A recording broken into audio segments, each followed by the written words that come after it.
feel it deep flowing through my blood. Rising up to become someone, and taking it all on my own. What a sweet victory. And taking all of my control, awaken something deep in me. Like flames, feel it burning inside. Take a hold and pursuit of the prize. I've been told, ain't no way to survive. Keeping all of this fire that's locked up inside. Is that really your best?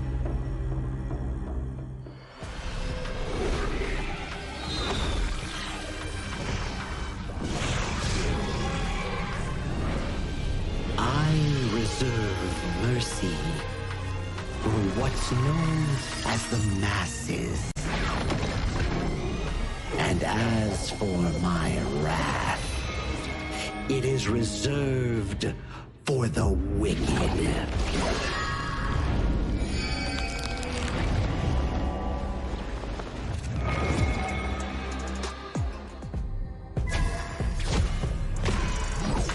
Only after enduring all 81 trials did I see how this world's hardships never end.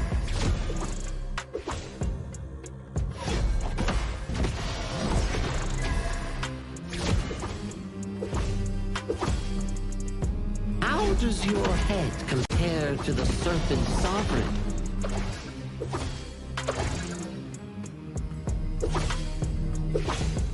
Yeah! Huh?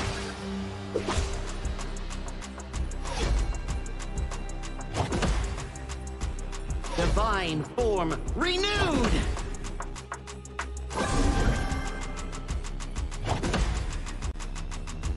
Evil, be gone!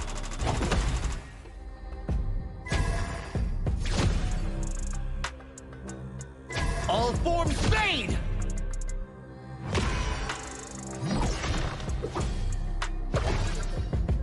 Before the Lotus Podium, all suffering ends!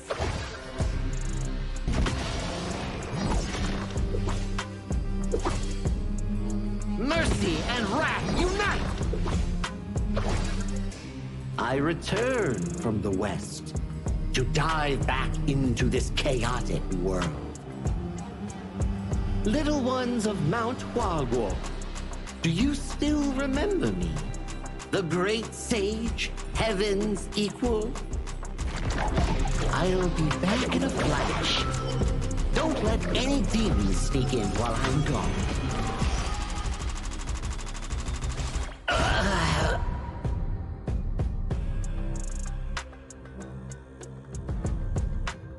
Time to leave the stone behind and see where fate takes me.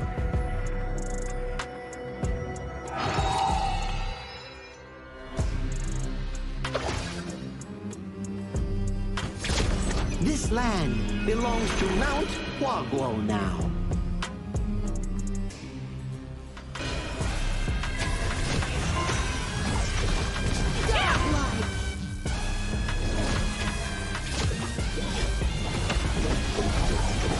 Legendary!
contestants fight for the honor of their regions while we cheer them on from the stands.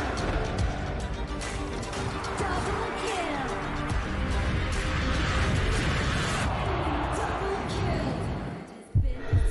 This is a challenge, but it is also an opportunity. The tide is turned. 1-4-4, dalayan mga kuha dito, Kagason. It is Astas in front. They're going to use it. Holding tight. Close that top three. Victory. And we pulled it off together. We share the same voice, the same radiance. This moment of brilliance belongs to all of us. Together, we shine.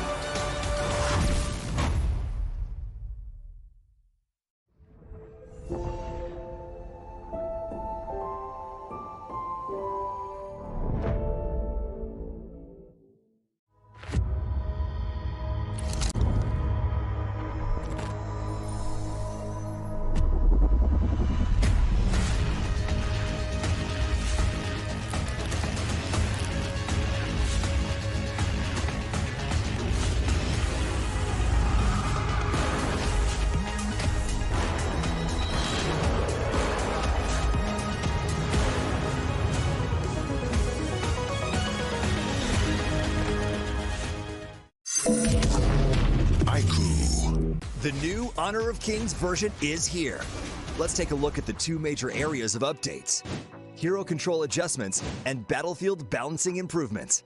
Basic attack targeting rules have been updated. If a player is crowd controlled for too long while using a basic attack, the attack command will now automatically be cancelled, preventing heroes from continuing to chase enemies after the crowd control ends. The movement wheel's dead zone has also been adjusted. After the improvements, there's no longer a dead zone in the center, helping prevent input interruption issues. After improving basic attack and skill targeting logic, even if base attack target priority is set to lowest absolute health, you still prioritize nearby epic monsters, and targeting will feel more intuitive. Next up is an overview of the battlefield balance updates. In the new version, the true damage value of the Crimson Golem buff has been adjusted, with the minimum value slightly reduced. The tower destruction slow effect has also been improved. When a tower is destroyed, nearby enemies will now be slowed. The teleportation portal cooldown has been reduced from 45 seconds to 30 seconds, allowing for more flexible tactical choices. A new lizard platform return mechanic has also been added. When a lizard leaves the platform's area, it will automatically climb back onto the platform. There are even more battlefield improvements waiting for you to experience in-game. See you in the Gorge.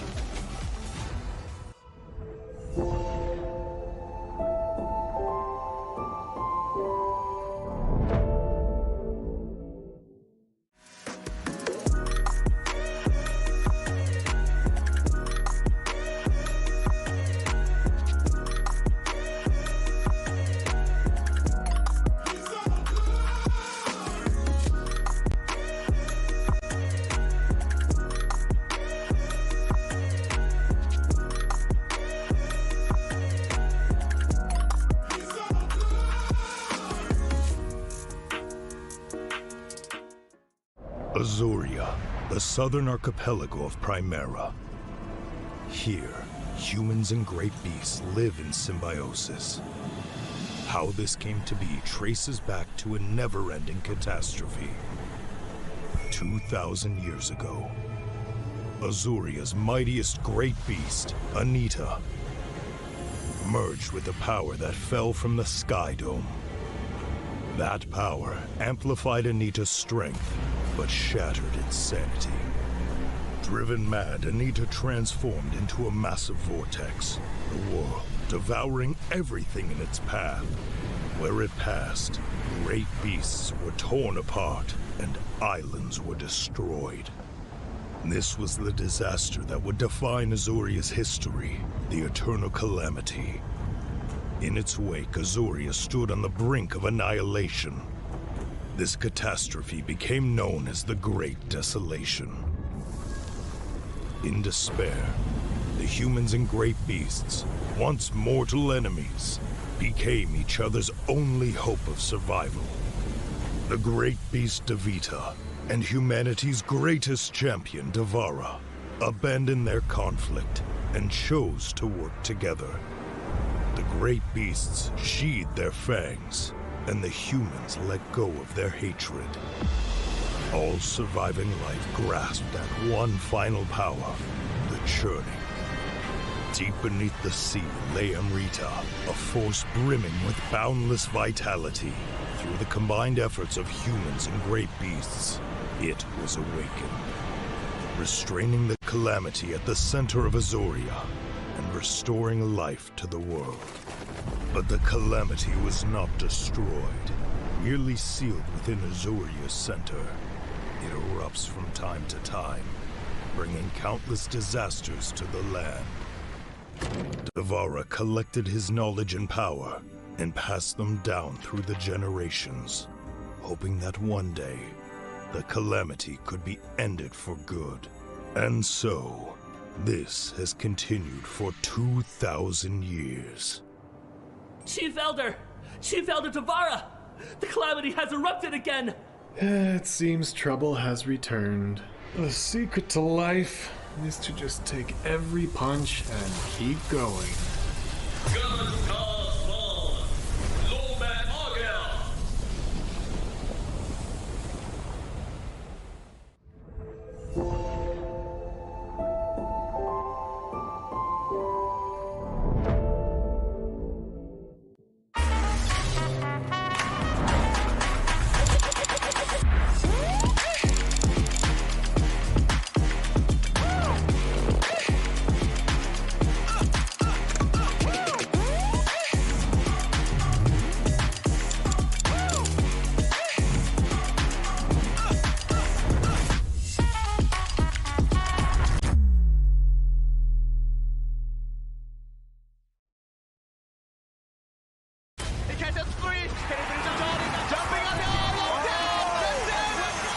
Welcome to the 2026 Asian Games Esports Qualifiers, Honor of Kings.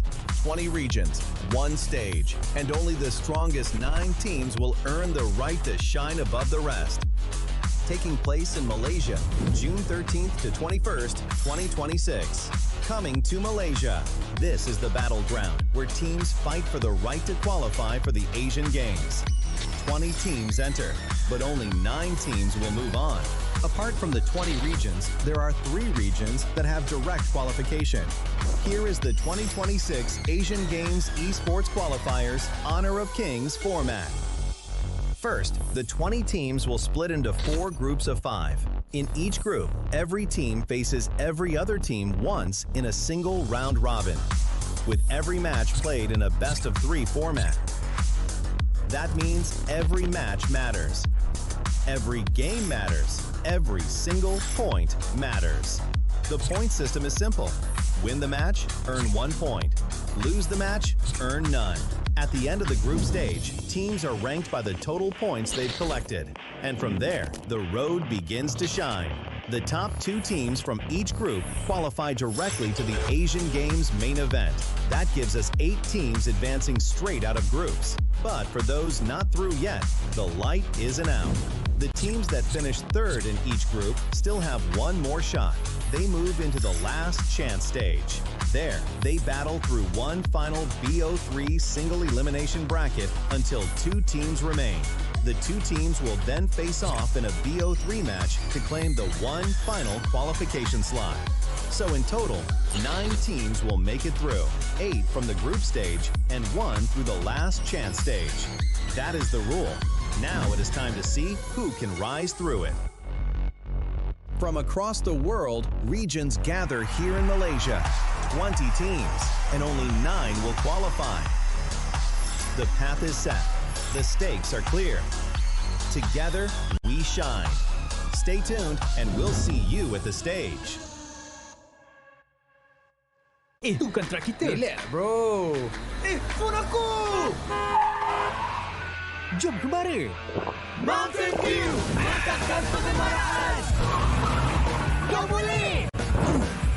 Kat mana pula ni? Water truck! Kasih bus! Adventure! Dapat pun. Steady, bro! Rancangkan kegemaran gengmu!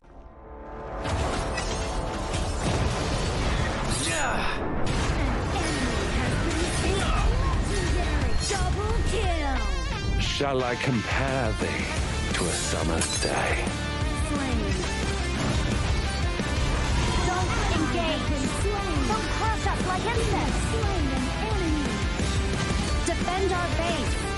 Our high ground tower under attack. Amazing. Unbelievable.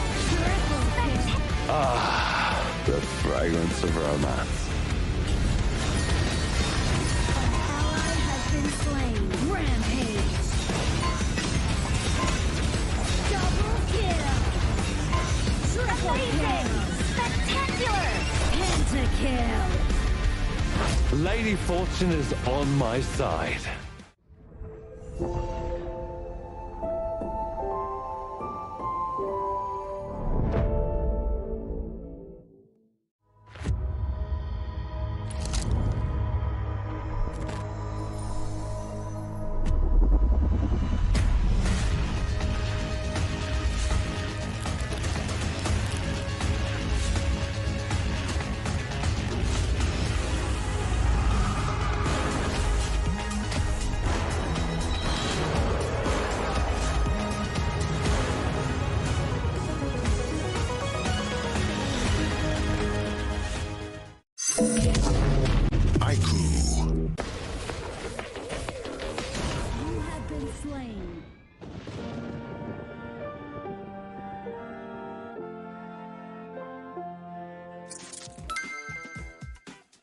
With the new consignment market feature, both new and veteran players can earn consignment items just by staying active.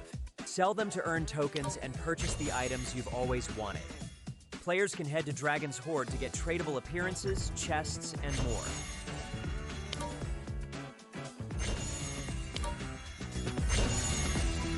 Players can list tradable items on the consignment market to earn curio tokens. During the initial launch period of this feature, all item listings will have their listing charge waived. Use your curio tokens to trade on the consignment market, or purchase skins that were available before June 17th directly from the shop. With the new consignment items, players can complete events to earn tradable chests. Choose to open them yourself or list them on the consignment market for sale. Tradable skins can be obtained by opening tradable chests or by redeeming them in Dragon's Hoard. Tradable spritlings can be obtained by opening tradable chests. Tradable cards can be obtained by opening tradable card chests. If you bought an item but did not use it yet, you can still relist it on the consignment market. Unstoppable.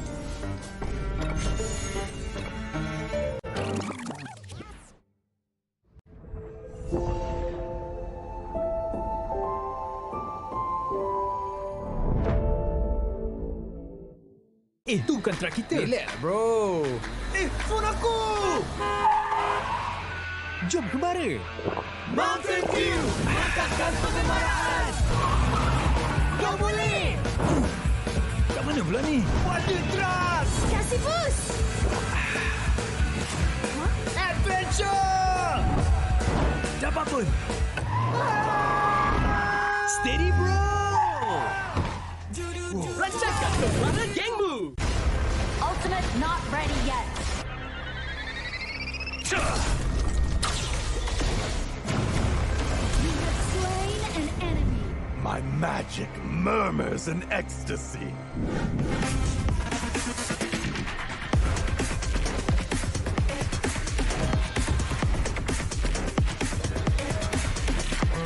Amazing! There is no escape for you. Killing spree. Double kill. Triple kill. Spectacular kill. Don't worry. I'll be back for your life soon.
No matter how I feed the flame,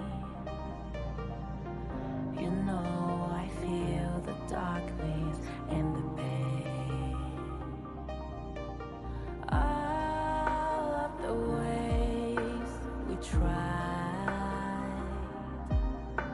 to break free from the night, you know we made it out, we found the light. I fly so high,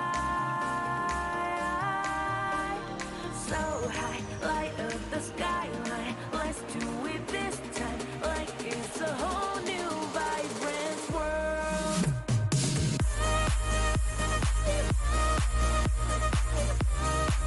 Like we're the only ones in this world. Like we're the only ones in this world.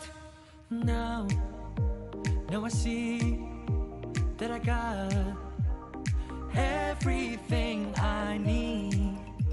It's alright, I'm on fire, I'm alive, 'cause now I fly so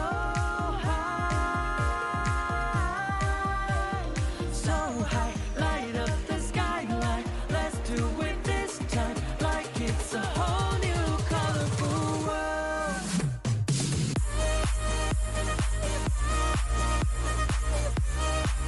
Like we're the only ones in this world. Like we're the only ones in this world. Never thought we'd get this far, burning like the stars. How we get this far, like we're the only ones in this world.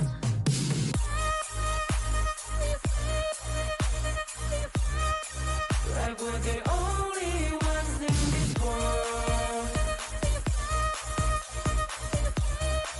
Like we're the only ones in this world.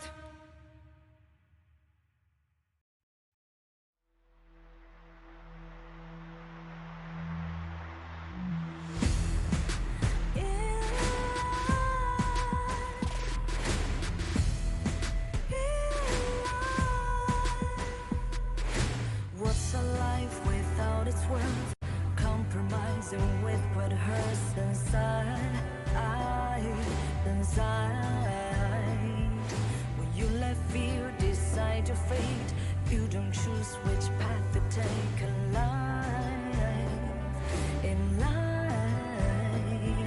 I'm finally letting go of everything that still holds me. I'm against the odds, but I won't give up, 'cause it's my time to shine.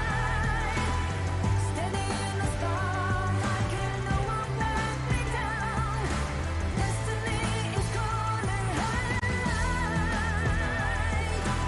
I'm not afraid to fight for everything I love. Victory's on my side.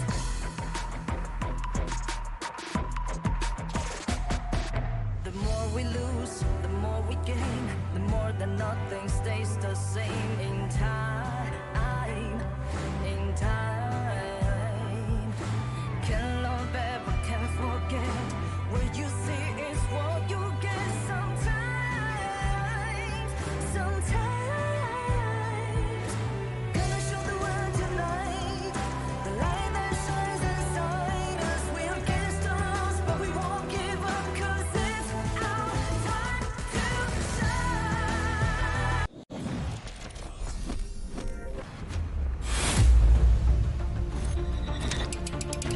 Day 6 of the Asian Games Esports Qualifiers. Honor of Kings saw another round of teams looking to strengthen their position in the race for qualification. Indonesia opened the day against Pakistan, and delivered exactly the kind of performance many have come to expect from one of the tournament's strongest contenders, securing a convincing 2-0 victory to continue their impressive campaign. Jordan followed with a composed display against the United Arab Emirates, maintaining discipline in crucial moments, controlled the flow of the series, and secured a clean 2-0 sweep. Kazakhstan found the answers when it mattered most, holding firm in crucial moments to secure a hard-fought 2-0 victory over Vietnam. Korea delivered one of the most commanding performances of the day. Their disciplined execution and decisive team fighting resulted in a convincing 2-0 sweep against Sri Lanka. Last match of the day, Hong Kong-China takes on Singapore. Hong Kong-China controlled the pace of the game, consistently finding advantages across the map, securing another convincing 2-0 victory. With each passing day, the pressure continues to rise, the competition grows tougher, and the road to the Asian Games becomes increasingly demanding. The battle for qualification continues tomorrow.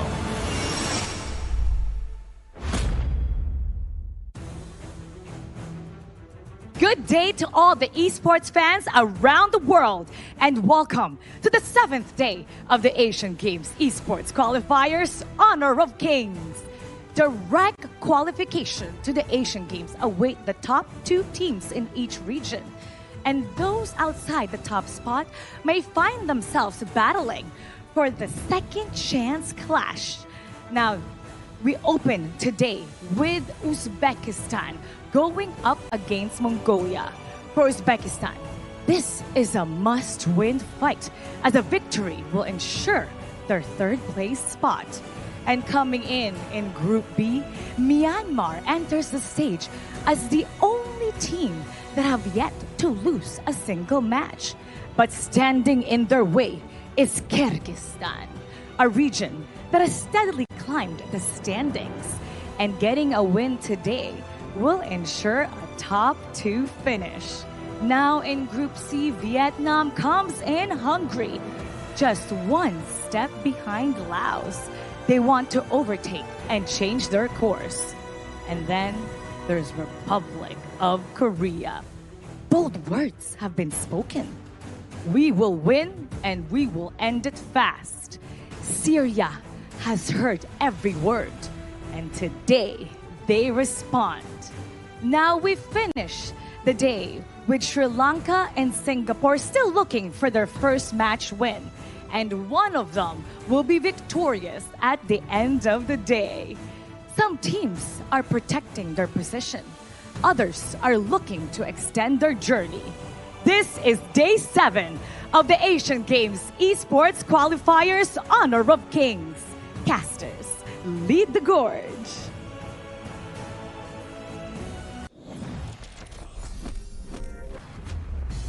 As we head into Day 7 of the 2026 Honor of Kings Asian Games Qualifiers here at Petaling Jaya Marriott Hotel, we are nearing the finish line. And my name is Sagi, your desk host once again for this prestigious event.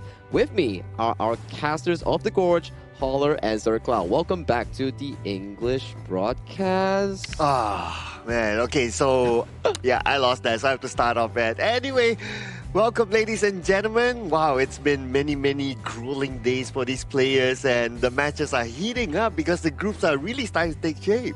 Oh, I thought I won. I don't need to talk for the rest of the day. Isn't that how it was Please, supposed to be? you don't get an off day for that. It's not an off day for that? For that. Okay, it's just one thing at a time. But I'm excited about this because actually both of these 2 teams still have a chance, as crazy as it sounds. Exactly, right? We were thinking like, okay, in the first series of the day, Mongolia is already 0-3. But once you take a deep dive into Group A itself, you're thinking like, oh, Indonesia is 3-0, Philippines is 3-0. They are guaranteed for main event. So it comes down to the remainder of the teams who are 0-3, 1-2, and that specific result is reflecting towards Uzbekistan and also Mongolia.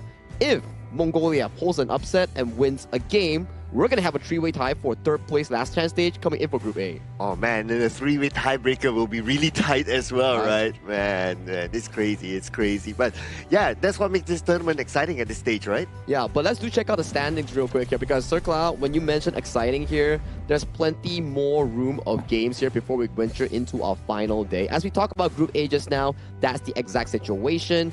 3rd, 4th, and 5th all fighting for that final spot to the last chance stage, with Philippines and Indonesia already securing for the main event at the Asian Games.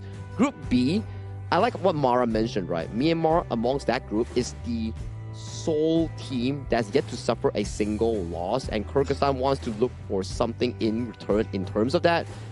It's going to be close between Kyrgyzstan and Nepal because whoever wins gets that spot as well, right? So they're battling out for that main qualification spot with Myanmar. They're already like, they're comfortable in their own way. Now for Group C is where we had a bit of a surprising element yesterday. Everyone was thinking like, okay, it's probably going to be dominated by Vietnam and Laos, but Kazakhstan came in clutch, clean swooping Vietnam with a 2-0 victory. None of us actually expected that. And India and Saudi Arabia, days ago, they did play their final game on towards the Asian Games qualifiers, and they are out of contention. Now finally in Group D, Hong Kong, China, and also Republic of Korea, two strong powerhouses with Singapore and Sri Lanka still yet to find their proper footing in Group D. Yeah, and for me, I'm kind of looking at Group C, right? Laos, Vietnam, they're actually going to be played later today. That's going to be the 3rd matchup there. But whoever wins that one is actually going to be guaranteed going into 2nd place. They have to go through the main event, and they're going to be great, while the other ones have to go through the last chance qualifiers. That's going to be rough. Yeah, they'll be playing later today, but we're going to start off the show with teams from Group A. It's going to be Uzbekistan versus Mongolia, and then we'll jump on to Group B, Kyrgyzstan versus Myanmar. Group C will be playing next, Vietnam versus Laos. So this is going to be a really hot match here. Group D will be Syria versus Republic of Korea, and another Group D match will be between Sri Lanka and Singapore. Yeah, lots of storyline, right? Like the first one coming in from Group A, if Uzbekistan wins, then all is great. No one forces a tiebreaker. Everybody finds the 3rd placer, which is Uzbekistan, going into the main event. And then you look into Group B. Myanmar wants that last win to finalize their group in a 4-0 fashion. And Kyrgyzstan wants to punch their ticket to the main event. And Vietnam, Laos, although Vietnam did lose yesterday, they're still considered one of the favorites coming into Group C. But if Laos wins against Vietnam, they practically sent Vietnam into the last chance stage. So there's so much more storyline coming in for today's games. Actually, there could be even more drama as they're coming in, right? I think that's the craziest part, where like even that series, the Group C, that could kind of get into a little bit of a tie as well. So there's like anything can happen at this moment, and I think that these final 3 days are going to be super exciting. Yeah, I'm pulling out my crystal ball right now, and I think we will see some form of tiebreaker somewhere. Okay, yeah. I thought you were actually going to pull out a crystal ball, but it was just your hands. But okay. Imagine. Okay. Sorry, I have a terrible imagination. But if you want something realistic, you can always check out Honor of Kings official app itself to get the new Hunchy Playground Hunter skin for free. Just do some missions, do some daily milestone requests, and then you can get this skin for essentially free. Remember to claim those points and claim it when you reach the full bar. Have you got it already? I have not. I've not. Still need a little bit of time, right? I haven't been able to play them all, but this is definitely on my list of things to do here. Oh yes, I've already collected it already. Oh, yeah. So how's the skin? Yeah, it's a nice skin. It's a nice skin. Of course, I'm not a Baichi main, to be fair, so I get it just because it's free. And yeah, I mean, who doesn't like free stuff, right? I mean, everybody around us likes free stuff, right? And especially yesterday, we also saw Hong Kong China's Kahin. He played Baichi jungle. I think back-to-back days he played that, and he had a pretty good setup on the laneways. I think it could be like pretty good study material coming in for players who want to pick up Baichi as a Clash or jungle based on that gameplay. Yeah, he's definitely inspired me, at least to try it out. I've never really played Baichi. I like the Clash, but Baichi is one where, again, you saw the impact that he had yesterday, and I think I just want to kind of lay waste to my opponents as well, and hopefully I can get to that level, but let's be very honest, I'm not going to get that point. I see what you did there. I see what you did there with the wordplay. Yeah. But yeah, I guess we're going to be looking at who's going to be playing after this. Yeah, our first series of the day will feature both teams coming in from Mongolia and also Uzbekistan. A very important one coming in from Group A, as this is important. Let's invite them to the stage with this teaser video.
This is the moment that could define their entire journey.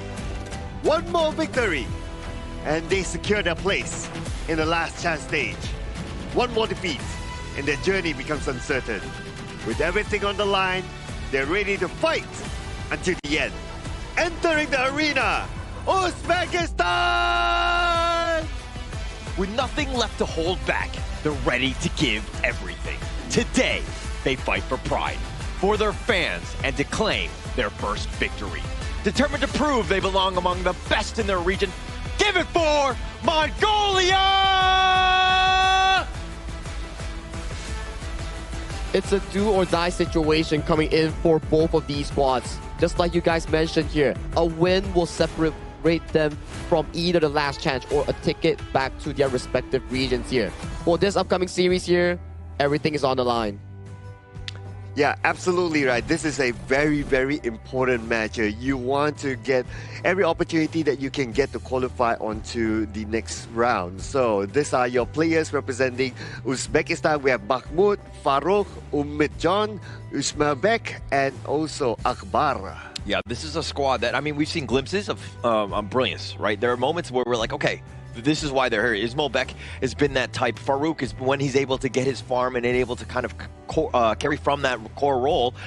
This is a squad, again, they're looking at those two to really make some sort of value plays and to take over the games. And their general playstyle revolves around comfort picks like the Kaiser, Dolia, and also Futsu that they really like to force out the draft itself. But I'm not sure whether it will actually work out against Mongolia as a whole. Yeah, Mongolia here made up of Yavolan, Dagvadic, Yandu, Batuzuz, and Bakarel. And Batuzuz has kind of been the guy, right? Whenever they have a good game, it's usually because he's kind of finding his place. He's finding his farm on the map.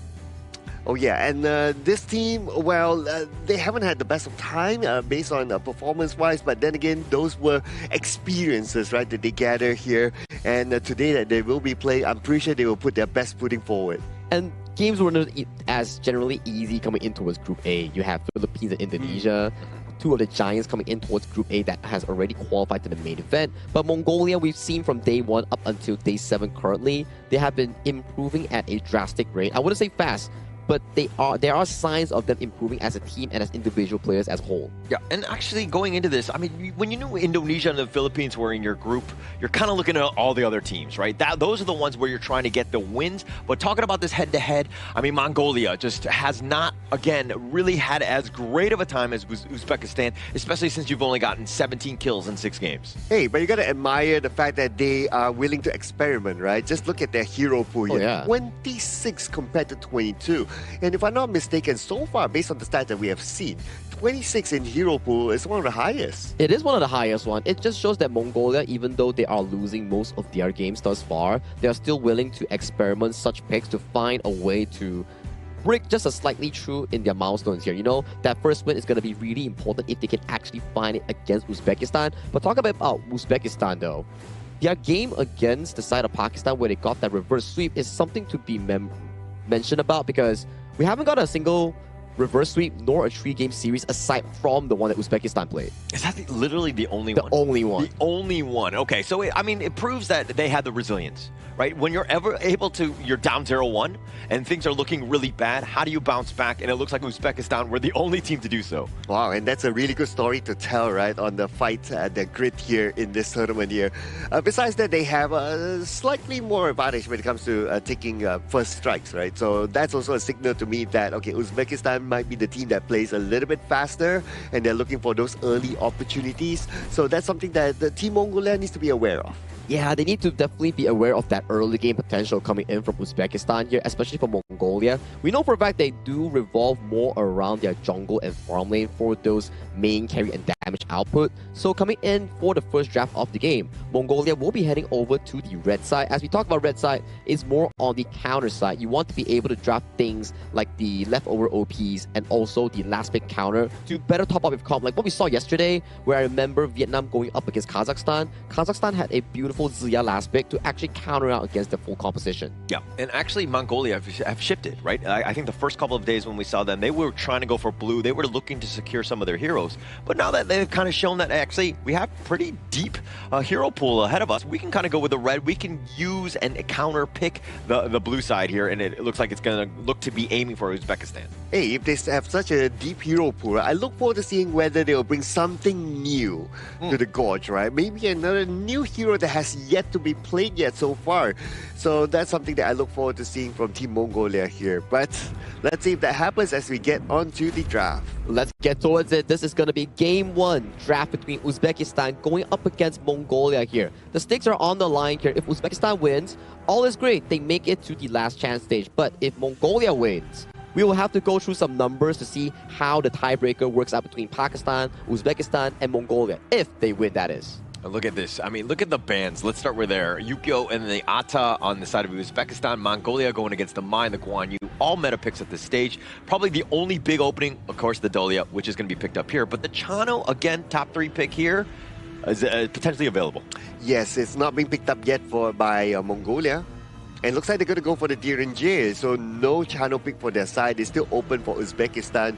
But they can still go for something that they're comfortable with, right? Like the Dolia Kaiser combo can be something that they can consider right now. If they don't pick this one by this point of the game of the draft, it could potentially be banned. Yeah, it could potentially get banned here. They do lock in the Fatih first. Not going to be the foods that they had relevant success with in the previous series against Pakistan. And they do come up with a Consort U. I guess it goes back to our discussion there, where they like to give the priority over to the direct matchup between Ismoilbek and also Patulzi, which is also a good consideration here. But coming in for this side of Uzbekistan's draft, quite little tanks to actually form up that tank line for the farm lane to actually move in for those damage output. Yeah, and also the Dolia, I mean, the Fatih and the Consort U are probably like not the top picks you're looking for to go with the Dolia for that Celestial Melody.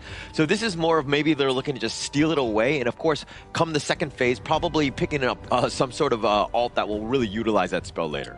The Garden pick makes sense, right? Going up against the Consort U, because Consort U is anti-physical. Correct. But the Garden is full magical, high burst damage. So one shot with a couple blades potentially can take down the Consort U depending on how many stacks that he gets. But yeah, it's a good pick that actually is able to at least shoo away the Consort U. You force the Consort U to not be in the position that the Consort U is comfortable with. All said, right? It also outranges Consort U from afar, making it really uncomfortable for Ismoilbek to actually be that first damage dealer coming in for Uzbekistan here. So coming in towards the second pick and ban phase here, we do see Byron and also the Hansin being locked away from the Uzbekistan pool. Still considered okay because sometimes we do see Fatih being flexed into the jungle by some of the Asian Games qualifiers teams thus far. And for Uzbekistan, they're locking away the Musashi and they also did lock away the Zhang Fei. So more engaged potential has been removed from the pool from Mongolia here. Maybe they can go into a direction where a Lapu Lapu or a Mozi might be what they're looking for. Definitely. I mean, I think that especially when you're talking about like towards the last pick, it's readily available. It provides exactly what you want in terms of like team fight and getting some stuns on the board. And they're going to go with the Lian Po, another tried and true here, Romer. Well, somehow the Kaiser is still open. I thought that it would be banned. And it would make sense for Uzbekistan to still pick up the Kaiser, right? It could supplement the Fatih as the main tank, and then they can focus the rest of the final pick to be more of a utility or sort of like a burst damage. Either one is going to be okay for them. So I wouldn't be surprised if they actually lock in the Kaiser right now. And okay, Garuda, okay, Kaiser, let's go. Let's go with the Kaiser, right? Either Kaiser or they're doing something to utilize the Celestial Melody. Yeah. Oh, they did go with the Dun here. So maybe during the rest coming in for the side of Uzbekistan, they've been practicing, they've been adventuring and exploring certain options to potentially bring them back into a stronger position here. And Mongolia are down to their final pick here. They still lack a jungle hero for the side of Dagwadorj. So maybe they can consider something like a Ukyo Tachibana, but that has been banned out here. So those are a lot of junglers being removed from the pool. Not a lot of options left here. Potentially a Nako Ruru might be an option here coming in for the Mongolian jungle, but they go with something simple, easy and effective, the Zilong being locked in. Yeah, they're going to lock it down with that last one. But I kind of want to talk about the Dune as opposed to the Kaiser. The Kaiser, I mean, it's like a homing missile. It's going to be on, mini-stunning that one guy. But what they were really lacking is that team fight sort of win slash that Dune will provide. And now you have that tried and true. Again, the Dolia and the Dune here. Just a nice little combination. Exactly here. And once we do want to venture in towards this game, you have to check the draft real quick, right? For Uzbekistan, it's a lot regarding how the mid-jungle roam play around their early game aggression in providing room for Ismailbek's Consort U and Mahmoud's Fatih to scale in towards that late game. On the flip side, on towards Mongolia, that's a lot of engage and setup coming in from Yahoo Huan and also Darkwadorj in making sure that these team fights always go in favor of Mongolia, but execution counts, and this also counts towards this important series where both teams want to find their win in their respective group to make it towards the last chance stage. Thank you so much, Saki. As we go into the first match, first game, Uzbekistan, Mongolia. Who are you giving the edge to here, Sir Clown?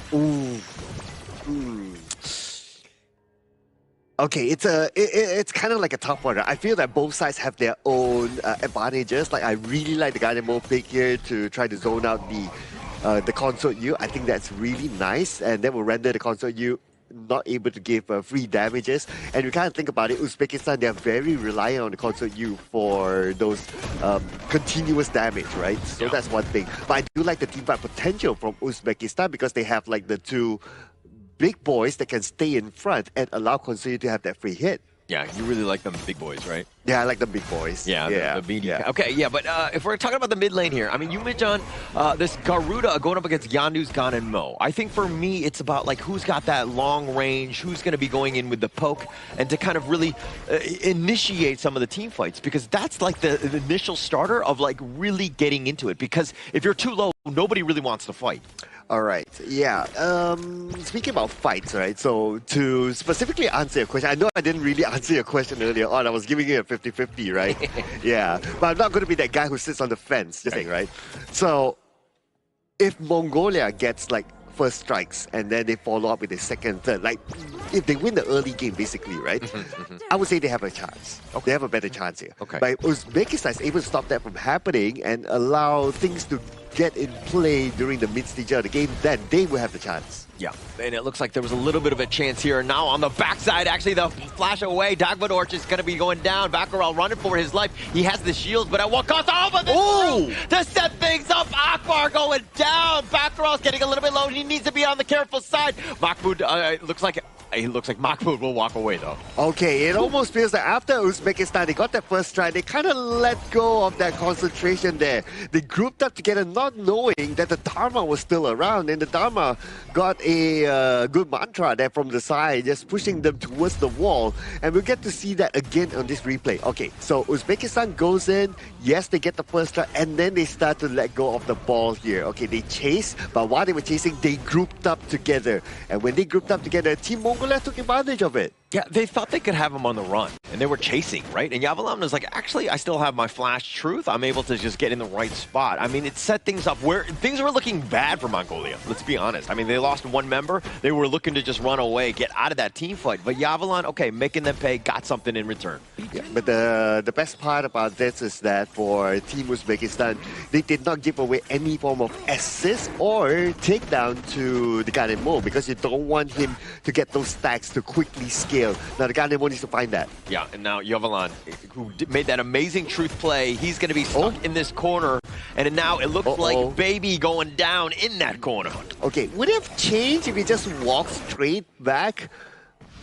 Maybe, because his teammate was on the way though, so I thought that, now that I can't think about it, it would have been better if he just walked straight back, because he would have had backup. If he puts himself in the corner, then they can't help him. Yeah, there's no exit plan out of that one. And now the Tremor Smash, Batgirl just barely surviving. Thought about taking the healing dew. He's just like, oh yeah, I'm a roamer. I don't really have that much value yet. Oh, come on, roamers life matters, man. Yeah, please show us some love. But anyway, it was good. The fact that he's still able to get away means that he knows what sort of threshold of damage that he's able to absorb, right? So that is a typical tank roamer playing a tank roamer style. You really need to know what sort of damage that you can take in.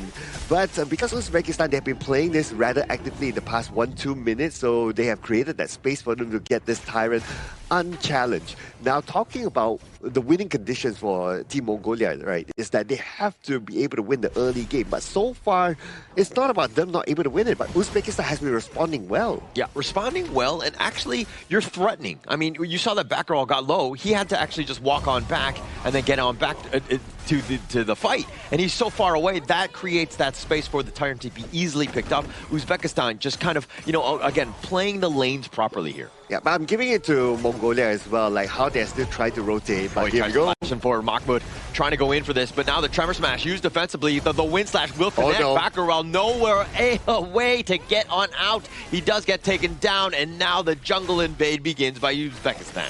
Slight overextension there at the top by Team Mongolia. After they got the first tower, they probably should have considered to back off from there, but they overstayed there and they got punished for it. Yeah, Farouk, though, now will contest here with that Wings of Judgment, zoning them all away. But this is a great start for Mongolia. It's like, okay, I mean, in terms of overall net worth, not great, but they've taken a tower, right? That space created, and in the top lane, oh my gosh, Dagvadorj again completely bursted here by Ismailbek. Yeah, and if Ismailbek is there, he has his teammates to just take on the front. He'll be able to give damage like that. Yeah, Farouk doing some serious work. Wind Slash is going to be hitting onto at least 2 members, but it's just to zone them away, to tenderize them just a bit. And now this opens things up for the Azure Golem, while Farouk is just kind of playing around with Bakkarel here.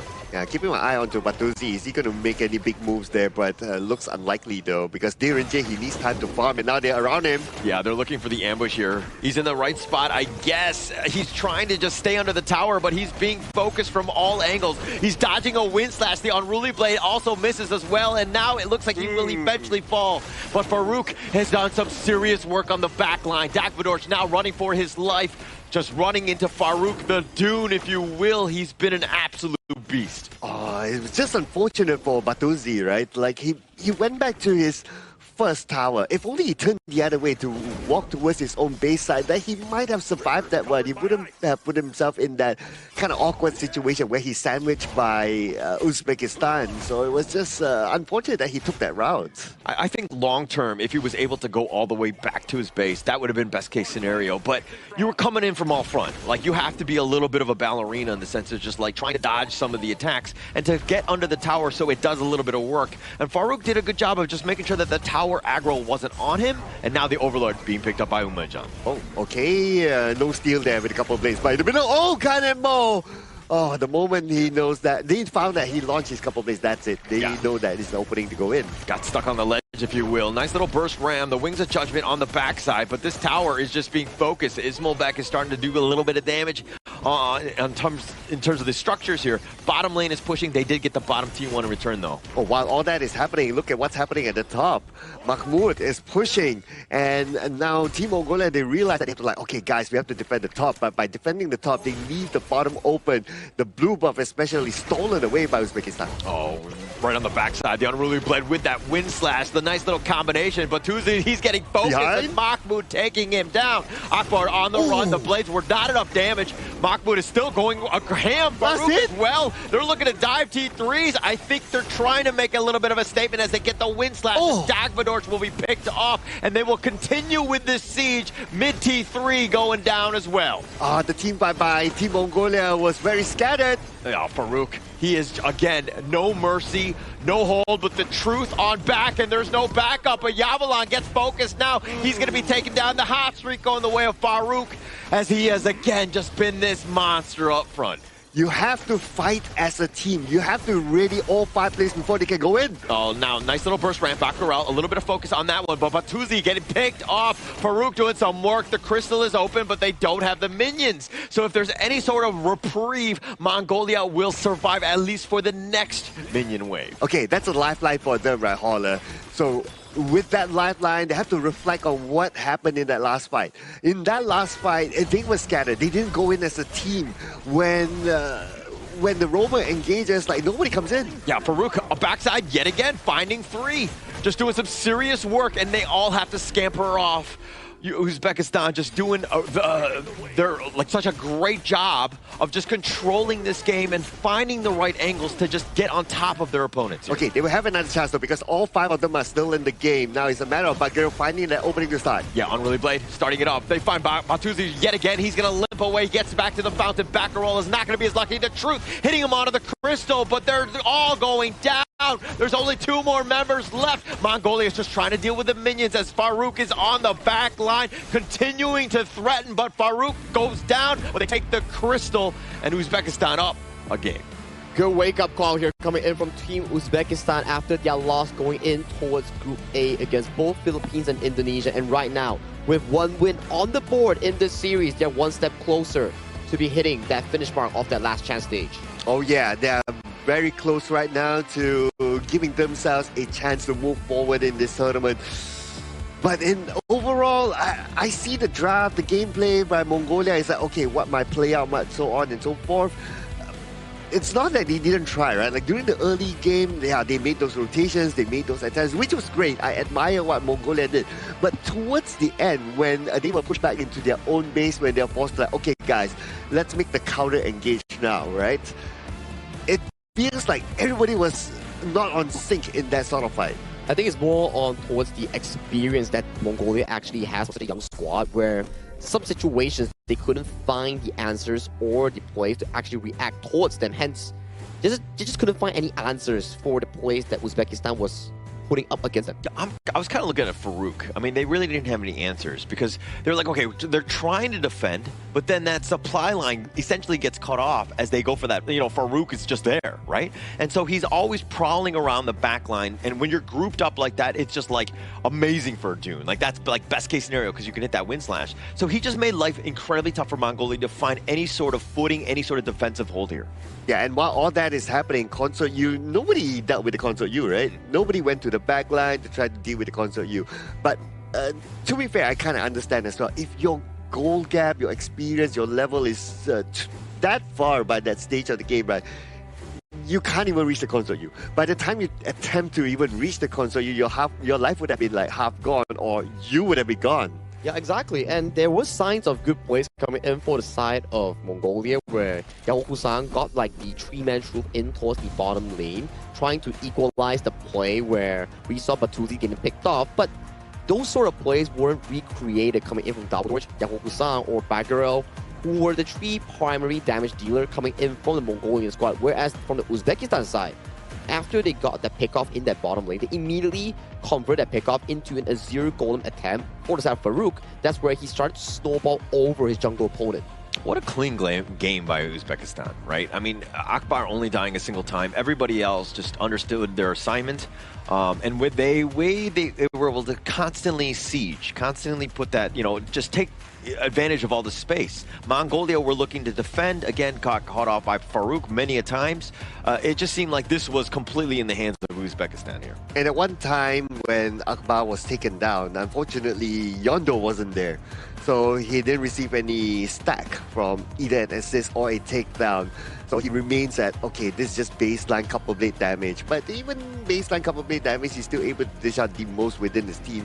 But that's also because Batuzi was still not ready yet to take fights. Yeah, it was pretty difficult, right? Like, Batuzi just getting aimed down by multiple levels of flank. Like Mahmoud, one moment he's down there, and another moment you see Farouk all the way just flanking him from the backside, making sure that Batuzi didn't have the enough resource to actually find those big moments in the mid to late game with that golden token. We talked about it before. If you can land a golden token on the ultimate coming from Direnjie, you get to reduce the resistance coming in from the tank members, especially on towards Farouk. But the itemization and the gold provided just wasn't there in this short game. And for such a short game, it's just kind of like the jungle head-to-head. I mean, Farouk versus Dagvadorj. It didn't seem like Dagvadorj really had some sort of impact. I mean, he didn't have enough time to get that farm to really compete, but he was constantly just like, I mean, Farouk just had such an impact in this one where Dagvadorj was really not even able to fight whatsoever. Yeah, and I guess between a Dune and also an opponent in this game, the Dune is available to play the moment he's level 4. And okay, the dude is available to play the moment he hits level 4 and the Dolia hits level 4. Correct. Like if they're able to start combining with each other, then they're ready to go. So that's why they are able to start things off quicker than Team Mongolia.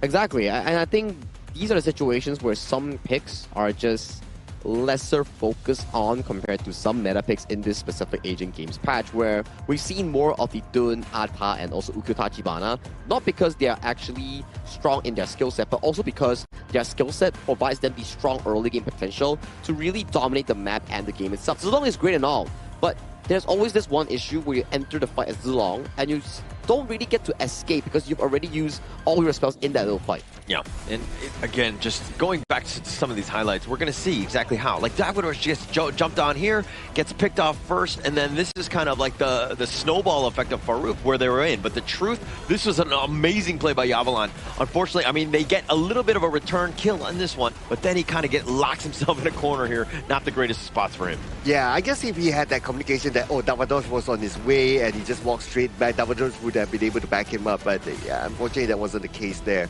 But because of those kind of like small communication mistakes, then things start to snowball from there.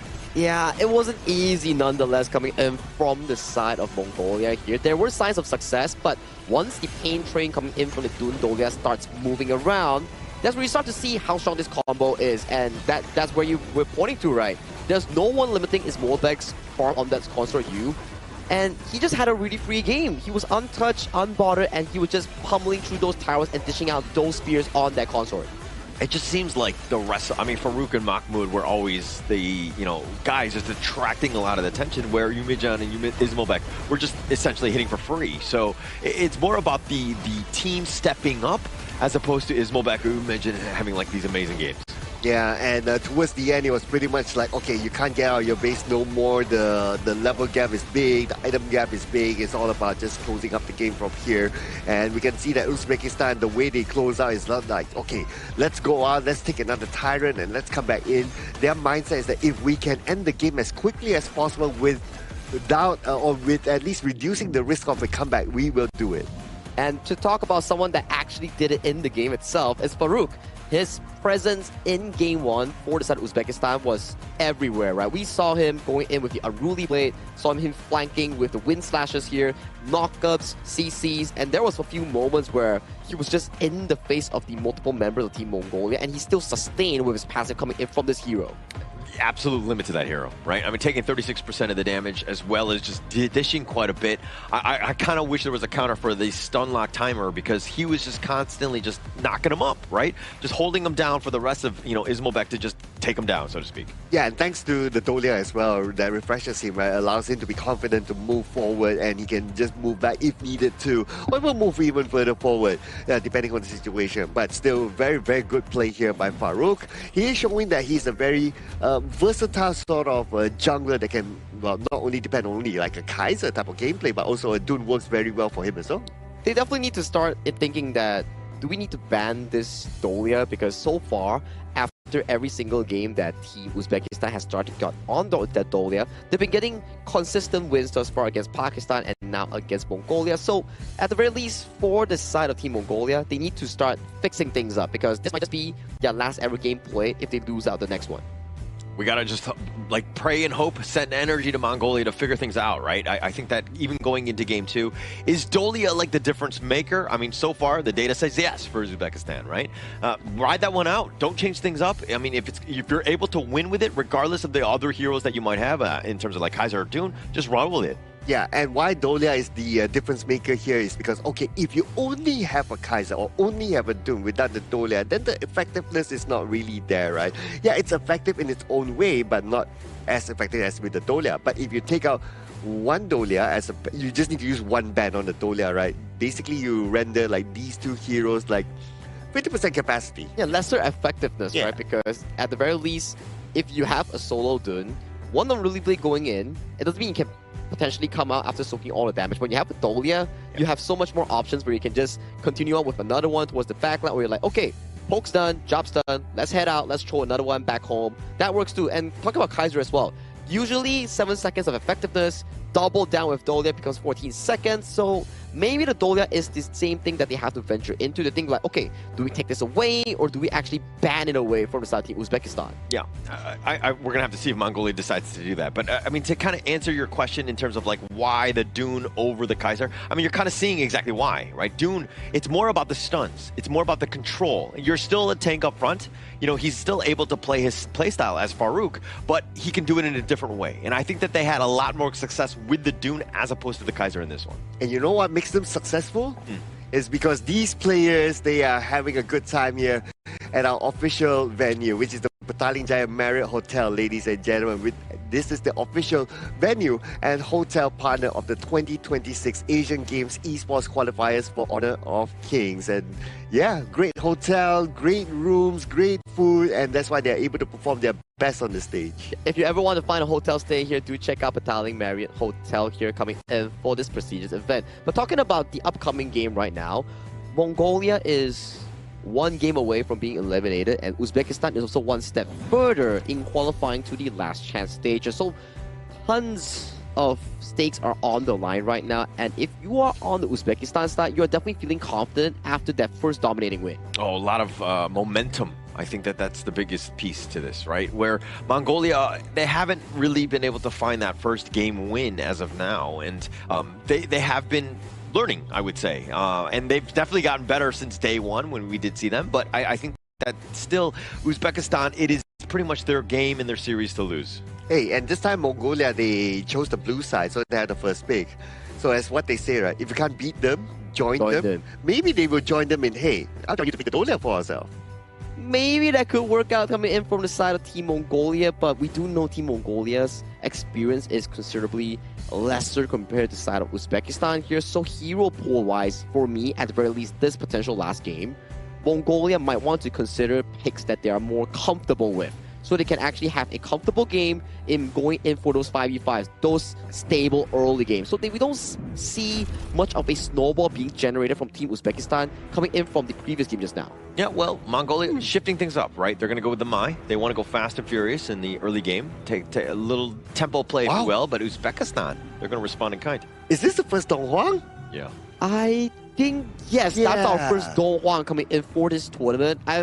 We've been having a few exquisite picks recently in the past few days. Yaria roams, Donghuang roams, and things like the Hansen Wukong and also the Xuan Ce. So adding in towards the flavor pool is pretty cool coming in from Team Uzbekistan as well. Nice, nice. This is something that we like to see, right? But we talked about the Kaiser a fair bit, right? So it looks like Team Mongolia, they're going to take the Kaiser for themselves, but without the Dolia, because they banned the Dolia, which is absolutely fine. We did talk about how the Dolia should be kind of respected here going up against Uzbekistan.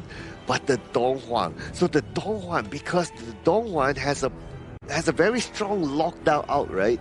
So you need to be careful of getting those heroes that like, okay, I dash in and dash out those sort of heroes. The moment you dash in, you might not get out. And to top on towards that, that's a Donghuang's ultimate plus a Angela burst. Arguably one of the highest burst damage mages you have in Honor of Kings. So you have the combo where the Kaiser comes in. Sure, my Donghuang's gonna Forsaken contract on towards you, and then you will be face on with the Angela ultimate here. So even if the Donghuang falls in that 1-for-1 trade, it's gonna be very detrimental for Mongolia because that's their main frontline gone from the team fight. Yeah, and I like the Donghuang pick here. I mean, it combos really well with the Angela. Plus, when you're locking it down, now then you have Guan Yu like praying around, like potentially looking to just jump in with his own Razor Cavalry. So you have options. But Mongolia, the way that they've been able to kind of respond in kind, the Byron and the Kaiser, both of these guys, hopefully they're tanky enough. But this Angela, again, worries me with that Blazing Brilliance. Yeah, Blazing Brilliance, Forsaken Contract, like what Sagi mentioned, right, is a perfect combination to take down anyone. Potentially even able to take down the Kaiser, especially before the Kaiser is able to activate the ultimate. Yeah, when the Kaiser pops the ultimate, right, you are pretty okay against damages that are in bits, because if you check out Kaiser's ultimate, there's a description that says that it blocks a certain amount of damage per hit.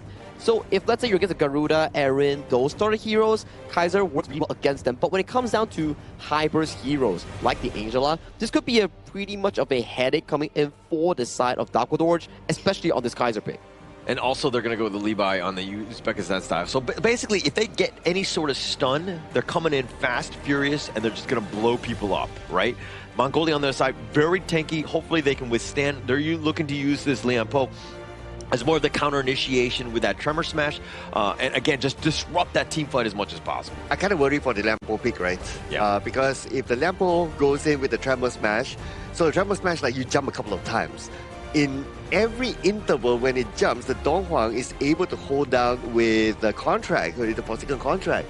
So that will like stop Lampo mid-air and he will get countered immediately. So honestly speaking, Donghuang is one of those kind of like a direct counter to the Lampo. Oh yeah, a very good counter against all those heroes that are more towards the, I would say, melee side, right? Because when we have Liang and Donghuang, Liang is more efficient in catching those immobile targets, but when Donghuang is like, hey, you want to fight me in a close quarter? Sure, just be careful of my ulti because I'm going to lock you down and you can see the firepower coming in from Team Uzbekistan, especially Umit, John, and Akbar. These two players are going to be essential in locking down the primary front line on towards Dakwadorj, Yao Husan, or Bagaro coming in from Team Mongolia. All right, here we go. Looks like it's going to be game number 2. Thank you so much, Sagi, for the analysis as we go into this one.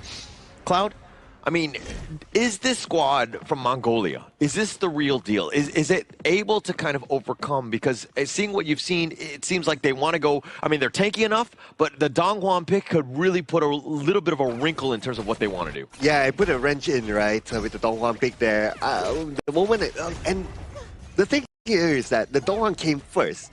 And then after that, the Lampo came. So when the Lampo came, I was like, kind of like, I wasn't too sure about that. I personally have this PTSD, right, where I once played a Lampo in one of my ranked games, and my opponent was a Donghuang, and I have not yet discovered like the 4-second contract. Can he hold my Tremor Smash? And when I went in and I Tremor Smash, and every time I failed because of the 4-second contract. Yeah. So I know that, okay, Butker is not going to have a good time here. He has to find a way to like, okay, use his skills after the 4-second contract, or use it when Akbar's not there. But high chance it's going to be difficult. Yeah, we value your sacrifice in terms of testing it out for the sake of science to see exactly what sort of play it has. Because the interactions, they're many. But Akbar here getting focused in, all 3 of them. But they'll flash away, and now the turnaround. They do a little bit of damage on all, but the Blades are doing a little bit of work as well. Dagvador just stuck on the ledge. He will fall first. Ooh, just to try to get that side jungle creep. I'm not too sure if that's worth it though. And even during the process, they actually lost the jungle. One of the highest value roles that you need to keep alive at this early stage. Yeah, and he was not the invincible warrior. Again, just trying to be early, trying to be aggressive, but these burst ramps, and now the bombs are going down as Baccarat gets taken down. Okay, all right. And especially, like, we have to remember, right? Like the Donghuang's Eclipse, you can just spam it. This is a very spammable skill. Oh, a little bit of control here. Yandu, bad side. He's going to be taken down as well. And now Uzbekistan looking to invade their jungle, taking things away from you. Oh, man, they're not going to put a handbrake here. Yeah, not at all. He's going to actually have to just go golden. Farouk, though, is a little bit low. Yavalon making it pay. Says, hey, you want to stick around? Stick around for this. Okay, they respond back, and Team Mongolia is still able to take back the buff for themselves. So, okay, that's pretty decent, I must say. Team Mongolia, at least they're still showing grit here, but they have to find a way to catch up in terms of goal. Right now, the goal difference is close to 2K, and Batuzi has not been having a good time farming at the bottom. If he's left to fight against the console, you and also the Donghuang, it's really, really difficult. Yeah, it's going to be tough. And you were talking about grit, right? Mongolia, this is it. It's all or nothing, right? Do you want to make yourself, do you want to go home, or do you want to go for a fight for 3rd place, right? It comes back to this game. Again, they have to win 2 here, but let's just go 1 game at a time for Mongolia. Okay, but for Uzbekistan, it kind of feels like they want to end the game quickly, right? They are very active across the map. They're doing those jungle invasions. And now with 30 more seconds on the clock, they are looking to get the first Tyrant at the bottom. Speaking about the bottom, look at how much concentration they're giving at the bottom phase here. They want to try to suppress the 2 players at the bottom, because if they're even lose though, that's what they do. Contract, boom, with that blazing brilliance, and it's just enough. Baccarat getting picked off. That is the combination that we were worried about in Uzbekistan. Use it with great success here. Yeah, we talked about that, right? The Forsaken contract, the press comes in, follow up with the Blazing Brilliance. It's an instant boom, and that's an easy takedown for them. And because of them getting that takedown, this Tyrant is going to be theirs for free. Yeah, it's going to be for free. And Farouk, not scared whatsoever, almost gets a pickoff. He does, because cool people don't watch explosions as he walks away. Oh, cool people? Yeah, cool people. Only cool people, not human. Oh, okay, yeah. Clearly can't relate. Terrafeed taken up here. Uzbekistan using that advantage, but Farouk gets run over. Yandu says, okay, you want that one? All right, take that for free. Okay, he did that with style. Got to give it to him. Like, jump over the wall, get the takedown, come back here. It was just something that, in a way, we can call it like an exit frag there. They're done with the Tyrants. They're probably like, their health is kind of down, and you just take advantage of that. It's pretty straightforward. But right now, okay, winning condition for Team Mongolia, right, is they have to find these kind of pickups. But again, for second contract, the dash away, right? I mean, back row, this is the one thing that they were looking at. They know that the burst was there if they have that control, and that's why they were kind of looking for tankier heroes to potentially counter that. Okay, right now I'm thinking of like team fights, not easy for Mongolia, but dash away, they find it. The flash, Akbar getting back to safety, the tremor smash only onto one. Farouk does his own work, and now with these ores, Baccarat will just dodge those. Guys, stop fighting. Allow me to finish my sentence. Let's be considerate here. Cloud is talking. Yeah, don't cut me off with your fights. But anyway, yeah, so Team Mongolia right now, when it comes to team fights, it's not good for them, right? Yes, they have the Tremor Smash, but the Tremor Smash immediately easily countered by the Forsaken contract. So what they need to do right now is try to find a way to do split pushing. So the Byron has to switch his role a little bit here. We don't typically see the Byron doing split pushes, but in this scenario, he has to do something different as a Clash laner. And look at how Farouk is just using that Stupor Slash to his the maximum, right? You're doing a lot of work, and now these orbs, Dagvador's dodging most of this. Akbar, though, he's going to dodge his own Resplendent Revolver, and he gets on back. But again, every single time that ult is available, you want to be looking for some sort of gank. Oh, but speaking about gank, it could happen in the middle here. I'm looking at their movement. Look who's going to initiate. Oh, now the more Forsaken contract, but the favor Barrage Akbar! It looks like he will go down, Baltuzi, with the play. Oh, not enough follow-up there. The Forsaken contract was great, but again, not enough burst damage. And Ismail back, he's not ready yet to deal that level of damage to finish off his opponent that quickly. So he still needs to kind of move around with Umid John. That will be the best case scenario. Hold hands, go around the gorge, and try to find targets. That is the best. Play it like a Liang Princess Frost combo. Yeah, actually, I feel like that's what's lacking in my ranked games. I need somebody to hold hands with me as I play, because sometimes I go into like those places without any vision, and then I get just jumped, and I'm just like, oh, if I just had somebody. Tip number one, wash your hands. No. Maybe that's why I don't have anybody to hold hands with. Yeah, but anyway, now we can see Uzbekistan, they're starting to gather together again, especially the two players that we mentioned, right? Akbar and Umid John. But now they break off again. Okay, all right. Hopefully they get together, because they have a very strong early game advantage with that sort of combination, with the fact that both players have their ults. Yeah, and Dark Impact, now with that burst ramp, a little bit of control onto it. Baccarat coming out worse for this one, but the minion wave had been cleared.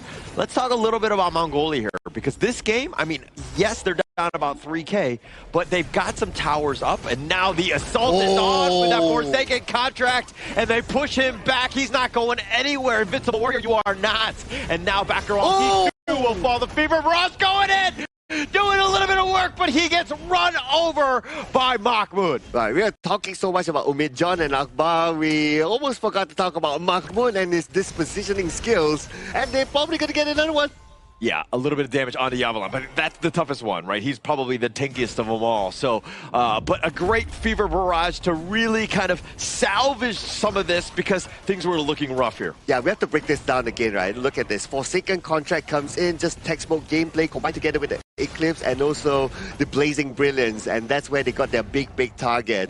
Yes, good attempt to come in by Batuzi, but yeah, not enough damage overall, because he hasn't had a good time farming at the bottom. Well, he did take down 3, okay? Yeah, that Batuzi, I would say that's been his highlight of, you know, at the Asian Games qualifier thus far, the way that he was able to do that. And now this Tyrant looks like it's going to be taken here, and Farouk does get that take. Mongolia are left wanting yet again. Okay, and Tyrant through the hands of Uzbekistan. That means that's a signal for them to continue on their aggression. Yeah, and Akbar, again, he's been super annoying on this Dongwon, right? Any sort of time that you're kind of nearby, he's got those, now a little dash in forward, he gets stuck under the tower, and they're going to walk away. Dude, look at Mahmoud at the top. He's just waiting for that opportunity, right? He's just waiting in the brush. If there's an opportunity, he comes from behind like what he's doing right now. Yeah, I mean, back row will just stay alive. They're grouping up Uzbekistan. This is a problem for Mongolia now. They need to push. They need to kind of, again, cut the wave, if anything, buy themselves time. But Uzbekistan are starting to roll and making things tough, and Yandu getting picked off. He was looking to split. Yeah, and I was about to say that he's the best person to do that because of mobility, right? But Farouk was there to stop him.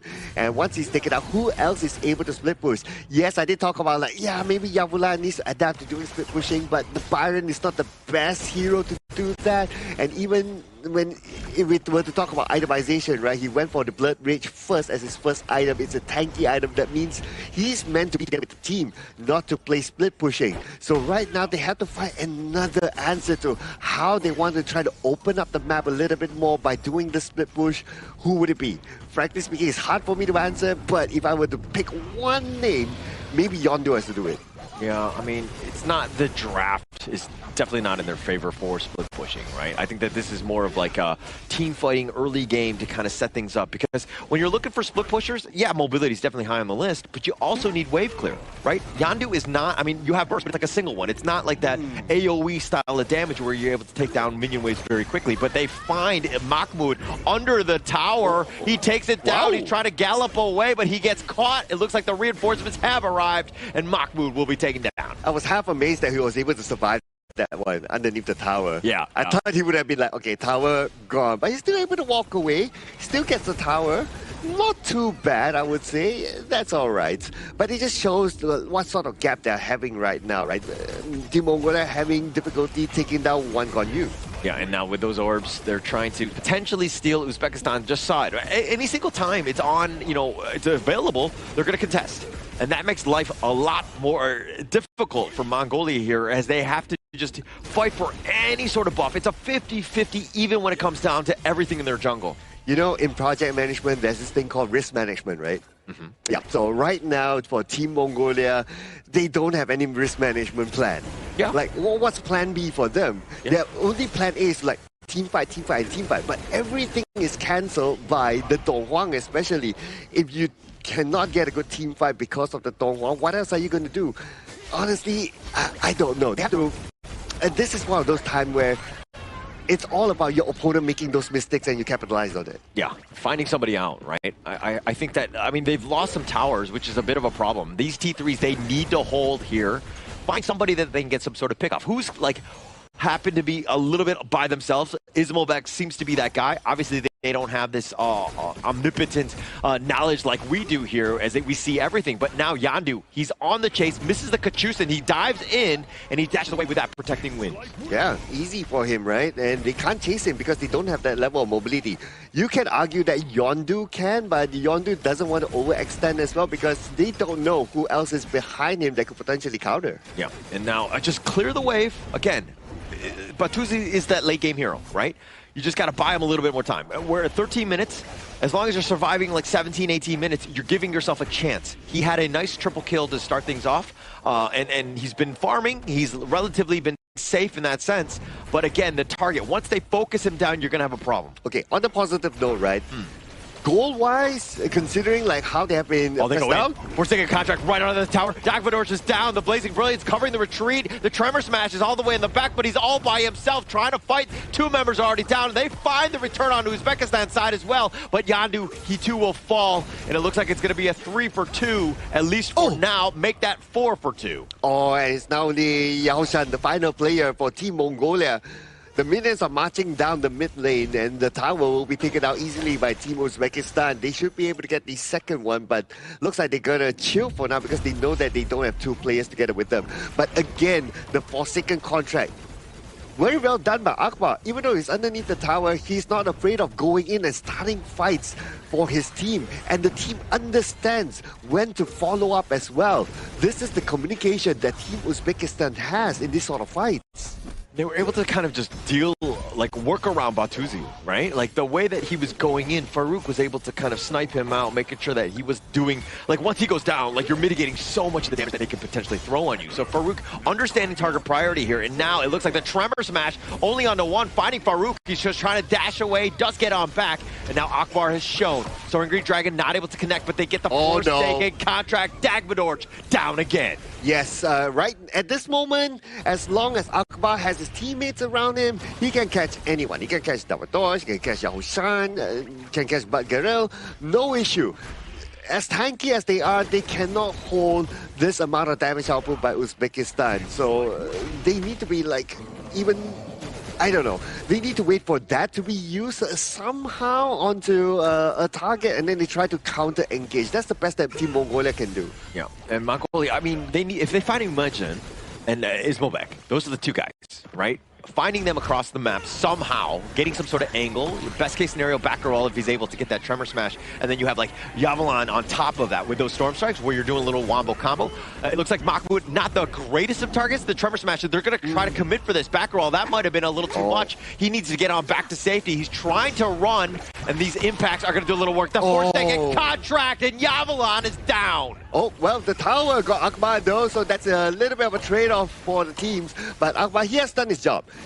Forsaken contract goes in, gets one player, that's it. That's all he needs to do. And now the rest will be done by his teammates, and they will focus onto the top instead. Yeah, do a little bit of work here. I mean, Akbar, you'll be happy with that, right? Because now with 4-on-4, you have even more space to potentially kind of take some of these towers down. So you're kind of opening up the map a bit. And, I mean, you're going to be happy trading away your roam for a clash here.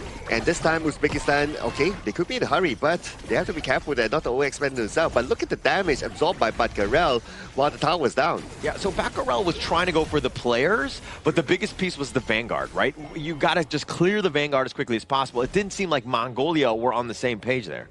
Yeah, it feels like, okay, do we want to clear? Do we want to focus on taking down someone? Not too sure. But I can totally understand what they're going through here, right? It's that if you're pressed, if you are pushed to the corner like how they were, then it gets kind of difficult to decide on one decision. Decisions need to be made like split second, and they can change just like that. Yeah, and now Uzbekistan on the prowl, looking to end.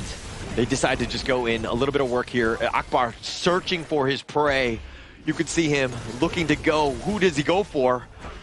Not able to find a right target at this point. Plus, they don't have minions to continue this push. Oh, everybody's just afraid of Akbar right now. Like, the moment they know that they step out, Akbar will go in for second contract. One person gets taken down, the rest will follow up from there. And that's why they cannot engage onto Akbar right now. Yeah, and you know that, oh, now they're going to use it. They find Baccarol. That's going to open things up. And the Fever Mirage on the back, but he's going to be picked off. They have enough to take him down. Yandu was fall as well. They've got the Razor Cavalry with these heroic charges, just bashing them around. They will take him down left and right, and Dagmadorj will go down as well. And it looks like Uzbekistan, off of the ace, will take game number 2, and they will sweep Mongolia out of the Asian Games qualifier here. Through that sweep itself, Uzbekistan do also aim their rights going into the last chance stage. And we'll have to check the scoring between Uzbekistan and Pakistan later on, but this is where Mongolia's road meets the end. This is their final game that they'll be playing here at the Asia Games Esports Qualifiers for Honor of Kings. Yes, thank you so much to Team Mongolia, but what a game that was for the debut of Dong Huang. And because Dong Huang is his first debut here in this tournament, right? So maybe some of the teams will be looking at it as like, maybe we can kind of use the Dong Huang in the future, because there have been a lot of Lianpo picks that a lot of teams not able to counter. I mean, for me, I whenever I see the Dong Huan like running at me, and he's like, you know that the Forsaken contract is coming. It's like, I'm not signing that. I'm gonna run for safety. No, I don't want to deal with the papers. No, I'm not. I'm gonna run for the hills, so to speak. But the way that Akbar was able to play that, he was so threatening. Sometimes he didn't even use it, but people would be pushed off, and that creates more space for your team to find different angles and to take some of those outside towers. And it's about a numbers game here coming in for the side of Team Mongolia, where Forsaken contract connects on towards the side of one of their front lines, but the remaining members just wasn't ready to actually respond immediately to those team fights. So going in for Mongolia in towards future games, maybe it's about the cohesion, moving as 5, moving as a frontline unit. But we gotta give them props. Batuzi had an amazing game on the Marco Polo here. Early triple strikes, mid-game pickoffs, and then going in for the backline for the takedowns. He played a pretty good Marco Polo, I would say. Yeah, I agree on Batuzi having a good game with the Marco Polo, right? Like, he still held on to his, although he was like very pressured at the bottom lane and all that, right? But imagine if you remove the Dong Huang from the equation. Yeah. Batuzi would have been like, let's go, right? Let's go, yeah. Yeah, because he would have the support from his team, and then he can goes in and does his thing, right? But yeah, the Dong Huang was their bane. Yeah, and also, like, in terms of just execution, though, I mean, like, you're thinking Baccarat with a tremor smash. If he is able to time that properly, right when the Fever Barrage is coming in, you have, like, such a disastrous way to just take over that team fight.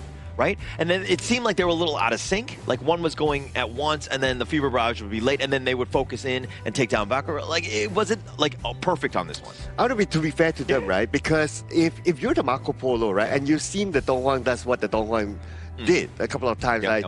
You also self-doubt. Like, okay, if you go in with the Tremor Stash, can you Tremor Smash, right? Yeah. And then, like, would it be worthwhile for me to follow up, or should I wait for that to end before I come in? So that's why there was some disparity there.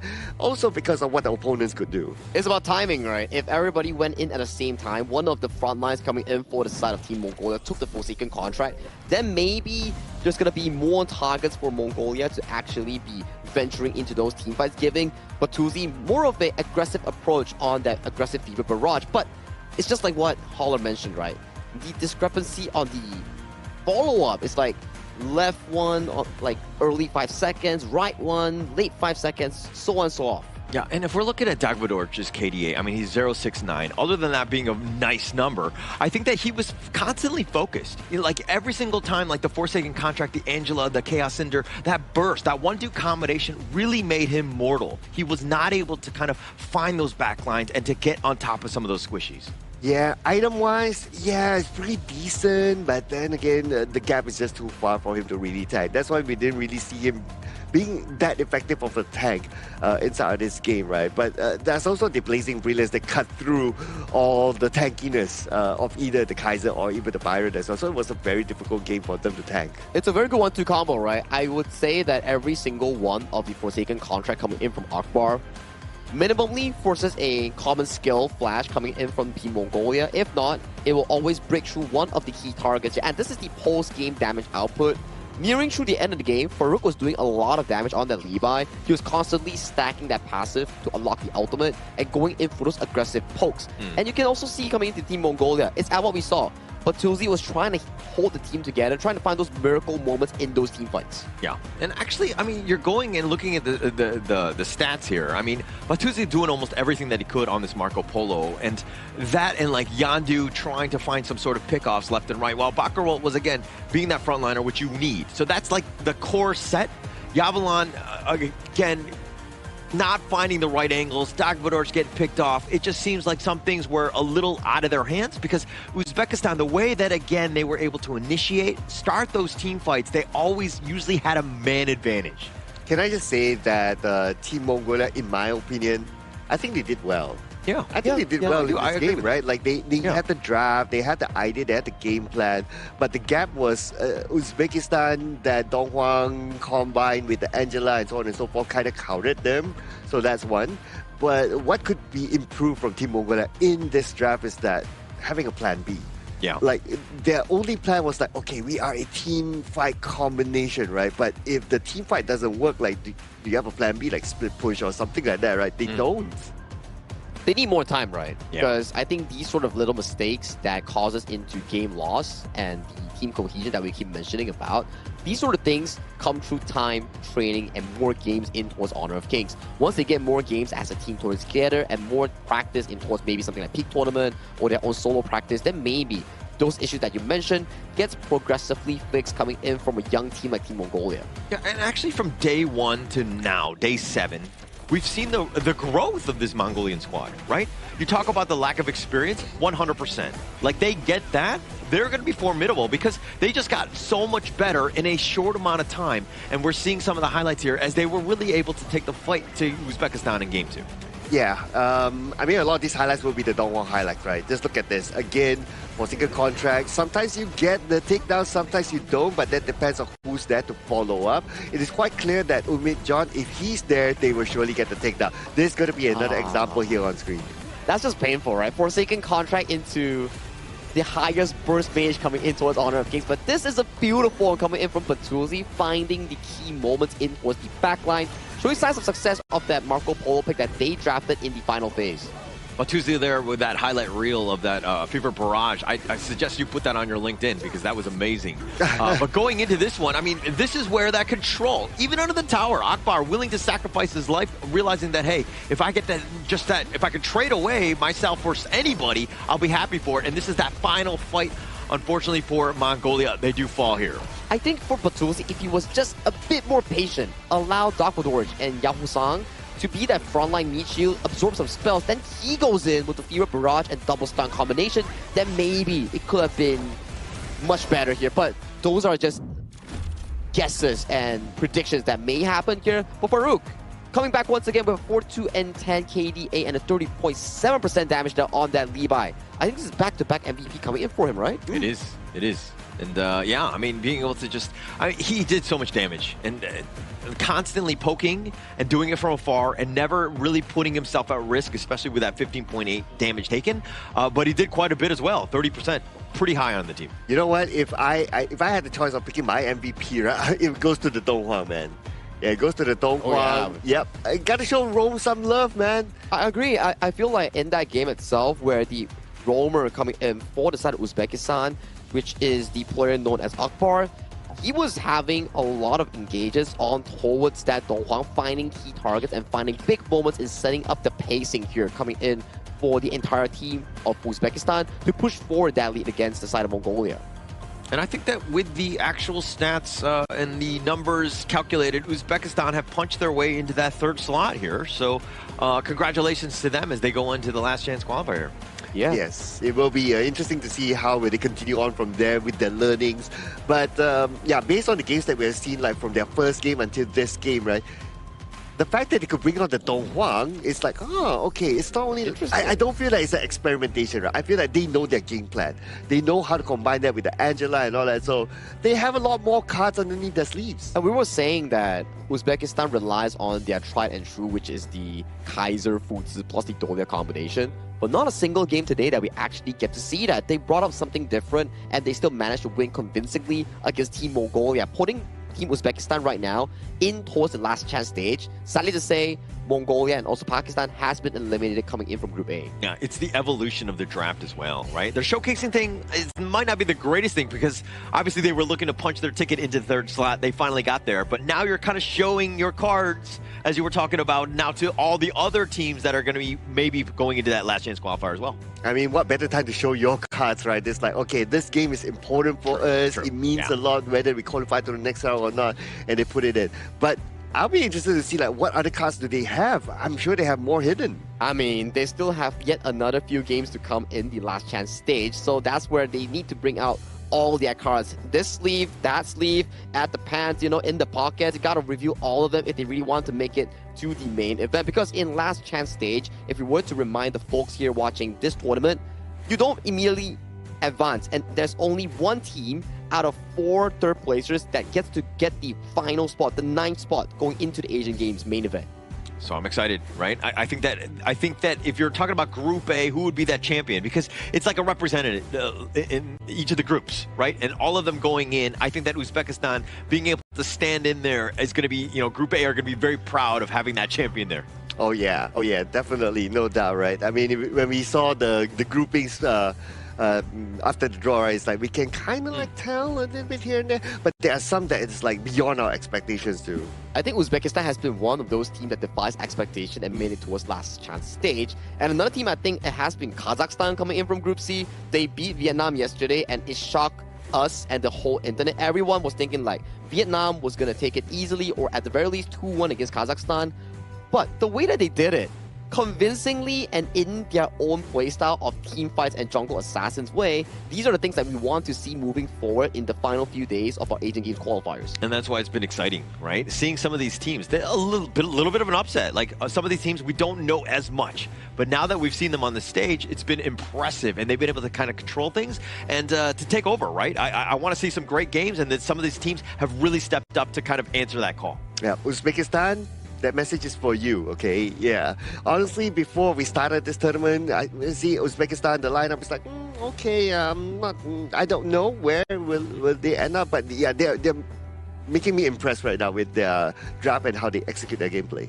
They had a lot of storyline, right? They are the only team to play a BO3 with Pakistan fully. Our first 3-game series ever. And it came into, what, Tempest Dragon games, into back-to-back reverse sweeps, and then coming in with niche picks like the Kaiser Jungle, Fuzi Clash Lane, and then just now with the Donghuang Roam. So I don't think we get to see much of this often, but yes, you can say that it's not the best of the meta picks, nor have they played a perfect game. But when you talk about how they're able to find their comfort and converting their comfort into game series wins in such a difficult group, that is something that I think is really nice to see. Yeah, and actually thinking back on that, I mean, they were down 0-1. They lose that one. Pakistan takes their slot. They would have been eliminated, right? So like all of the little baby steps, all the good decisions, all of the little wins, just to give themselves a chance was just enough to get them into that third slot. Hey, I want to ride on the point that you mentioned about, it's not meta picks and all that, right? Well, I guess if you win games, it doesn't matter whether you go for a meta pick or not, right? As long as it's effective enough to use in the game, based on the game plan, based on what they have already practiced, they win. All good. All good. I mean, as long as you win, that's the clean slate answer. You can be picking 100 meta heroes, and if you don't deliver a win, it doesn't matter here. But congratulations once again for Uzbekistan for making it to the last chance stage here. Their road doesn't end, as they will be facing off against Group B's third place, and then going into the final moments to find whether they can actually make it to the official event of the main qualifiers. All right, going into this one though, who had it on their bingo card where Uzbekistan was going to be third place in this group? Not me. Not me. Definitely not me. Not me. Right, well, okay, would you think it was Pakistan or Mongolia? Like, what were your, like, between the three? I mean, we know what we know now, but, like, going in, I don't think I had, I think I would have probably put Pakistan there. Yeah, likewise. Likewise, I think, yeah. I think I only predicted the first and second one because it was kind of obvious coming from the game. Yeah, it was a gimme, right? Yeah, and then coming towards third place, maybe it was, like, a bit more close, but I didn't expect it to be this close. Yeah. Like, that one series against Pakistan coming from Uzbekistan, that was the most important series that they actually played in this group itself. Okay.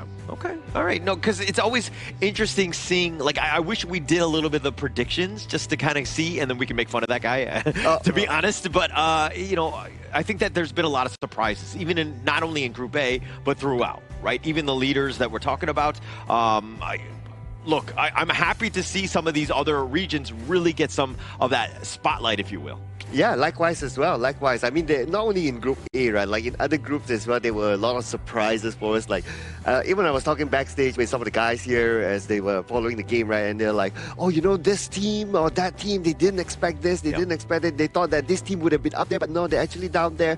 Yeah, that's why this tournament is so fun to watch. You can't decide things before it actually plays out. So that's the beauty of mobile games or esports in general, because everybody has a shot. Because when you pick like 5 heroes each, it's always going to be depending on how you execute them as a team and how you control that mentality going in towards that play itself. But the interview is ready coming in for Team Uzbekistan, and we do want to congratulate them after that win. So let's check out with Mara, with Team Uzbekistan representative on the stage. So Mara, if you may, please lead the interview.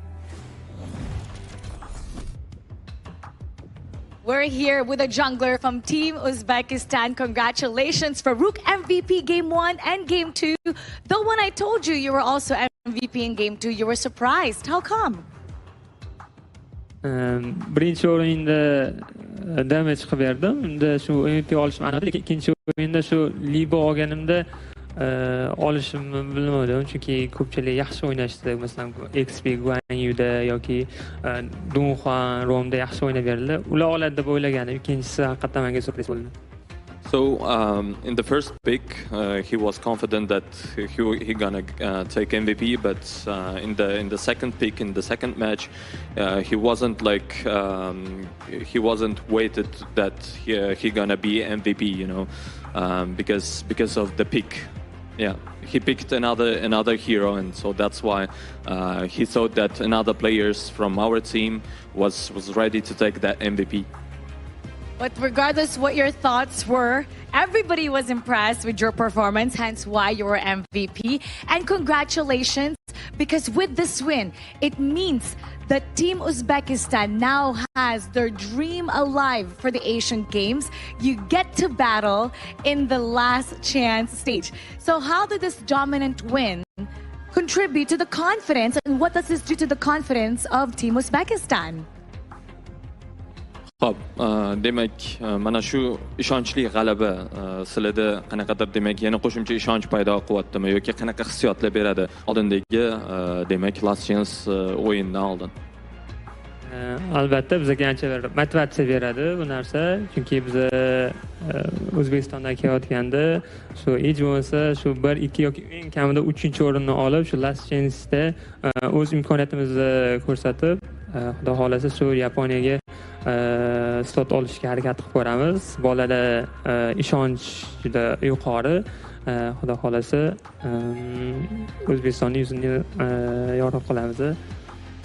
Winning in this match, it means a lot for us because when we were arriving to Kuala Lumpur, we were thinking our goal was at least third place in our group because we know that Philippines and other teams in our group are really strong, and wish good luck for Mongolia, Pakistan and other teams as well.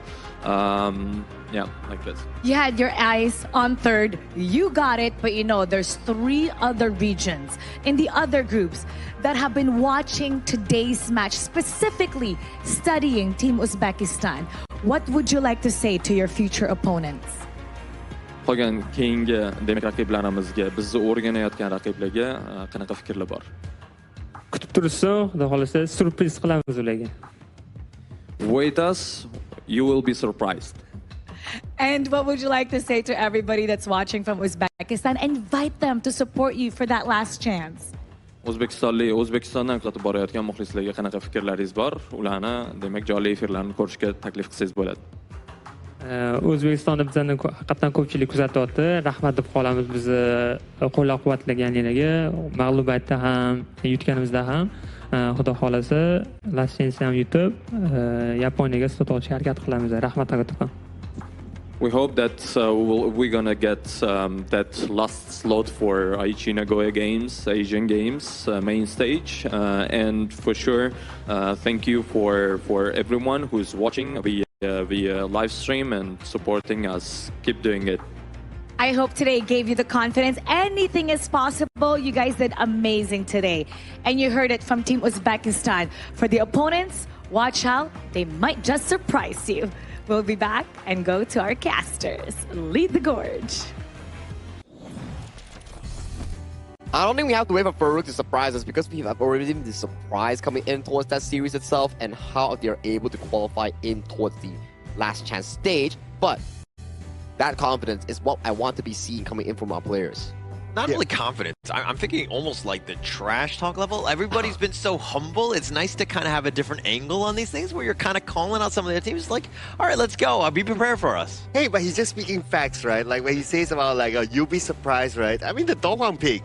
Nobody expected that. And I personally am a fan of like, you know, every time we call out, I want to see a new hero. I want to see how it's played out.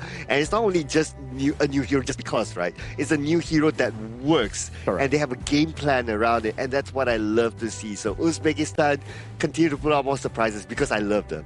Yeah, we've been having a lot of tournament niche picks thus far, like the Yaria, like the Donghwan. And those had sufficient success, I would say. And the Donghwan today, definitely an eye-opener here when it was paired up with the Angela here. But talking about yet another interview, we have to invite the side of Team Mongolia to the stage to do their exit interview, as that was the last game that they will be playing in the Asian Games qualifiers. So Mara, please take it away. From Team Mongolia, we're here with Dark Vidorj. You know, in this type of competition, we bring the best of the regions around Asia. Now, Mongolia didn't get the results that was desired, but what do you think Mongolia needs to do to close the gap so you can come back stronger for the next international tournament?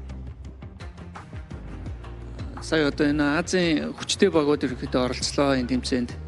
Тэгээ одоо танаа баг эргэж ирэхдээ ерөнхийдөө ямар бэлтгэлтэй байна гэж бодож байгаа вэ? Ерөнхийдөө Монголын HOK сценд бол Монгол баг үзөөхөн. Тэгээд нэг 2-3хан баг байдаг. Тэгээд тэднэр нь хоорондоо тоглоо ерөөсөө дээшгээ ахиц гардггүй гэж боддог. Нэмээд тоглож түг болохоор анхаарал хандуултан баг гэж боддог тоглоомны үед.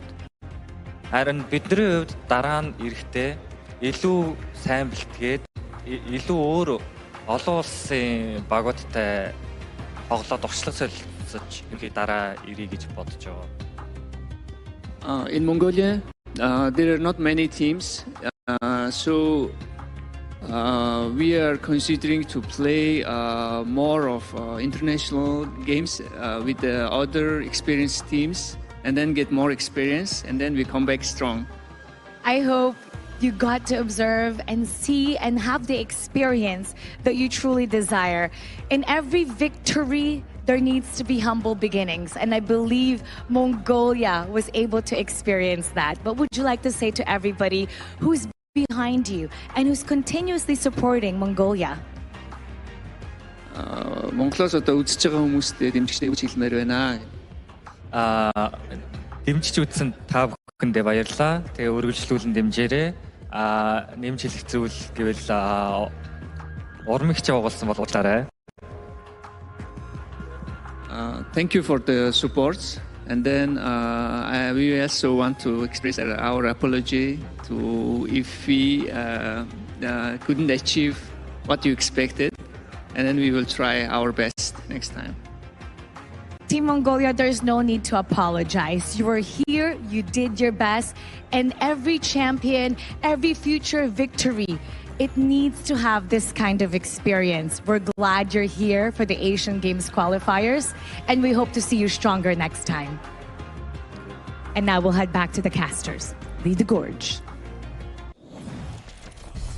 Indeed, well said, Mara. There's no need to apologize here. We are proud of Team Mongolia and Dark Vidorj in how far they were able to come as a team. You know for a fact that they lack the experience, but throughout the 4 series that they played, every single one of them progressively started getting better and better and better. And undoubtedly, I think the last game that they played was one of their best. It took us a while. I mean, yeah, the growth was definitely there, right? I think that this is a team that's just a little bit, lacking in the experience department. Once they get those reps in, they're going to be much better because we saw in 7 days just how they were able to grow, and it was exponential. Yeah, and also you kind of think about it, right? It's an honor to play against some of these amazing teams, right? Like they get to go against Team Indonesia, Team Philippines, and a creative team like Team Uzbekistan. They will give them that experience and that know-how on how they're going to adjust themselves for future tournaments. So whatever it is, it's still a good takeaway. Yeah, I mean, if I was in the same shoes and I had to play Indonesia or the Philippines, I too would question my life, right? I think that there would be the same level because they are just on another level, right? And they're just very, very good. So playing against those guys, it's almost not even fair to them. But I still think it's like a good setup, right? It's a good starting for them. It's like, okay, I want to be at that level. So they're like, okay, this is how Indonesia and Philippines play. It's a strong level that potentially in the near future, Mongolia is able to aim on towards that. But thank you once again, Mongolia, for participating in the Asian Games qualifier this time around. Hope you come back stronger next time along with Pakistan coming in from Group A. But the next upcoming series is the battle of first place and qualifier spot towards the main event. It'll be Kyrgyzstan going up against Myanmar, coming in for Group B. Oh yeah, this match is going to be really, really interesting as well. Yeah, looking forward to that one. But you know what else is interesting? What is it? It's the official gaming phone for the 2026 Asian Games Esports Events Honor of Kings qualifiers, ladies and gentlemen, which is iQOO, the exact same phone that is used by all these amazing players. You saw that amazing Dong Huang play earlier on, how he got the Forsaken contract in on point, and that's thanks to this phone. And actually going back to the matchup coming up, I mean, Myanmar right now, guaranteed at least top 3. And then if right now it's up for, Kyrgyzstan to play spoiler, right? Correct. If they were able to win out, we could have a bit of a tie, and it could be a little bit of a shake-up in terms of how that group is going to actually play out. Things are going to get messy when tiebreakers starts coming in, because as we pace on towards day 7 and day 8, lesser and lesser days for teams to actually lock in their spot towards the main event. And so far, we only have like 2 confirmed teams coming in from Group A, which is Indonesia and Philippines. But coming in for the next series, we'll definitely have to go to a short break before we bring you more Honor of Kings action. Whether or not Kyrgyzstan can stop Myanmar's dominance in Group B is what we want to find out. So see you after this break.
Contestants fight for the honor of their regions while we cheer them on from the stands.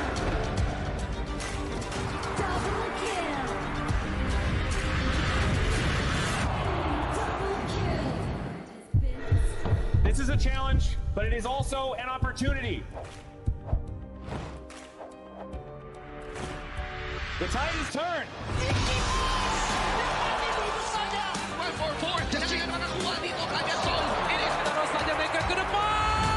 Fastest in front. They're going to use it. Golden tight. Close that capacity. And we pulled it off together. We share the same voice, the same radiance. This moment of brilliance belongs to all of us. Together, we shine.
Welcome to the 2026 Asian Games Esports Qualifiers, Honor of Kings.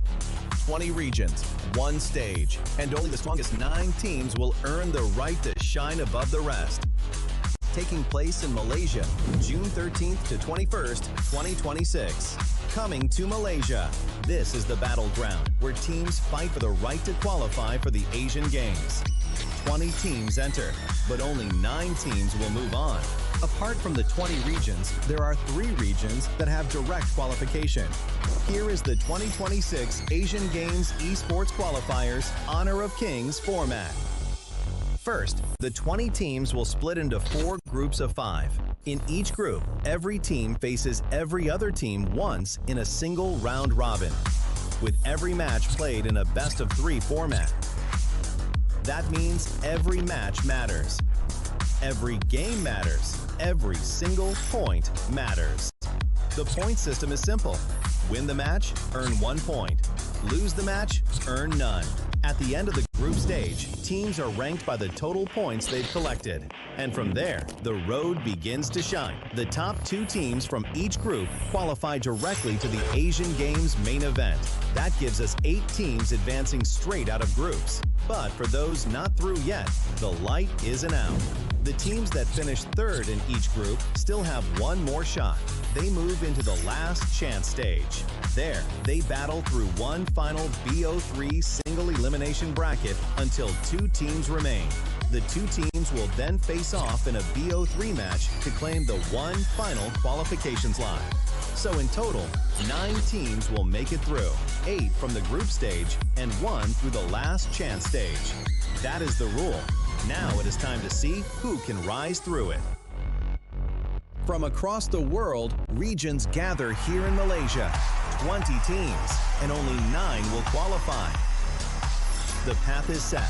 The stakes are clear. Together, we shine. Stay tuned, and we'll see you at the stage.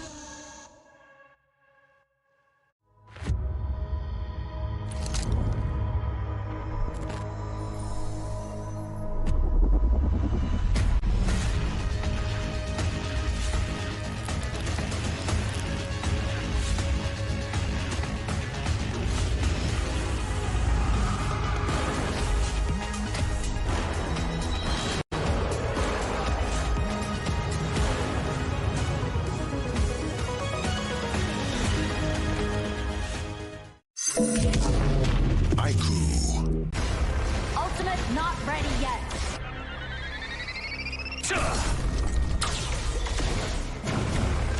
You have slain an enemy. My magic murmurs in ecstasy.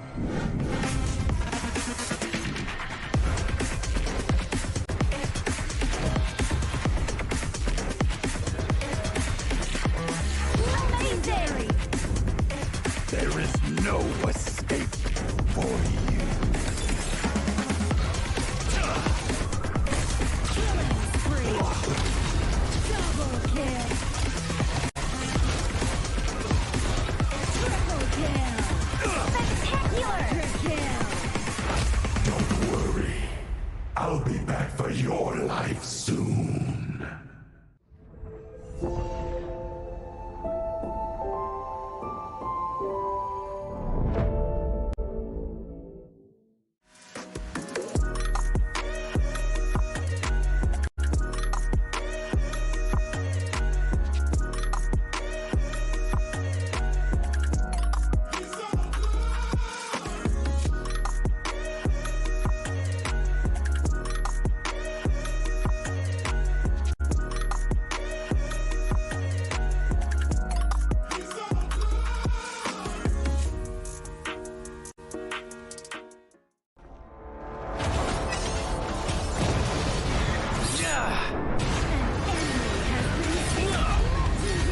Double kill. Shall I compare thee to a summer's day? Slain. Don't engage in slain. Don't crush us like insects. Slain an enemy. Defend our base. Our high ground tower is under attack. Amazing. Unbelievable. Triple kill. Ah, the fragrance of romance. Ally has been slain. Rampage. Double kill. Triple kill. Spectacular. Pentakill. Lady Fortune is on my side.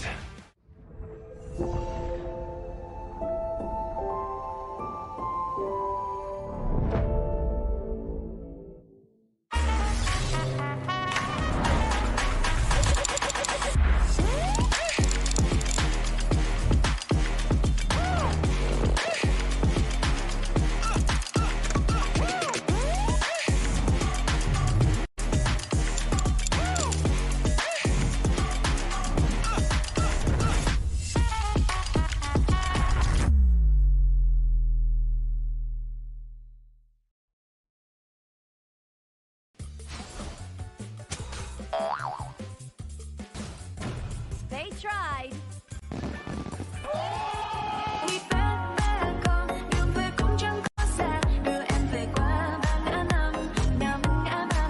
The new Spritling skill, Hit, is a passive skill, which will automatically trigger at fixed times each match, up to a maximum of 10 times. The skill grants guaranteed standard rewards like gold, XP, shield, health recovery, and more. There's also a small chance to uncover mysterious grand prize effects during the match. Digit may also produce tradable high-value treasures. Detailed information about acquired treasures will be shown after the match ends. Each treasure has its own rarity and storage size, and obtained treasures will be automatically stored in your warehouse. If you want more high-quality treasures, make good use of the Treasure Fusion feature. You can also copy and share your code so friends can help speed things up.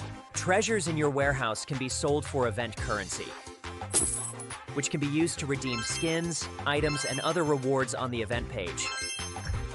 You'll even have a chance to win physical prizes like smartphones and cash. You can also spend event currency to bid on high-value rewards. The auction uses a hidden bidding system, where you can submit 2 bids for the same reward. The highest bidder wins, giving you even more ways to obtain rewards.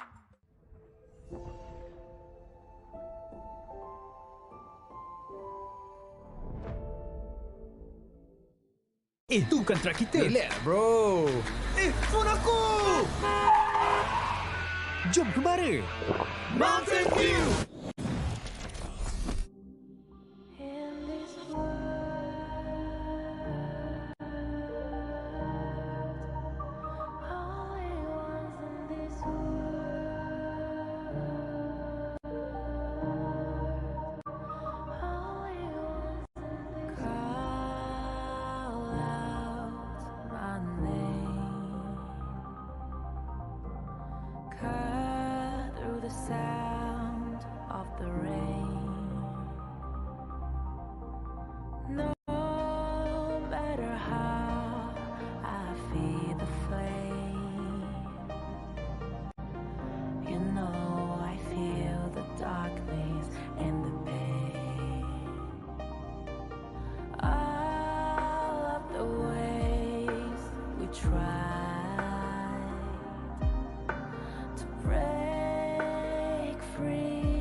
Now I see that I got everything I need.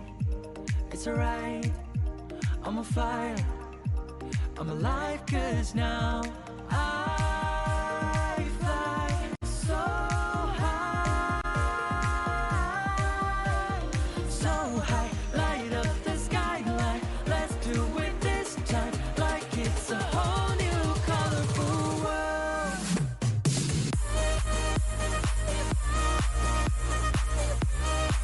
Like we're the only ones in this world. Like we're the only ones in this world. Never thought we'd get this far, burning like the stars.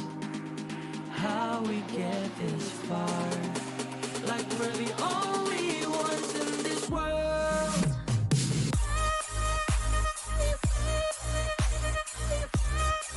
Like we're the only ones in this world. Like we're the only ones in this world.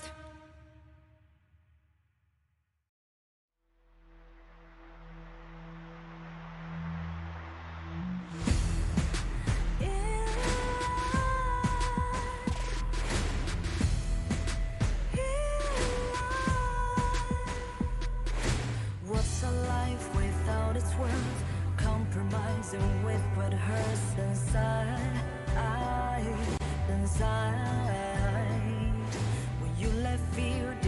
change your fate. You don't choose which path to take alive. In life, I'm finally letting go of everything that last to hold me. I'm against all odds, but I won't give up, 'cause it's my time to shine. Standing in the spotlight, can no one back me down.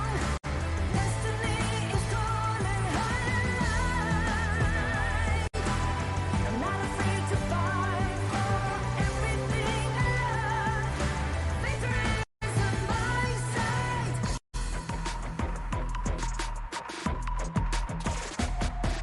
The more we lose, the more we gain. The more that nothing stays the same. In time, can't love ever, can't forget. What you see is what you get. Sometimes, gonna show the world tonight. The light that shines inside us. We're against the odds, but we won't give up, 'cause it's our time to shine.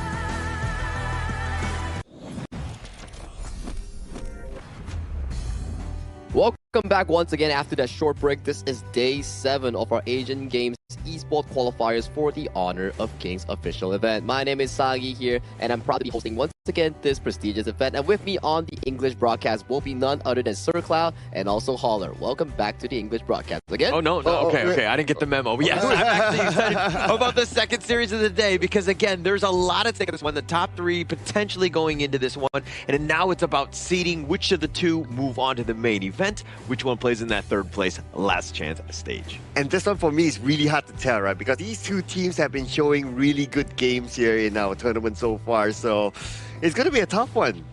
It will be a tough one, right? In a sense where we do look over to how both of them play the game, it's really different. For the side of Myanmar, it's more relying on towards the side of Ant to get those early game objectives. The team plays around his aggressive jungle choices and then they build the lead apart. For the side of Kyrgyzstan, it's more towards the side of Azad's late game potential on that farm lane and making sure that he gets his signature picks and he scales into the late game. Not forgetting as well, the assassin picks coming in from the side of Marlon and also Marapat. Those has been pretty eye-catching as well throughout the tournament. Yeah, and actually, I like it how you rightly pointed out Azad. He's definitely been the guy in Kyrgyzstan. And most teams that have success generally limit him. They put pressure and they take away space so that he's not able to farm. I mean, Dastan has also been the guy as well. So he's kind of stepped up when they need to. But again, those are the 2 you focus on. And the best part is that those 2 players that you highlighted, right? Azad as well as Ian, they're both very young players. Correct. They're both like 16, right? Yeah. So this is like the battle of like who's the better youth player here. I mean, we always love some, young talent coming in towards Honor of Kings. It just shows that there's still more talents to be discovered coming in from different regions. And they've been showing us through the Asian Games qualifiers here that they have what it takes to be the next generation of stars in HOK Esports. Yeah, and going into this one, it's funny that you rightly point out that they're both 16, right? Which one is going to grow in terms of who's going to be? Why are you looking at me in terms of like whenever I talk age? I always think it's funny to see these guys because the prodigy, the way that they're able to play, and the level of calmness that they have when they do, right? Especially at that age, I was nowhere near that level. Yeah, but you know where else is everybody able to play, especially a new season? Where is that? Yeah, it's the new update here, ladies and gentlemen. The grand venture has begun. So a lot of new things are happening in there. That includes like you can trade stuff inside for skins. There's the new Dig It feature. There's the new hero called Devara. Man, so many good stuff in the new patch. I'm just like very intrigued with the graphic that's like on the lower third. Is that a Meowna Lisa sprite paint or something? It's looking that way. It's looking that way, right? Yeah. Yana Lisa, yeah. You're probably gonna dig it out, in the game itself. Like I've been playing a few games where the spriteling will occasionally dig out some treasure on the ground and give you like 10 to 15 gold plus like the paintings or like the things that you can sell on the consignment market to exchange for goods that Sir Cloud mentioned just now. But that's enough for the official server here. We're in the Asian Games version of 85 heroes that we are referencing from season 13 if I'm not mistaken. And the upcoming matchup featuring Kyrgyzstan and Myanmar. I think we had a bit of like discussion just now, right? Winner cements their spot. For Myanmar, it's about going undefeated. For Kyrgyzstan, it's about tying up the score and forcing that first and second place tiebreaker.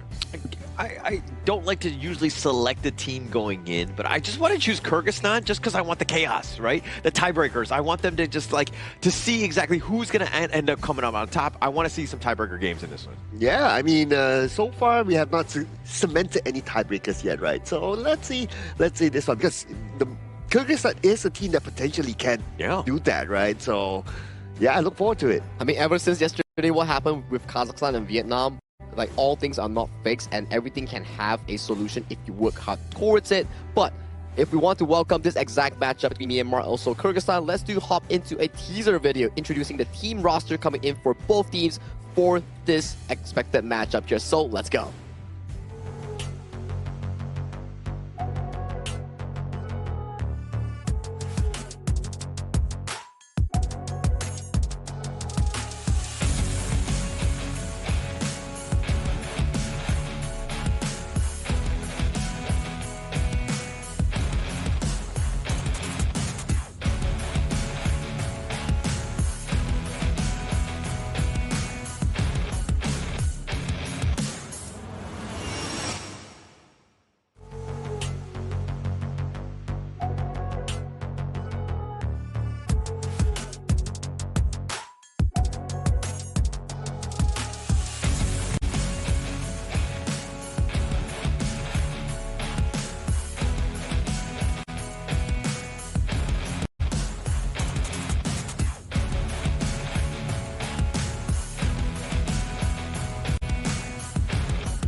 The path is right in front of them. One more win is all they need to secure their place and take the next step forward to the main event. Focused, confident, and ready for the challenge. Please welcome Kyrgyzstan!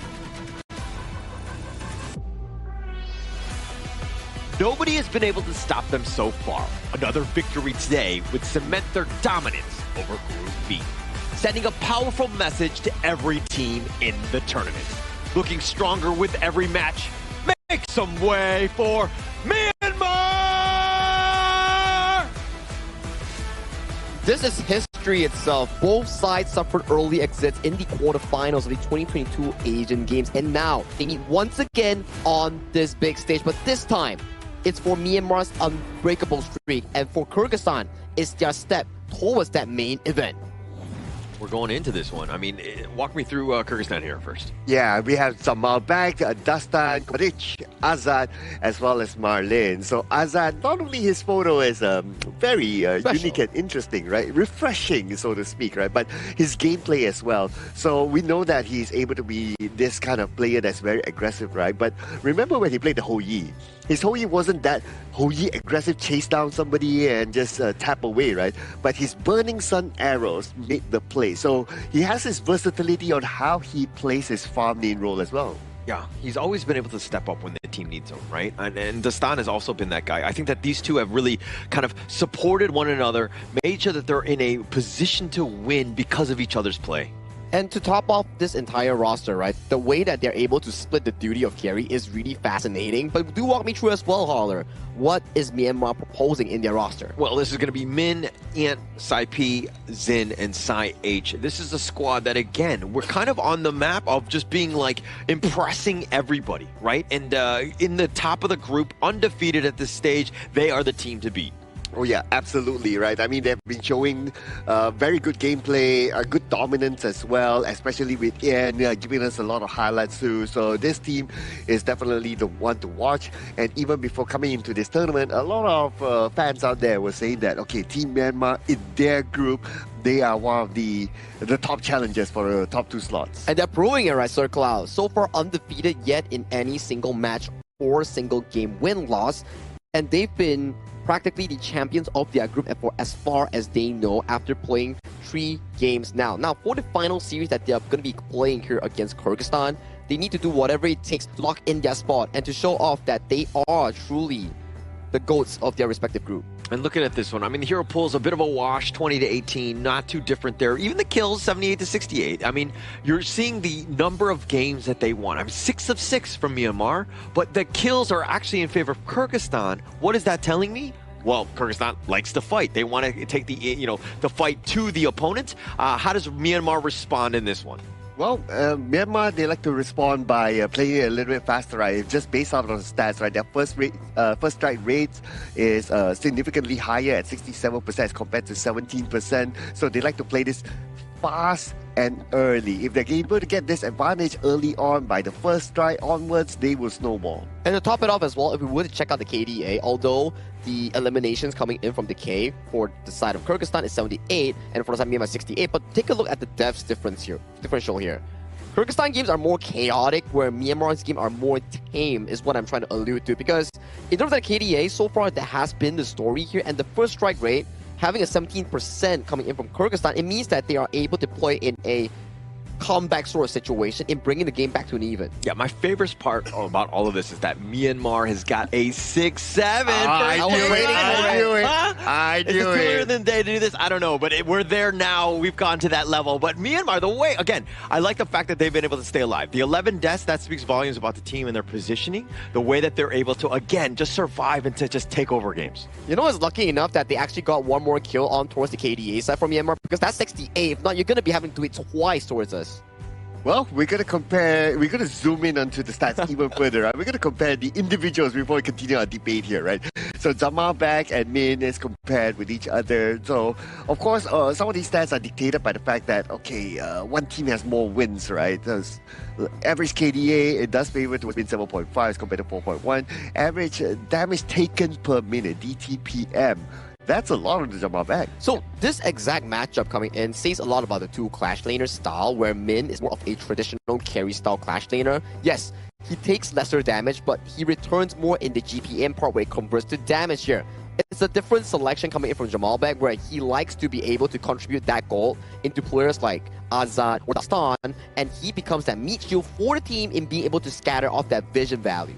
So both of them, again, I love the fact that they're both head-to-head on this one, because this is pretty much the eyes of what role and lane you should be looking to get into, because they're the ones that set things up for everyone else. If Zamalbek is able to get to the back line, if he's able to create all that chaos and that damage that you're seeing, they're going to have a pretty good time. On the other side, Min, if he's able to mitigate, again, be that farm carry, if you will.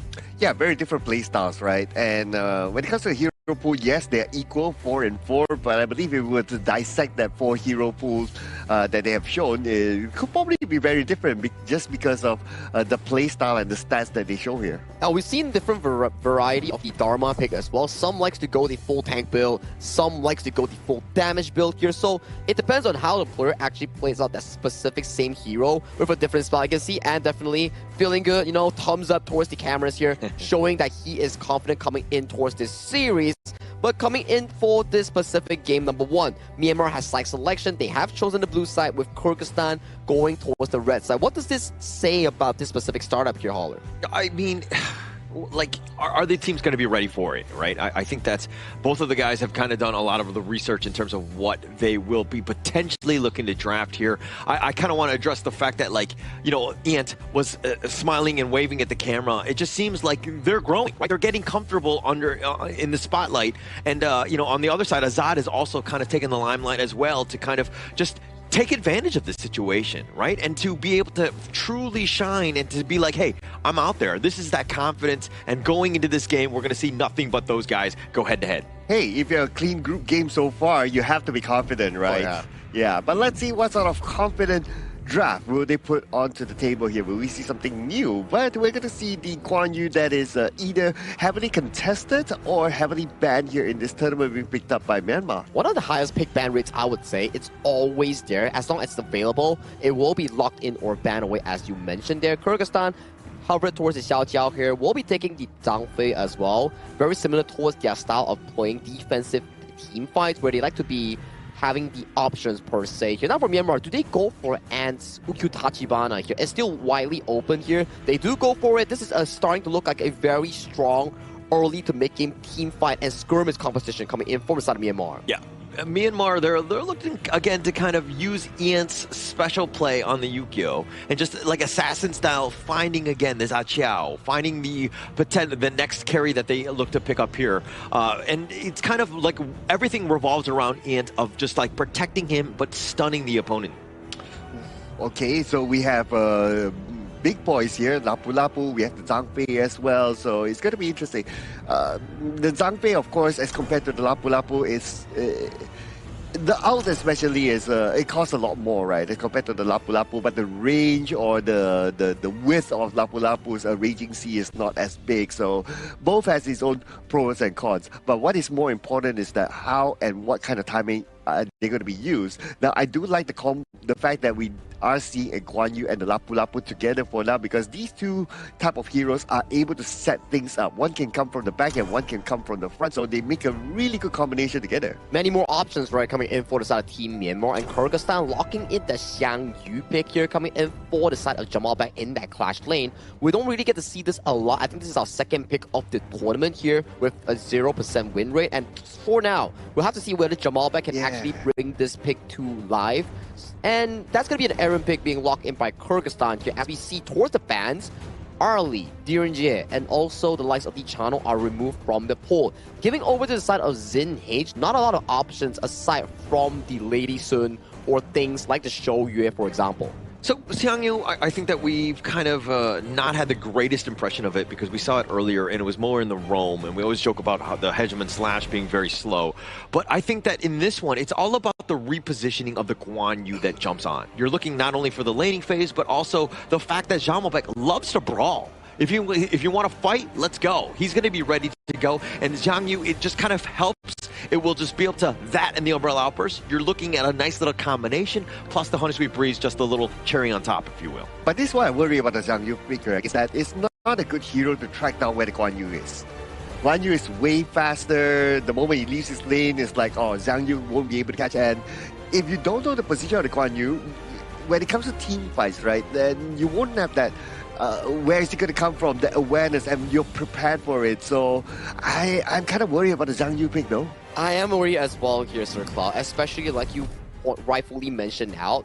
Heroes like the Eren and Xiao Qiao, they don't really have lots of crowd control nor mobility to actually counteract against the side of the Guan Yu that has been locked in by Min here. So the roamer and clash laner's duty coming in from Kyrgyzstan will be so detrimentally important in making sure that these two carries coming from Kyrgyzstan has the room to actually do damage. But let's hop on into game one of this important series between Myanmar, the undefeated in Group B, and Kyrgyzstan, looking to find their spot in towards the main event. And this is going to be it, right? I think that, you know, Kyrgyzstan, are they able to kind of find a way to stop the undefeated beasts that have been Myanmar, where they've been 6-0 and literally taking over the group?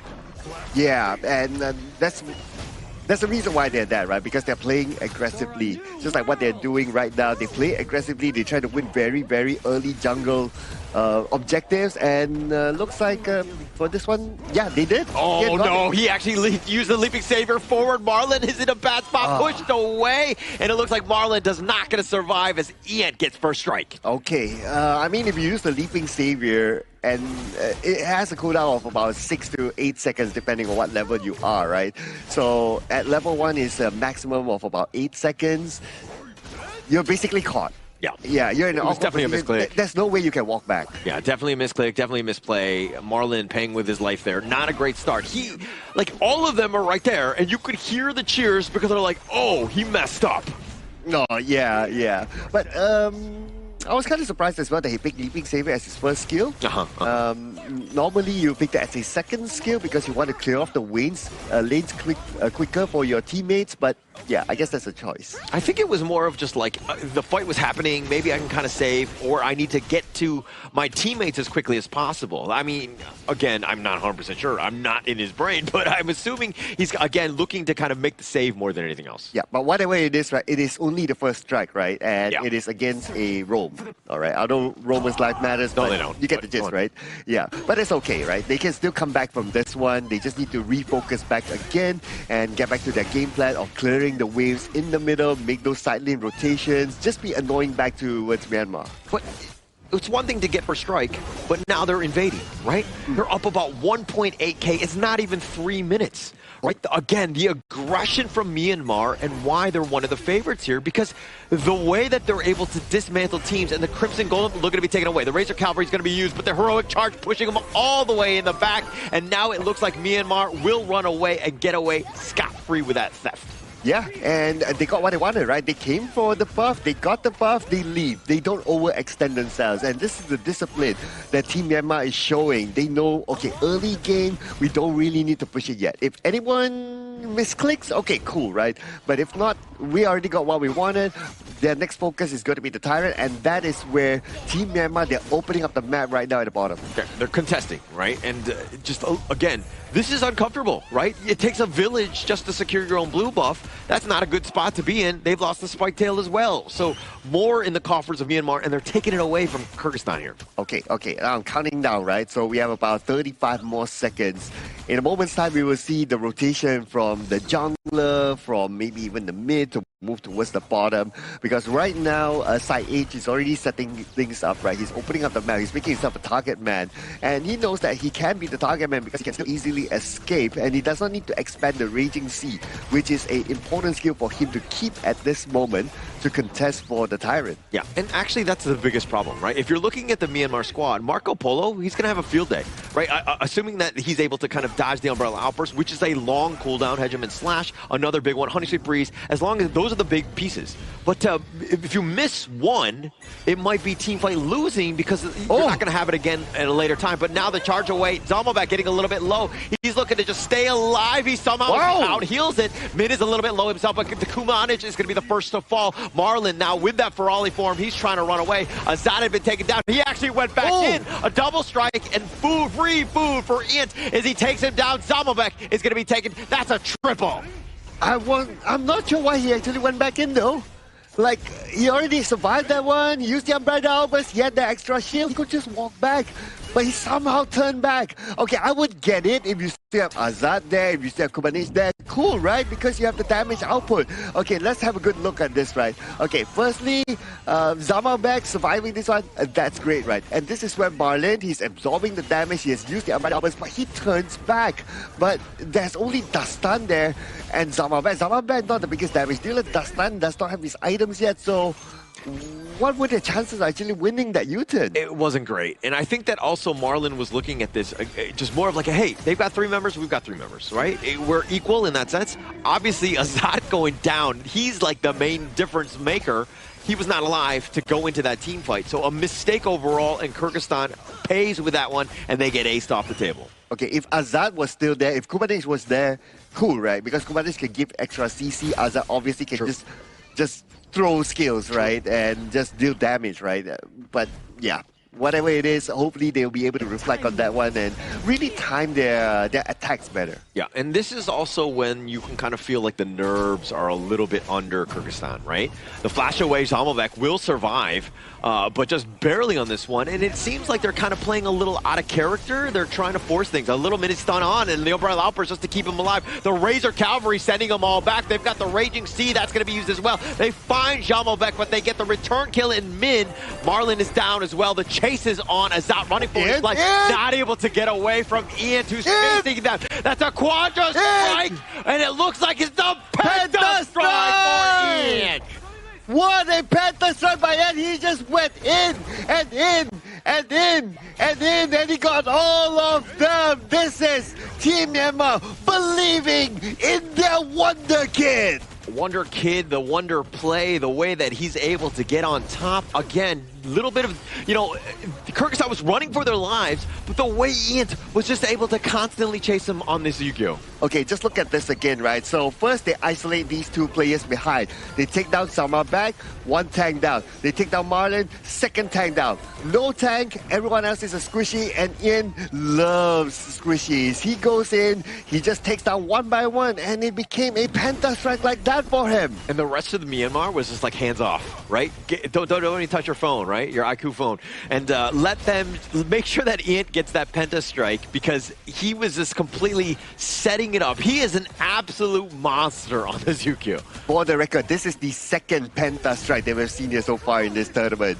So great job here by the young prodigy of Team Myanmar, but they go in. Yeah, a little bit just into the bottom T3, zoning them away. Marlon just got enough madness to potentially use this ult, but I don't think he's going to expend it here. Bottom T3 is down. No, he has to keep that one. He does not have the right opportunity yet to actually use it, and then his teammates are able to follow up. They're not in position yet. But it's not only about position right now. The gap is starting to show. Look at the difference of level. It's almost an average of like 2 levels depending on which hero that you're looking at. So for them to really find a good one, they need assistance from the tower at the same time. Yeah, and if anything, Ant has a 4-level differential over Dasan, right? That's how much he's rolling. He's absolutely taking over this game. If you ever wanted that moment where you're like, okay, I need to just take over, this is it, Ant showing how it's done. Oof.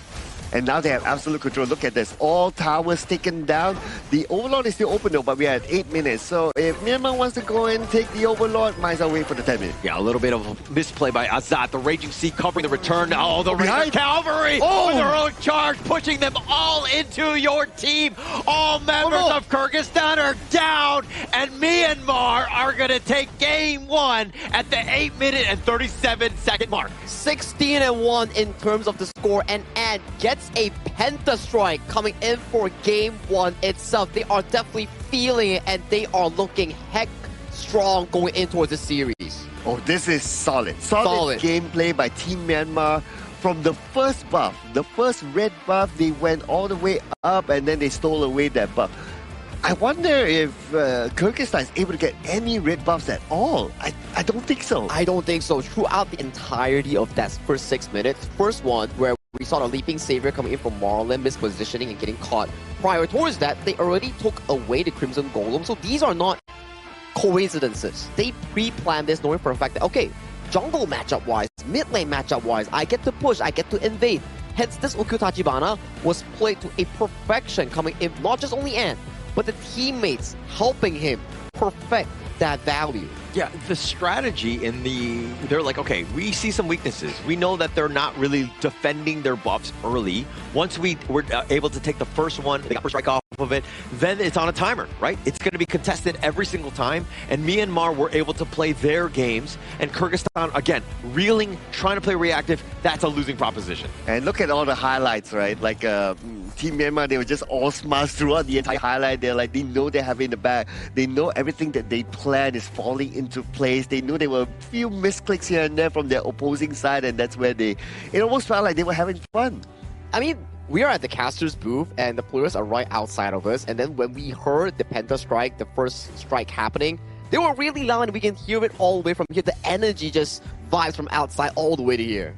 Yeah, it's almost like they were giving away what was, you know what I mean? Like when you saw Marlon jumping in, all the players are like, oh, everybody, like you can tell. And we're like, okay, yeah, he's definitely caught. There's no way he's getting on out. I mean, we're seeing that as well. But again, very reactive, emotional team, and they're on an absolute high here, this Myanmar squad.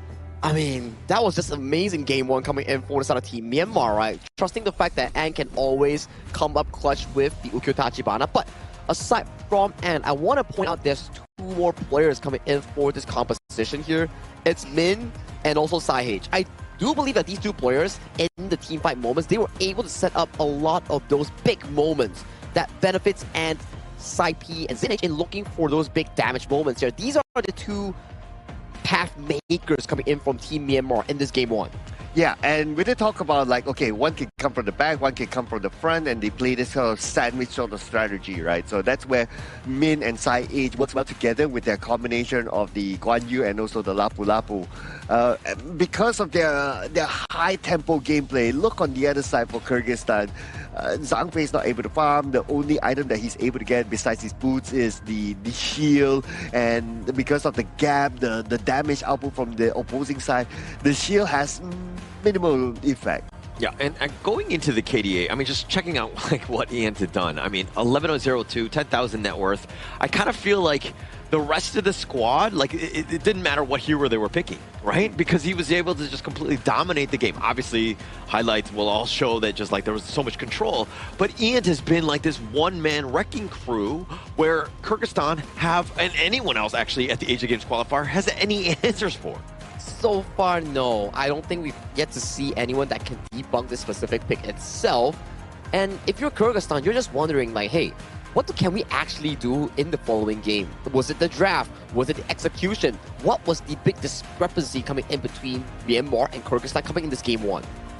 Oh man, I mean, I want to look more at these stats, right? Like any other significant numbers here that we can see. Damage dealt from Kyrgyzstan is, everyone is pretty much the same. So look at this, right? If a Zhang Fei is able to deal 17.9k, and then if you look at your jungle, right? Dasta is able to deal 16.2k. So if a support is able to deal more damage than the jungle, this tells a lot. This does tell a lot where Dastan didn't get any sort of farm going, you know, like level 1, you already see Ant, Min, Side P, and Side H are all in your jungle and they took away your Crimson Golem plus the first strike on towards Marlin. And then every few minutes you have Min just standbying in the red side jungle waiting for them to appear. And once they show, immediately Razor Cavalry coming in from the back and setting up more plays, more takedowns for the side of Team Myanmar. And that snowball kept going and going and going until the 6-minute mark. Penta Strike coming in from Ant. 8-minute mark, game-winning push. So clean stuff all around from Myanmar, from game planning all the way to execution. Yeah, perfect game. I mean, there's not really much I can really nitpick on the Myanmar side. If we're talking about Kyrgyzstan, look, I was trying to defend the Xiang Yu pick as much as possible, but the impact is definitely not there. I think that in terms of like some sort of better clash laner to kind of really give them some chance, because Min on that Razor Cavalry, I mean, on the Guan Yu was just so good. Yeah, I mean, in my opinion, if you want to use the Xiang Yu, right, okay, you pick it as a roam. I think that should be the primary role. And then you need someone else to set up first, because the Hegemon Slash will take 5 business days before it arrives, right? So you need someone else to set it up, and then the Hegemon Slash follows up. I think there'll be an ideal situation if you want to go for the Xiang Yu. Good point, right? And let's check out the gold lead here. This is one of the strongest gold lead we've seen in a while, where in 8 minutes, that's a 15.4 thousand goal lead going over to the side of Team Myanmar. They didn't allow a single turret to be taken down from the side of Kyrgyzstan, and they had no objectives as well. It was just steamroll from minute 1 until 8 minutes 35 seconds for a complete dominant performance. Perfect game. I mean, it could not have been any better, right? And you were talking about, like, how would Myanmar be able to take down Kyrgyzstan? Well, boom, there you go. Let's just ride on the backs of Ian, let him carry us to victory, put our team in a great spot to just set him up, and Myanmar with this gold graph just showing you exactly, hey, they were in full control here. Yeah, if only there was a stat for the red buff, right? Oh, yeah. I guess we would see that Team Myanmar taking all the red buffs from the Kyrgyzstan side. I think with the coming highlights circle, we can actually count how many red buffs that they actually took away from the side of Kyrgyzstan. This is the number 1. That's 1. So Ant and the team actually planned for this. They pushed up the waves and immediately assist the play going in for this specifically. And this is the second one coming in at 4th minute mark, where this was a team fight that actually broke through, where Min set up a beautiful one for his team and got out safely here. And then Ant comes in, picks up a triple strike to start off that gold lead that we're talking about here, given so much advantage at the 4th minute mark, almost a 5,000 gold lead in favor for the side of Team Myanmar, and this was the pentakill. Yeah, this is the moment, right? And everything, it was already in their favor, but they were constantly looking to brawl. And Kyrgyzstan, to their detriment, sometimes you don't want to fight. You got to play a little bit more passive. And when Ian is able to make plays like that, jump in, you're like, okay, I'm going to try to save my teammate. You're just going to get rolled like there. And congratulations again to Ian on that penta. Oh, that was so beautiful to watch again. Thanks so much for the slow-mo as well. And this was the final moment. Wow. If you have a Guan Yu behind you, you're bound to get pushed like that. Yeah, that's the problem that we talk about, right? When the Zhang Fei uses the Unbridled Outburst and Jamal back on this Xiang Yu isn't able to defend the team, it allows for so much room for Min to set up for the MVP performance coming in from Ant on this Ukiyo Tachibana here. 11-0-2. That was just an 8 minutes game. Paula, like what you say, right? If you want to be the MVP, you have to do the number 1 pose. Yeah, number 1, Yeah. or I've noticed the shush. The shush. The shush. Because Those two are technically like... there's a 1 too. Yeah. So number 1, I mean, again, this guy, Wonder Kid, 16 years old, first time on the plane, and he's here. He's not only like, his team is not only like at the top right now, but he's also that number 1 MVP, man. A number 1 MVP, and like just being able to shine on the stage, like, hey, I don't know if he's on a team, but maybe you want to reach out to him as well, because he clearly carry you to victory, and this is exactly what you're wanting from the jungle role, right? Somebody who's able to take over games, completely take the pressure off everybody else. As long as people are there and able to do the #1, I think that he's definitely the guy for you. And also, we have a #1 sponsor coming in for this specific event. It's actually the Petaling Jaya Marriott Hotel, our official venue and hotel sponsor coming in for the 2026 Asian Games Esports Qualifiers for Honor of Kings. Thank you so much to Petaling Jaya Marriott Hotel for sponsoring our event. Yeah, Hola, I hope you have changed your profile picture, because the last time you said that your profile picture was 5, right? 5? Yeah. You said that your profile picture was 5. That's why you're never #1.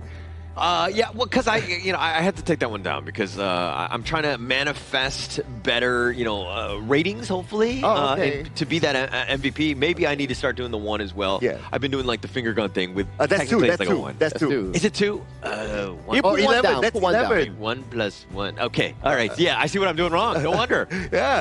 Yeah, that's why.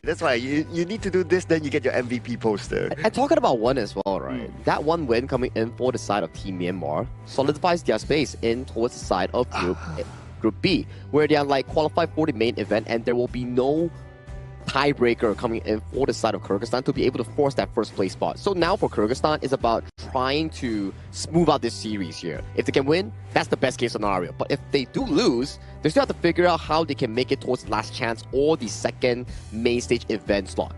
Yeah, so it's only 1 of 2. Obviously, you want to be second place. You don't want to have to play in those last games because it's just more games. It's a lot more stress. But going into this one, I think that Kyrgyzstan, they need to just forget about that game 1, right? If anything, they need to just be like, okay, let's find out where Ant is. Let's try to invade, maybe take away some of his farm, because you got to stop the snowball somehow. Yeah, that game 1 never happened, right? All those misclicks never happened and all that. Well, they have the opportunity to select first, because Kyrgyzstan will be on the blue side and Team Myanmar will be on the red side, so they'll be able to respond. Now, Ukyo Tachibana, should this be given the respect ban? It has to be banned. I feel like as of this point, Ant has showed too many times alongside Team Myanmar that they could actually pilot this hero to a high extent. And a bit of a trivia as well.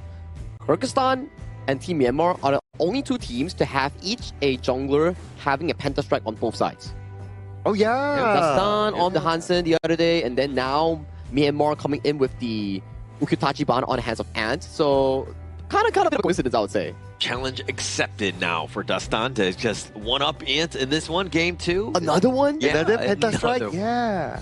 Well, first thing they have to actually figure out is how they can stop the Myanmar pain train, where they have been really, I would say, dominant in their early game. Those jungle invasions, those Crimson Golem invades, that's something that Kyrgyzstan needs to figure out if they actually want to figure out the Game 2 draft. Now, let's go into the Game 2 draft with Kyrgyzstan on towards the blue side, as they do lock in that D-Ranger while banning out things like the Guan Yu and the Maestro. Some heavy setups have been removed away, but if you pan over to the right side, that Ukyotachibana is that freely into the hands of Ant. Oh, okay, but the Ukyotachibana is going to go up against the Hansin. So these 2 heroes got pentastrikes. So both of these might be like, okay, let's see who will one-up each other here with that particular hero when they got that pentastrike itself. But Aaron this time will be moved over to Myanmar, though. I would say that it's still pretty okay. You just need a good tank in front to kind of soak things up for Aaron. All right, I really don't like the fact that Kyrgyzstan didn't ban out the Yukio. I think that, the Mai has impact, but let somebody else carry, right? Target Ant as much as possible. Take away his comfort hero. He'll pick it into anything. So if you're able to kind of target that one out, maybe play something that he's not S tier on, and he's like S- tier on these other heroes, but at least you're giving yourself a little bit of a chance. I think it makes sense, right? As of this point, if you don't have an answer to a specific pick, for now, there's no harm or shame in actually banning the hero, because that's what bans are for. You can't handle it, you gotta remove it from the draft itself. And talking about draft, Fatih has been locked in by Myanmar. They proceed to ban away things like the Dharma and Byron. They don't want to handle against that, while Kyrgyzstan removing picks like the Garuda, and also Lianpo. This does signify that Myanmar can still pick up the things that are lesser on the tank side, because tanks has been removed from the pool. Maybe something like a Mozi, something like a Liang per se, or even venturing into another path of the Donghuang again. Ooh, okay, yeah, the Donghuang. Would that be interesting though?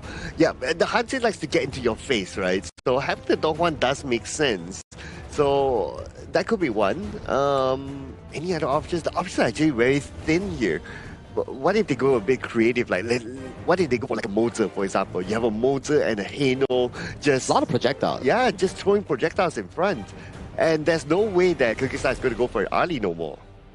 Yeah, that seems to be the case, right? As of now, we can see there are a few picks left coming in for Kyrgyzstan. Need a clash lane, something to equalize out that top side. That's going to be the Xiao Xiao locked in, and also a Charlotte here. Comfortable picks thus far coming in from Kyrgyzstan. This is exactly what allowed them to win several games thus far in Group B. Just wondering, what is Myanmar going to lock in here? They don't really have a solid front line, so it's going to be the Mozi here. I like it. Very aggressive stuff in the jungle and roam synergy. One cannon blast, and immediately Ant's going to jump on you with the Unleashed Sword, and just going to be taken down flat. So for Kyrgyzstan, same thing like last game. How do you handle the early game? How do you defend the buffs away from the Ukutachibana? Yeah, and I think Myanmar are going to look to just kind of play very confidently, right? And the lineup that they have isn't about the wombo combos. It's about just winning the laning phase, getting an advantage, and then surgically removing your team, right? And they're not, again, looking for those big ults like the Raging Sea that you're seeing on the Kyrgyzstan style. And come these fights, it's going to be very fast. Again, Kyrgyzstan have to do a better job of the laning phase to give themselves a chance in this one. And if anybody's wondering, like, oh, you don't have a tank, who's going to open up the map and try to do jungle invasions like how they did before this? Well, you have the Mozi. And though Mozi is not a natural tank, but every time he dashes, he gets a shield. And first, you get mobility. Second, you get the slight amount of shield that allows you to survive even longer. But look at the pressure at the bottom lane here by Zid. Azad is not having a good time. Yeah, completely zoned away. This is a rough one, right? He might be losing some, and now it's under the tower, and it will eventually push. He wasn't even able to take the Pheasant away. So a little bit of a rough start. He takes another shot from this Aaron Zin, and he is just like teetering on Cannon Blast. He's looking around. Oh, fishing. Azad was like, haha, I'm not there, but now he's going to be spotted here. And joke's on you. Yeah, but here comes Marlin. But yeah, it's more of like a distraction, right? But still the Cannon Blast is really, really annoying towards Azad. And Azad now with this level of health, he cannot move forward. He has no choice, but he needs to reset. Yeah, needs to reset or do the Walk of Shame, depending on how you look at it here, because that's going to get him out of the lane. He's only level 2. Zin H, this is a huge win. Now he's taking the Firehawk Phoenix for free. He's taking that away, and this bottom lane has just completely crumbled for Kyrgyzstan. Yeah, Azad needs more protection, and that's why the mid lane, Kobanic actually rotated towards the bottom to give him that extra boost there. Dastan is still clearing. They need to play this a little bit faster, in my opinion, right? Because if you play it late, then we know that the late game potential from Team Myanmar is kind of big. So Kyrgyzstan, with the fact that they have managed to still maintain this as a 50-50. Yeah, bore, right? And Myanmar had kind of counter-moved based on what Dastan was doing, which was stealing their board. So they got the opposing teams. These are good calls, right? When you're not in position, Dastan was farming, Sai saw it, and he let Ian know that, hey, you got to go to their side. So the rotations setting themselves up for this 4-minute tyrant that's coming up. Okay, they were setting up. Looks like they were setting up at the bottom, but Sai H, not the easiest target to take down, especially when he dashes. He does have the extra shield, so he will be safe for now. Yeah, you got to protect that Hell Brush. If Moat's Sai H is able to just camp there, but now they're looking to dive in. They do a little bit of work, not enough damage to take down Zin H. The dash away, Dastan playing with fire, and he is on the very edge. Oh, that was a really close one for Dastan. He was taking damage from the tower, and with only one more shot, the tower would have taken him down, but he was very lucky there. Yeah, Jumblebeck, though, he's having to just watch his own jungle just get decimated and taken away from him. He's all by himself, and this is like lane at times. Sometimes you're completely outnumbered. Oh, okay, so looks looks like Kyrgyzstan, they're going for the blue buff. The Raging Sea. Azat, a little bit low. He eats a scepter. He's getting careful, but Dastan running for his life, but he gets picked off. He's going to give him a first strike. Marlin trying to stay alive too, but he too will fall. It's a disaster for Kyrgyzstan. Okay, the one that started the buff was Marlin, so I wasn't sure it was that the best choice, but Ian now in chase. Oh, Ian, you can't get away from him. But look at Sai H. He's got both of the buffs. He's just like, haha, I'm the jungler now. Oh, that cannon blast. That cannon blast was blocked by the minions. If the minions weren't there, they would have gotten another takedown. So it was Kubanation was very, very lucky there. Lucky in that sense, definitely just being able to stay alive. And Azad just showing up, he's going to pop the legal immunity just to kind of get to those waves before they get taken down by that tower. But now this Tyrant being started by Myanmar, full control here. Oh, and now Tyrant taken. This means that Myanmar, they will continue to jungle invade right now. Look at this. They're not going to let go of the buff. Yeah, not able to. Marlin decided to go with the Raging Sea. That's a nice one on the backside, but what can they do? The Crimson Golem already stolen away. And this almost feels like deja vu, right? They start stealing the Crimson Golem one after another, and then Team Myanmar will just steamroll from there. But Team Myanmar, the difference between the game before this and now is that they don't have like a dedicated frontline tank. So without that, they cannot like, okay, open up the map inside the jungle side. Yeah, they can kind of do it with the Moses, but it won't be as effective or as frequent as like having a dedicated tank. But Sir Cloud, have you ever experienced deja vu? I guess so. But Sir Cloud, have you ever experienced deja vu? I see what I did there? You see what I did there? Oh, okay. As we're going into the top lane, this is a bit of a problem. It looks like Min will get back to safety. 3 members on here that might get that jump, but Xin H taking the tower down, just munching him down. Okay. Right now they're looking at the bottom. Here you go. Stan, he's stuck around. The box had been used just in case, but the bottom T1 will be traded away for Dastan's life. Oof. A bit of an overextension there at the bottom. The comment should have came like, okay, the rotation's happening because they kind of had information that there was movement from the middle to the bottom, but I'm not sure. I kind of feel that there's a bit of a disconnection there. Yeah, a little bit of a disconnect here, but Myanmar, again, using those minions to the last. Jamalbek taking a lot. He's trying to dash away, mid T1 down. Myanmar in control of this game as well. All right, now with the tower down in the middle, again, access into the jungle wide open for Team Myanmar, and they will take back another buff. Okay. Again, textbook gameplay by Team Myanmar. Just like how they did in the last game, they take down all the red buffs and they focus onto the lanes and they eat up the jungle space. They're just doing it again. Yeah, taking over not only the buffs away, but this is just opening up the avenues of attack, right? Bottom T1, taken for free. Nice 2-man cannon blast. Right now, Kyrgyzstan really not able to find a way to get back in. Azat going up against Xin is actually 1.3k behind.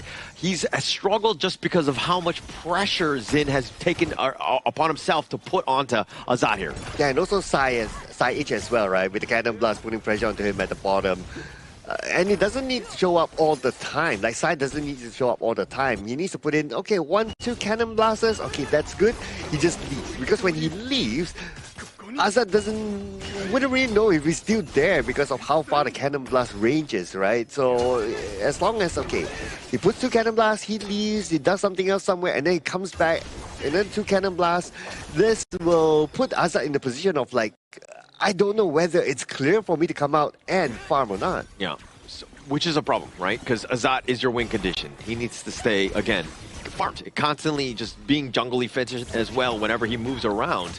And Ian, this is the guy that has been efficient as they find the backline. They find Azat. That was the target priority, and they take him down. Bottom T2 is under siege as well. Right now, Myanmar absolutely rolling as they find Kubanich as well. Okay, and Dastan's on his way back though, but it looks like he decided not to because there's nothing he can do even if he turns back right now. So myself focus on getting the tower at the top. That's fine. And now he's considering to come back because his teammates are going to be back on the gorge as well. Oh, Marlin, that charge forward about Half-Life. I mean, he was looking to just clear the wave, but if anything, like Dastan, you were saying that, like, oh, he's in the top lane. He probably should have stayed there. He probably should look to trade that away, but now he's looking to go fire for the back line. Jamalbek is going to be picked off. Marlin is a little bit low himself. Azat just barely hanging on. He's going to use his heal, and Myanmar will take Jamalbek, at least to the grave for now. How dare Team Myanmar? They had fun without Ian there. Ian was at the top. He was pushing. He was doing the dirty work of like, okay, you guys don't want to push out the lanes. Okay, I'll do it myself. And oh, all of a sudden, you guys having fun. Oh man, it's okay. Most importantly, objectively, all the lanes now are being shoved in. Yeah, and I mean, you're thinking about, oh, the mini stun, the box, oh, on the side, they find a stun. He's not able to run away. Just a nice pickup again with this huge advantage. The favorite wind, not fast enough. Side P going down as well. Okay, that was a closer. I thought Side P would have got away, but yeah. Still got taken out, but that's okay. One player sacrifice, but still enough room for Team Myanmar to get the double objective.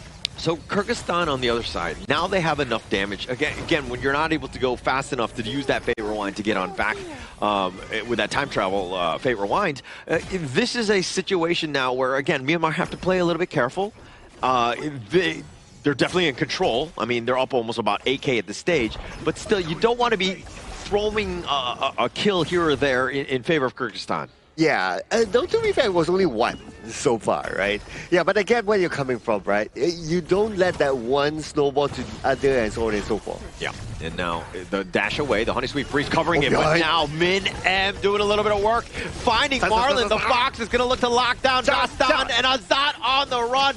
Min with a left slash, taking him down. Jamobek is the only man standing.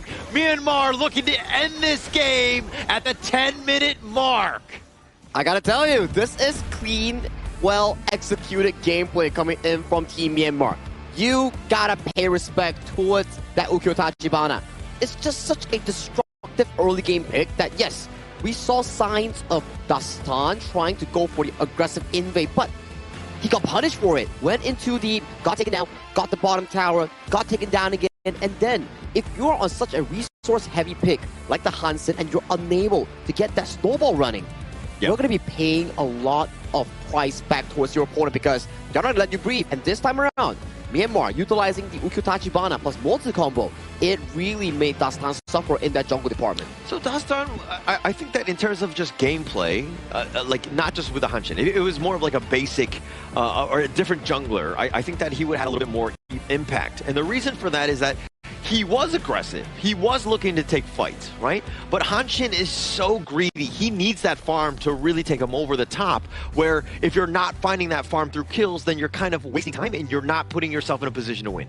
Yeah, as compared to the opposing side, right? Like, they don't need as much farm. So that's one thing, and that's why they are able to play this a little bit faster. But compared to game one, this game took a little bit more time just because of the role pick. Because of the Moser, the playstyle of the Moser is not to be like, okay, I'm always in the jungle and opening up that map and setting things up through there. It's not that, but it's more of his Cannon Blast. And his Cannon Blast was used really, really well at the bottom to suppress Azad. And like what we talked during the cast, right? Like Azad is the main winning condition here for Kyrgyzstan, and if he's not able to farm, if he doesn't have a good lane, then it doesn't fall through. Myanmar successfully shut down Azad and also Dastan, the two main performers coming in for the side of Kyrgyzstan, and we saw how they were able to perform in their previous series, but coming today, Myanmar shut down all doors, even the windows. There was just no chance at all for Kyrgyzstan to make a potential comeback. Yeah, doors, windows, they put the curtains down, they just did everything. They were like, okay, you're just gonna be locked in here forever. You're in my world, right? And Myanmar able to play, again, the game that they wanted, shutting down all those cores, just completely controlling the map, giving zero space whatsoever. Again, a flawless series by Myanmar. Actually, the entire flawless Asian Games qualifier, if I'm gonna be completely clear. I gotta agree, man. So far, they are, I think that's their fourth game thus far, and they have cleaned up the entire group. Yeah. You know, props to Myanmar. That's a 4-0 clean slate coming in the side of Group B, and they defeated every single opponent, Jordan, UAE, Kyrgyzstan, and Nepal in a clean 2-0 fashion. Yeah, definitely a team to look forward for in the main event later on. And besides that, they didn't start, right? They had a Penta Strike. With the Ukyo Tachibana. So Penta Strike also to introduce that, hey, this is our prodigy, right? Our 16-year-old prodigy pulling off a Penta Strike with the Ukyo Tachibana. That will go down in history. Yep. And I mean, I think that, like, we expect to see even more, right? I think that this is just the beginning of his play, right? And his ability to just shine on stage, nothing is phasing him. And he's playing way beyond his years. I think it's also a progressive thing where the first few days, he's like slowly, waking up as a player. And when he gets more attention, more growth, the scrims are coming in, it's applying towards the game. I do think the Ant and the side of Team Myanmar has been progressively improving as days go on. And this is the entire itemization chart here coming in for Team Myanmar in Game 2 against Kyrgyzstan, where you can see Dastan really tried to go for those early game aggression invades and ganks. There was one that was really close that he jumped onto a ZinH, and he barely got that takedown on towards him, but ZinH managed to limp away towards safety, and ever since then, jungle invades just didn't work out for Dastan. Yeah, it was very difficult for him, right, if he cannot snowball from the beginning, because like what we discussed, right, he's a hero that requires a lot of items. He's a greedy hero, and if you don't start off good early, then it's hard to reach that peak moment towards the later stages of the game quicker than your opponent. Because let's also remember that Team Myanmar, yes, they start off a little bit slower just because of how their draft is, but the core still remains. They will jungle invade you when it's the time. Yeah, and also, I mean, the biggest thing to me is the deaths, right? Sai P, that one time he got caught out where he wasn't able to get the Fate Rewind off in time. That was his only death. That was the only team's death, right? They played a flawless game, completely controlling. And again, the way that they do things where Kyrgyzstan are trying to respond. They're trying to find, Ant, but they can't get on top of him because they can't find him. It almost sounds like you're saying it's Sai P's fault now. I am. I mean, previously there was also a suffer death coming in for the side of Min as well, right? If I'm not mistaken. And back-to-back games, they only suffer one takedown coming in for their team. And for this game, for the side of Myanmar, the stats are really similar, even in terms of damage output. Everyone is really neck and neck. But only ZinH has a bit of an edge over his teammates. Yeah, just a small one, but everybody contributing, right? Even Sai H with those cannon blasts. We were talking about this last pick mode. How would it do? Do they need more of like a Lian Po or a Zhang Fei? It's like, no, actually, Sai H, as long as you just kind of control him from afar, everybody else will be able to take him down. It's really destructive, right? Compared to the side of like Lian Po, Zhang Fei, or Lapu Lapu, you need to be kind of like a level 4 kind of status with your flash up. But for Mozi, it's more of a, I hit the cannon blast, you go in. If I don't hit it, we try another time. It's like you are fishing for fishes with your cannon blast. If you hit the cannon blast, great. If you don't, let's try again later. But this is how exactly Myanmar played the composition. They were able to rely on Sai H accuracy in generating those pickoffs with the damage coming in from Ian and also Sai P, gaining them the advantage to really push forward, just similar to game 1. Yeah, big projectile gameplays by Sai H and also Sai P, I must say.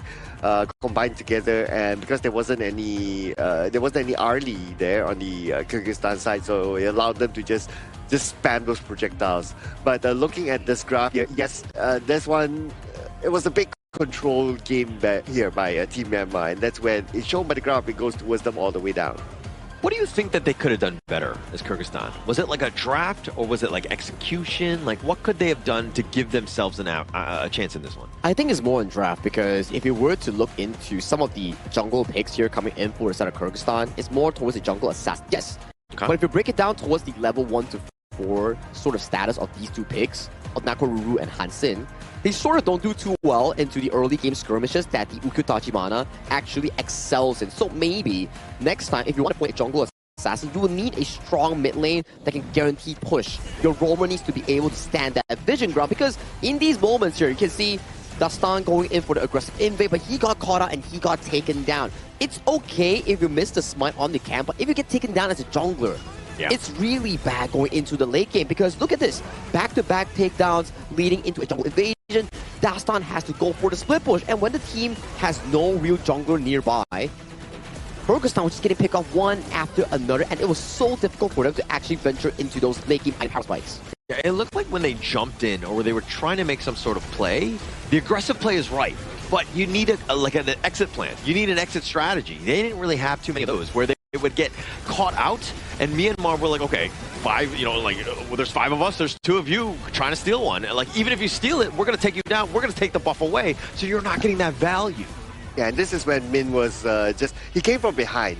And then when he landed a few slashes, he dealt damage, he chased down. This is basically just Team Myanmar overpowering Kyrgyzstan because of their level and goal gap and dominance in the game overall. But our MVP, of course, double MVP.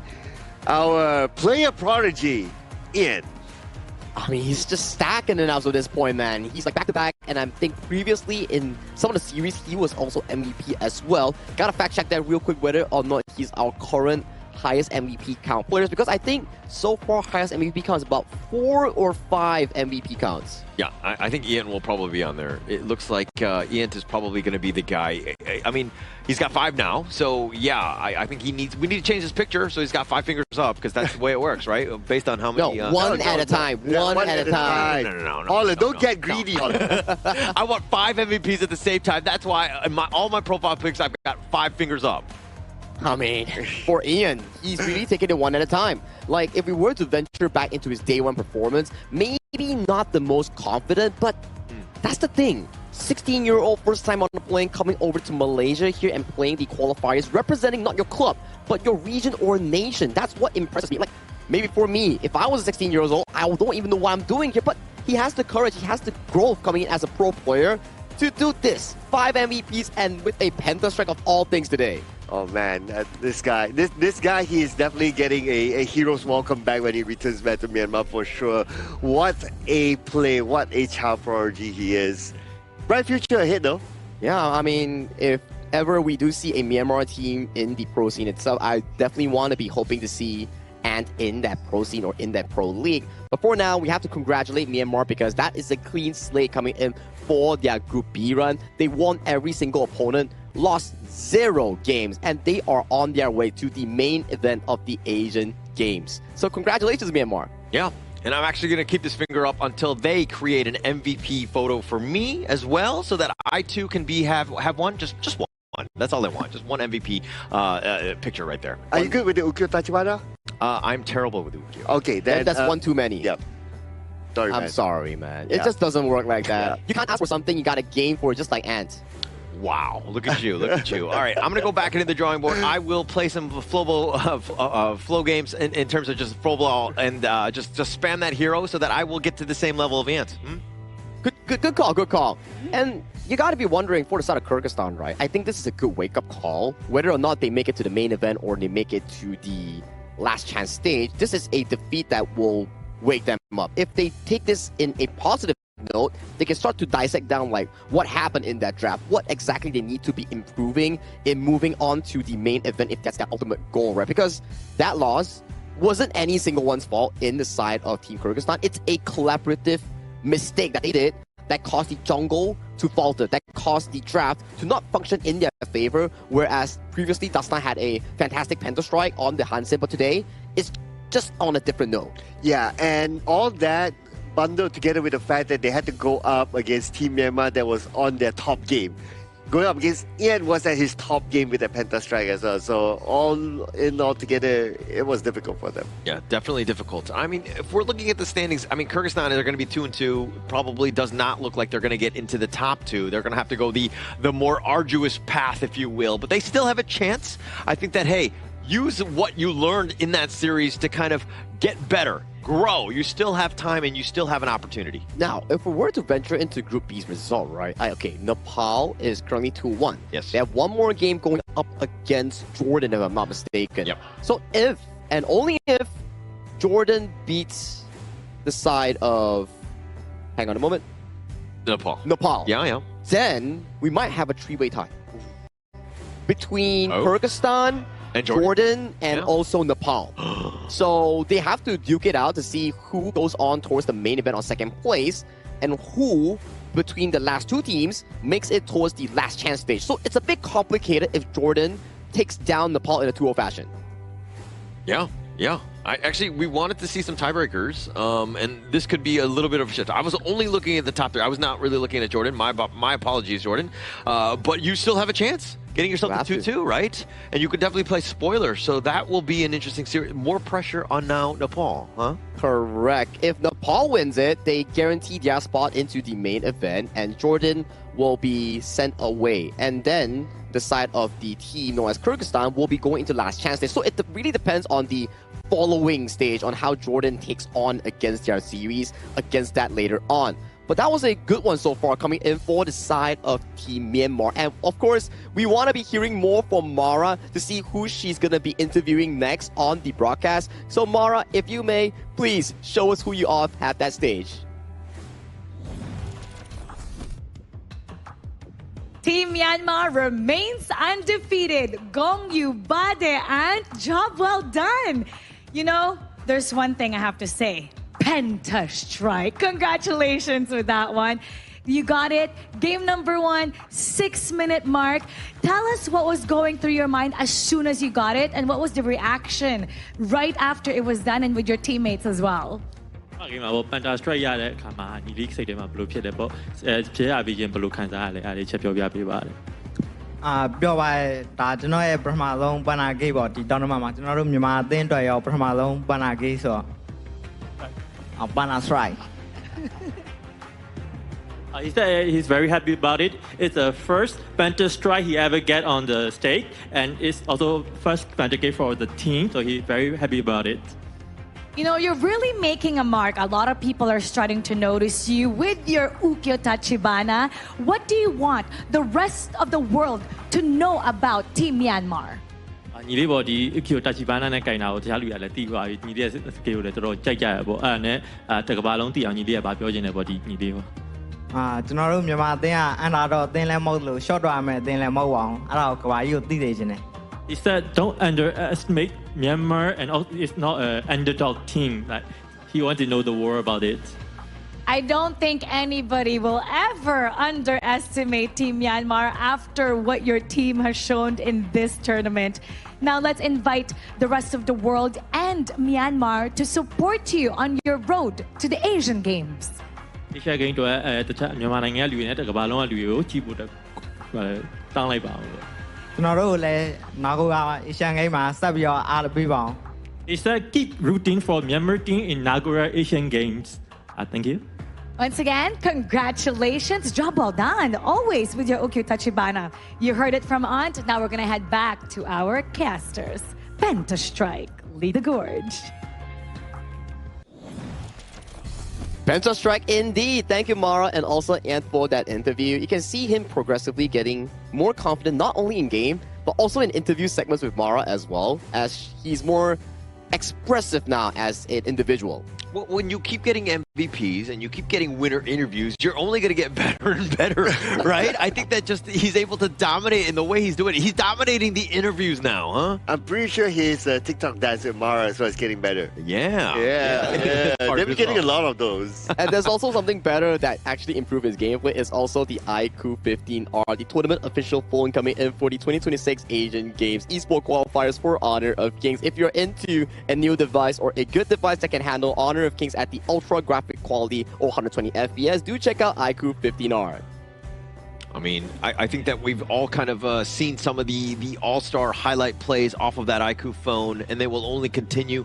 But we've got Vietnam, Laos coming up. This series is going to be a banger. Oh yeah, absolutely, right? And I know who's casting this one. And you know when that person casts this one, you always get like Tempest games. Yes, sir. Yeah. And it's going to be interesting coming in for this specific series between Vietnam and also Laos here, because Laos is currently, if I'm not mistaken, clean in their respective group, yet to suffer a single loss, and Vietnam is 2-1. There will be a situation if Vietnam wins against Laos, we will be having 3 sets of 3-1 teams between Kazakhstan, Laos, and also Vietnam. So that is going to be another 3-way tiebreaker for first and second slot to main event, and also the third slot going into the last chance stage. Yeah, guarantee those 3 are going to be top 3. Correct. Right? So to some level, they have a little bit of a lifeline in that sense, but it comes back to winning this game because it's about seeding. You want to be top 2. You don't want to be third place. Let me tell you, it's just too stressful. You want to just get in when you can. Oh yeah, absolutely. You don't want to play the last chance qualifiers, right? Especially when it is a single elimination. Like if you get eliminated because of the draw and it doesn't favor you, you don't have a second chance, so you don't want to go through that. Yeah, for now, as we can see, if Laos wins against Vietnam, there's not going to be a tiebreaker. It's only going to be Laos having a clean slate 4-0 going into the main event. But if Vietnam wins against Laos, that's where it gets complicated, and the tiebreaker that we mentioned might be coming up if the numbers just don't match between some of the teams here. So Laos also has to have one more match, but judging from paper strength itself, they have a higher chance. But that's just guessing, you know, that's just like predictions that I have in here. But it's going to be a very important match coming in from Vietnam because they don't want to be giving over to the side of Laos the rights to decide their fate going into second, first, or third place. Yeah, Vietnam is probably looking at this one as more of like a bounce back series, especially against Kazakhstan, which got the one up on them. And I think that for this piece, how are they going to respond against Laos? I think we're going to see fireworks in this next one. Yeah, the next one will be coming up real quick after this short break that we'll be actually having here. So grab some snacks, grab some drinks. We'll be coming back real quick after this short break, and we will be bringing you more Honor of Kings action between Vietnam and also Laos. See you later.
Who will be the next to shine on the Asian Games stage? Contestants fight for the honor of their regions while we cheer them on from the stands.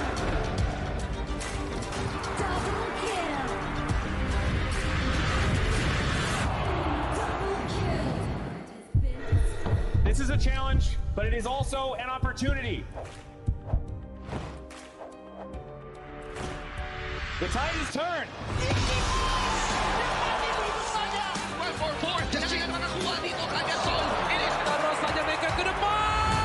Fastest in front. They're going to use it. Golden tight. Close that Tatsumi. Victory! And we pulled it off together. We share the same voice, the same radiance. This moment of brilliance belongs to all of us. Together, we shine.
Welcome to the 2026 Asian Games Esports Qualifiers, Honor of Kings. 20 regions, one stage, and only the strongest 9 teams will earn the right to shine above the rest. Taking place in Malaysia, June 13th to 21st, 2026. Coming to Malaysia, this is the battleground where teams fight for the right to qualify for the Asian Games. 20 teams enter, but only 9 teams will move on. Apart from the 20 regions, there are 3 regions that have direct qualification. Here is the 2026 Asian Games Esports Qualifiers Honor of Kings format. First, the 20 teams will split into 4 groups of 5. In each group, every team faces every other team once in a single round robin, with every match played in a best-of-3 format. That means every match matters. Every game matters. Every single point matters. The point system is simple. Win the match, earn 1 point. Lose the match, earn none. At the end of the group stage, teams are ranked by the total points they've collected. And from there, the road begins to shine. The top 2 teams from each group qualify directly to the Asian Games main event. That gives us 8 teams advancing straight out of groups. But for those not through yet, the light isn't out. The teams that finish 3rd in each group still have 1 more shot. They move into the last chance stage. There, they battle for one final BO3 single elimination bracket until 2 teams remain. The 2 teams will then face off in a BO3 match to claim the one final qualification slot. So in total, 9 teams will make it through, 8 from the group stage and 1 through the last chance stage. That is the rule. Now it is time to see who can rise through it. From across the world, regions gather here in Malaysia. 20 teams, and only 9 will qualify. The path is set. The stakes are clear. Together, we shine. Stay tuned, and we'll see you at the stage.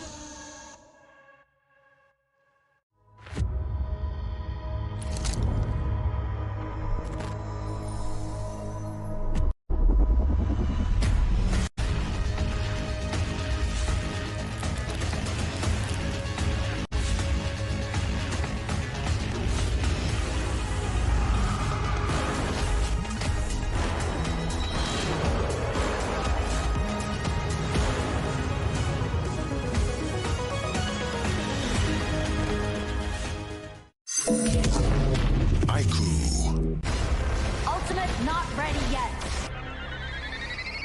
You have slain an enemy. My magic murmurs in ecstasy.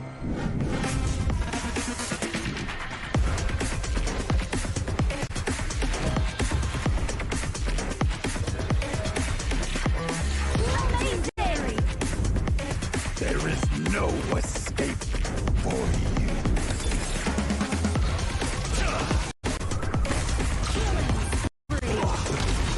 Double kill. Triple kill. Spectacular kill. Don't worry. I'll be back for your life soon.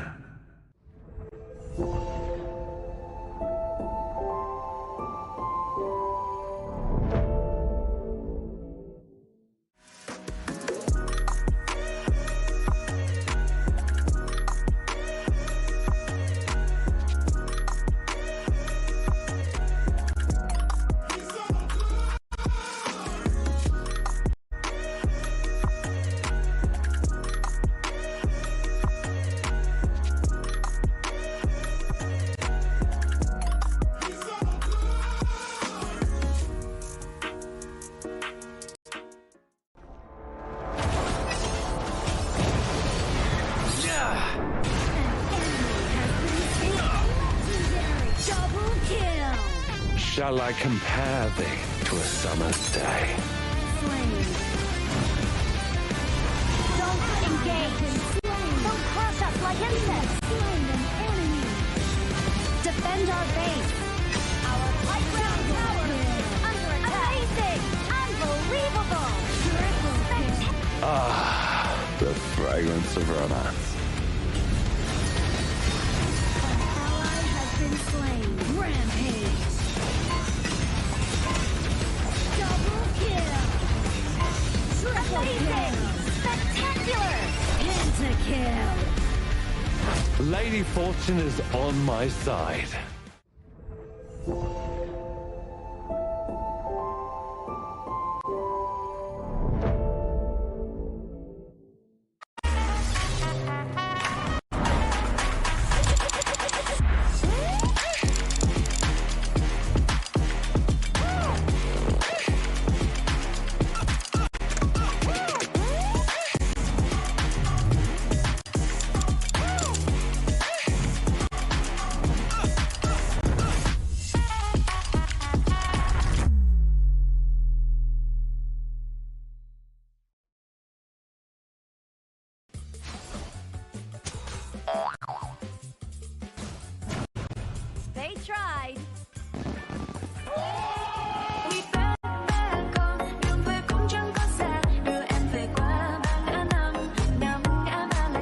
titling skill, Dig It, is a passive skill which will automatically trigger at fixed times each match, up to a maximum of 10 times. The skill grants guaranteed standard rewards like gold, XP, shield, health recovery, and more. There's also a small chance to uncover mysterious grand prize effects during the match. Dig It may also produce tradable high-value treasures. Detailed information about acquired treasures will be shown after the match ends. Each treasure has its own rarity and storage size, and obtained treasures will be automatically stored in your warehouse. If you want more high-quality treasures, make good use of the Treasure Fusion feature. You can also copy and share your code so friends can help speed things up. Treasures in your warehouse can be sold for event currency, which can be used to redeem skins, items, and other rewards on the event page. You'll even have a chance to win physical prizes like smartphones and cash. You can also spend event currency to bid on high-value rewards. The auction uses a hidden bidding system, where you can submit 2 bids for the same reward. The highest bidder wins, giving you even more ways to obtain rewards.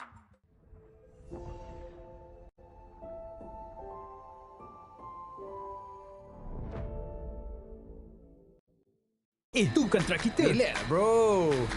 Phone aku! Jom kembali. Mountain View!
Now I see that I got everything I need. It's alright, I'm on fire, I'm alive, 'cause now I fly so high, so high, light up the skyline. Let's do it this time, like it's a whole new colorful world.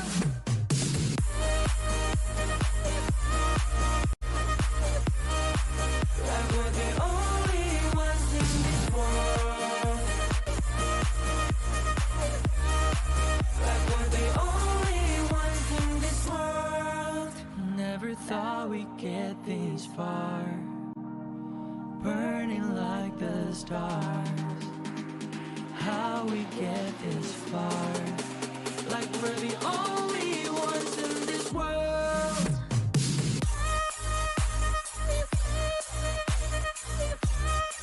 Like we're the only ones in this world. Like we're the only ones in this world.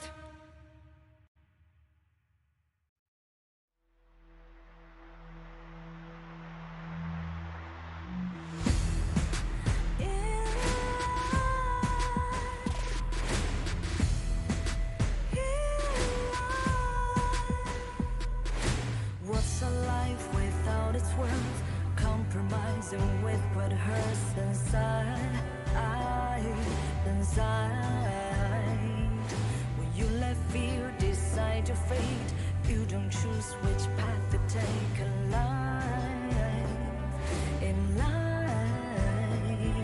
I'm finally letting go of everything that last to hold me. I'm against all odds, but I won't give up, 'cause it's my time to shine. Standing in the spotlight, can no one let me down. Destiny is calling high. I'm not afraid to fight for everything I love.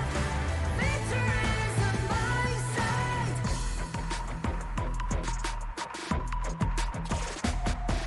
The more we lose, the more we gain. The more that nothing stays the same. In time, can't love ever, can't forget. What you see is what you get. Sometimes,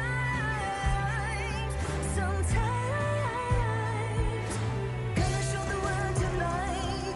The light that shines inside us. We're against the odds, but we won't give up, 'cause it's our time to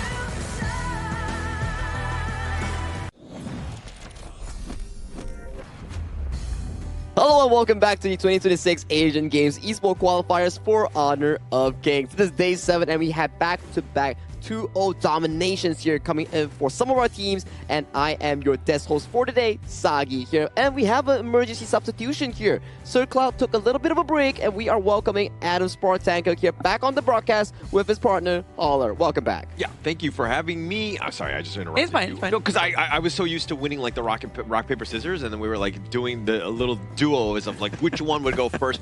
But I'm very happy to have you on board, Adam, here. Yeah, I'm very happy to be here as well, again with you, Holler, and we will be seeing a lot more matches today.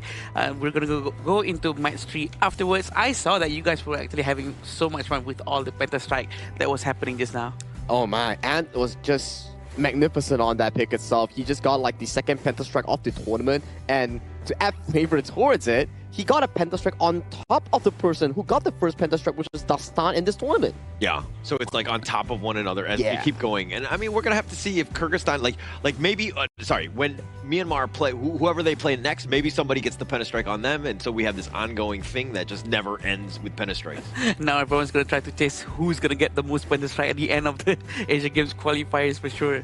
I think having Pentastrike is actually really difficult, but you know what you can be getting for free and easy? You can get a 1688 token, no minimum spend voucher here. As you can see, this is the new Kaiser skin that we have in the shop. That's going to be coming on June 27 here. So you just make sure you participate in the Dig It event, and you need to trade the Dig It event commemorative coins to get this voucher for the redemption later on.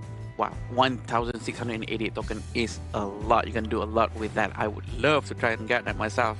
But for sure, we're going to be seeing a lot of fun stuff as well in our match after this. I heard that the game between Vietnam and Laos is going to be a very good one. I mean, it's gearing up to be that way, right? I think that even right now, when you're talking about the top of the group, who's going to go in, we kind of don't 100% know. And so this is why when you're talking about like drama in like day 7, these are the type of matchups you're looking for. Exactly, right? When we're talking about like Vietnam and Laos, right? I think we were alluding it slightly just now before the break itself, where Laos, yes, they are currently 2-0 in the groups. They have 2 more games, and one of the opponents might be between India and Saudi Arabia, which on paper, Laos looks really good in getting one of those wins. And if Laos were to win against Vietnam here, they are hard guaranteed for that first or second place spot going into the playoffs later on, which is the main event. Now, the problem is coming in for Vietnam. If they lose this, they are guaranteed going for that last stage. Yeah, this is what we want to make sure that they don't want to get there, right? They want to win this one, especially after their surprising loss yesterday, because we weren't expecting for that to happen to them. But you actually caught me off guard there when you said that we are actually on day 7, and I in fact just realized we are actually on day 7, which means that we only have 1, 2, 3 days left, which is quite surprising, right? Time flies so fast. Yeah, I have not seen the sun. I don't know what day it is. I don't know what's going on, but I'm here and I know that it is day 7 as the Asian Games qualifier, and that's all that matters because this matchup for me is probably the best one of the day. True. I mean, people have been saying that, you know, because I'm on or whatever, it's going to be a Tempest Dragon. I just think that regardless of who's on, with these two teams, you're probably going to see at least one Tempest Dragon. I mean, for me specifically, I would want a good BO3 running down because so far we have only had a full-on BO3 with 3 games between Pakistan, Uzbekistan, and coming in for this specific series here with Vietnam and Laos, I do think it's going to be pretty neck and neck between these two regions. Yeah, and I think that even moving forward, this is the moment when you're kind of thinking about like, oh, okay, which of the teams are going to step up? Like, you know, having Laos and Vietnam, both of these squads where, again, we were kind of eyeing them as part of Group C. Now it's the time to shine, right? You have to show up in this game. Yeah, very important games for both Vietnam and Laos, and it's going to be a huge game changer if Laos also win this one, because Vietnam is definitely not the team or region that I was expecting to actually go to last chance qualifier. I was expecting them to be one of the top ones because of the prior experience under the belt, but it seems like we are starting to get proven wrong from time to time. And Team Laos is one of the teams that has the longest game duration in some of their games, but that's all the talk we have for now coming in for Vietnam and also Laos here. Why not we invite them to the stage with this teaser video to unfold this epic match between these two regions.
Everything they've worked for comes down to this match. This is their final opportunity to keep the dream alive and secure qualification.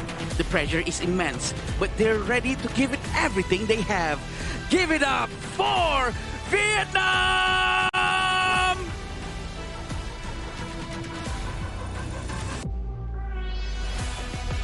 Match after match, they continue to deliver. Still unbeaten, still standing strong, and still proving they are a force to be reckoned with. With momentum on their side, they're looking to take another step to qualification. Please welcome Laos! These two teams are such squads that have so much experience coming in towards Honor of Kings and the MOBA scene in general here. And the stakes are on the hand right now. For Laos, it's about one step closer in locking that spot into top 2. For Vietnam, it's reclaiming that loss from yesterday and turning it into an experience for today. It's going to take immense amount of effort to reclaim for sure for this lineup. Huy Duc, Bao Huang, Lin Van, Huy Tan, and Nam Phuong is going to be a very hard match for them as well. We know that they might have been a little bit demoralized from yesterday's games, but can they manage to reset their mentality as soon as they can? Because today's game is very important. Like Sagi said, if they lose today's game, they're going to go down towards position 3 and going to go through the last chance qualifier.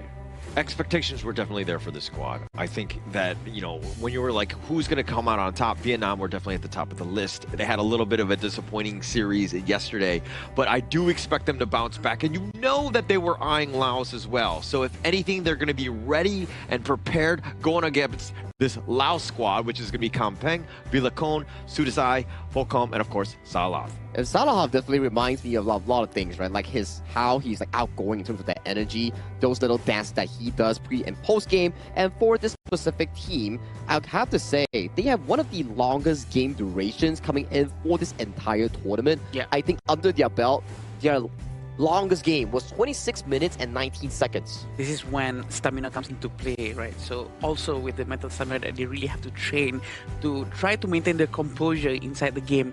Laos would probably be considered as one of the team that actually has the most experience in that one. Now, this is going to be interesting. If Laos loses to Vietnam, then there's going to be this circular chain. Kazakhstan beats Vietnam, Vietnam beats Laos, and Laos beats against Kazakhstan. So that's going to be a very interesting circular motion if this exactly happens here. But do walk me through the head-to-head between these two teams. Yeah, the only thing that really sticks out to me is, of course, the 6-7 first strike rate, huh? Yeah. Every single time. Oh my gosh, we've been blessed by the 6-7 gods as we see it yet again in the first strike rate. Guys, why are you just telling me to go? Wait, can I stay over there? No, I want to stay here. Don't kick me out. Well, that's a very high first strike rate for sure coming in from Laos, and we do have this total game wins which is coming in from Laos. They have been winning all of their games. Yeah, all of it. All of it. And it wasn't easy, right? Remember going back to Laos' game over against Kazakhstan. Both games were Tempest Dragons, and both went to the certain extent of almost making it being a comeback coming in from the team Kazakhstan as well. Hence, Group C, to me, has been shaping into one of the most difficult groups coming in for Asian Games qualifiers. You say difficult, I say entertaining. I like the way, when they're more competitive like this is definitely more fun to watch. You're seeing just like, epic games that they had. I mean, Laos came in firing. We saw like that epic series on, I think, day 3. Last match. Yeah, absolutely insane one. And I want to see that continue here going up against Vietnam. It's just so entertaining for us to watch, right? But oh my God, we're going with Holler's number here. Go ahead. Wait, why are they muting my mic? God, give me a chance. 6777.7 average DPM. Lingva, living the dream. Just stop playing, because you got to keep that number, my friend. 3 average KDA, which is very high. Going with an average goal per minute, which is 726, almost close to the top tier, which is 800. I think, aside from the 6-7 that we are spamming right now, I think if we were to analyze the head-to-head match between these two players, you can definitely see that Ling Vang is given more of the resource in general to become the secondary or primary carry coming in for the team Vietnam. And for Sudasai, he's more towards the side of being the setup and also the main provider at, let's say, for the side of their jungle or farming for him to get those resources under his belt. Yeah, it seems like Sotisai is much more comfortable playing with more towards a supporting mid lane as well, because he, well, definitely not doing the most damage out of his entire team. Even his average KDA is not the highest, but he's definitely going alongside with the utility mid lanes. But I have one question actually, Holler. Do you actually tell the production to actually change this 6-7 to 7.7 just so that it fits your narrative? Actually, it was actually 6-8, and I was like, guys, we got to round down. Let's go to 6-7. Let's get that one back on the board, just so that I can say 6-7. Like, I don't know how many times I've said it today, but I feel like, yeah, people will eventually mute me out. Yeah, eventually they will, right? But it's okay. It's for the fun of the show right now. As we venture in towards the side of Team Vietnam and Laos, narratively wise, Team Vietnam was the 4th placer coming in for the 2022 Asian Games. So in terms of experience and also gameplay value, they have a lot of history in MOBA games, not only Honor of Kings, but in MOBA games in general. Okay, for Team Laos, they're also led by veterans that have also attended to the same event back in 2022. So for these two teams, it's nothing new towards them. It's just that this game alone has a different stake at hand. Which is probably why there's so much more pressure on top of these two teams, right? For them to actually settle it all out in this match to make sure and to see the standing, to see who is better in this group before they move on into the main event coming up in a couple of months. But do you think that, like, Vietnam or Laos, which of these two teams do you think has more pressure on their shoulders? I think it's Vietnam, Holler. I personally feel it's Vietnam. What do you think, Saki? I think it's Vietnam too, considering the fact that they lost a series yesterday, and then they are definitely looking at a 2-1 standing right now. And they want to recover that win so that they still have a shot of going into the main event without going through the gauntlet, which is the last chance stage. For the side of Laos, however, they are currently 2-0. They are potentially having a easier series compared to the later on stages for the side of Vietnam. So for them, this is something that they need to win as well. But on the side of their qualification, there's lesser stress in general. They'll definitely be feeling much better, right? When you're 2-0, losing that first time, that one hurts. And being able to bounce back, that takes a lot more work, if you will. Yep, definitely. With the first couple of picks coming in from Laos, with the Mai Shiranui, for surely he's going to be doing a lot of crowd control and having Erin and Nakoruru, even before they see any tanks whatsoever from Laos, is an interesting pick for sure. Yeah, I'm starting to wonder what's the idea coming in from the Erin Nakoruru here, but there you go. That's the Dundolia here being locked in for the side of Team Laos on the side of Vilacon in that jungle here, which the Nakoruru has a lot of success against these certain pickups here. Now for Team Vietnam, do they go for the mid lane here or the side of the roamer pool here, potentially like a Zhang Fei, Lapu Lapu? Those seem to work pretty well in towards this draft. Yeah, and I do think that these kind of picks would be good for the lineup, but they're going with Lianpo instead, probably because Zhang Fei has a lot of prerequisites before he can actually use his ultimate. And at the same time, also it's to at least balance out the amount of lacking of crowd control coming in from Vietnam. I do think that they need more crowd control afterwards. Yeah, and also Lian Po kind of negates some of it. The Mai, as you rightly pointed out, will definitely be a problem. Plus, you have your own tanky frontliner, who is, again, you need somebody. Because that Dune, when it's coming in, if you don't have somebody to crowd control the Dune, he's going to have a field day on that backline. Yeah, and coming to the second phase here, since the farm laner has been selected coming in for the side of Team Vietnam, they do ban away the early here. But yet again, there's still the picks like the Chano and DRNG available for the side of Full Hum to actually pick it up, and also his Marco Polo that he had success with in that crazy Tempest game where he actually managed to use a double Fever Barrage to defend the base here. And it's a decent matchup going into the side of Vietnam, considering the fact that they don't really have that much solid crowd control. So for Fulham, it's definitely down to him. Does he want to play the DRNG, the solid pickup here? Can be defending against knockups coming in from Vietnam, or the Marco Polo. More agile, but lesser on the aggressive end. Yeah, that's all the questions that we have right now. And Bai Chi has been taken by Laos. It's going to be giving a lot more tankiness for the team. It all depends on their farm lane afterwards. If they're going to go with something that scales much better or starts earlier on. And dear Renji, exactly like what Sagi said, is going to be picked by Laos, trying to melt down all the HP-based heroes such as Lianpo and Dharma down to the ground afterwards. A pretty balanced draft. I mean, you've got the Dundolia, that's always great. You've got the Mai, the Bai Chi in the top lane with the helping secure that clash lane. Plus, you have a many different ways to deal with the CCs that are being thrown on you, as with the repositioning, late waste. This is, I mean, anyone's game here, though. Yeah, 50-50 draft coming in from both sides here. We have to see how Team Laos is able to utilize the Dundolia and also the Mai Shiranui in getting those early game wins here. If they can get the early wins, it's definitely going to choke out the side of Hui Tan and also their jungle in being able to make those aggressive plays and scale into that late game marker here. But hey, let's pass it over to the teams here to duke it out for the slot of Group C heading over to the main event. This will be the first game between the two teams. Everyone must be watching at home, trying to see who is the better region, trying to win this one out, because there has been a lot of experience coming in from both sides of Laos and Vietnam. And look at how Laos right now, looking to take fours. Just taking that way. Ling Van, I mean, might be able to steal that, make sure that he actually is securing this. But the way that Sudzai is able to just clear the wave, move his way to the top, now you've got a man advantage. Bao Heng on the top needs to be a little bit more on the safer side, but they're going to look to take the spike tail. Very interesting on how Sudzai actually helping the clash lane to get as much as resources as possible, as if this will be the key for them to win their winning condition. But it seems also like on how Pokam was actually a bit struggling at the bottom lane, because Hui Duck was quite aggressive just now, and he does need a bit of help down there.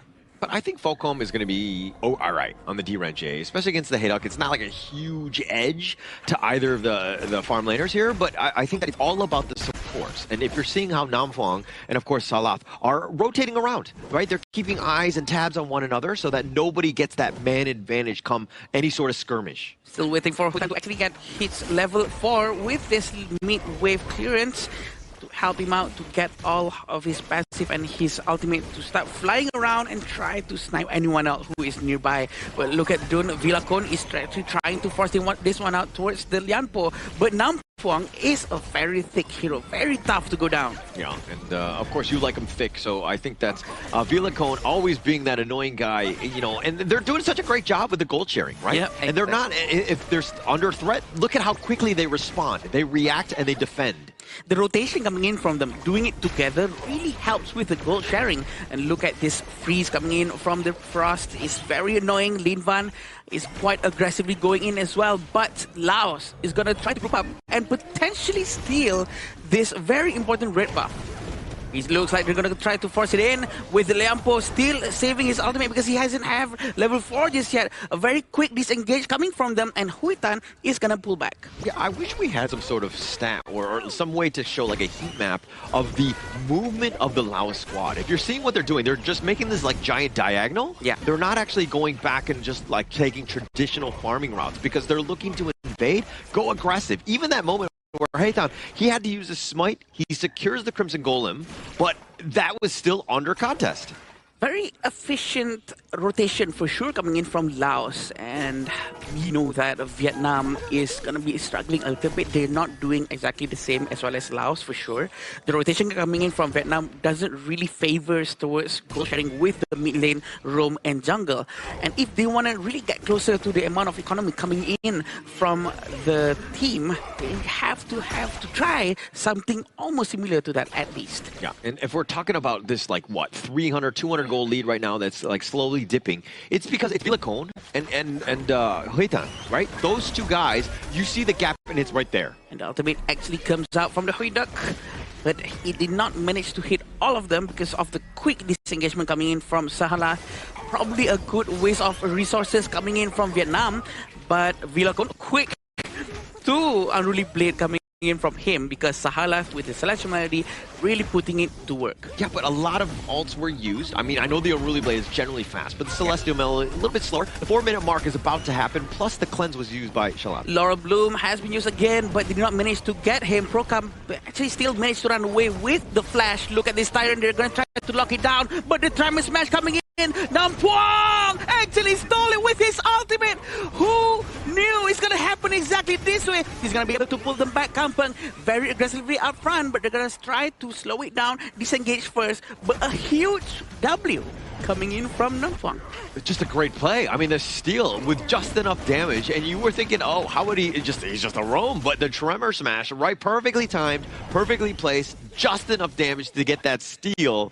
And Vietnam, they didn't lose anyone in that fight too. Yeah, and Huitan actually managed to save his smite as well, but look at the damage coming in, trying to find Nampuang, trying to punish him for what he did just now. Probably a little bit too late, but a 1,000 gold lead for Laos. They still do rotations very quickly though, although I do believe that they need to focus more down on objective and try to make sure they don't lose their overlords and tyrants to any last hits coming in from the likes of Nampuang. Yeah, but Laos right now, about at 1K, it would have been way worse if they took that tyrant. So I guess they salvaged a little bit of this early game by just keeping it close. Like, that's where you want to be. You don't want to be so far upwards, like 2K at the stage. You want to just be within an arm's reach, if you will, just a little closer. So Namfang with a huge save to, again, just save this early game. Yeah, with the 2,000 gold lead, 1,000 gold lead coming in from Laos, it's going to be giving them a little bit of an edge. And I do believe Vietnam needs to stick together more, which is what they're trying to do right now. Play much more closer, open up more space for their carries to do a lot of more damage. Lin Van is getting quite close towards the mid lane. He's trying to be ready with the winter is here. Yeah, if anything, they're just mirroring your movements. Heitan and Vilacone are just been like kind of on the same side, but on the opposite sides of the river. They're just like eyeing each other as of like where they're looking to go so that they don't miss out on anything. The jungle invasion doesn't take it away. Tremor Smash is forced to be used because he was actually quite low. He needed extra dashes coming in. Kampang was actually tried to be surrounded by the Dharma and the Nakoruru of Huitan at the bottom lane, which is quite aggressively coming in from Vietnam. They need to focus down to try to defend top, or they need to try to trade at the bottom. But with Kampang being there, defending the tower, it's not going to be easy for Vietnam. So they knew that Namfang had used his Tremor Smash, right? And that's a huge opening. It's like, okay, you don't actually have that ult. Let's just walk it down. They take the top T2, realizing that they will never really be able to fight. Yeah, having the Frost here always ready to use his ultimate, but look at this, Liampo still doesn't have his ultimate though. Kampung actually tried to dive in using the lay waste. It seems like he is the one who wasted down under the tower. I don't think that's a pretty good move if the team is not really fully committing into that when the minion is already gone. Yeah, very aggressive positioning, and especially under the tower, because he got targeted by that one as well. I mean, at some point, Bai Chi is going to be a problem. He's not there yet, but the thought process is like, okay, we're going to be able to tank it, we're going to have enough, but with those minions being cleared out, he was target number one by the tower itself as well. Yeah, and we see Focam is being sent towards the bottom lane. They might want to be more ready for the Tyrant coming in 50 seconds. Hoitan is going to try to pull back just a little bit. A very good use of his mobility, by the way, because it's very important for them to let the Nakoruru roam free for him to do what he needs to, especially to get a lot of resources. But it seems like there's going to be a little bit of a fight at the top lane. Yeah, and actually this is the way you want to play as Hoitan, right, on that Nakoruru. You want to be just flying around, farming efficiently, and then when the opportunity is there, that's when you strike. Yeah, there's no one better to do it because of the mobility. The only mobility that they have from Vietnam is from Hoitan. But look behind the Nampuang, seems very ready. Tremor Smash has been used, but it's not a good one. It only hits a Dune, which is sort of a jungle tank. Such a waste coming in from them. But right now, Laos do know that Vietnam doesn't have any Tremor Smash anymore. Yeah, and they'll just take the enemy jungle here. I mean, the only problem about the Laos push is that they haven't taken the mid T1. They will now, but if they had that open, it would have turned it probably into T2. Not able to do so at this point. And again, just taking those buffs away right now. It's very interesting to see on how Laos is actually taking control of the entire map. Even though they lost the first Tyrant and whatnot, they actually managed to regain control just by pure macro only. Yeah. Nothing else. Yeah. There's no like force or aggression trying to start war, dive into towers. Nothing like that. And it's going very well for them. Yeah, it's going very well, right? I like the fact that you're talking about, like, hey, they're not really doing any wars. I mean, they're not actually, they don't have any kills, right? They're just playing objective base, and it might be like you're like watching, you're like, okay, what's going to happen? But here we go, they're trying to force it out, but it seems like they're going to pull back just a little bit. But yeah, back to your point. Yeah, no, because they're just, again, they're not really looking to take any sort of team fight. Everything is about spacing. Everything is about just enough damage so they get out of here. Maybe they use their Tremor Smash, and then they're not in the fight, and they're able to take towers. And so, again, objective-based gaming here by Laos. Right, if we see on the top of our screen, there's 5 towers that have been destroyed by Laos, which is a huge amount, just by pure macro.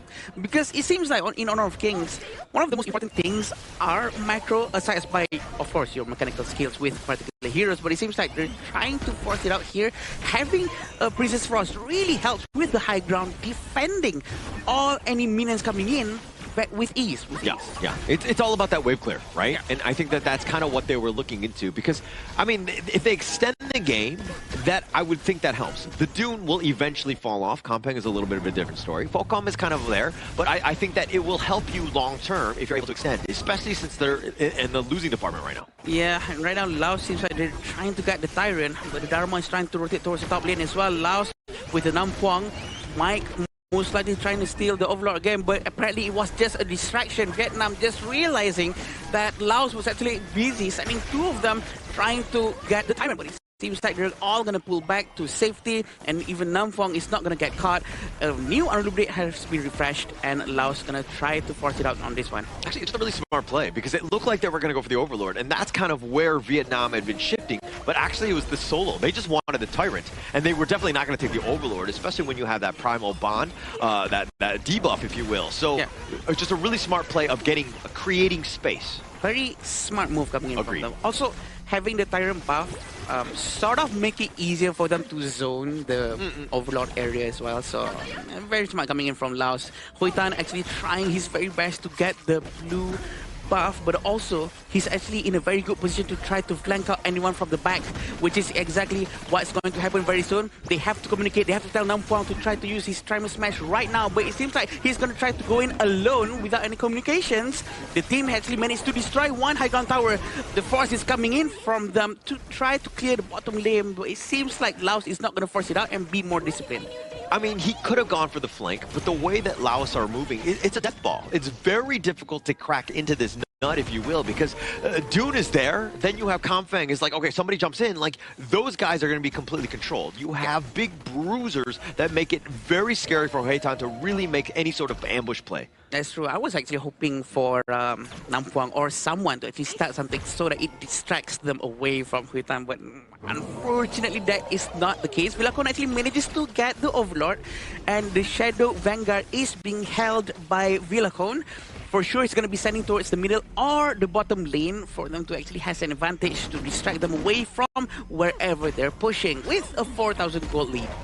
I mean, Vietnam have a number of good team fight winning ults available to them. But if they're able to find the right time to do it, Laos, look at how they're spread around, even with a death ball, but they're within arm's reach of one another. If somebody gets jumped and the squishy guys on the back are there, then you know that the guys are, you know, like Vilacon can just come and help clean up his little brother, if you will. Yeah, and right now Huitan is being sent towards the bottom lane. Very odd from Laos sending the Shadow Vanguard towards the top instead of the bottom lane.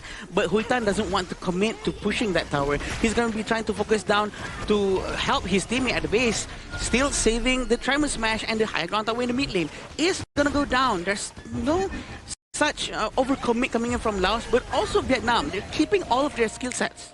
Yeah, but I do think it's better in the top. This is the eventual last one. It seems like Nampuang is going to go in. A very good Tremor Smash coming in from him, but look at Vilacon. He's very angry at the back with Slash. A very good knockup, hitting 3 people at the same time, and Bao Hao is going to be next. He still managed to run away, but it's right now 3v3. A very even fight coming in from both sides.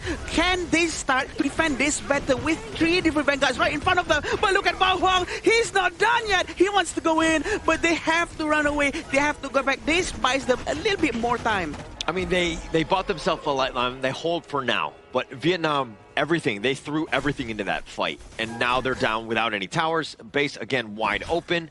The biggest piece to this is that Falcom not dying. If they were able to get him, that completely changes things. And now they're going to take the Tyrant here. But breaking this one down, you could see that the fight they were fighting in that Winter is here. Everything right on top of that. It's going to do quite a bit. Lingbin doing a lot of damage on that side and staying alive. Right, that was the biggest piece, and they find Sudazai, who's again very squishy, and Vilacon playing a little bit with fire here, just kind of potentially going in, and it looked like Bao Hao was trying to get on, but the Unruly Blade, that is his get-out-of-jail-free card. They're really trying their very best to push out of their base right now, which is very difficult to do, especially when all 3 of your high ground tower has been destroyed, which means the minions coming in are all mega minions. It's all big, and it will naturally be pushing towards Vietnam. So Laos do have the upper hand because they can push wherever, get any objectives with ease without having to worry about their landing phase anymore. So this is a huge advantage coming from them. But look at the back!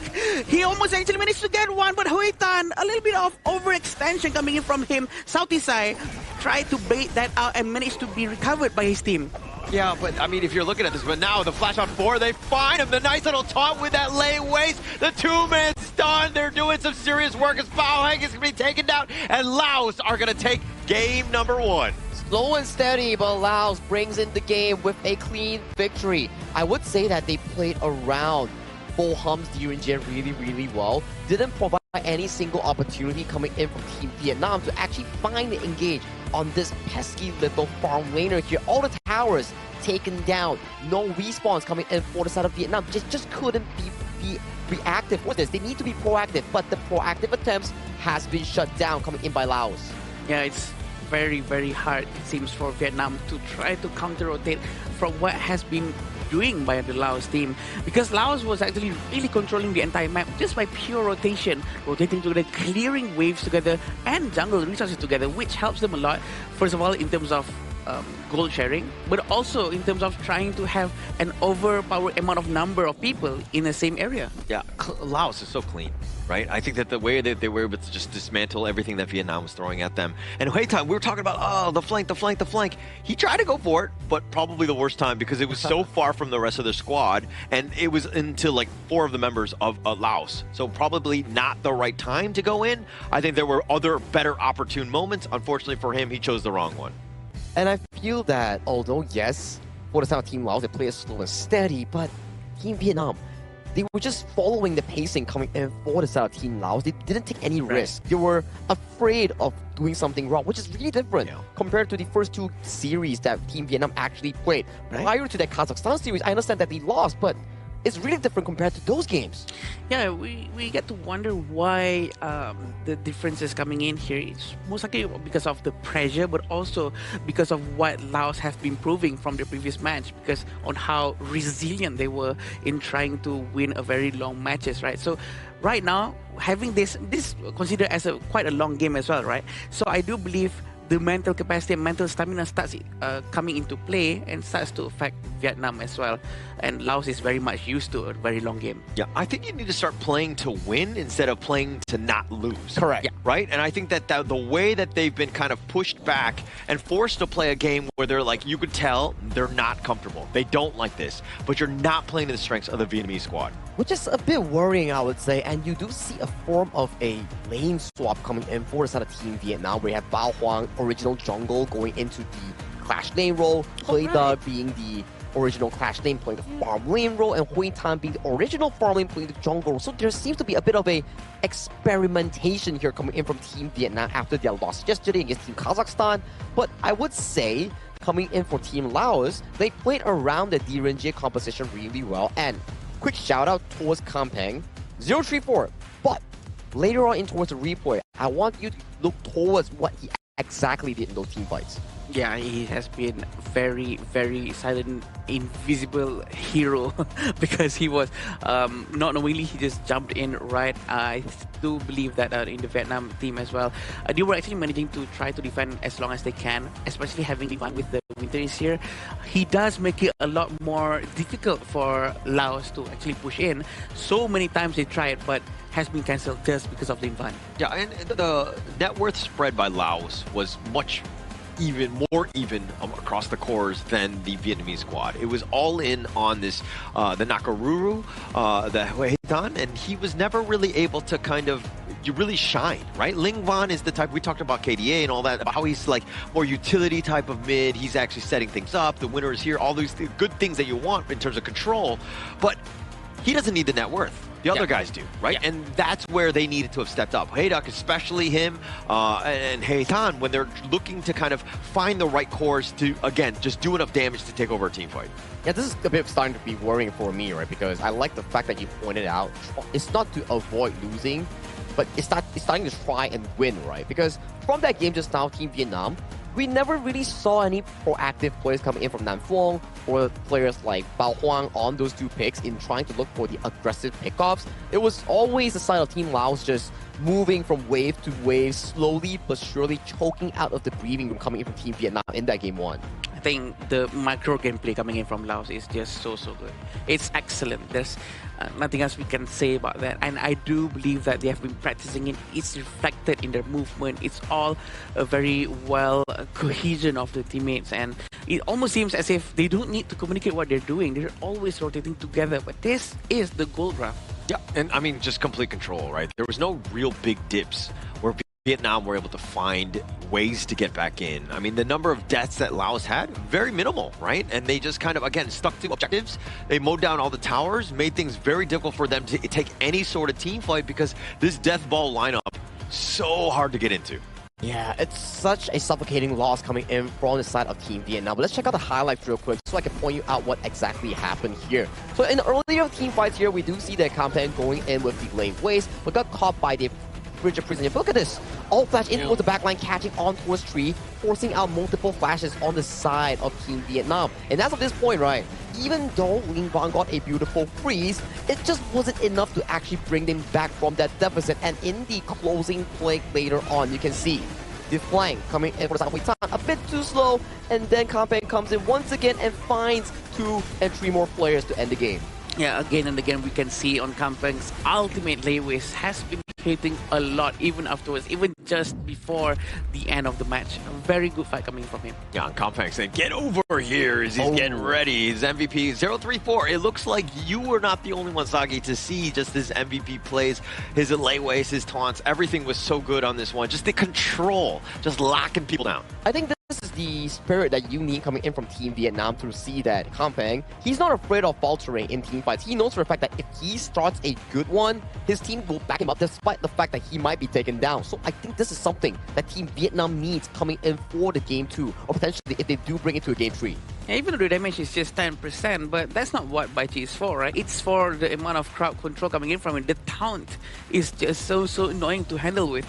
Which is also what allowed for the Dune from Villacon to actually manage to put a very successful wind slash and actually knocked up 3 people at the same time after the Leyways has been used. Yeah, I actually think that also Kampeng's play on the Baichi, especially for this draft, you take a lot of the pressure off of Villacon. Right, because usually when you're like the Dune, you got to make a play. You got to get in there. You got to initiate. You got to be the front liner. But it's actually like, one A or one B. You're like, pick your poison. Like, which one is worse? And so Kampeng was, again, able to do exactly what you want as well as a Dune, being that tanky front liner, and then absorbing people, and then letting people come into him. Like, just pile on towards the side of Team Vietnam, right? So that's game 1 coming in for the side of Team Laos against Team Vietnam. Good start overall for Team Laos. They haven't lost a single game yet, and they are looking on track to finishing off the series yet, but we need to see whether Team Vietnam can find a way to bring it back to an even. Yeah, trying to reset the mindset is one of the hardest things to do. That's usually fall down to the responsibility of the coach, how the coach is going to try to handle the mindset of the players, try not to make them too discouraged from after what happened, especially from yesterday's games now into today's game. They have to reset their mind quickly before the start of the next game. All you need is the Men in Black, the red light pen, right? Reset, boom, done. Like, you know, I think that would make things much easier. But we're living in reality, apparently, and that doesn't exist. I've actually tried to look for it. We're also living right now in the side of Marriott Petaling Jaya Hotel here. You know, if you are interested in a nice day and you're interested in a beautiful one, do check out Marriott Petaling Jaya, as it is our official venue and hotel sponsor coming in for the 2026 Asian Games Esports Qualifiers for Honor of Kings. Once again, thank you so much, Marriott Petaling Jaya. Amazing place, good food. We love it, and that's why we're here waiting for the next game between Vietnam and Laos, which is gonna be for sure interesting. Let's say if Vietnam somehow manage to win the next one, that's gonna make our game going into game 3, because the last time we actually saw 3 different games is a couple of days ago. Yeah, the only one, which is the Pakistan going up against Uzbekistan, that led into a reverse sweep. Yeah. So coming in for this specific game number 2 here, we do see Vietnam choosing the red side, similar to the previous game. So maybe for them is to look into some of the picks that they have had success with. Well, Ling Van's, the Yu Huan got immediately banned away, so you might need to take another route that gives Ling Van more aggressive on approach. I understand that the Princess Frost that he played was pretty good the last game, but it just didn't provide him much room to actually make proactive plays. You need to unlock Ling Van from Team Vietnam and allowing them to actually progress in the early to mid game. Yeah, probably something like a Mai or something that like can be very aggressive, right? But I think that if you're looking at this there, he's just relishing in the moment, understanding that, hey, this is the spotlight, this is that time. But, I mean, Vietnam, going back to Ling Van, he is your all-star. Right? He is the man generally where your team succeeds based on his play. He's been the MVP throughout. A lot of the targets are going to be onto him. So you got to let him excel, get on a hero that he wants, but also a playmaker hero. Playmaker hero. Yeah. Well, we'll have to see what exactly the draft unfolds here, right? Because from Team Laos, they do realize one fact that, okay, if Ling Van gets a good game, it's not going to be great for us. So let's ban away the Yu Huan and also the Haino. That could be a potential threat. And for Team Vietnam, they are going back again with the Aaron lock on the 1-2, plus the Charlotte here, a comfort pick going in for their Clash laner here, plus the Nakoruru. I'm not too sure if I'm a fan of this. Yeah, usually, as what Sagi has been explaining, Nakoruru is a hero that we take to try to react towards a much more tanky composition coming in from the enemy side. But having this from Laos hasn't been picking any tanky heroes just yet. So having this Nakoruru way early on is rather a bit odd. We do have Lapu Lapu and Zhang Fei that has been banned coming in from Vietnam. Also, Azia and Angela has been taken out. Yeah, for me, the Nakoruru has been playing like Nakadudu. It's not been great. Has not given themselves, because you're looking for burst. I mean, the Zaqiao is definitely a target. Yukio is on the high on that list as well, but Laos is completely countered by having the tanky frontliners. That has not let, the Nakoruru really burst anybody. And that's also a really aggressive draft here coming in from the Team Laos here. We saw how destructive it can get when you have the Mozi, Xiao Qiao, and the Ukatachibana in the previous series, where the jungle pressure coming in for Team Vietnam will be pretty evident here. And There's just not a lot of tank roamers left aside from the Lianpo that Team Vietnam can actually lock in unless they want to go into a different direction, per se like the idea or something like the Zhuangzi to deal with the layers of crowd control that's being proposed by Team Laos right now. Oh, this is going to be very interesting. Laos actually went with Bai Chi, Mozi, Xiao Chao. The cannon blast goes in, the Lei Weis comes up. All the combo is going to be done very well, but Vietnam has the answer for it. It is by taking Zhuangzi. It's going to try to stop all the crowd control as much as they can with the butterfly effect. I think on paper, it really makes sense, right? You can block the crowd control, you can actually cleanse it for its teammates here, but it goes back to the same question here. In game one, Vietnam wasn't really that proactive despite having the Lianpo, despite having the Dharma per se. Now, you have the Zhuangzi, but you don't really have any sort of engage coming in for Team Vietnam to actually make these fights happen. I think it's going to be up to Hathon, right? He's probably the guy who won. Let's look at a burst, right? Starting things.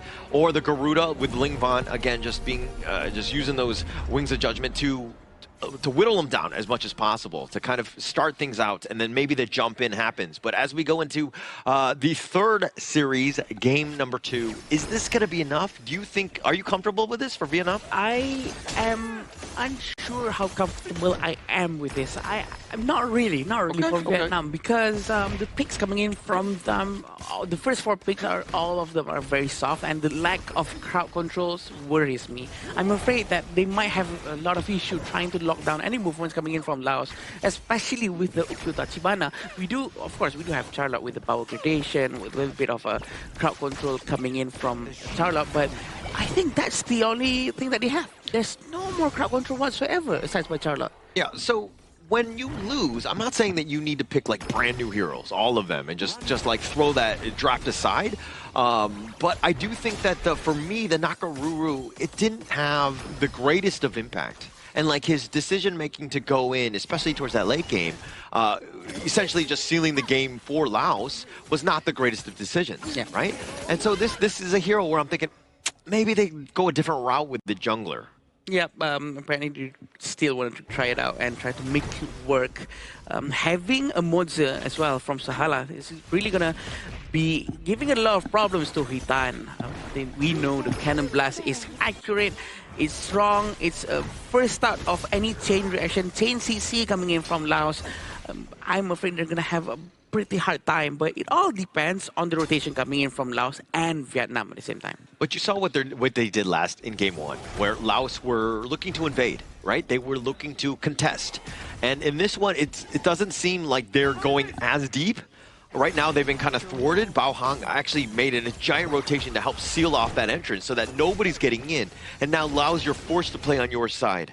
Even the fact that Focam actually made his rotation towards the mid lane, trying to prepare for any potential early team fights, that shows something that Laos was already over there and already ahead of them, trying to be ready for anything possible.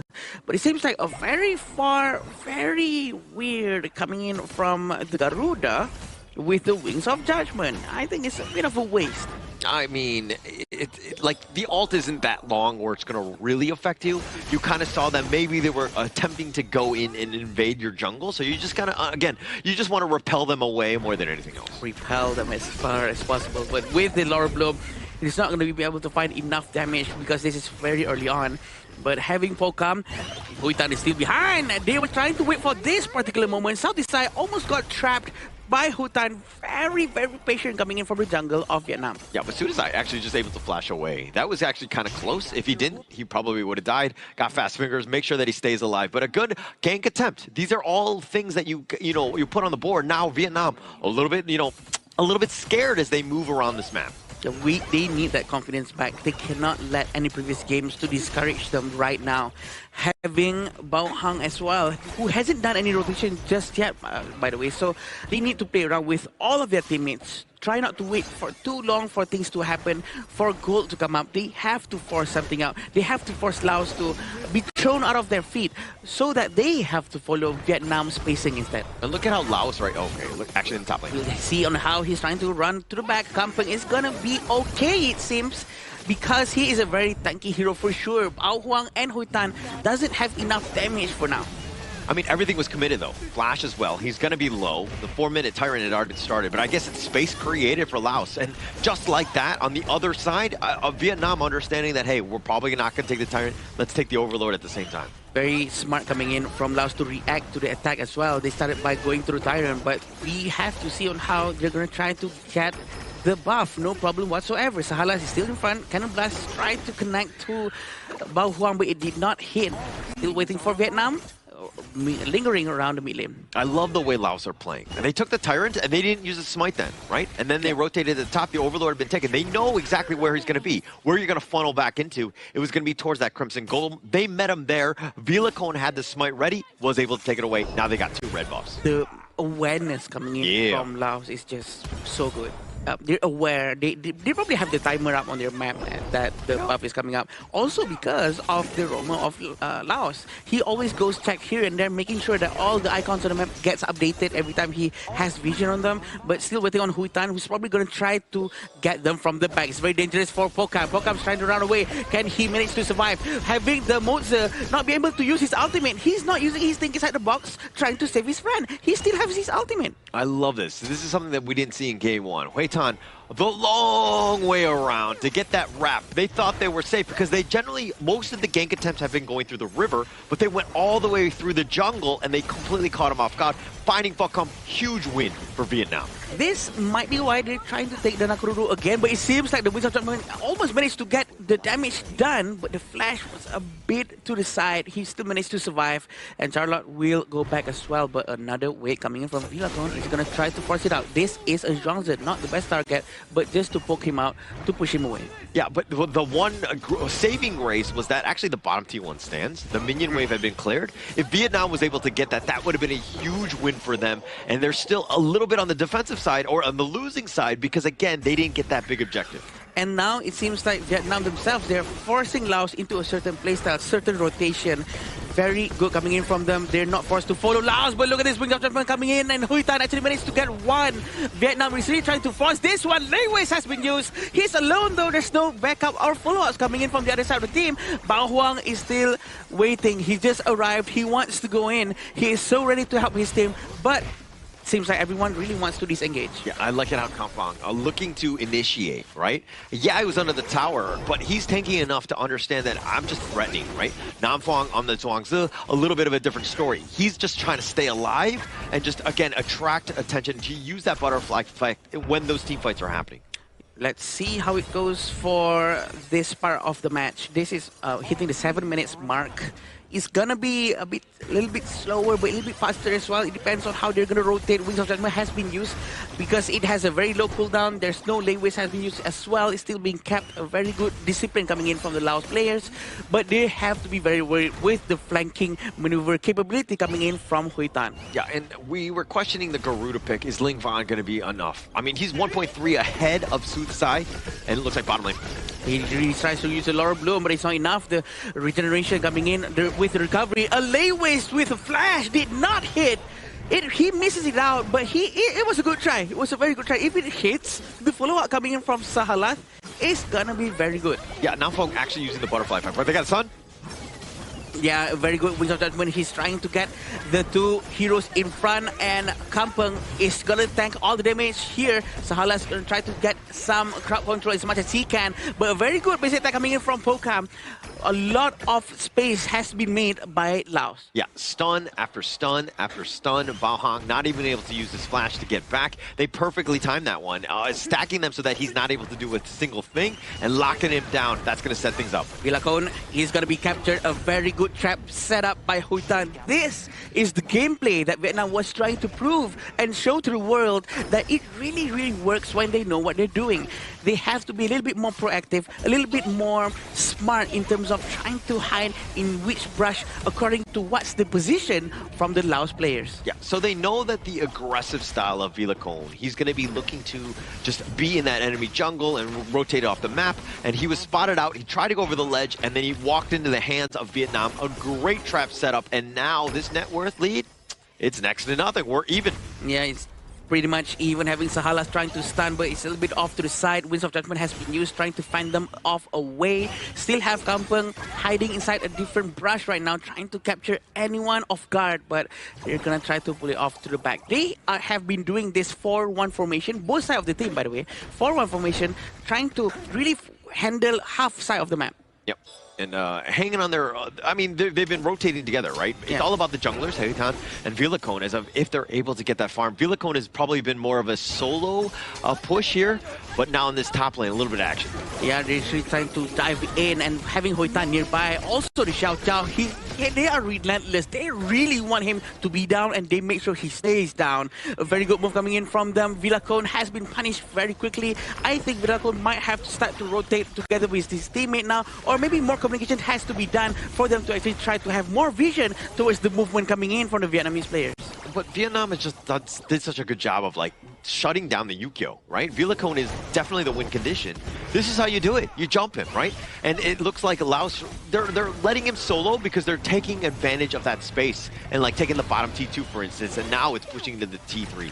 Yeah, they haven't cleared that one up yet. It seems like Vilacone is going to ignore the top minion as well. He's trying to rush towards the Tyrant. They really are trying to force this one out, but the Winds of Judgment has been used as well. The Lei Whisk goes in. Huitan manages to steal it away from Laos. Everyone is low from Laos. They have to go back. The stun hits, and they still managed to be able to get the Tyrant in a very stylish way. Oh, the Zhuangzi has been so good.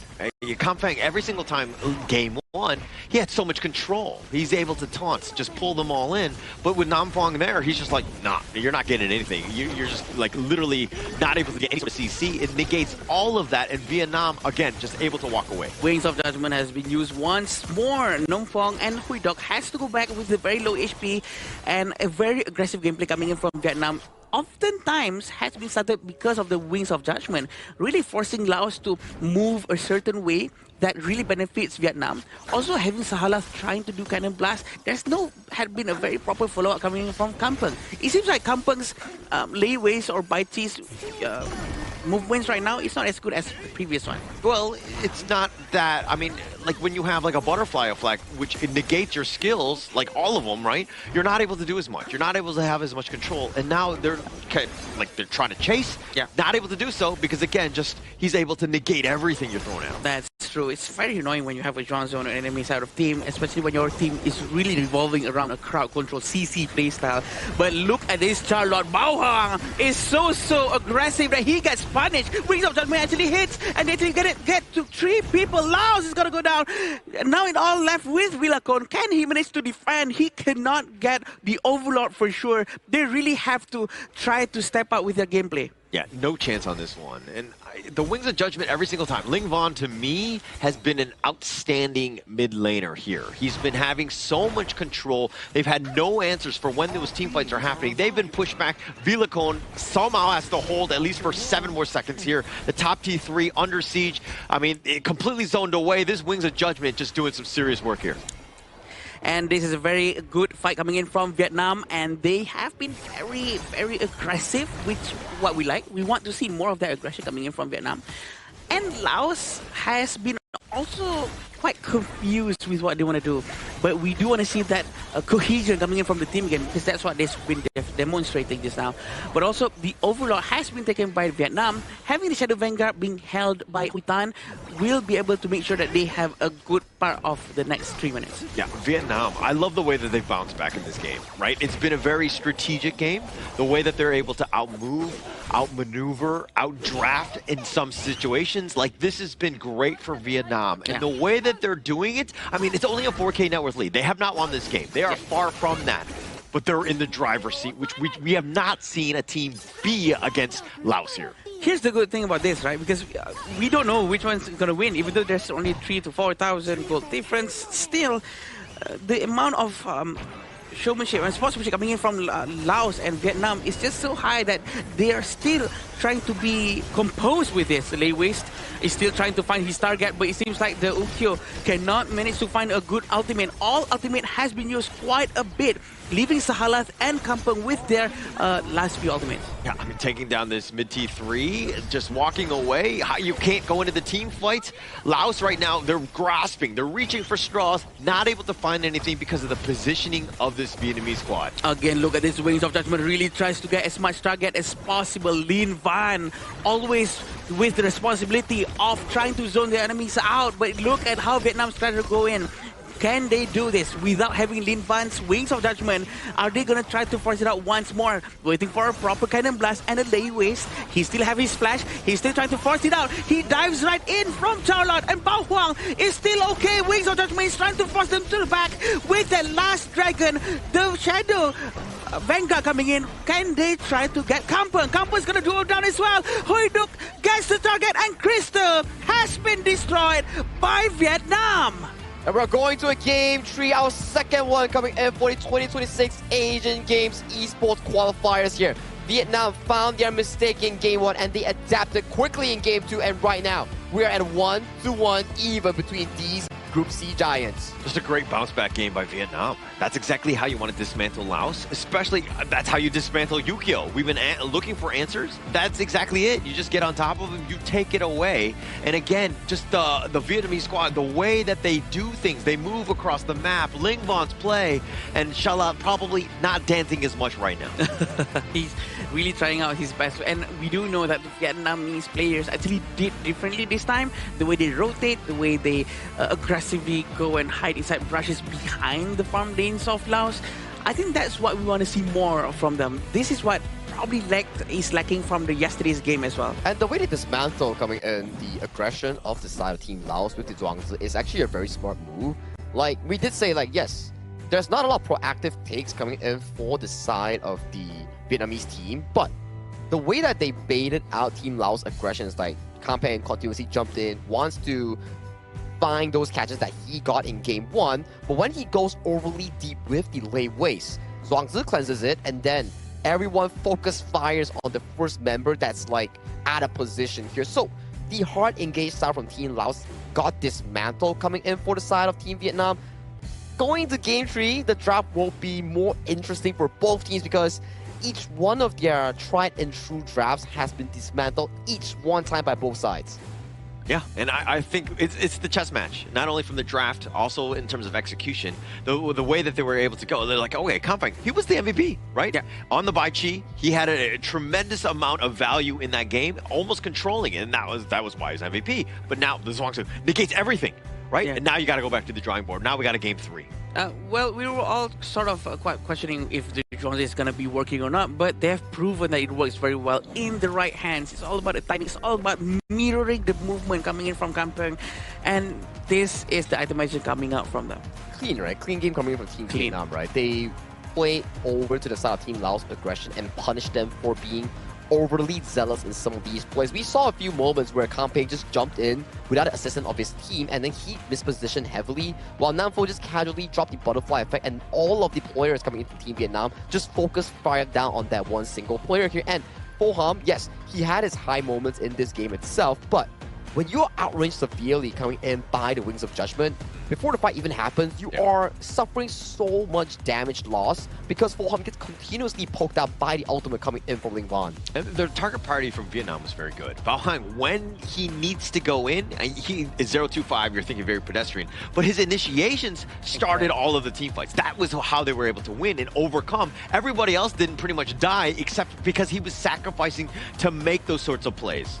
Yeah, I was actually worried that no one's going to start to initiate the fight, but it usually starts with Lin Van's ultimate, with the Wings of Judgment, and then Bao Huang's diving in with all of his skill sets, trying to make sure that at least they get one. And actually, they pull it off very well with Bao Hang's presence. And that can be reflected towards the side of Ling Van and Hoi Duk's damage dealt, right? Given so much room to actually be able to push forward with those cannon blasters and also the damage output. Every time there's a cannon blast coming from Sahalath, Namfong casually blocks it, and then you lose so much of the aggression from the side of Team Laos to actually utilize Vilacon and Sudasek in that strong mid jungle here. Yes, early game wise, we've been seeing some good plays coming from Team Laos, but as the game progresses, you look at the 5 heroes for the side of Team Laos. They don't have much late game to actually tear down the defense line coming in from Team Vietnam. Yeah, I want to just, if they Laos took the draft that they had in Game 1 and brought it into Game 2, would they have had more success in this one going up against this Vietnamese squad, this lineup here? Probably going to be able to have a little bit more success with the unruly blade of Dun and the Dahlia, right? Because we do know that he's much more tankier that way.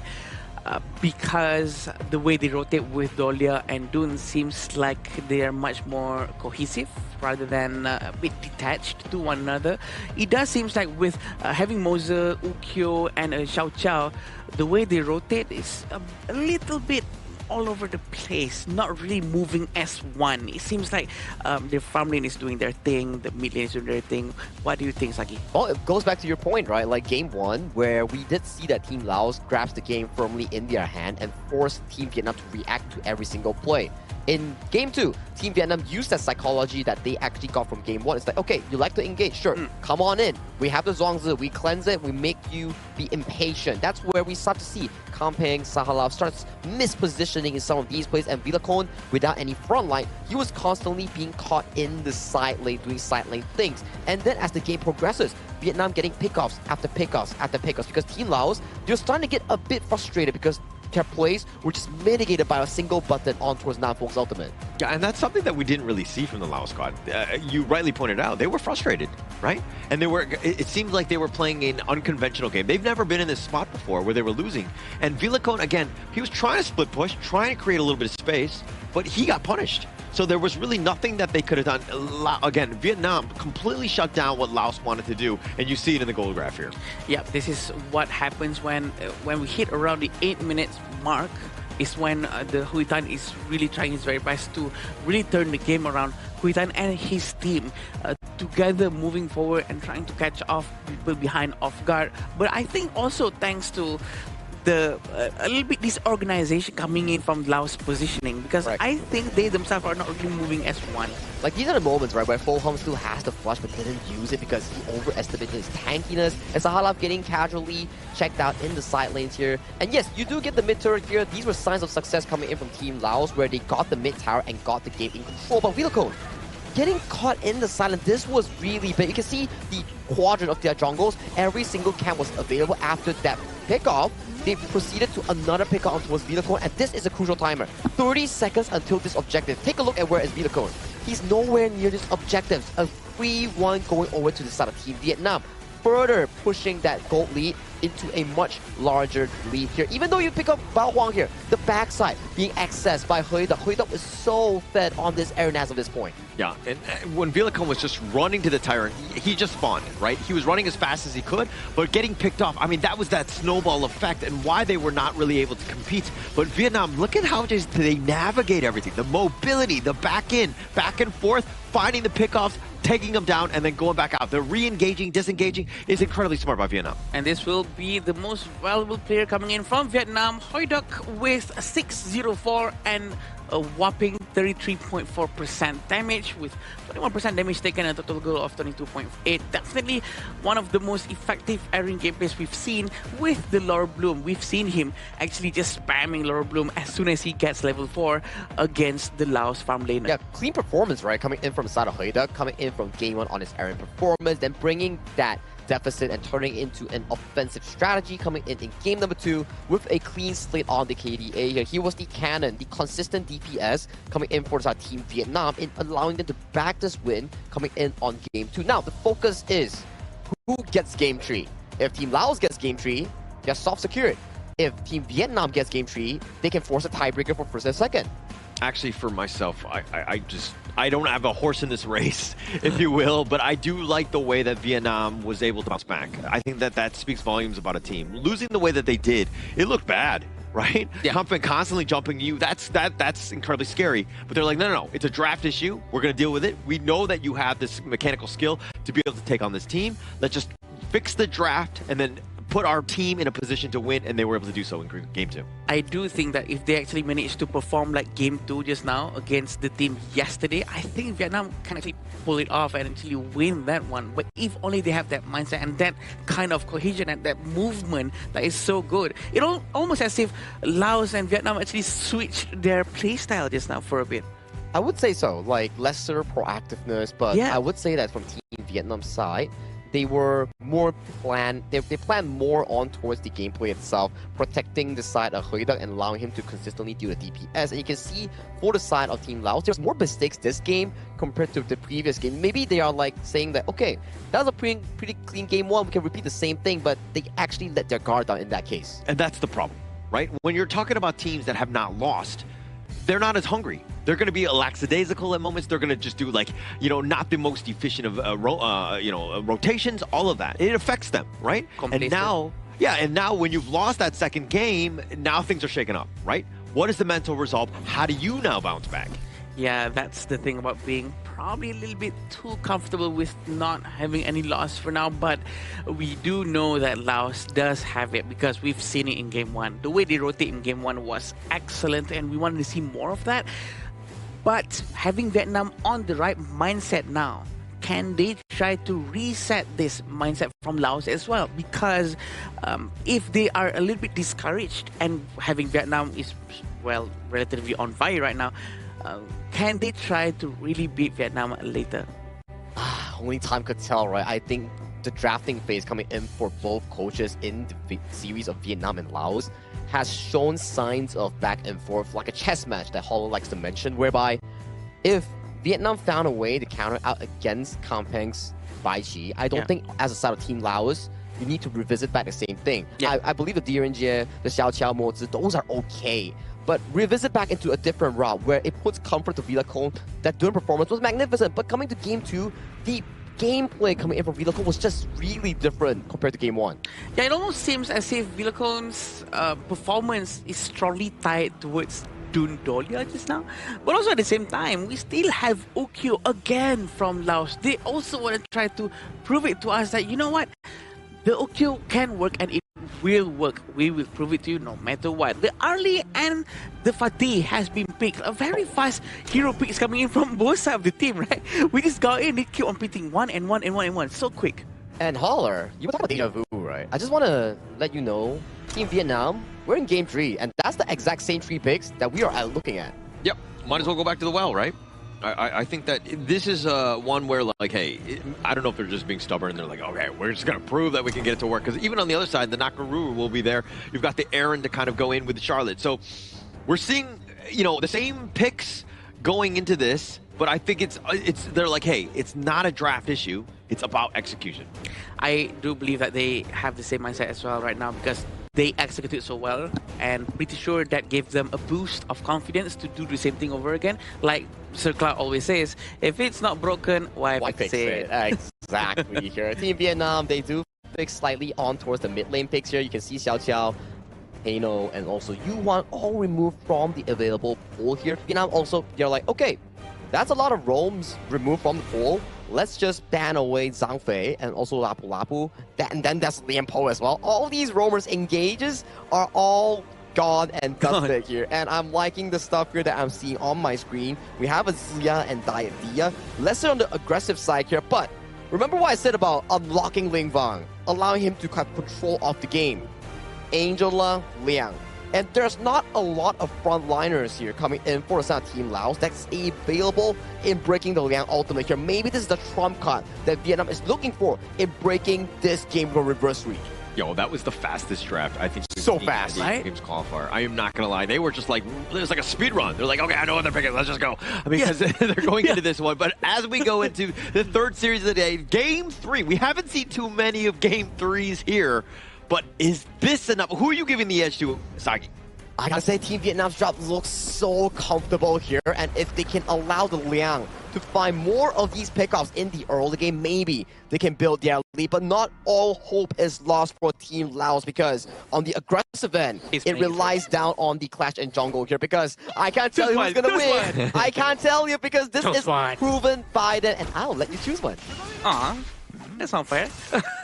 We're going to be seeing the battle between Laos and Vietnam is 1-1. We want to see who's going to get the last game, because this is very important for them to prove to the world who will be better in this group. So having all of these hero picks coming in from both sides of Laos and Vietnam, both of them do not have any tanks whatsoever.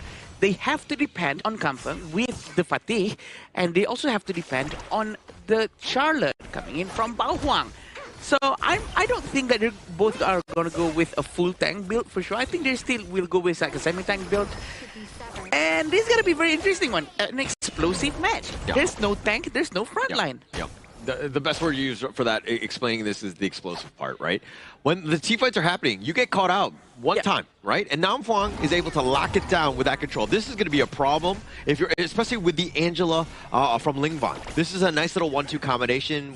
I mean, it's not like ring, obviously, but having that control barrier and then the Chaos Cinder from Lingvan with that Blazing Brilliance, you're basically just burn everybody down. Yeah, the power word coming in from Nam Phuong, it's gonna be devastating, not because of the power word itself, it's because of what's coming next. And having Lingvan behind him is gonna be helping a lot. Blazing Brilliance has been used so early on, but where's the backup from his team? There's no backup whatsoever, and he lives to see the day. We still have Hoi Tan quite nearby, but look at Villacon. He's not going back. He's very brave, and they're still going to try to get the Hoi Tan. And the farm lane actually jumps in and tries to help the team. All right, it was looking like a Marvel movie with everybody fighting and nobody dying. Exactly. But in the end, the rotation from Falcom all the way from the south side, making his way an appearance there, had the mobility to ensure that they got that pick off. Falcom was like, I have to do this myself, really, guys. He actually went in and tried to do things, and he actually managed to do so because he hasn't used his common skill just yet. And eventually, with the Frenzy, he managed to get a very high amount of damage. That's the thing about Arlie, right? The damage coming in from her is so much, especially when you have the Frenzy from beginning. It really gives you a lot of edge in the first 3 minutes. Yeah, and actually first strike on, of course, Heitan. That's best case scenario, right? You're slowing him down.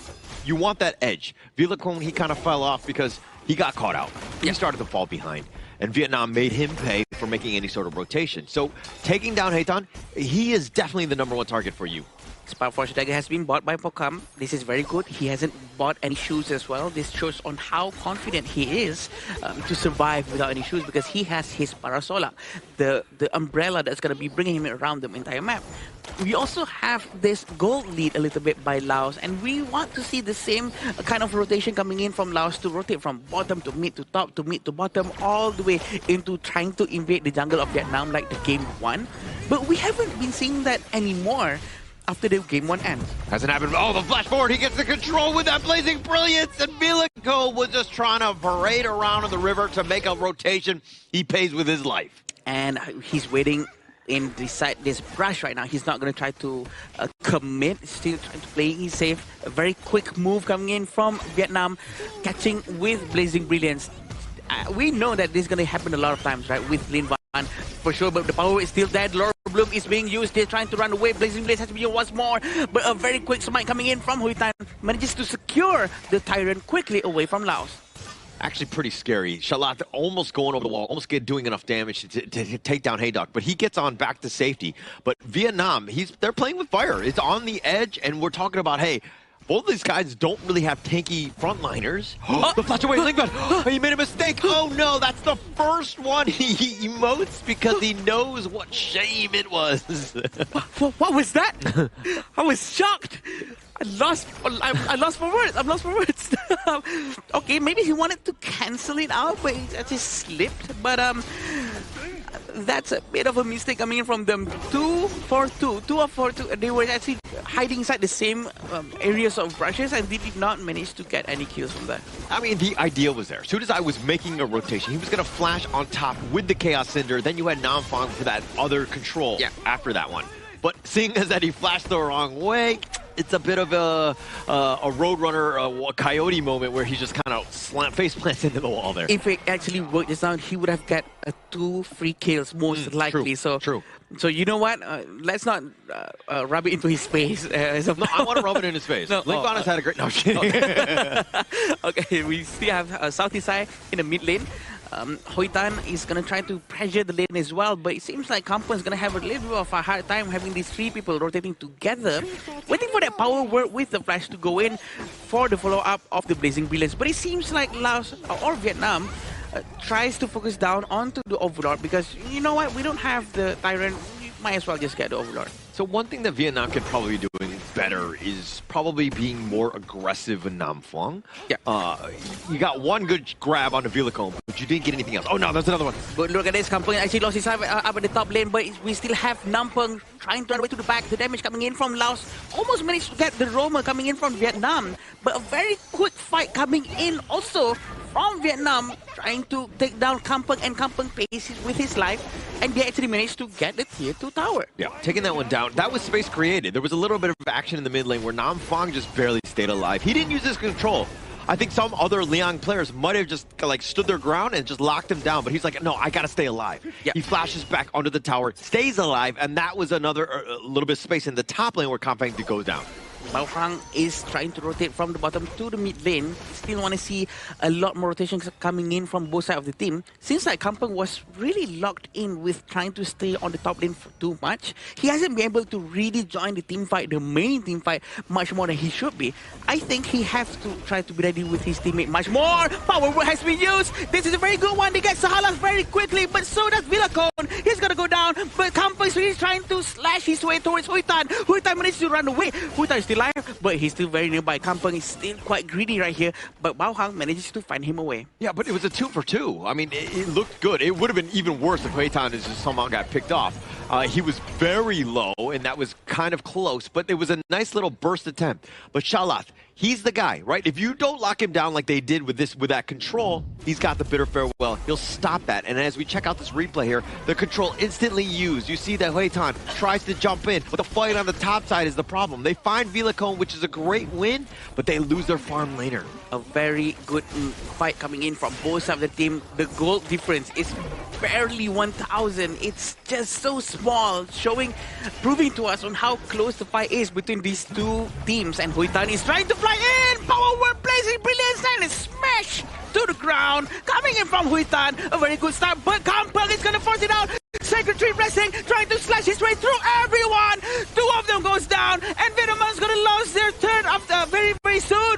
But they managed to turn this one around towards Laos. A very quick reaction coming in from Bao Huang. 3 for 2 trade in favor of Vietnam, though. I mean, it looked incredibly good, but then Kampen coming from the flank, they got caught out guard, and Vietnam had to fight for their lives just to get out of there. But they turned this one into a bit of an advantage for them. They've taken the mid T1, and as we check out this replay, they go in, right? Like, Kampen trying to make that play, but there's just this choke point. It's so difficult to traverse through, and Vietnam somehow with this nice 2-man stun, I mean, yeah, they lose Hoi Tan, but they got the advantage. Kampen actually managed to try to do his very best for sure jumping in, but he was deep and alone just now. He needed the help much earlier on, but a very quick reaction force coming in from them, a very quick smite coming in too. But look at this power word, the Laura Bloom is trying to find the damage, but look at Angela trying to find his way running to the back, but the damage coming in from Laos was too big. A very first move coming in from the Sahalas goes down, still waiting for Vilacone, but he's gonna try to run away, but the Arlie Pokam,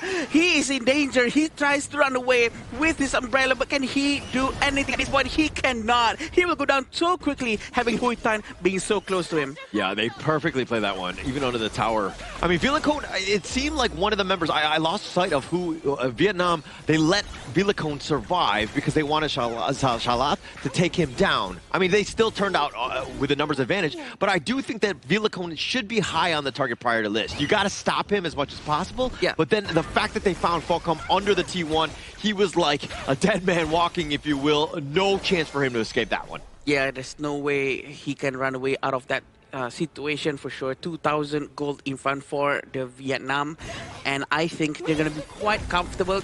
Also, Laos has to be quite aware of where the positioning is coming in from the Charlotte. He's going to be quite a bit of a problem afterwards. Yeah, easily take in terms of the Shadow Tyrant. Laos all again just caught watching, not able to go in. The tables have turned. Vietnam are definitely in the advantage here. Yeah, that's true. Now Fulcrum has already done his Daybreaker. This is going to be very interesting. Blazing Brilliance also has been used to try to secure the blue buff as soon as possible. Seems like Laos trying to get some sort of an advantage here, trying to get the overlord, but Bao Huang is actually quite nearby. He has vision, but look at this, Howl has been used, trying to use power word. Everyone runs away. He cannot use the power word at all, but finally someone jumps right in. They said, why not? The food is right in front of us. But look at this, Volcom, a very good early gameplay, and trying to get the damage done with 2 people going down from each side of the team. Yeah, they were trying to speed on through, but it looks like the wall, there was just too many walls to hurdle over. They weren't able to get the last one. Yeah. I think Vietnam are very fortunate to come out at least even, but losing Hui Tan, probably overall losing that trade. Right now, it all depends on the ultimate or the Howl coming in from the Liang, because the Howl is going to be on a very long cooldown for now. But a very quick Shadow Overlord coming in from the Vietnamese team. I'm sorry, Laos team for sure, because they actually sort of won that team fight, and they really want to try to get an advantage in terms of pushing the lanes. Yeah, so I think at this point, you're kind of like, Laos have kind of weathered the storm. A little bit of sun here. They're trying to get Bao Huang. Bao Huang is really still right in front of them. Laurel Bloom has been used by Hui Duck, trying to find some more damage, but still, the regeneration coming in from Vilacon, it's almost as if there's no anti-heal coming in from the side of Vietnam. It seems like Vilacon was just so aggressively using his ultimate, trying to recover any health, and he's just standing in front and not receiving any damage whatsoever. Yeah, so continuing my point from earlier, I think that Laos have kind of weathered the storm properly, right? The Nam Phuong gank attempts, now that you have other damage and you're a little bit tankier, it's going to be a little less efficient. And now Nam Phuong can be a little bit of a liability, if you will, because he's very squishy. And Shalath, again, you have answers in terms of control to stop that control. And oh no, I actually saw Nam Phuong. He just used his Howl again without actually capturing anyone. I think that's a bit of a waste right there, but he can use it right now. This is why he was keeping it for. And Hui Duck gets the kill. Yeah, I was saying that it's a liability, but not yet, because he's still just enough, because Vilacon, when you're being aggressive and you're going into the heart of the Vietnamese squad, you can't go 4 versus 1, right? That's not a winning situation for you. Yeah, he was actually alone in front. He was actually trying to open the map for his team, I think. But at the same time, who else can do it aside by Vilacon or Kampang? Maybe they have to play around Kampang more to try to get more vision into the map and try to rotate with him together. I know the fear that they have as soon as there's a Liang in the Vietnamese team. It's very hard for you to move around knowing that the power word can be used at any time. Yeah, and also Vilacon was just walking around. He wasn't like using the brushes from cover to cover. He got spotted out, and that's the easiest play for Nam Phuong, right? Who's able to get the jump. Now they're going. A very good power over here, but the Blazing Brilliance just in time, trying to deal more damage. Hui Duck is always ready. Laurel Bloom has been used, but he still tried to run away to the back because they actually lost their Nam Phuong, and the Blood Rage has still not been used by Hui Duck. He can still go to the next one with no problem whatsoever. So if we're talking about lineups, I mean, which one is better late game? When you've got an Arlie, it's hard for me to kind of not give that one an advantage going into this. Another team fight coming in, a very good power gradation, but CC immunity coming in from the Lao side as well. They actually managed to get the Tyrant buff so quickly. And I'm not surprised if we're actually going into Tempest. I mean, we might get there. We're still a ways away, about 6 minutes or so, but it's looking that way. I mean, both of these two teams, Game 3, this is what you want, right? Yeah, Vilacon with the ultimate very quickly, but he did not manage to get the blue buff in time. The smite coming in from Hui Tan is just so painful, and it's enough for him to actually get the Azure Golem whatsoever. 5,000 gold for Vietnam is a huge number. Huge number. And now it's just, what do they do with that advantage? Because right now you're just seeing them just barely across the river. Yeah. That's saying that they're showing a lot of respect. Yes, they're in control, but they're not taking over the map, and this is allowing Laos to get back into this game. This is the magic of Liang, right? Because he can always try to rotate together with his teammate. Going into the mid game towards the late game, he will always try to move from brush to brush.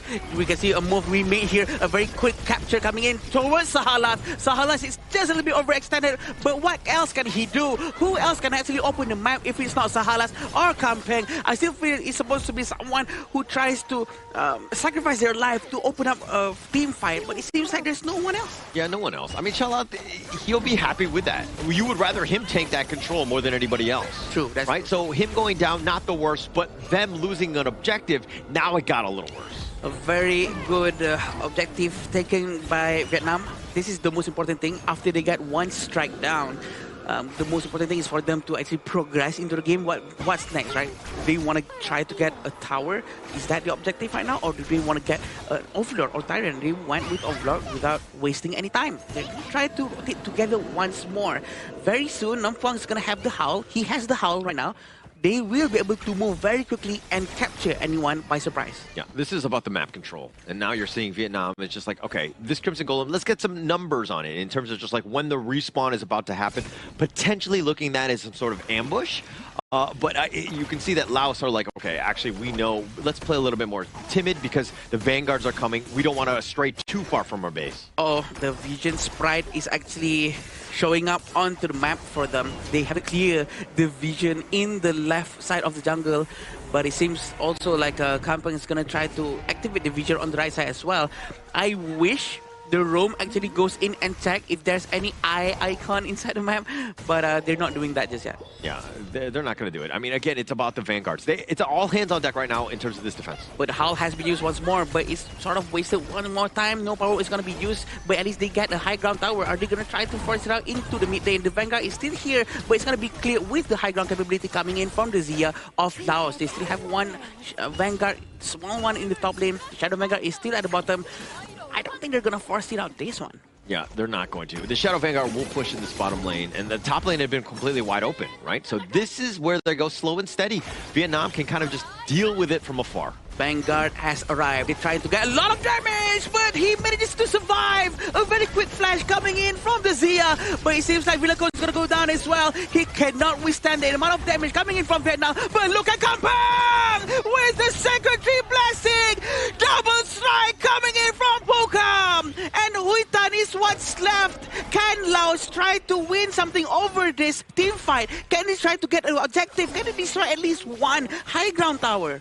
I mean, that was absolutely amazing by Kampang. He saved that game. It looked rough for them. I mean, they were down a member, and then all of a sudden, Kampang completely catching everybody off guard. They were all lining up properly for him to get those AoE strikes down, and now they're looking to turn things. They might be going high ground. Yeah, Huy Tan's going to be trying to stop the minion. Very smart from him, going to the back and smite the minion, but there's still one left.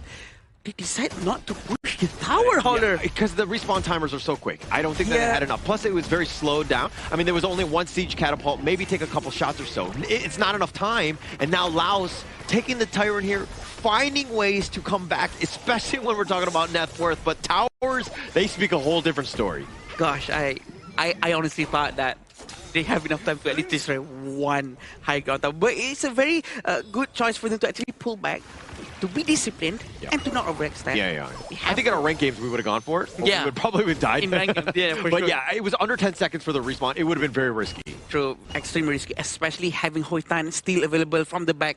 Managing to do a flank is going to be a big problem for Laos. But look at this reward of coming in from the discipline that they're doing. They're trying to take over control of the map again, but they really need this Overlord as soon as they can. They do have Ramon Bondo. This is going to be a problem because the bottom lane of Laos is being pushed by the big minions.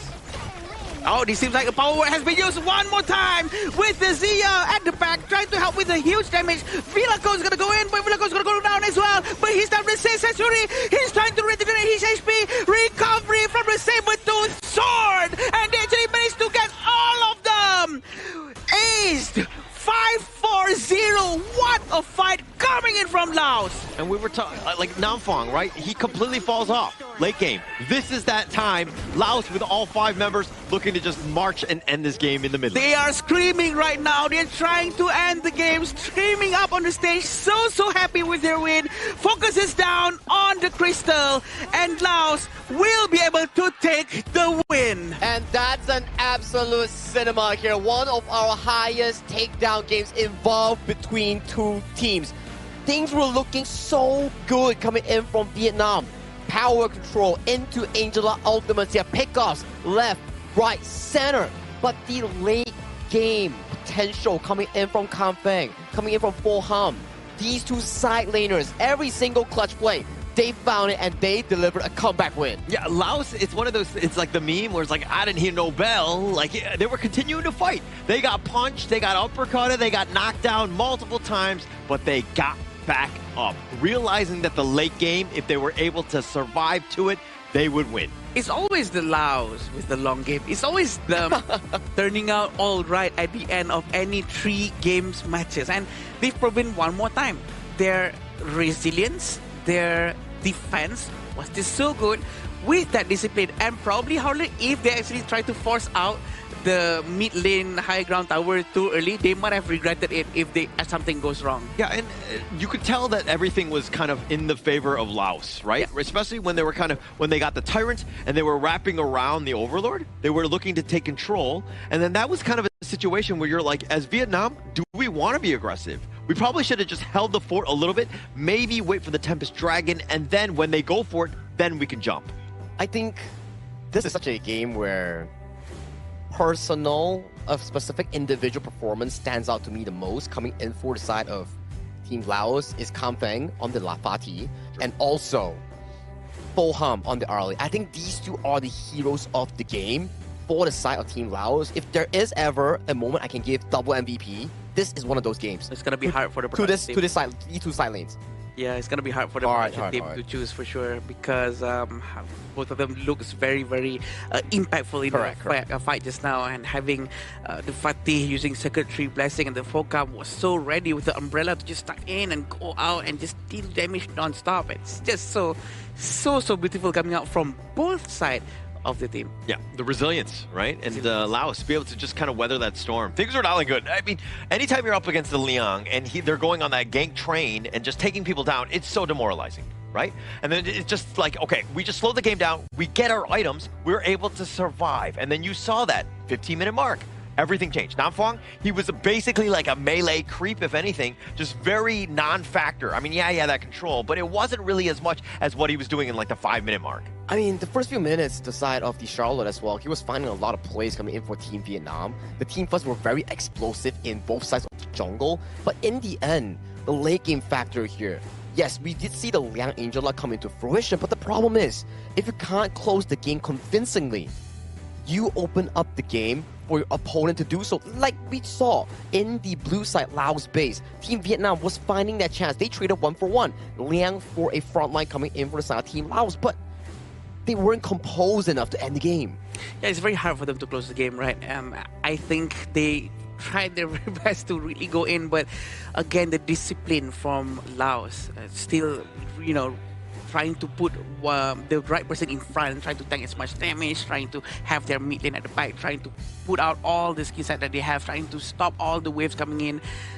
The discipline is just so good. I'm lost for words, to be honest. Yeah. And I think that we'll see a little bit more. We'll get a little bit of a deeper dive in terms of the items of just how they were able to withstand. But for the wave clear, again, you had that Arlie and you had that Fatih, both late game monsters. Plus they had the Zia, right? Yeah. Really underestimated, if you will. But those universal laws constantly would stop the approach every single time. It would just clear out the waves. He was also the one to pump up all the levels here in Sudisai.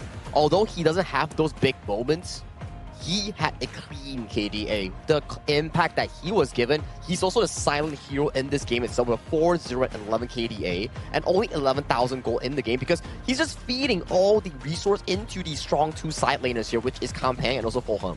Yeah, and if I'm not mistaken, he actually sanctified Arlie now, right? And so that also gave Arlie a lot of advantage and potentially get up to level 25, but for sure, it was just so effective coming in from this Zia, even though on the early game, it doesn't really seem like he's doing any impact whatsoever.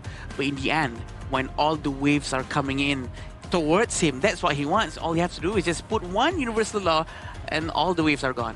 Yeah, and again, this was kind of built on, we don't need tanky heroes, we just need that late game. We need wave clear, we need damage, let Kampong and Focom really just carry us to victory, and you kind of saw exactly just how this one played out, because even Vilacone and Sudisai, they were more support style, but they were just enough to get them over the hump. And this is one of the few moments where comebacks like this gives you so much confidence because this is the last game for the side of Team Vietnam, and unfortunately they are 2-2. They're guaranteed for the last chance stage, but for Team Laos, this win pushes them up, and they are now on track to the main event already. Yes, they still have one game, but based on the standings right now, is Team Laos and Kazakhstan going to the main event? Yeah, that's the thing, right? They really want to go to the main event, and they get it. And right now, they managed to do it, and congratulations to them. I'm pretty sure they're very happy. This means that Vietnam is for sure going to be in the slot number 3. Correct. Where they will have to go through the last chance qualifier, which will also be giving them a lot more games, which is going to happen in day number 9. Yeah, and actually, I mean, so Vietnam, they still have, I mean, the job's not done, right? They're third place, and now they have to go through the other hurdle, the other stage, if you will. But checking out this gold graph, I mean, we were really back and forth. I mean, the way that Vietnam took advantage. They were in the lead. They were in the driver's seat. Everything was looking good for them, but Laos able to hold on, and that's that resilience of the team. Wave clear, slowing the game down. Let us get to the almost 20-minute mark because we know we'll be at the finish line first. It's a heartbreaking moment if you're on a Team Vietnam side because they were so close in ending the game. They got like, what, 2 high grounds already, and they had like a overlord just marching through the bottom side, but they were too overly hasty. If they were just patient for a little bit, maybe they could have forced it in, because once you falter there, you're giving back the losing team, the disadvantaged team, the tyrant and overlord, which is not what you exactly want. And in the early game we are seeing right now, it's really back and forth coming in for both teams here. You can see pickoffs left, right, and the Liang giving so much of an edge here. And you see Bohum just going to the back line here, challenging it and trading 2v2. And this has happened not just once, but multiple times in this game. And you just love to see on how Liang kept on using Howl, which is a very good roaming item, by the way, to give a lot of movement speed to your team, to make sure that they can capture someone and surprise them. But sometimes we do see it's been used and not be able to capture anyone, like Howler mentioned just now. There's walls all around, they cannot traverse, they have to traverse around it to get someone, and a very good use of the terrain by Laos.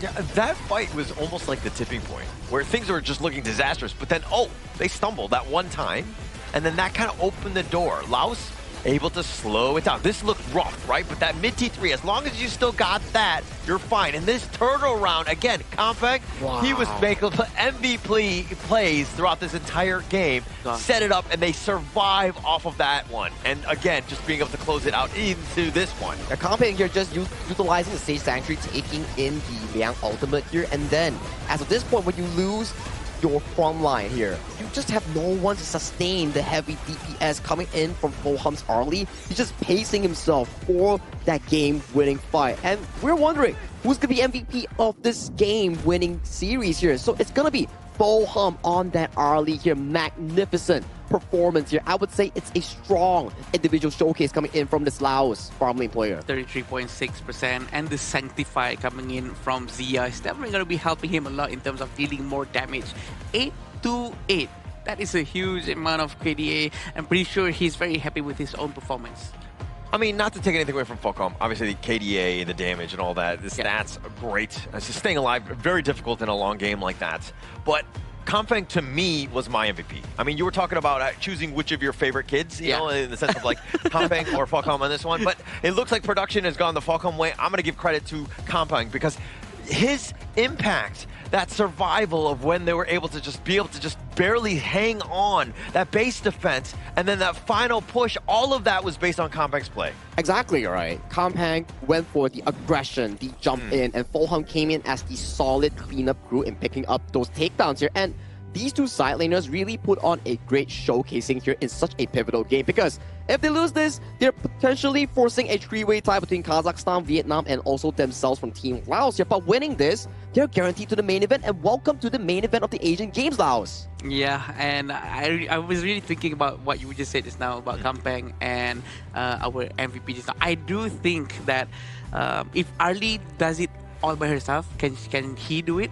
I don't think so. No, but if Compaq goes and do it by himself, can he do it? I think yes. Yeah. No, I mean, if we just analyze it again, we're not. We're not undermining him. But he could have been on any hero. Yeah. He could have been like doing, as long as he's doing a little bit of damage. But Compaq, the way that he was able to group them up, the timing and the way that he was able to initiate, that was the game changer. That was indeed the game changer here. And the Vietnam snowball was so evident here. Yeah, the final play, they took down the they took down the Ukitachibana on the side of Team Laos. But then they just went too overboard in allowing the side of Team Laos to find that comeback moment. Yeah, and also what is going to be coming back to us again one more time is going to be Diamond Draw, Dragon's Heart Skin Pool, and Limited Time Token Skin Pool, which has been updated. So don't forget to update your game, and this is going to be the Time Token Skin Pool update, which is going to be very interesting. Everyone wants it. There's a lot of free stuff coming in towards you guys. All right, so as we go into not only update on that one, I think that we've seen 3 amazing series. Finally, it's great to kind of go into that. But first off, I mean, just what a great game there. I mean, a great game also comes with an important interview that Team Laos will be having there on stage with Mara here. And I know, Mara, you're ready? All right, Mara, take it away. Nindinam Sahalat, congratulations to Team Laos. Game number 1, you guys took control of the game. And then game 2, your opponent, Team Vietnam, looked for the right moments to strike back. They studied your pattern. And ultimately, game number 3, you've won. So tell us what happened in between game 2 and 3 to make sure that you guys got this win. What happened back there? What did this team discuss behind the scenes? จากเกมแรกนั้นพวกเขาเล่นได้สบายเพราะว่าค่อนข้างที่จะสนาดับแล้วก็เป็นตามที่วางแผนไว้แต่ว่าตัดมาที่เกมที่2เป็นการที่แบบว่าพวกเขาบ่คาดคิดว่าจะเจอตัวสามารถล้างซีได้ก็คือสางสีมันเป็นเซอร์ไพรส์พลิกจากทางเวียดนามแบบเฮ็ดให้เขาเล่นค่อนข้างที่จะยากเลย For the first game they won as the character is take over the other team. However, in the second game they got surprise pick by Vietnam.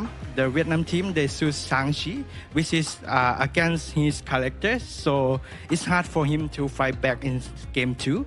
That's why they lose a bit. And then game 3, they come back. And congratulations with that one. Now, because of this win, your team, Team Laos, is now number 1 top spot for Group C. How does it feel to be representing your region so dominantly in this Asian Games qualifiers? ตอนนี้พวกเขาก็รู้สึกดีใจหลายแล้วก็เป็นไปตามที่คิดไว้ว่าพวกเขาจะได้ที่1ในกลุ่มอยู่แล้วแล้วก็แบบว่าเป็นอาจจะพลาดแค่เกมเดียวแต่เขาก็เป็นทีมที่แบบไล่พ่ายเลยเด้อ He said it is going as the plan, but however only 1 game lost. And then all win at the moment, no loss yet, and he is very proud at the moment and is securing the place to go to Japan. Very, very dominant fashion. You know, a lot of people from Laos for sure are watching, clapping as you've made it. What would you like to say to them? Because you have one more fight for tomorrow against Saudi Arabia. Let them know to support you for your next match. สำหรับซาอุดีอาระเบียแมนกาเจอกับทีมหมู่ของพวกเขาเองเนาะแต่พวกเขาก็คิดว่าพวกเขาจะชนะภายในมื้ออื่นเลยเกมมื้ออื่นก็น่าจะเป็นเกมที่แบบว่าพวกเขาอาจจะเล่นชิวๆก่อนโดยก่อนสิเป็นชิวกว่ามื้อนี้หลายโดย As tomorrow games they has practiced with Saudi Arabia before and then as they said they are very confident to defeat the team tomorrow and for the message to Lao people please enjoy and watch them to go to Japan. There's one more for tomorrow. Good luck on your next match. Now we'll head back to the casters. Lead the gorge. I can feel the happiness and the sign of relief coming in from the screen over there. Thank you so much, Sahalaf, and also Mara for actually having that interview there. But well-deserved coming in from Team Laos because they fought through a very, very difficult opponent coming in from their Group C here. Yeah, it's not the easiest team to go up against. And to really prove yourself, you really need to beat Team Vietnam in that group. And they actually managed to do so because Vietnam has one of the most, a lot of experience out of the entire group, right? So whoever goes up against them, they really want to try to prove to the world. And Vietnam also has... don't be too discouraged for Vietnam. Yeah, and I think for Laos, it was like, this is the main goal, right? Yeah. Just, you know, making it to the main event I think that you could almost say mission accomplished on this one. But the way that they were able to do it, you know, all of the teams throwing their best. We saw some of the best games when Laos was on stage. And being able to weather through that and to come out undefeated, that speaks volumes about this team. Now, as they go up against the other squads, we're going to see some serious fireworks, I would say. I mean, as of this point, right, although they are like soft guaranteed towards, like hard guaranteed towards the main event, mission is still not over, right? You want to have a clean slate coming in for your Group C venture. Like Group C, undoubtedly one of the hardest group thus far, and every single game that we've seen Laos play, back-to-back Tempest game against Kazakhstan. 3-game series and also a big comeback against Vietnam. And their last opponent coming in, the mission is still not done. So for Team Laos and your region itself, you are on your way to a clean finish in Group C. Yeah, definitely on the right path. And also, do you want to know what else is on the right path? It's going to be the iQOO official gaming phone for 2026 Asian Games Esports Events Honor of Kings Qualifier. It is the iQOO 15R with 120 Hz and also a very good cooling for the phone to make sure that you don't have any stuttering problems inside your games. So that is your tactical device to make sure that you can win. Yeah, and it's, I mean, it's definitely one of the best phones to have on stage, but I kind of want to talk a little bit more about that series where we had expectations. We knew it was going to go probably the distance. Yeah. But the only disappointing factor was that we didn't see a Tempest Dragon. Yeah. Right? Ooh. Usually that happens when me and Holler is at the death. Yeah. It's like 30 seconds away, you know? Yeah. But okay, if you want some Tempest Dragons here, maybe the next upcoming series between Syria and also Republic of Korea might bring you more flavors here. Because for Syria, they played the least game thus far in the Asian Games qualifiers here. And if they want to make it to the main event or the last chance stage, they will definitely need to beat Republic of Korea in the upcoming match. Same thing can be said for Korea and fans across their own region. If they win this, they're also soft guaranteed for the main event. I think that they have this surprise factor that they can use because no one have seen them play that much. So maybe they can try to pull out a new different strategy going in, fighting against the Republic of Korea. And they've watched Republic of Korea play before, so maybe they can study them before this, right? So it's going to be interesting for us to be casting. Actually, there's a lot of games, Korea, right? From Nongshim Red Forest to here, you can see exactly the tendencies and things that they like. You know that they're going to be coming in very well prepared, hopefully in the draft. It's a little bit of a different game here in terms of the patches and all that, but it's still relatively the same in terms of the hero playstyles that they'll probably aiming to go for. It's the discipline that they actually bring as a squad, right? But we'll definitely be heading towards a short break before we come back to more Honor of Kings action between Syria and Republic of Korea for the match of the day. So, see you later.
Who will be the next to shine on the Asian Games stage? Contestants fight for the honor of their regions while we cheer them on from the stands.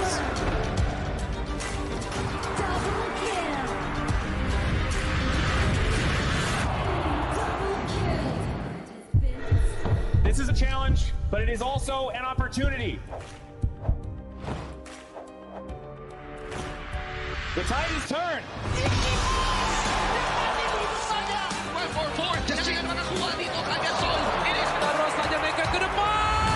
Fastest in front. They're going to use it. Golden tight. Slows that Tatsumi. Go! And we pulled it off together.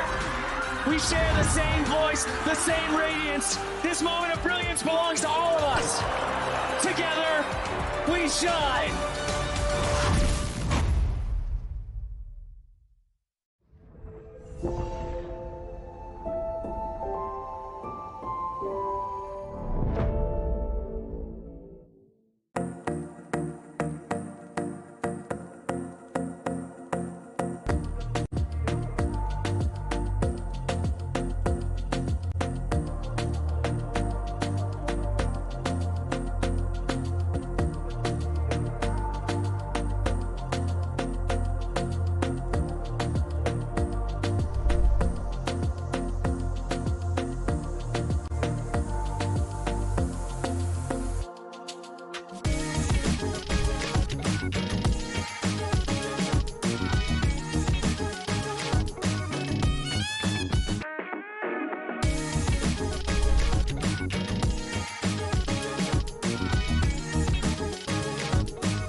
Welcome to the 2026 Asian Games Esports Qualifiers, Honor of Kings.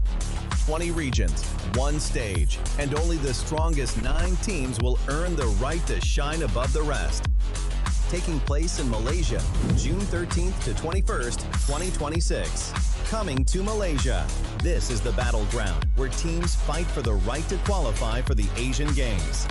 20 teams enter, but only 9 teams will move on. Apart from the 20 regions, there are 3 regions that have direct qualification. Here is the 2026 Asian Games Esports Qualifiers Honor of Kings format. First, the 20 teams will split into 4 groups of 5.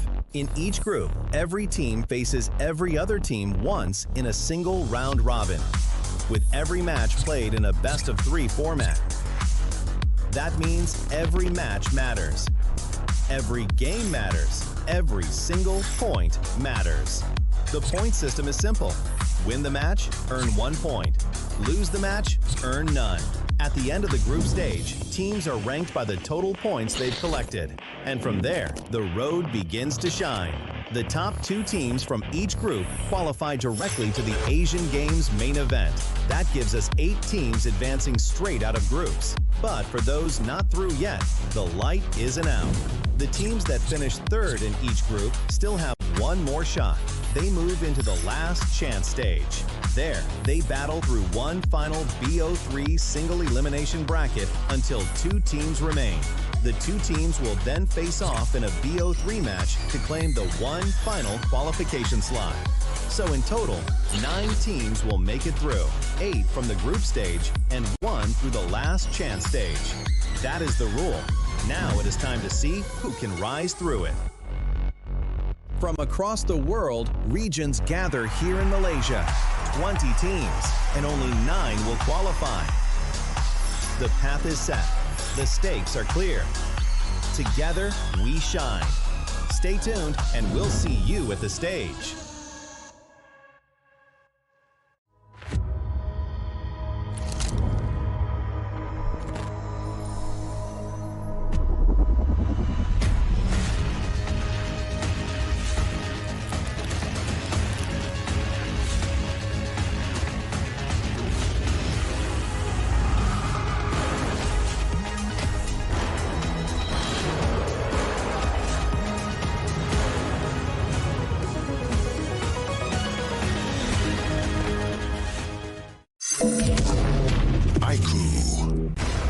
Ultimate not ready yet.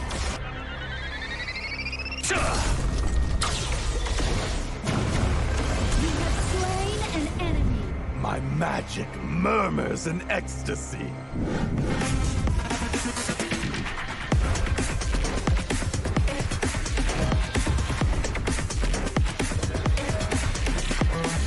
Amazing! There is no escape for you. Killing spree. Double kill.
shall I compare thee to a summer's day?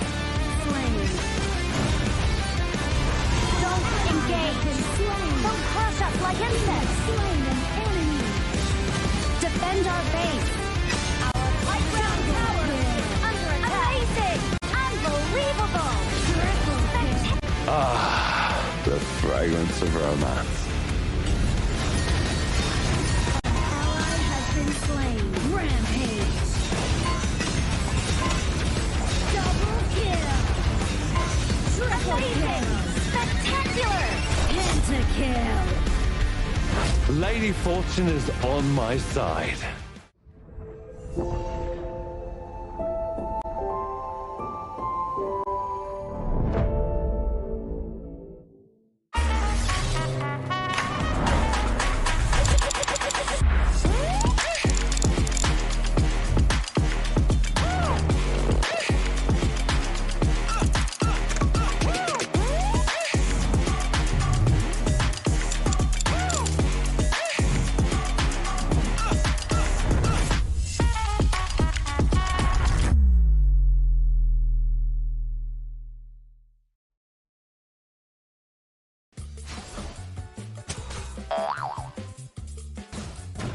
They tried.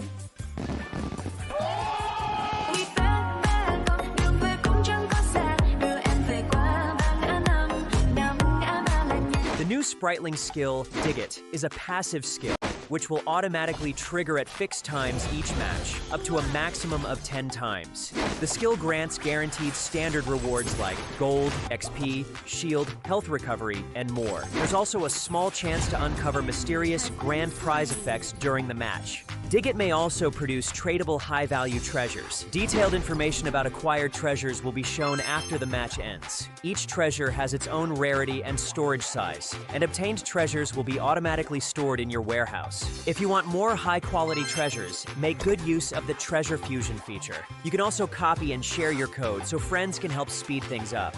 Treasures in your warehouse can be sold for event currency, which can be used to redeem skins, items, and other rewards on the event page. You'll even have a chance to win physical prizes like smartphones and cash. You can also spend event currency to bid on high-value rewards. The auction uses a hidden bidding system, where you can submit 2 bids for the same reward. The highest bidder wins, giving you even more ways to obtain rewards.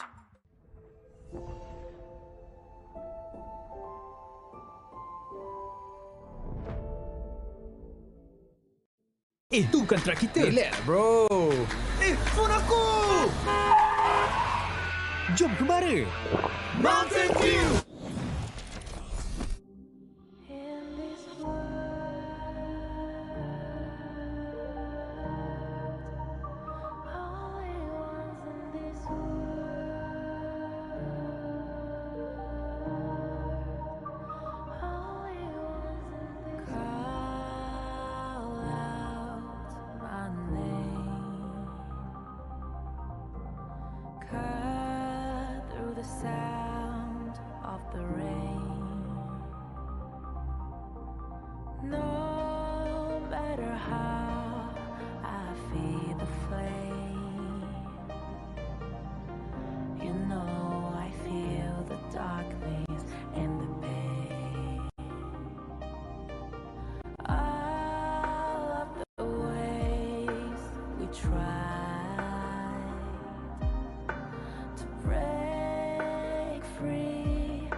So high, light up the skyline. Let's do it this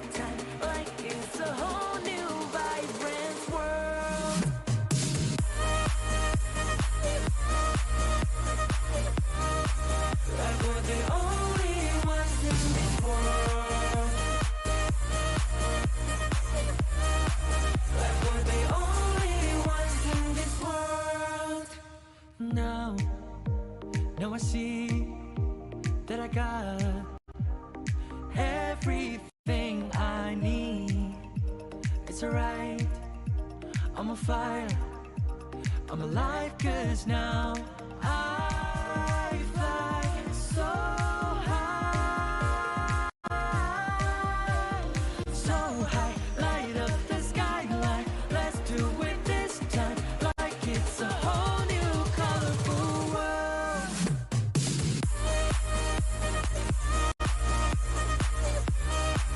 Like we're the only ones in this world. Like we're the only ones in this world. Never thought we'd get this far, burning like the stars. How we get this far? Like we're the only ones in this world.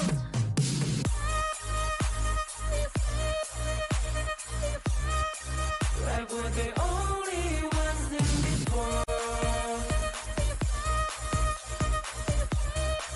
Like we're the only ones in this world.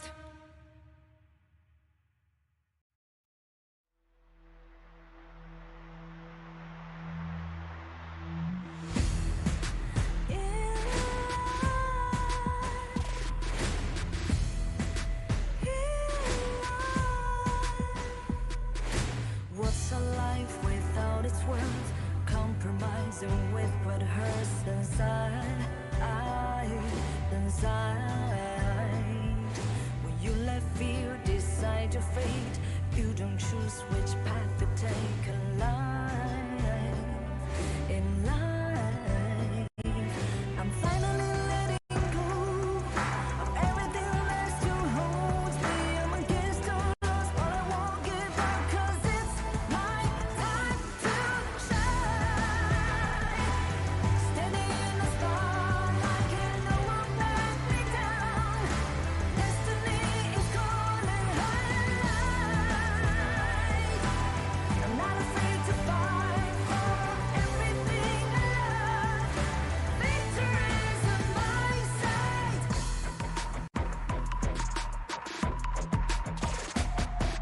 The more we lose, the more we gain. The more that nothing stays the same in time. Can't love ever, can't forget. What you see is what you get sometimes.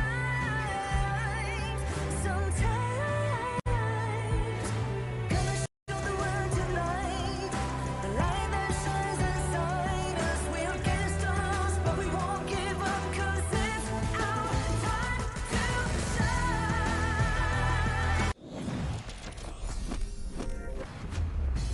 After that banger series between both Vietnam and also Laos, we're back at it once again at the 7th day of the 2026 Asian Games Esports Qualifiers for Honor of Kings. My name is Aki, your guest host for today, and we will be inviting back Sir Cloud and also Adam to be our casters for the Gorge.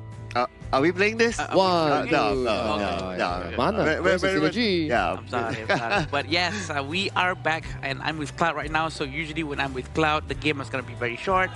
I don't know why, but usually when I'm with Mr. Holler, it's gonna be very, very long. Yeah, Mr. Holler, yeah. Mr. Holler. Yeah. I was at the backstage watching that game, and that was a banger of a series. It was. I'm telling you, when I'm like just watching it at the backstage there, I heard like when they won the team fight as Team Laos, they were cheering so loud, like they were shouting. The energy was just there, and then they knew for a fact that that comeback was sweet. Oh yeah, absolute big comeback there, right? I was like watching the games. Can they come back here? Oh, they have a Zia. They can still clear, but clearing is not enough. But yeah. Yeah, they proved me wrong for sure, because I wasn't expecting that Zia's lane clearance is gonna be really useful, especially according to Laos gameplay, because they really love to defend a lot, and their stamina, the mental stamina, is really, really high up there.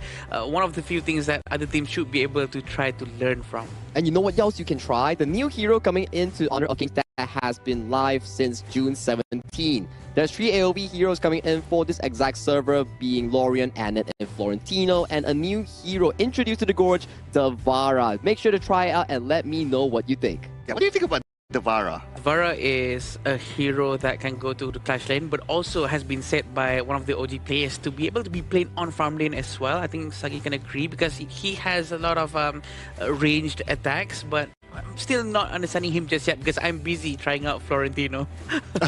Obviously, right? We know Florentino is yours. He's quite close to Charlotte's gameplay, so... Okay, do you foresee yourself... No, it's hard, sorry. Like main... Very hard, no, I cannot main Florentino, it's just too difficult. It takes a lot of time, right? It reminds us of one of the highest mastery heroes coming into Honor of Kings, where you rely so much on the reset, but that's for the official server that we will be focusing on later on in the next tournament. But for this upcoming tournament for the Asian Games qualifiers, we will be inviting 2 new teams coming in for Group D. It's going to be both Republic of Korea going up against Syria. Syria arguably has the least games played in the whole tournament up until day 7. Oh yeah, now that you mention it, right, we are almost like at the end of the group stages, right? And it almost feels like, a lot of teams have completed their games and all that, and Team Syria has played the least. That means they have the least information out there for teams to read. Yeah, I just actually realized it just now as well, that tomorrow is going to be the last day for group stage. Correct. So this is going to be quite sad for us because it's nearing to the end of this qualifier, but just the qualifier. But yeah, day 9, we're going to be seeing the last chance qualifier as well. Oh yeah, that's going to be pacing into a different way because teams right now, a lot of them have locked for the main event, but most of them, when they still have a shot, they want to be aiming for that last chance stage. But to introduce our matchup of the day coming in between Syria and also Republic of Korea, we have prepared a short teaser video to invite them to the stage.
Their path to qualification remains wide open.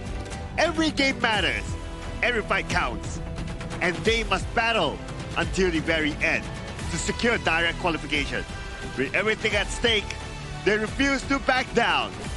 Ready to fight for every opportunity. Syria! Every time they step onto the stage, they make a statement. With flawless record and commanding performances, they have become one of the standout teams of the tournament, determined to keep their winning streak intact. Please welcome Republic of Korea! The unstoppable force coming in from Korea, challenging up against the underdogs, which is Syria here. If Syria is able to pull off a undersweep here, which is like, if they're able to find that momentum here against Korea, maybe, just maybe, they can topple the rankings here coming from Group D. It's going to be nice to see an upset because we do know that Korea has a lot of experience, but walking down through Syria's team right here. Yes, represented by Bashar, Ammar, Abdul Aziz, Ali, and Ibrahim. So as what we mentioned before they walked in, right? This team has played the least games. That means their data is not as much as many other teams out there. So who knows? A surprise might happen. It's a double-edged sword, right? Whereby you don't really have much games in the official tournament, but you also don't have enough data for the opponent to actually have information on towards you. The best information that we have on this squad is that they played a very long game double Tempest back then, and it came down to Abdul Aziz stealing the Tempest Dragon with his Angela. No, the Angela steal with the Blazing Brilliance. It's just so good. And we remember that Ammar was the one who was supposed to be there, but he wasn't. There's a lot of things happening with Syria, but at least they have the idea what is supposed to happen. But this is the lineup coming in from Republic of Korea with Yuno, Jihoon, Sungbin, Hunmin, and Songgon. These are the players coming in from, we know them from Nongshim Red Force and a lot of experience under their belt. Yes, this is powerhouse of the group, of course, and they are definitely one of the favorites to move forward. So this will pretty much be like the David versus Goliath sort of story, if you kind of think about it. Yeah, and we did see how yesterday Republic of Korea was able to take down Sri Lanka in a rather convincing fashion, thanks to Seonggon and also Seongbin with that Mozi Angela combination in consistently finding the targets on towards the gorge. Their playstyle is really heavily revolving around that mid jungle roam rotation and getting those early leads and skirmishes here. And this is the head-to-head between two teams. Yeah, the two teams going on head-to-head with 49 and 27 in terms of strikes, and the elimination is 41 to 19 for Syria and Korea.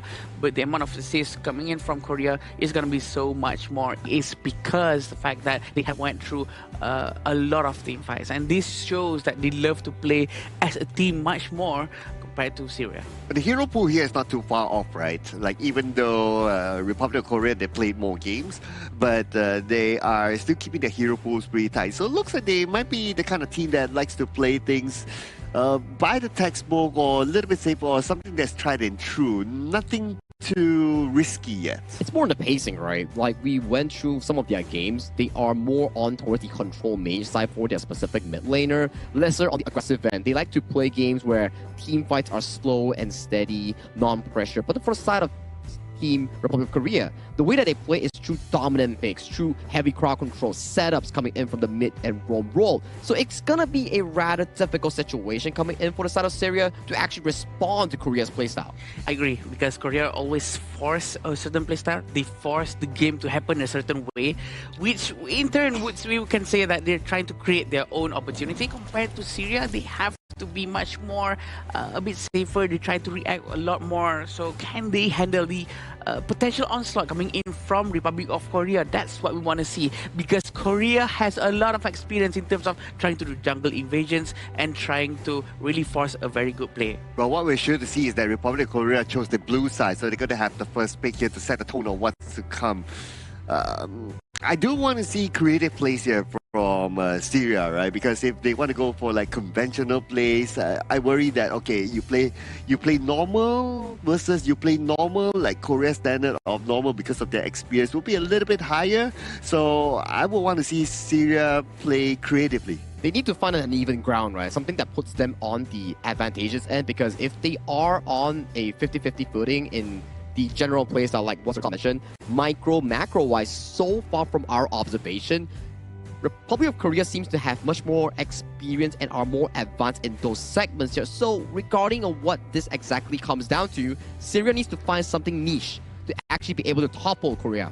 I agree. I think that they do have the mindset to do so. They have the idea. They executed well in the previous games too. So we do know that sometimes these teams, they just need a little bit of more warm-up to get used to what's coming up next. And Korea going with the blue side, they're going to be able to pick the first hero, which is going to be Mai Shiranui, which goes along with what Sagi was saying, a very aggressive pick, aggressive gameplay. Oh man, the moment you see a Mai, you know that they're going to play this very, very fast, right? They clear out the first wave in the middle, they start rotating towards the side, and they put pressure on either the farm lane side or the clash lane side. But we're going to get the Yuhuan and also the channel being picked up by Syria. So since the channel is being picked up, I don't expect to see it early picked up by Republic of Korea.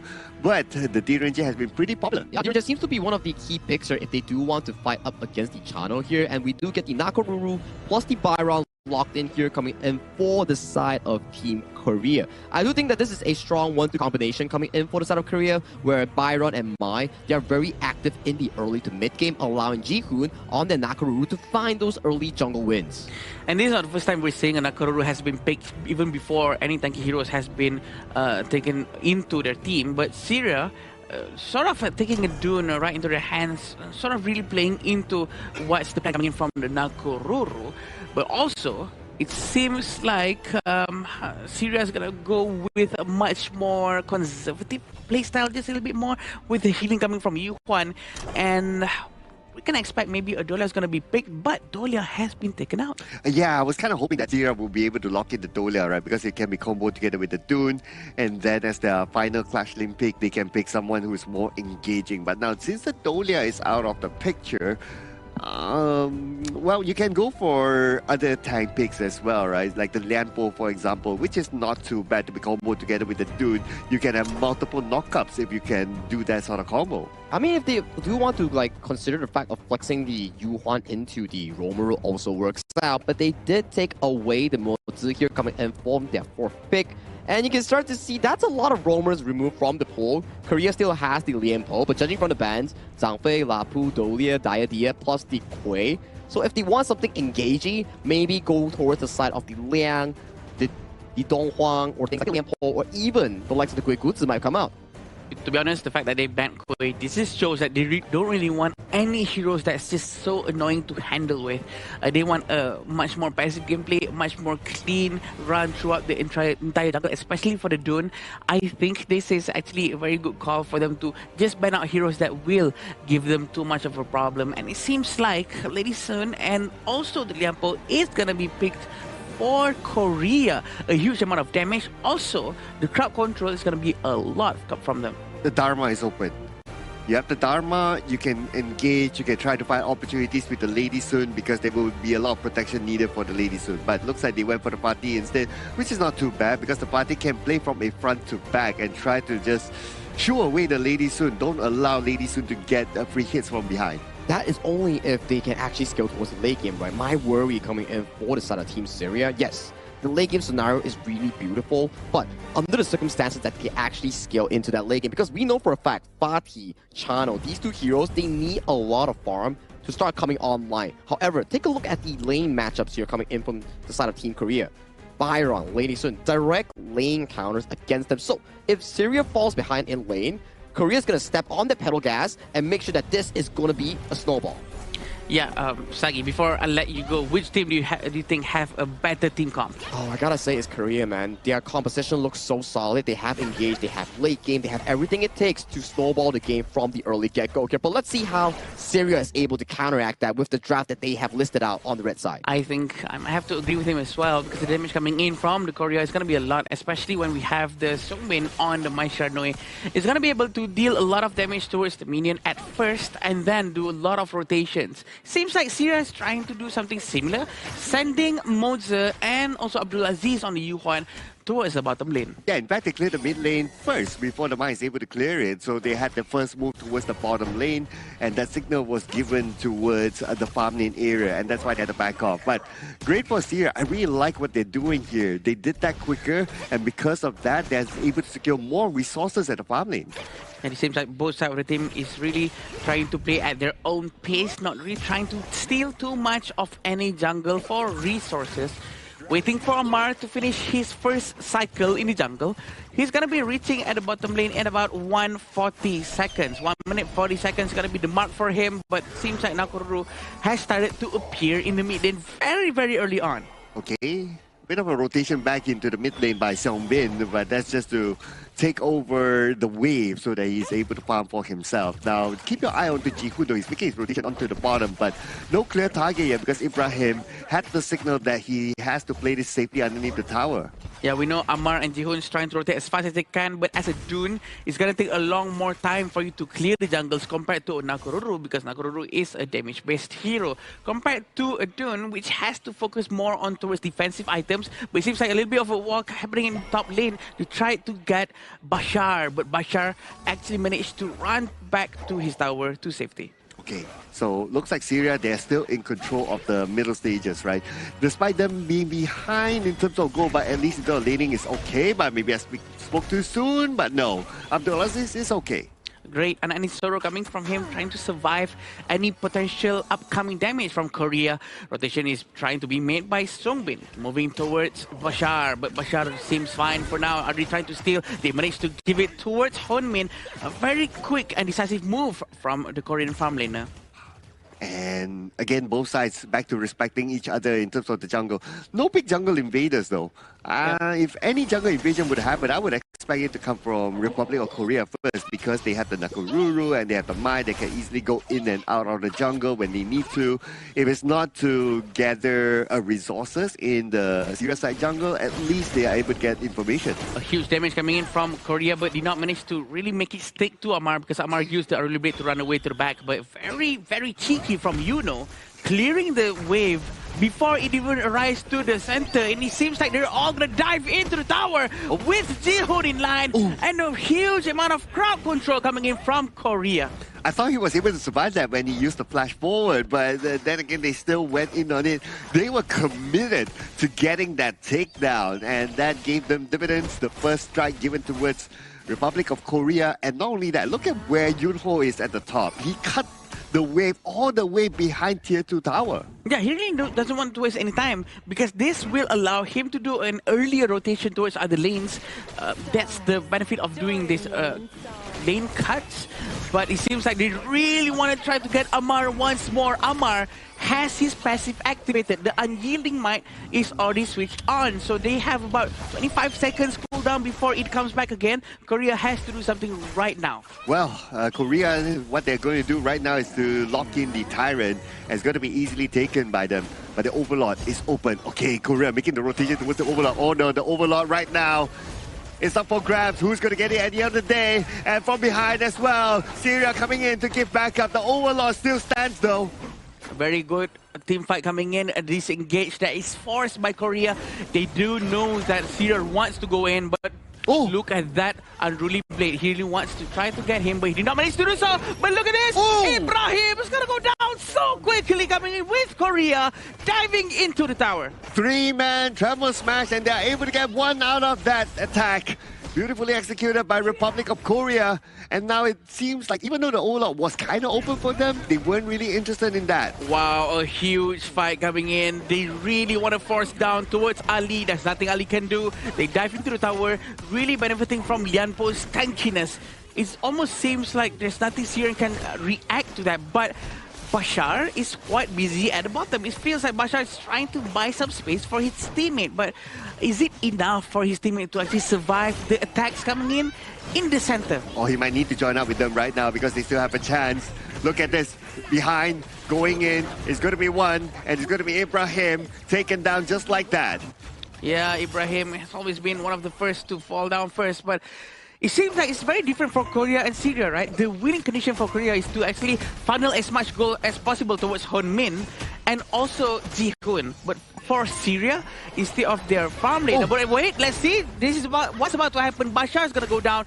And also the top lane, they have to pull back just a little bit. Yeah. But going back a bit to my point, they have to give a lot of goals towards Bashar. Bashar is one of the most important heroes coming from Syria. He is the winning condition for Syria. And maybe that's why he was left at the lane to kind of like farm and also push at the same time, but he didn't really have time because of the aggression coming in by Republic of Korea, pressing the other 4 players, and he's forced to join back with the team fight together with the team. Yeah, 7,000 gold is a huge amount for sure.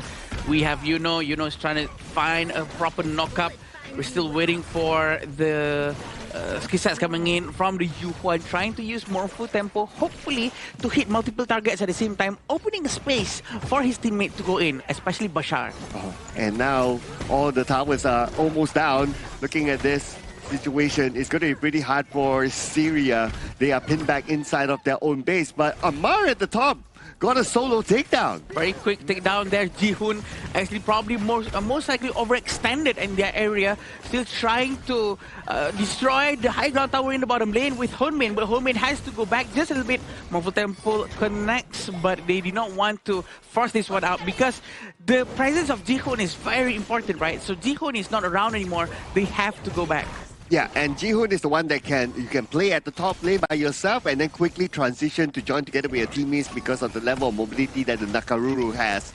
So without Jihoon, this gives a little bit more space for Syria to come out and farm, and that is what they need. Like what you said, Adam, they need to funnel the farm towards Bashar, hence they need to create that space. True. Right now, Dune being played by Amar, he has one strike, but still with 0 eliminations, which is very nice for him. So they still have a good chance to try to fight things out properly. Even though the 7,000 gold lead is going to be extended way more towards 8,000 now, thanks to Jihoon getting the Tyrant. the fact that they got another objective right now is a signal towards Syria that they need to play this very carefully. But now Korea, they're going to force the fight onto them, and Sungin gets Ibrahim, and they're looking for Bashar, but Bashar backs out immediately. 3 players from Syria, can they defend this one? That's the question. They have to hold on as strong as they could. Bashar, he's gonna lose the high ground tower in the bottom lane. Look at now Koruru coming in from the hood. He's forcing in the back line. Managed to get them one huge explosive damage. They're gonna try to force it out, trying to push them all the way to the back, and the crystal will be destroyed. 8 minutes 30 seconds on the dot, and Team Korea established dominance in this game 1 of this BO3. And I gotta say, it's not looking good for Syria. Oh man, but it's looking really good for Team Republic of Korea though. I mean, look at the kind of performance that they put in. Okay, at the first 1, 2, 3 minutes, I thought that, okay, it looks kind of balanced. Sure, but after that 2, 3 minutes, it just goes Republic of Korea all the way. Yep, definitely. I think Republic of Korea just know exactly how to win against Syria, because they used to watch Syria's gameplay as well, but Syria has been a little bit too passive.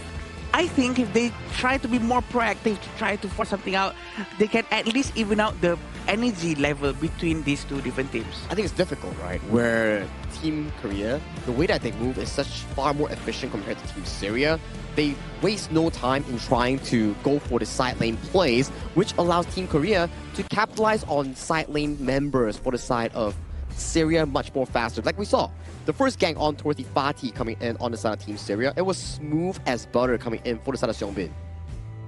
Yeah, definitely. And I think Seongbin was playing very well. Also, the fact that they had a lot of space being given up by his entire team also allowed him to actually really perform very well throughout the entire match. Oh yeah, absolutely, right? I mean, this is a total domination kind of gameplay, right, from Republic of Korea. And it is also something that we see during the draft, right? Like what you mentioned, Sagi. For serious draft, they are set up for late game. If it goes late game, okay, maybe we might see something like how we saw the Laos game earlier on, right? But because the draft is set up for late game, Republic of Korea sees that opportunity. They know that we have to end the game fast, and that's exactly what they did. And they snowballed so crazily, right, coming in for the side of Team Korea, where we saw Jihoon's Nakoruru went all the way to the back of the crystal, popped one member coming in on the side of Abdulaziz, and then he backed off fully, which allowed the game to be smoothly ended by the side of Korea. And as you can see towards the KDA, only Jihoon suffered a casual death coming in for the side of Team Korea, while others were crystal clean in this game alone. Yeah, definitely. And these are the itemization coming in from everyone. We do see a Blazing Cape coming in from Amar, who's going to be stopping a little bit of the damage coming in from Korea. Also, the healing from them. But probably not the best thing to do as well, because there's not too much of a health recovery coming in from Korea. And Korea's soul trying to really rotate throughout the entire map. The way they really rotate throughout the entire map is just so successfully done. So yeah, super smooth, especially when you have like a Nakoruru and a Mai, right?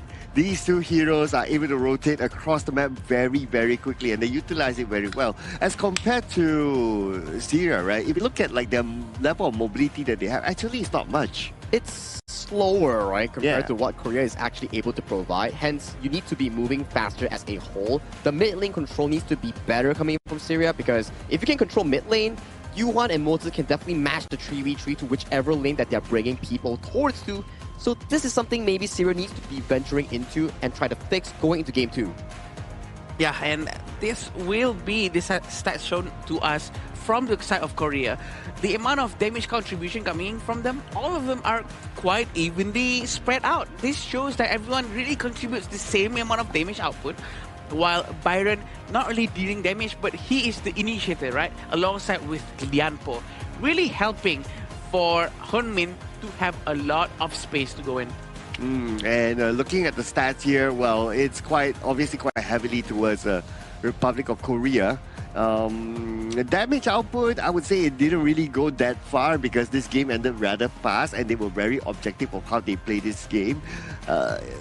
when it comes to like even the takedowns, right? Those takedowns were like very objective kind of takedowns. It's like, okay, because we want to win your farm lane, for example, that's why we rotate there and we take you down. It's not like we purposely see you open there and we want to take you down, that sort of mindset. So it's slightly different than how, let's say, we play rank and we just see one person alone. We just want to get the takedown for whatever, right? To your point, right, Sir Cloud, it's like every time a takedown happens for the side of Team Korea on towards Syria, it leads to something in return. Let's say one takedown, then a tower, one takedown, then a piece of the jungle, one takedown, then a tyrant, for example, which allows Team Korea to build this steadily goal lead with no wavering towards any side back to Syria, right? See, it's a slow curve over to that 10,000 mark, just at a bare 8 minutes 25 seconds. It's all about the next objective, right? After having that takedowns, what's next? What do you do to actually make good use of this extra space that we have before the cooldown, before the respawn of that person that we just got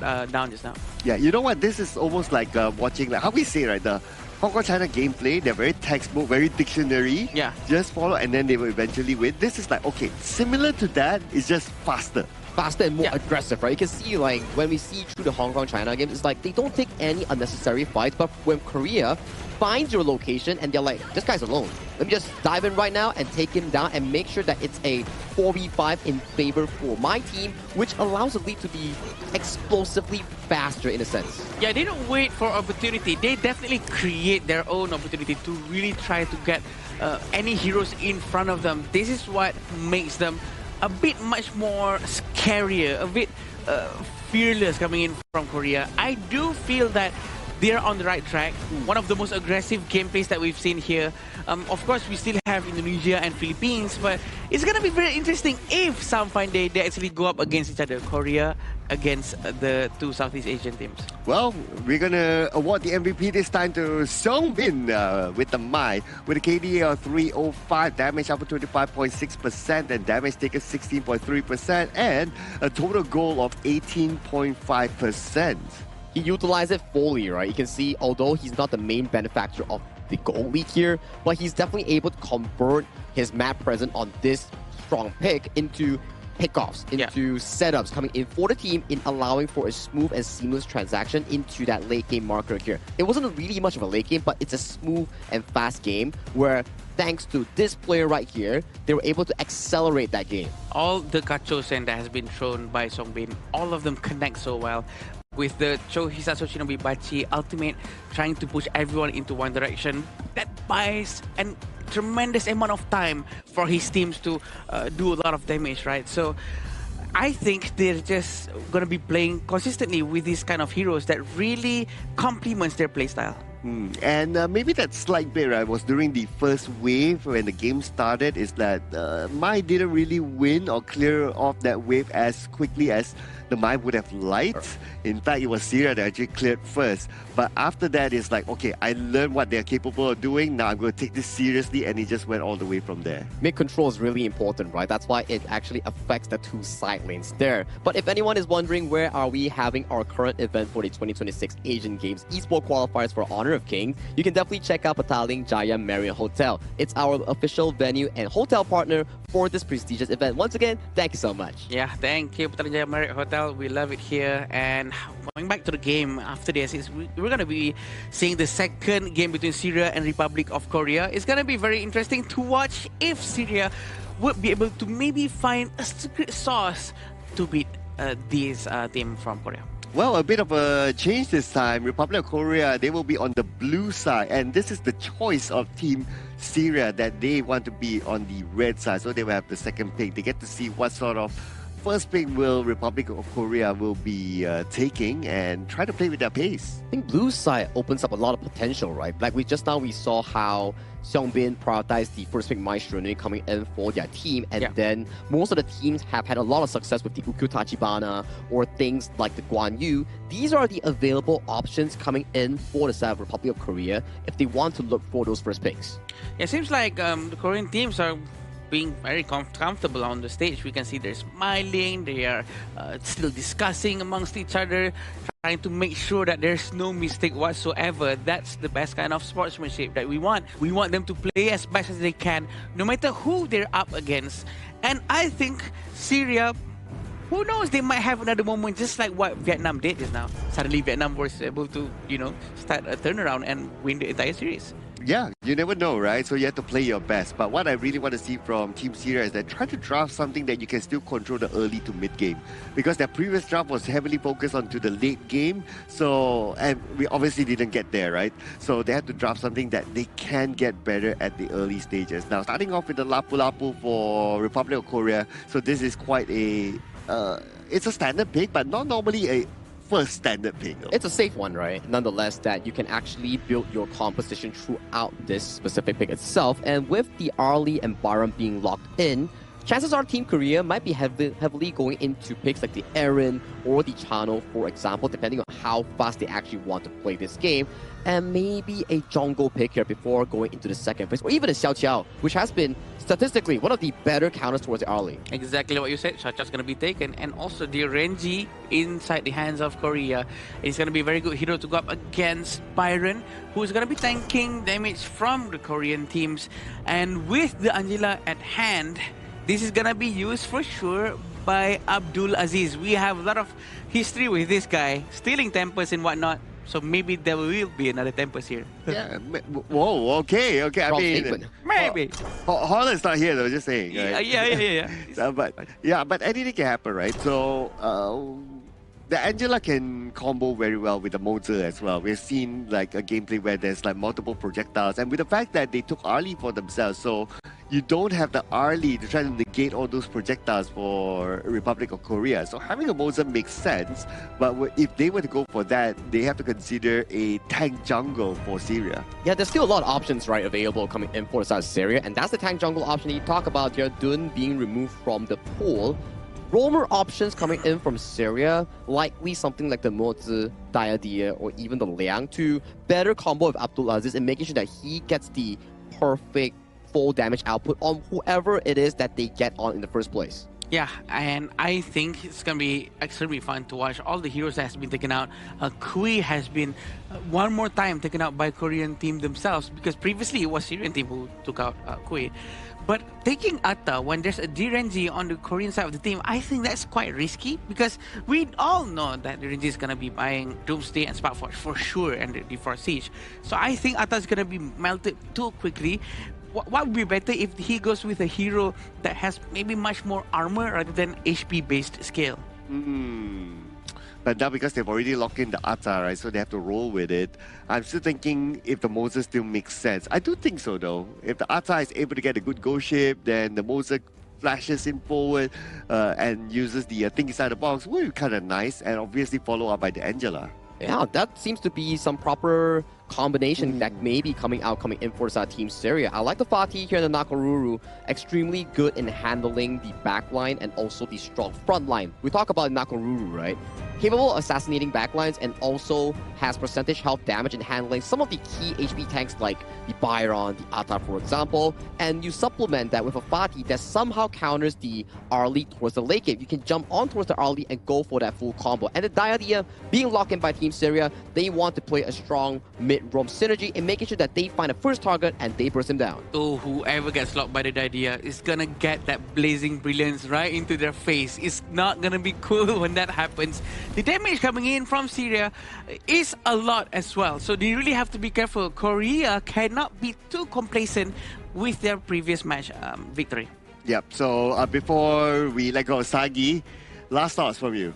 Last thoughts from me, Syria will definitely have to be able to find those early game advantage with that 1-2 combination coming in from the Angela and also the Diadia if they want to be able to see that Shadow Drag, Shadow Vanguard, and Tyrant come into play here. If they can maintain the game into a 50-50 up until the 10th minute mark, that is definitely will be a main goal for them going into this game.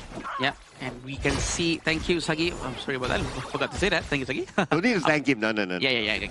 He's fine. Abdul Aziz is gonna be going to the mid lane with the 2,000 gold. For now, it's a bit too early for us to see any changes throughout the itemization, but a very early rotation coming in from the Xiao Qiao. Songbin really wants to try to punish as much as he can, trying to steal this jungle. Honestly, I kind of like this draft from Syria a little bit better than the first game, because at least this draft will give them a bit more control from the early to mid game, right? And the rest is about execution. if they're able to execute it well, able to control Republic of Korea from the early to mid, late game, then the early, once he gets his items, might be able to wreak havoc. Yeah, that's true. Still going on with very slow pace coming in from both sides of the team. This is still very early for both of them, for sure. And Korea usually starts to come a little bit more online during the 3-minute mark. It all depends on how Nakoruru is going to start her rotation. Jiho is going to go towards the top lane, probably trying to benefit the teleportation that is available for them. Yeah, and I understand why the 3-minute mark, right? Because that's that 1 minute more countdown before the Tyrant comes up. So if you can exert dominance from that 1 minute onwards, then it's very likely you can win the Tyrant. But in the middle, looks like Jiho gets the first strike. Well, they didn't really need to wait for 3 minutes. Yeah, the first strike has been done. There's almost 1,000 gold difference. Look how aggressive Ali was trying to go to the front. We still want to see much more of a rotation coming in from Syrian team. Rotate together with the jungle, with the mid lane, to be able to dominate the river area at the very least, or their own jungle. And Republic of Korea, they're starting to step in slightly into the Syrian side as jungle, right? And I want to see the same from Team Syria if they're able to do so. They're making that rotation towards the bottom. Oh, but Abdulaziz, his position is compromised. You mean he saw someone move there and he found out. Still have the Lapu-Lapu Songgon quite nearby. He's trying to open up the entire map, trying to give some vision to his teammates so that they know the rotation coming in. But look at this! A huge amount of damage with the first ever Secretary Blessing to be used in this game, but did not manage to get them down. This is just before any item has been done. Imagine if items is already there. Oh, he would have been gone. Would have bursted down for sure. But Ibrahim has his flash to thank for, right? Because of that, he's able to flash behind underneath the tower and he was safe. But because of that, he's also forced to turn back. When he's forced to turn back means that some level of goal sharing will be missed out. Definitely, that's very important. Raging Sea has been used. All of them trying to follow up, bursting down Abdulaziz. Very nice focus fire coming out from them, and they're still trying to go for Atta, but I don't think they should be wasting too much skills on Atta. Atta don't really have a huge amount of damage early on. He still needs his little bit of itemizations, and we do know that the deed is done. They already got Abdulaziz, very important hero. The deed is done, yeah? Yeah. So this is the 3-minute bracket that we talked about, right? That's where we start to see Republic of Korea start to turn up the gas. And Joko is waiting at the side. It's gonna be Songgon. He's not gonna try to force anything. I was expecting to be much closer to him, or maybe flash in with a Secretary Blessing. But it seems like they're not gonna do that. They're gonna try to rotate towards Tyrant for sure. Very smart from Syria. They know they're not gonna get Tyrant. They went straight to the Overlord. And in fact, faster than Korea getting Tyrant. Yeah, if you can't get the new toy, you get the second-hand toy. That's okay. But here we go on to Abdulaziz. Receives a lot of damage, but again, because of the flash, he is safe. He is safe for sure. Abdulaziz with the last hit manages to run away, but can they defend this? They cannot. The amount of damage coming in from Jihoon is too much. Oh, but at the same time, look at the farm lane. He's being pushed down by Hyunmin, and nobody gave a care of his position and is pushing. It's two waves at the same time. Well, Syria did not even manage to get the top lane, but he did destroy the tower though. Teleportation coming in from the Atta. Can he do something? They tried to dive in with the 2 minions left. They can destroy another tower at the bottom lane. Wow, in about 5 minutes they've destroyed 3 towers. Okay, this is Republic of Korea, like what we talked about, right? Like you mentioned, 3 minutes onwards, they start to turn up the gas and now they are not letting go of the pedal. Sacred Trail Blessing has been used not for the heroes, but really focusing down on objective, using it on towers. It might be a waste right now, but getting 1 tower equals to more gold. So this is actually good for the economy. Oh yeah, but okay, they have to give a little bit of attention to what's happening at the top there, but that's a slight push. The bigger push is happening from Republic of Korea towards Syria, from the mid to the bottom. Right now, they're just playing like in these 2 lanes, and Syria is having a hard time. Very good Raging Sea. He knows where the umbrella was, but look at this. They really go all the way in with the Secretary Blessing, cutting down everyone in front of them. And Jihoon just arrived just to have a little bit of the taste of the last few seconds of the team fight. And they got aced. Syria got ace, unfortunately, and because of this ace, okay, we don't have enough time though to end the game. The minions are marching in. Minions, okay, coming. Is there the time? They're trying to destroy the crystal as soon as they can. They go. They focus down onto the minions, but will they get a huge war comeback? That might be it. Ali managed to get one at the very least, and now they try to disengage as soon as they can. I thought they're gonna end within 6 minutes. I thought they wouldn't be able to make it, but because of the respawn time was too short, because the lower level you are, the faster you respawn.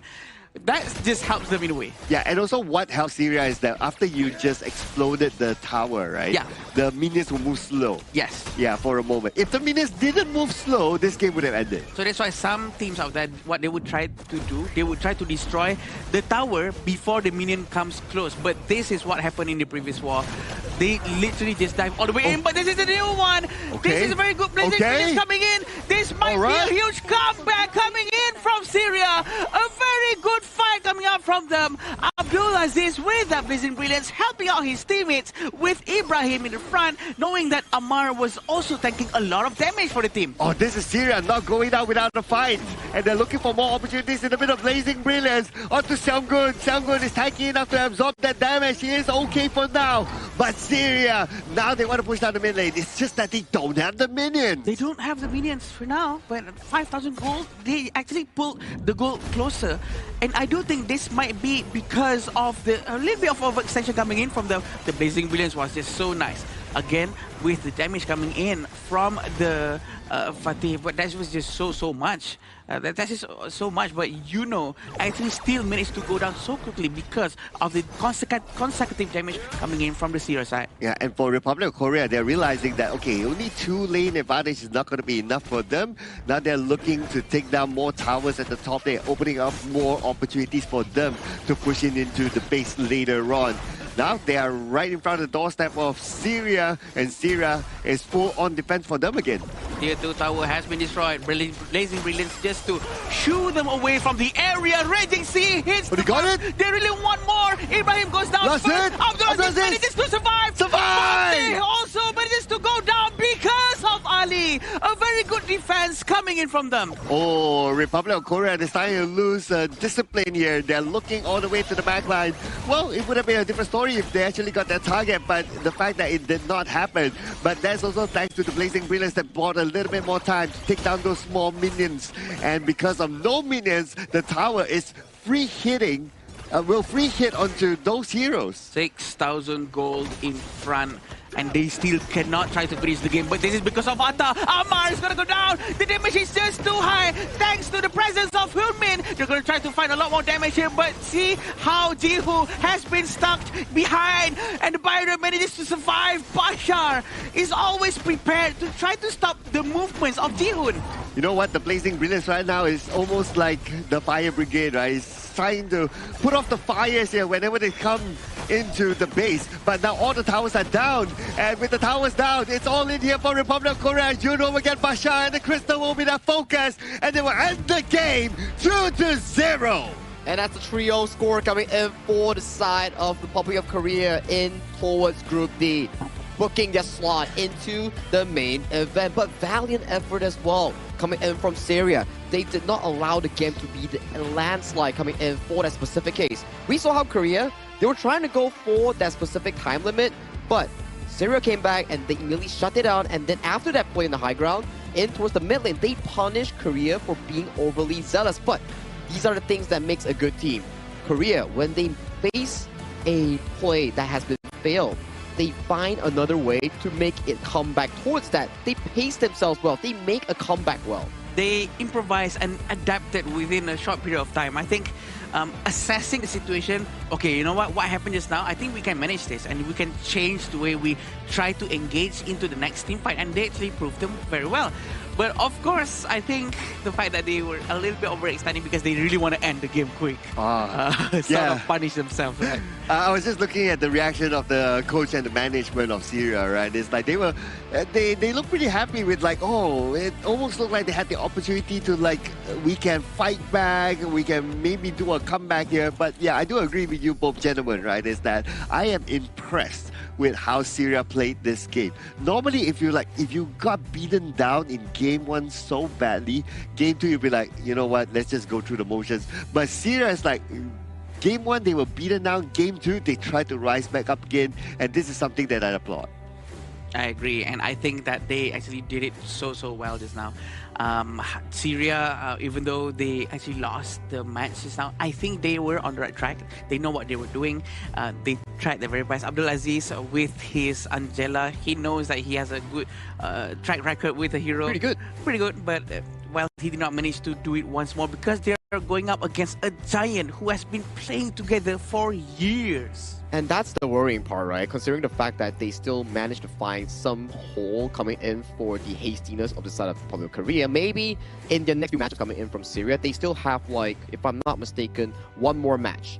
Potentially against Singapore, if I'm not mistaken here. So currently, in the top part, you have Hong Kong, China, and Republic of Korea sitting comfortably in the top 1 and top 2. So the bottom side is where it gets really messy, I would say. Yeah. If one team wins another team and that team loses to another team, we might have a three-way tie at the bottom there. But that's for later on, because another Group D game that we'll be covering later on is definitely Singapore and also Sri Lanka. So this is a lot of Group D scoring that's going to be entirely messing up the entire standings here coming in for this respective group.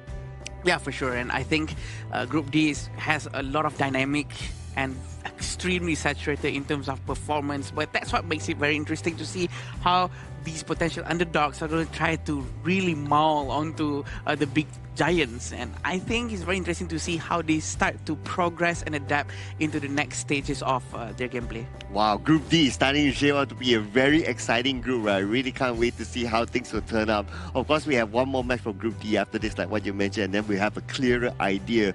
But for Team Syria, even though they lost, I didn't feel that it was a loss. And I feel that it was a good improvement by Syria, and it was a good showing of a fight by them, and it shows that they want to keep their hopes and dreams up to at least qualify to the last chance qualifiers. Which is why the positive growth coming in from Syria from Game 1 and Game 2 is really well cherished, because if you put this momentum that Syria actually generated for themselves and move on towards the later stages of the tournament, then maybe they can punch a ticket towards the last chance. Yeah, definitely, and I think they would still be able to do so if they keep up with their performance like this, because they are on the right track. Korea with a 2-0, their itemization is, you know what, rather straightforward. Nothing too odd coming in from both sides. Just that. What do you mean? Spa Force Dagger DNJ, that's unusual. That's not unusual. Oh, come on, venomous stuff, you know. No, it's not. Except maybe Shungun with Lapu Lapu on the Star Spring? I think Star Spring is okay, considering like usually you'll want to use Star Spring when you want to force an early game pressure where you don't need your teammates to consistently go visit the fountain or pick up those honeydew to heal up. So I think that's okay, because every 5 minutes you can swap around a roamer item for free. True, that's true. You can still swap it, you can get the redemption if you want to change to something else. It's also fine, and yeah, I think it's a very interesting gameplay for sure. Yeah, absolutely, right? But these stats, okay, they kind of tell the story if you think about it, right? Like, especially with Abdul Aziz and also with Ali able to come out with a decent amount of damage between the two of them. It shows that your main damage dealers are still able to do stuff. It's not like in some games where we see that, oh, you're supposed to be the main damage dealer, but your damage dealt is like very, very low. This shows that they fought. Correct. And for Syria, right? All hope is not lost. If they can go back immediately and check on the footage, what they can do better, how they can draft better, and if they can challenge Singapore into a Grand BO3 and win against them, they go into last chance stage. But if they lose to Singapore, that's where it gets kind of messy. I agree. I think they have to keep up with their momentum to make sure that they have the advantage. But sure, we are seeing the stats right here. Again, from Korea, it's all even out from the first place all the way to the last one. There's no one really hyper carrying the entire team. With Yuno on the Fatih, he's very successful with that. It's just too successful, too good. Well, speaking about success, right, just to illustrate even further of the success of Syria, able to slightly fight back there is by this goal graph here. That was when they were able to win that fight in the middle, and it starts to look like, wow, they win this one fight. Are they going to win the second one? Are they going to win the third one? Are they going to win the fourth one? Are they going to snowball from there, right, basically? So I kind of got a little bit excited there, right? Yeah. But obviously, Republic of Korea, they are very experienced. They know how to bounce back very quickly from one small drop. But hey, it's the proactiveness coming in from Team Syria that counts, right? You want these sort of plays when you're on the losing end to be able to find opportunities in coming back towards the game. So applause towards them, but we need to celebrate the victors as well. With this win, Korea and also Hong Kong, China are guaranteed to go towards the main event. Now, it comes down to Group D. Who will be getting towards that third place spot? Because right now, for those two teams, it's going to be like an Indonesia versus Philippines situation where it doesn't matter anymore, even if they win or lose against each other, but it's for regional pride. Yeah, that's the most important one. Regional pride is on the line, but this is what happened in the previous one. Because the damage coming in from Korea from the beginning of the game is a lot. But again, what made it so exciting on how Syria actually managed to pull up their pants and really try their best to make a comeback. They almost did a comeback. They actually destroyed a couple of heroes at the same time during the mid-game. You're saying that they weren't wearing pants? They were. Oh, okay. Another second one. Oh, okay. They have a second layer. Yeah, probably, yeah. Because they need to keep themselves warm, right? Yeah. But, okay, this is towards the end. And not yet. Let's be real, right? This is a bit of overextension by Republic of Korea because there were no minions there. Yeah. But I guess they were kind of feeling the groove, right? That's why they just went for it. Oh, you can see Bashar just going in with the Storm Strike Flash and finding Seongbin. And Ji-hoon, this is more of a, I would say, undisciplined play here coming in for the side of Team Korea, where they are trying to go for a 3v5 angle. And they're like, okay, guys, we are too ahead of ourselves. Let's repace it, and then let's go for a true ender here, which in these moments here, this is why I say, numbers game is really important. Amara needs to respect the fact that the other members just aren't here in the vicinity to assist him if he gets open. Yeah, definitely. And we will be seeing who's going to turn out as the MVP from the Republic of Korea. It's going to be Hoodmin with the DRNG. I'm not surprised with the 30% damage that he just dealt because of the Atai right in front of him. It's a perfect counter for him, and definitely the biggest damage contribution for the DRNG as well. 405 with 11.3% damage taken and 22.6% total gold. Yeah, and a fairly low damage taken, right? If you look at it, right? So he keeps himself well and healthy, and obviously that's reflected by the fact that he was not taken out even a single time, and he had good protection by his teammates as well. So this is also showing that when they had that fight in the middle, the one that Syria won, he was the one that survived. And yeah, and when you think about it back towards the game itself, right, when there's like accidental stuff happening left and right, he was the main guy coming in from the side of Republic of Korea to be consistent enough to not falter any single time, making sure that, hey guys, I know you guys are a bit hasty, but remember, we can pace ourselves back and still send a good and clean win coming in from Republic of Korea. So that's a 2-0 coming in from Korea, and they are comfortable right now. Very comfortable for sure, and Korea, they're on the right path, even though we would say that their gameplay is also rather textbook, but it's much more aggressive than that. If we have to really compare it to Hong Kong, China's playstyle, Hong Kong, China really don't want to overcommit into things, and they will not take fights that they don't feel 100% about it. But with Republic of Korea, they really love to force it out, make their own opportunity, which is why it's very exciting to see. Yeah, it's like if for Hong Kong, China, it's like you have to be like perfect, 100 marks in your exam, right? Yes. But if like Republic of Korea is like, okay, you can get 99 marks, that's okay, as long as you finish quickly so that we can go have lunch. It feels like they're having fun, you know? It's like they are trying out aggressive moves, making sure that they can challenge their limits, make sure that they're always active and available in terms of their terms, in terms of mechanics here. But, you know, congratulations to Korea on taking that 2-0 victory over Syria. Let's check out Mara on towards the stage with an interview prepared with the representative coming in from Korea. Let's go, Mara. Republic of Korea, ever so flawless. Congratulations, Hoodmin. We always notice that Team Republic of Korea always always secure the advantages early, turning those into objectives, map control, towers. What makes Republic of Korea so superior? And it seems like you don't break a sweat every single match. 한국 팀은 초반에 작은 이득도 놓치지 않고 운영을 통해 점점 더 큰 격차로 만들어가는 경우가 많은데 이런 압도적인 경기를 보여줄 수 있는 한국 팀의 강점이 무엇이라고 생각하십니까? 일단은 모든 라인이 체급 차이가 나기 때문에 그런 게임을 좀 쉽게 할 수 있는 것 같습니다. So I think that there was a obvious class gap, tier gap. With all the line, that's why that's our advantage. But tomorrow it might be a narrower gap because here it goes. Your team captain, Sungbin, yesterday predicted that the match today will end really fast. That was his promise.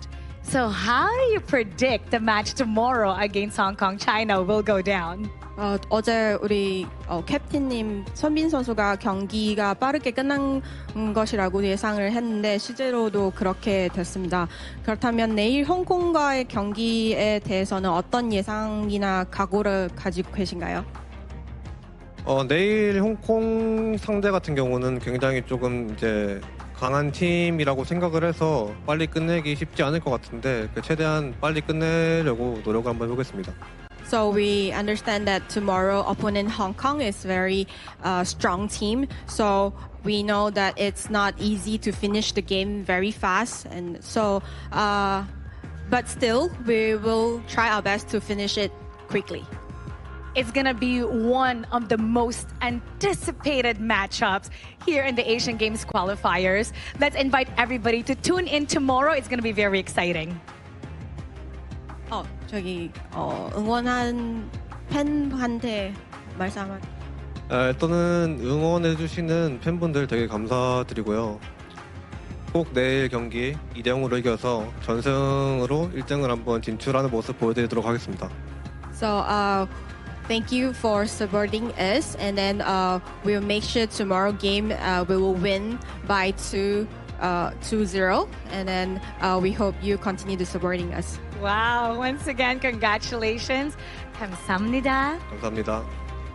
2-0 for tomorrow. Bold prediction. What do you have to say about that, casters? Lead the gorge. Well, Mara, what do I have to say about that? That's definitely a very confident statement coming in from Hyunmin, the farm laner of the side of Korea. But like Mara said, right, it's the most anticipated matches, one of the matches coming in for tomorrow, because we have some things pretty much lined up, right? Yeah. Philippines versus Indonesia, Korea going up against Hong Kong, China. Yeah. You know it's gonna be spicy tomorrow. And I'm not sure if it's gonna be a quick game, but it's gonna be very interesting between South Korea and Hong Kong, China, because we can say that it's between the unstoppable force versus the immovable force, right? Oh. It's very, very hard because Hong Kong, China, it's very hard for them to move. It's very hard for them to react or to actually commit to something. But Korea, they are really very relentless. They want to go in and force everything into the fight. Yeah, but Hong Kong, China, we have seen their gameplay. They're so disciplined. They won't be easily baited for sure. So I would say that I don't think it will be a fast game. Definitely not. Definitely not. Based on the play style coming in for both Hong Kong, China, and also Korea, I feel that it's gonna be quite a while for them to actually settle the score. But talking about settling the score, our upcoming match will feature Sri Lanka and also Singapore taking the final match of the day. For Sri Lanka, it's definitely for them their final match. They need to win this if they want to stay alive in their respective group itself. For Singapore, it's the same thing. If they want to make sure that they can break it out and have a higher chance towards the last chance stage, it's a must-win for both teams. Yeah, most likely people are really gonna try to expect that it's gonna be a smooth run coming out from Singapore after this. But you know what else is smooth? It's gonna be our iQOO 15R, the official gaming phone for 2026 Asian Games Esports Events Honor of Kings qualifier. So thank you iQOO for becoming our tactical gaming devices sponsor. I like the term tactical gaming devices. Wow, that's pretty nice. That's pretty nice. Yeah, it's the same phone used by our players up on stage as well. And because of this smooth 120 FPS phone, they're able to end the games as fast as what you saw. I mean, if I have a good phone like that, I mean, thank you, please, iQOO, please sponsor me. We would love to sponsor as well as casters, you know, like, you know, this iQOO right in front of me. But, you know, having a good device is really important as well. Very. But coming in for the upcoming series, we'll have to go to a short break later. But before we go to short break, right, what are your expectations for Singapore versus the Sri Lanka squad? Yeah, I think the expectation is going to be very towards the Singapore side. Very, that's what I think. What about you, But Bob? Sri Lanka might be able to turn it around. Yeah. Well, I think that after Singapore having gone through the two group favorites, they would have learned something and they will be ready to show their best here in the next game. Well, it's about adaptation, right? Well, before you actually are able to witness the finale between these two teams, let's head to a short break before we bring you the final match of the day.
Who will be the next to shine on the Asian Games stage? Contestants fight for their regions while we cheer them on from the stands.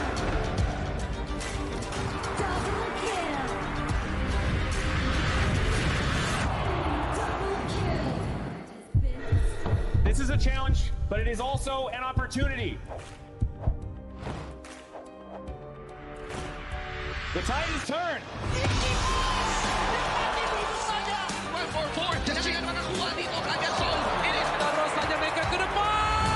Fastness in front. They're going to use it. Golden tight. Close out Tatsumi. And we pulled it off together. We share the same voice, the same radiance. This moment of brilliance belongs to all of us. Together, we shine.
Welcome to the 2026 Asian Games Esports Qualifiers, Honor of Kings. 20 regions, one stage, and only the strongest 9 teams will earn the right to shine above the rest. Taking place in Malaysia, June 13th to 21st, 2026. Coming to Malaysia, this is the battleground where teams fight for the right to qualify for the Asian Games. 20 teams enter, but only 9 teams will move on. Apart from the 20 regions, there are 3 regions that have direct qualification. Here is the 2026 Asian Games Esports Qualifiers Honor of Kings format. First, the 20 teams will split into 4 groups of 5. In each group, every team faces every other team once in a single round robin, with every match played in a best-of-3 format. That means every match matters. Every game matters. Every single point matters. The point system is simple. Win the match, earn 1 point. Lose the match, earn none. At the end of the group stage, teams are ranked by the total points they've collected. And from there, the road begins to shine. The top 2 teams from each group qualify directly to the Asian Games main event. That gives us 8 teams advancing straight out of groups. But for those not through yet, the light isn't out. The teams that finish third in each group still have one more shot. They move into the last chance stage. There, they battle through one final BO3 single elimination bracket until 2 teams remain. The 2 teams will then face off in a BO3 match to claim the one final qualification slot. So in total, 9 teams will make it through, 8 from the group stage and 1 through the last chance stage. That is the rule. Now it is time to see who can rise through it. From across the world, regions gather here in Malaysia. 20 teams, and only 9 will qualify. The path is set. The stakes are clear. Together, we shine. Stay tuned, and we'll see you at the stage.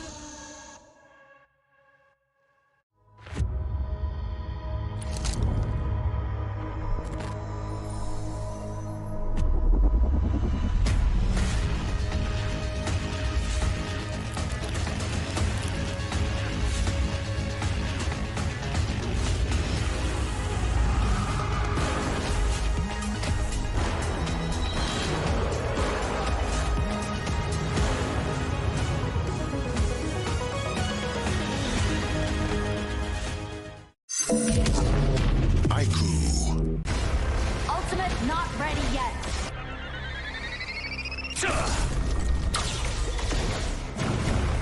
You have slain an enemy. My magic murmurs in ecstasy.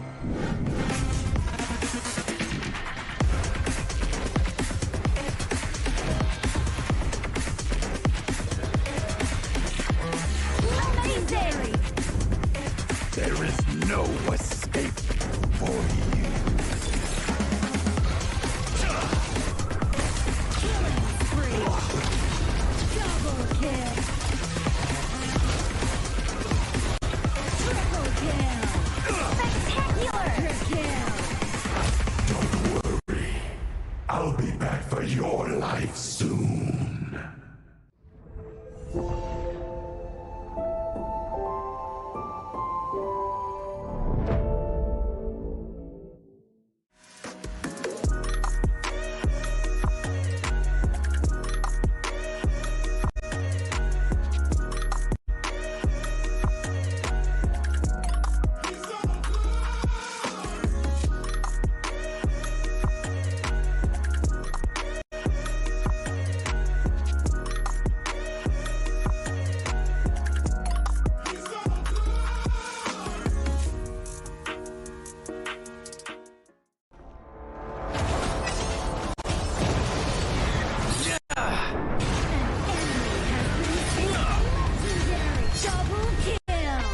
Shall I compare thee to a summer's day?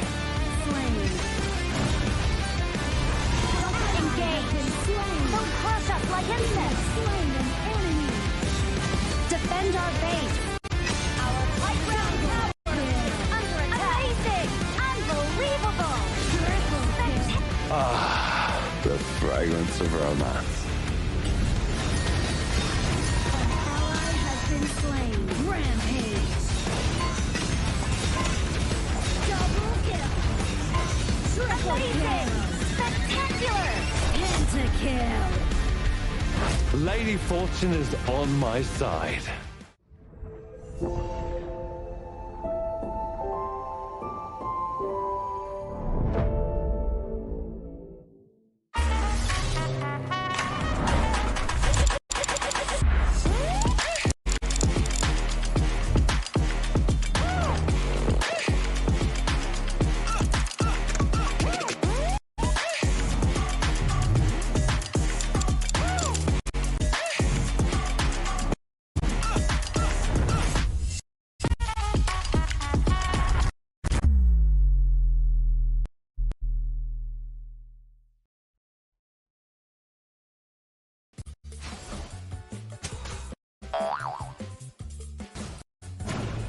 They tried.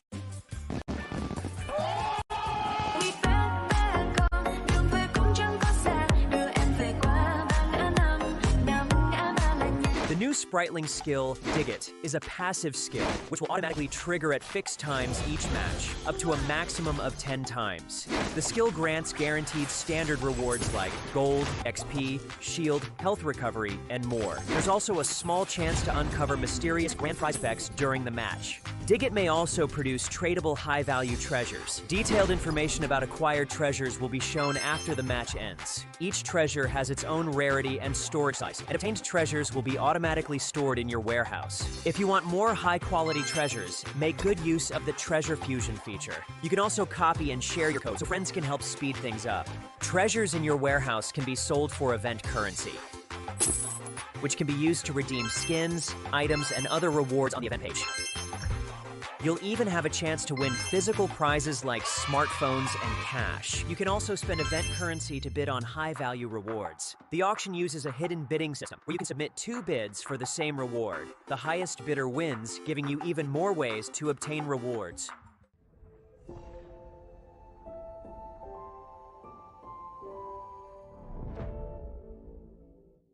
Itu kan track kita. Relax, bro. Phone aku! Jom kembali. Mountain View!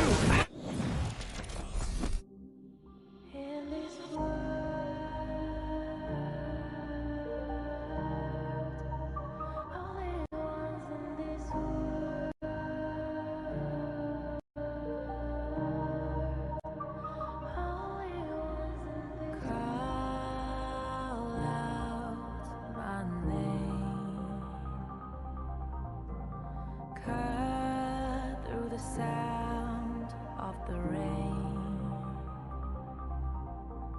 No matter how I feed the flame, you know I feel the darkness and the pain. All of the ways we tried to break free from the night. You know we made it out, we found the light. I fly so high, light of the skyline. Let's do it this time, like it's a whole new vibrant world.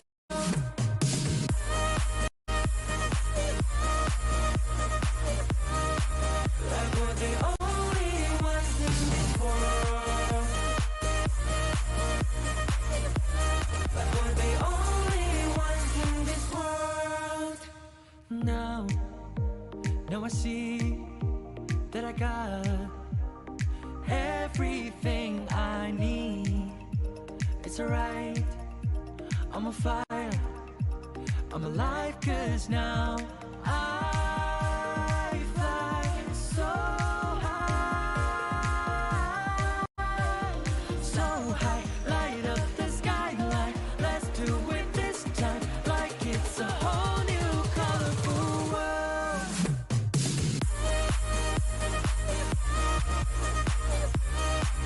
Like we're the only ones in this world.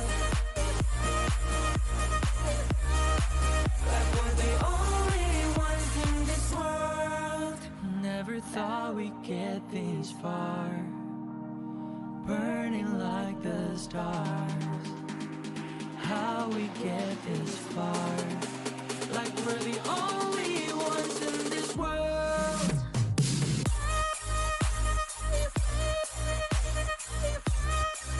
Like we're the only ones in this world. Like we're the only ones in this world.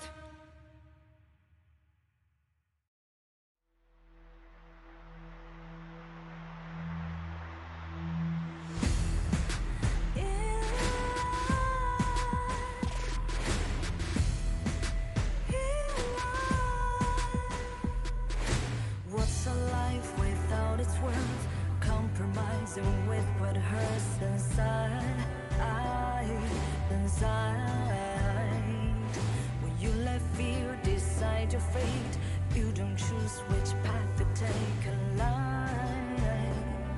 In life, I'm finally letting go of everything left to hold me. I'm against all odds, but I won't give up, 'cause it's my time to shine. Standing in the starlight, and no one let me down. Destiny is calling high.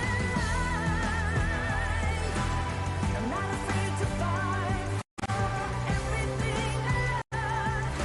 Victory's on my side.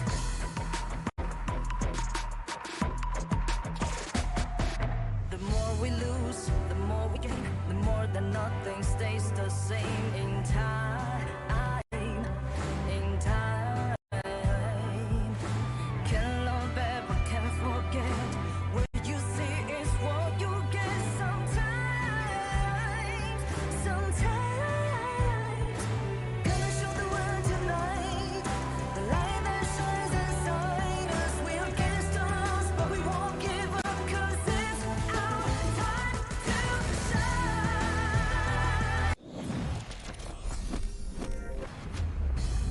Quick break, and we are back at it for more Honor of Kings action at the Asian Games qualifiers here. My name is Sagi, your desk host for tonight, and with me are the casters, the voice of the gorge, Sir Cloud and Adam Spartanko. Once again, welcome back to the broadcast. Welcome back. Thank you so much, Sagi. Happy to be here with Cloud as well. And we're going to be seeing the last match of the day, Sri Lanka and Singapore. It's going to be fun for us to watch for sure.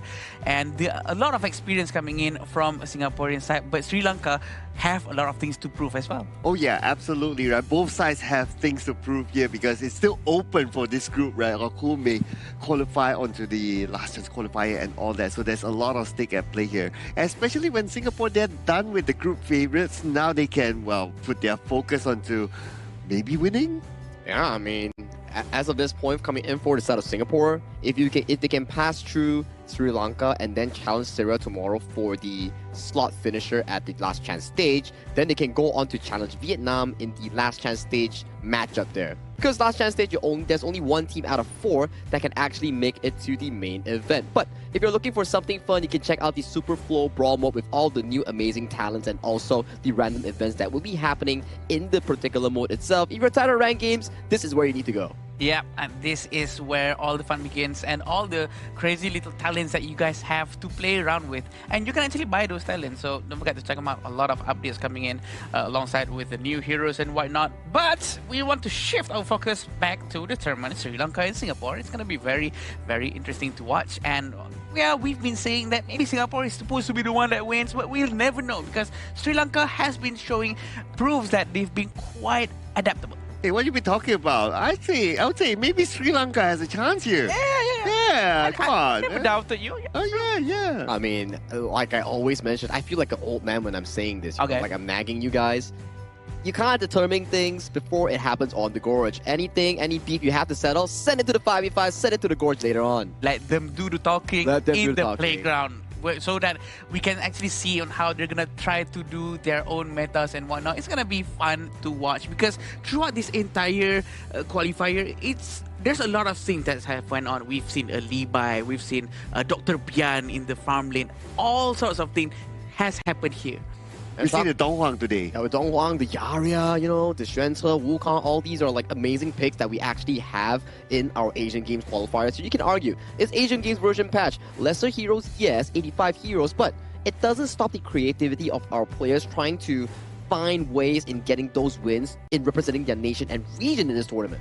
Yeah, I agree. This is the most important thing, right? The regional pride that they're bringing, especially with all the family members who's watching at home. It means a lot for them to be up on the stage. So regardless if they win or lose, at the very least, they can bring their regional pride and represent their region. It's the most important part. It's what they say, right? There's no losing. It's Correct. just learning, right? Yes. Whatever it is, it's a learning process, right? If you do well, it's also a learning as well because it's not over yet. Whoever who has qualified, there's still the main stage to play for, and that obviously is going to be a lot more at stake. I wish I could have that mentality when I lose my rank games, you know? Like, Right? when I play that rank games, I don't feel like I'm learning. I just feel like, man, I lost another rank game.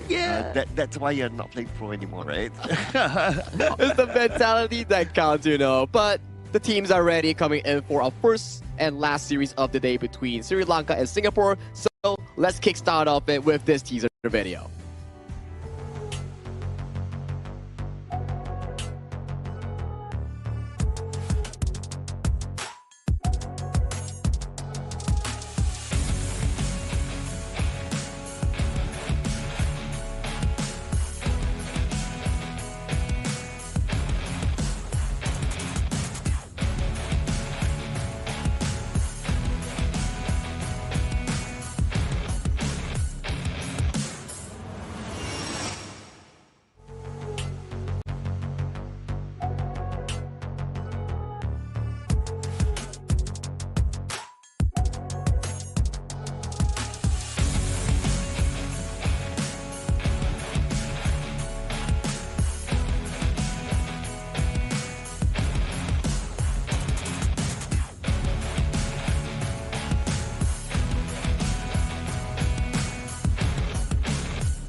Their journey may not have gone as planned, but their spirit remains unshaken.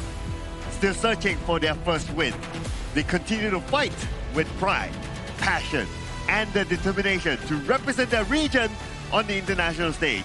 Ready to give it their all once again, Sri Lanka! Their journey is still unfolding and every match is another chance. Hungry for a victory that could keep their hopes alive, they continue to fight with everything they have. Driven by belief and fueled by ambition, they're here to make their mark. Give it up for Singapore! The last battle that we will be having in day 7 of our Asian Games Qualifiers 2026. This is all they are looking for. These two teams winless, but looking for their first W on the street so they can actually continue their road to the Asian Games. The first win is always the sweetest one. They want to try to prove something, and this is where they can do it. Yes, the players representing Sri Lanka, Nasanda, Tarusha, Janif, Anjana, and Amalka. So this is an important match for them to keep their hopes and dreams alive. Very important as well, yeah. Talking about this specific lineup, right? The way that they like to play is funnel all the goal and the resource over to the side of Tarusha so he can command those early game plays. But they need to be more specific on their hero picks here. I understand that funneling goal into tank heroes, it can be pretty tanky, it can be pretty unstoppable, but if you don't end the game fast, it could be pretty difficult against Team Singapore. I agree, and this will be the lineup coming from Singapore. We have Yanji, Yuming, Yihui, Kayang, and Wikiat. We do know that they have a lot of experience under the belt, especially Kayang, who's been quite active in the Indonesian professional league. I think that they have a lot of things to be proving here and also trying to get at least their first win of the day. Yeah, and they have their own respective competitive experience as well, right? So they know how it feels like to be on this sort of stage, how it feels like the fact that you are representing your country as well. So they have that experience. And they had to start off their campaign here in the qualifiers, going up against the two group favorites, and the result didn't really favor them. But now they're done with that, they can focus on what's ahead. Yeah, it's kind of expected, right, the group result. I wouldn't say that it's really fixed down to some of these things, but this is currently the updated KDA and head-to-head score between these two teams. Yeah, the first strike rate is much higher for the Singaporean teams, even though their hero pool is not as much. Also because of the total games that they have played. They've only played 4 games in total versus Sri Lanka, 6 games. Yeah, but I like the fact that even though Sri Lanka played this many games, right, they're flexing 22 heroes here. It just shows that they're creative and they adapt to situations based on the hero pools that they're given to them. But when it comes to first strike rate, Team Singapore, they have a little bit more when it comes to that statistic. So it shows that they are a more earlier, aggressive sort of team. As what you mentioned, right, Sir Cloud, it's a good point where we see the Singapore playstyle. They enjoy the early game aggression, the plays coming in thanks to Yihui and also Weekend. But it's the problem where after the 10th minute mark, it starts to be not so controlled coming in from Team Singapore and actually being able to find further leads in expanding their goal. I think that they will have to try to somehow manage towards the mid, towards the late game much more. I do understand on how difficult it is to try to close down a game. Closing down a game has been a big challenge for anyone because we get closer and closer to a narrower part of the base. So the rotation coming in from the enemy side is going to be much quicker for them to react to anything. Well, looking at the side selection, looks like Team Singapore, they themselves choose to get the first pick by being on the blue side, whereas on Sri Lanka, they will be on the red side as the second pick. So Singapore, in their mind, they want to try to set the tone of how the draft will look like. Yeah, and based on our knowledge on Singapore's pick and bans thus far, on the blue side, they have yet to receive any single form of channel pick in this particular group because everybody is respecting on towards Kai Young's ability in playing those hyper carries here. And usually what they will actually pick if the channel is banned is something probably like the Dharma, like the Lapu Lapu, or even the likes of the Guan Yu, enabling Yanzi to be the primary playmaker coming in from Team Singapore. It's all about that winning condition. Who do you want to put it on? Is it onto the channel, onto Kai Yang, or is it onto the Clash? It all depends on what's going to be done by the entire team, if their coach is going to be picking that one out for them. But it all depends on these picks, which is very important. As we all always say, drafting will help you to win at least half of the game. Wow, I'm surprised. Team Singapore, they start off by banning off the two main tank supports, which is the Lapu Lapu and also the Zhang Fei. So now the options will narrow down, right? So let's see. Are they going to go for a tank support first? Because if they don't, then Sri Lanka better grab it. Yeah, or they could go for the Mai Shiranui on the hands of Yihui. Those are available options here. And there we go. That's the Mai Shiranui here. And going in towards the side of Sri Lanka, they have options here. Things like the Ukutachibana, things like the Yuhuan to counter out against the Mai Shiranui. These are decent pickups here that could potentially go 50-50 in this matchup. Yeah, a lot of crowd control capability coming in from just the Mai Shiranui alone. So this is a very strong pick. A lot of still heroes that still very much open. Dolia is still around. He can do a combo with a Dune as well. But they're going with a Guan Yu and a Lianpo. A huge amount of crowd control to react against this Mai Shiranui. Yeah, I love the fact that Sri Lanka went for the Lianpo, right? Because now tank supports are no longer available. But of course, there are other options. You can go for the Moza and so on and so forth. But that will be a second discussion depending on what Team Singapore wants to go for. They're going to go for the Fatih and the Aaron instead. And they're going to leave heroes like the Moza open. So it could be banned out by Sri Lanka on the second phase ban. Or they could go venture into the pick known as the Zhuangzi that we've seen back in the Vietnam against Laos series, because that's a lot of crowd control. Yeah. And if you can make sure that your farm lane and clash lane is safe in that DPS zone, especially on Kai and also Yanzi, then maybe it pretty much works out, right? And for this Fatih pick, potentially it will be flexed between Yanzi and Yu Ming. We still don't know where this specific pick is going as we head on towards the second side of the draft, the second phase. More Romans will be expected to ban out from the side of Sri Lanka, targeting towards weekend. Yeah, also Singapore's probably going to be banning a lot of the junglers and maybe the farm lane as well, because Sri Lanka hasn't picked those heroes just yet. I think trying to reduce or just get Zhuangzi out from the Sri Lanka side would be a very good choice for them. But removing Neja is also a good choice. Why would you say so? Because it is a hero that can really tank all the damage coming in from Sri Lanka, and that's what Singaporean teams need, because their lineup right now doesn't have anyone who's tanky enough. And I'd like to add one point, right? It's pretty smart from Sri Lanka. You ban away the Nerza because you're threatening Singapore to make sure that they ban the Ata as well, because that's the general counter in the 1v1 matchup that we usually see. And I like the Nakuru ban because Nakuru, it generally does really well into tanky targets like the Lian Po, like the Guan Yu that likes to build HP items here. So that's more of the jungle heroes here being banned in the second phase, I'm still wondering, this party might be going into the hands of Yu Ming, and then Yanzi might be picking into more of a favorable clash name matchup into this specific Guan Yu. Yeah, that's the beauty of picking those heroes that are flexible, right? That, especially early on, so that you kind of throw your opponents off. It's like, where is he actually going to go at the end of the day? Are they going to waste bans banning the role that is not supposed to be? Yeah, there are question marks until it's fully revealed later on.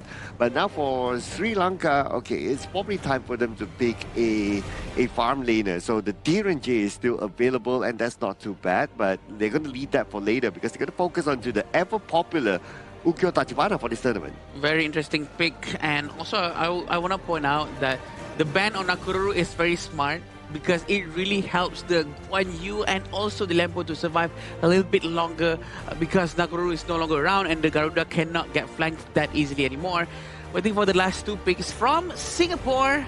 They are looking for their roam and their jungle, which is going to be Dune and Moza. Oh well, that's one way of actually like completing the lineup here coming in from Team Singapore. We don't really usually get Weekend coming in with a utility roam. More of the times we see him more on the engaged sort of style. So this is something more different coming in from Team Singapore's draft planning here. And coming in for the final pick on the South Sri Lanka, maybe they're going to go for the DRNG. I think it's a very safe pick. You go 50-50 against the Aaron. You can also threaten the Dune as one of the frontline melters that you like to say about his build? Yeah, I think it's definitely a very, very good pick for right here. I was wishing for a Dolia actually to go well with the Dune, but probably not the best hero pick. But this Garo is gonna be very interesting. He counters shield, so Garo counters a lot of shield.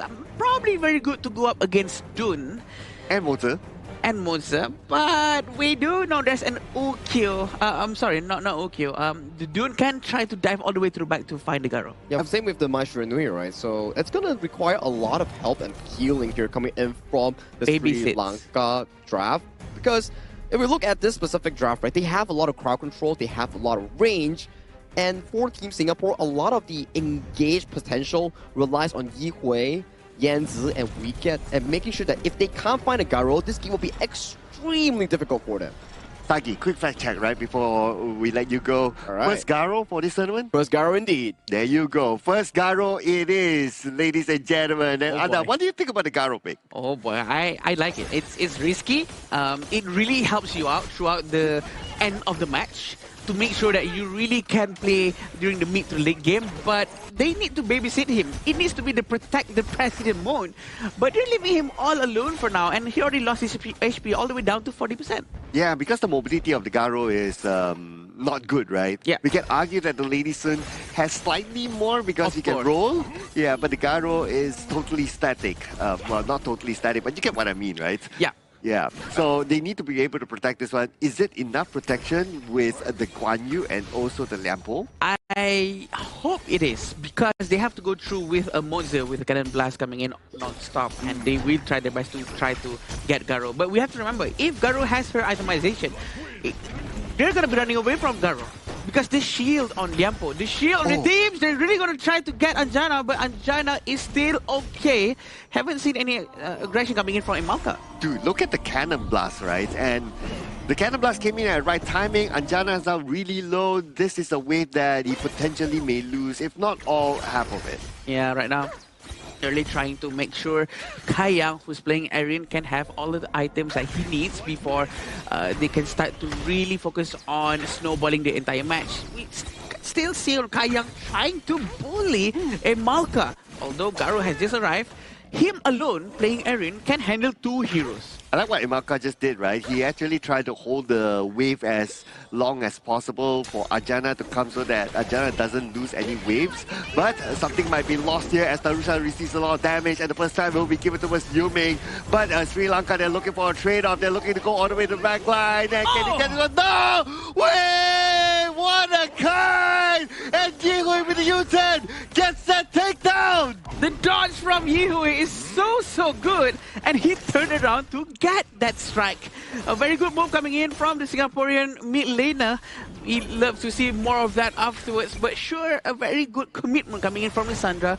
Nisanda actually tried to open a space for his teammate to go in, but Janice did not manage to open the Wings of Judgment way earlier on, which could have helped him to secure a couple of kills. Clip that, ladies and gentlemen. Clip that Yihui moment. That kind move towards the right just to dodge. Towards the Overlord pit. Wow, yeah, towards the Overlord pit. And then U-turn, get that takedown. Man, that is epic. Yeah, a very good move coming in from him. 1,100 in front for the Singaporean team. They are feeling quite confident for sure and comfortable. Very close being to the jungle. We can see Malka is quite nearby, opening the vision for Janith. Janith can use his ultimate. It's not going to hit. It's not going to connect too much as of now. Kayang can avoid that damage quite easily. We're still waiting for the Frozen Breath to be bought by Janith.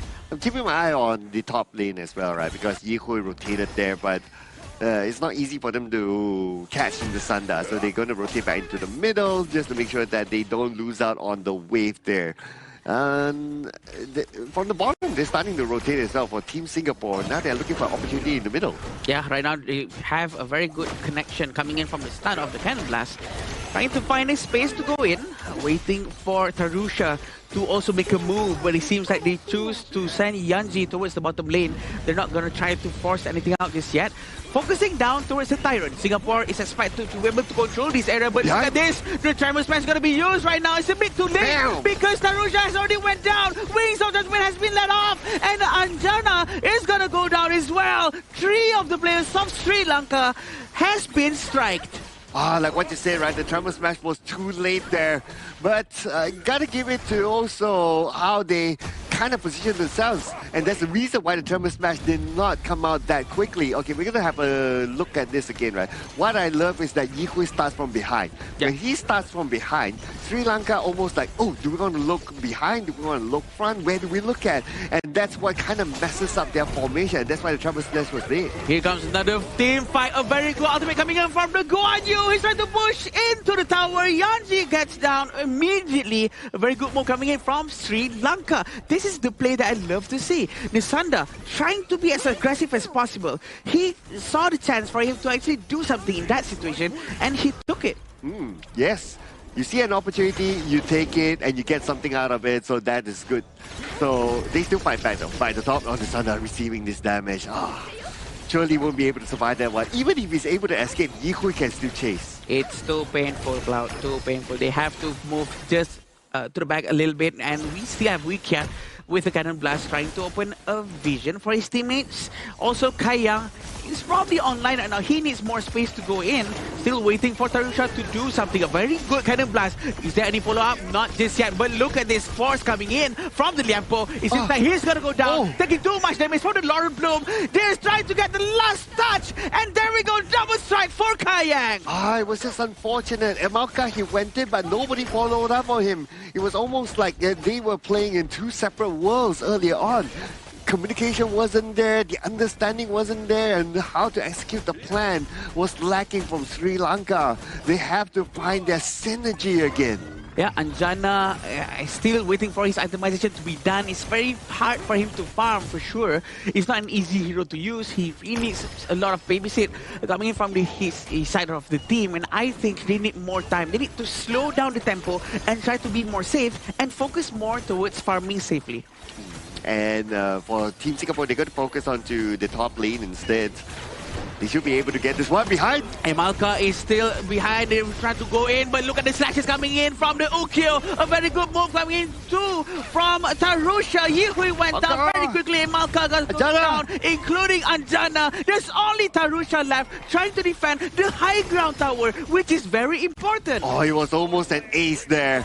And now with only Tarusha alone, there's nothing much he can do. If he goes in, he will get deleted. So he has to let this lane go. But his teammate Janev is going to be back soon. Next is going to be the Thunder, and now with the Wings of Judgment, they're going to buy enough time for Team Sri Lanka to reset again. Taking down the minion. This is what exactly happened just now. A very good dive in because of the good Cannon Blast. Follow up from Yanji has been quite crucial for the entire team.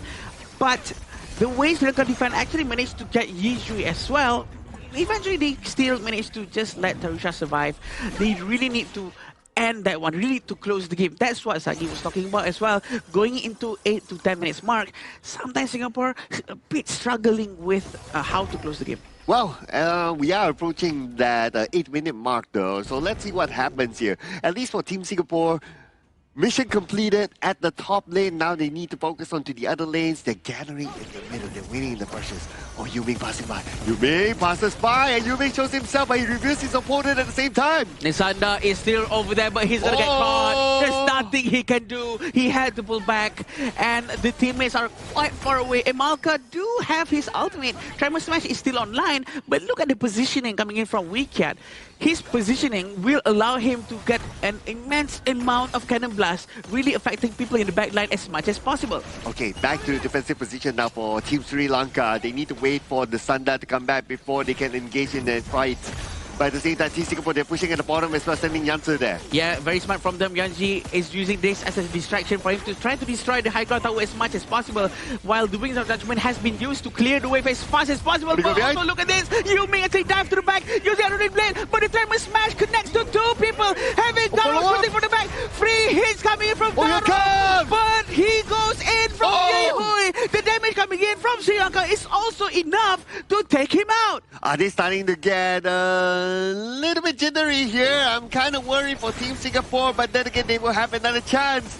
They won't be able to take down the middle tower, and that's objective done. Now they have to pull back, reset themselves, wait for Yuming and Yihui to come back into the gorge and secure the next objective. The damage is definitely a lot. This is exactly what happened. The dive in coming in from Yuming actually opened up a very good fight. And the follow-up that was trying to be done by the Sanda is also good. He actually managed to really get a good amount of pushes, but Yihui actually followed up quite well, except that there's nothing he can do going up against the farm laner, because Anjana was having the freest moment out of his life. He was hitting everyone with no problem whatsoever. Yeah, nobody was able to stop him, right? But let's see whether Team Singapore will stop their pushing, because in 10 more seconds, the next objective, the Tyrant and the Overlord, will be up, but they have to manage the lanes first and make sure that Team Sri Lanka is kept to be inside. Yeah, Nisanda is one to be looked out for. He will try his best to flank, but it seems like maybe Sri Lanka doesn't realize the fact that Singapore is actually trying to get a double objective at this time. Only sending Monster and Mai Shiranui in front of them, trying to zone them away, trying to show a little bit of a presence. But maybe Sri Lanka can smell something. He's waiting. Taeyang is waiting for Dun to get some damage into the Tyrant so that they can take it both together. Yeah, they're being as efficient as possible, right, by doing that. And that's just communication, right? Good communication shown by Team Singapore to get the two objectives. And now they can focus onto the base. Yeah, right now base will be focused down as much as possible. We do know that high ground tower is going to be the focus. Very good cannon blast hitting in. The follow-up hasn't been done just yet. Waiting for Garo, but look at the dive! Yuming goes all the way in! Nisanda's trying to do something, but Nisanda goes down because of the second tree blasting from Yanti! And ace has been done by the Singaporean team. 1-0. 20-4 in terms of the takedown score, and it took a while for them to finalize the game, but they did not drop it in the end. They finished the game up, and they are now 1-0 in the lead. If you are from Sri Lanka, you will be worried, because if you lose the series, you are out for contention. Yeah, you will definitely be a bit worried there, and they want to win this one for sure, but going up against Singapore, they can start to, notice a little bit of a mistake being done by Singapore, and they saw the chance, they saw the small window, and they took it, and they actually did it very well, except that they could not really utilize that advantage as much as they could have. Yeah, there were a few occasions where Team Singapore kind of overextended, especially inside of the base, and some moments at the top lane side. It was taken well by Team Sri Lanka that they fight back and they won those fights. But okay, after they won those fights, then what's next, right? Do they come out back and win back their jungle? I'm sure they wanted to be fair. Yeah. But because they lost too many towers by that time, right? The minions were pushing in, they were pressuring. They were too busy just clearing the waves. Yeah, it wasn't easy, right? Especially you giving over to the side of the Mai Shiranui pick on the hands of Yihui. He was practically everywhere in the map, involved in every single play. At one point, he had like, what, a 3-man knockup with the Ruenjin flash towards the backline, and that was a game changer coming in from Singapore. He was really active on the map. Yeah, I agree. He was very proactive. He's brave to go in, regardless if there's potentially a mistake might be done from him, but he doesn't care about that. As long as he goes in and he does something, the follow-up coming in from the rest of the Singaporean team is very quick as well. I think we would love to see more of that too from Sri Lanka, hopefully for them to not be discouraged and maybe play a little bit too passive because they want to stay safe. Well, the early phase of the game, it was kind of 50-50, right? So it kind of looked like, oh, Sri Lanka, maybe they can like bring the momentum to themselves and try to push Team Singapore. But Team Singapore, they found their groove here. Especially to me, with Yi Hui at the early game. So my goodness, the dodges, my goodness, so good. This Yi Hui is top tier mechanically ready today. He is. Just going through some of the plays that he actually did, the early game one with the first blood that we talk about, he was maneuvering around that play, and he found the counterplay in making sure that he didn't fall in those plays. And you can see the amount of gold Yi Hui actually has. Only 8,000, but the involvement in the game is what allows this player to be so active across the map. Him and also the side of Weekend set up the plays perfectly coming in for the side of Kai Yang to be steamrolling in that game. Yeah, I agree. Weekend's involvement as well. He had 0 strikes, 0 eliminations, but 16 assists, which means that all of his cannon blast has been connecting, and the follow-up coming in from his teammate with Unruly Blade goes in, the wind slash, everything was just so nice, Sagi and Cloud. Also, at the same time, just now, I actually saw that Nisanda wasn't really able to do flank and try to get them from the back. But he did try his best though, in his own way. He dived to the front using his second skill, and then he actually pushed them towards the crystal. That's a very good try coming out from him. We can see the effort for sure. Yeah, I guess what was difficult for him to do the flank is because of the Moser as well, right? Because the Moser will always stay behind. So the Moser, if he positions himself well, he can kind of anticipate that, okay, it's probably going to come from here. So if I stand here, at least I get the vision first, and he can alert his other teammates. So that's the advantage of getting like a Moser, because he will, well, for the most part, won't be in front.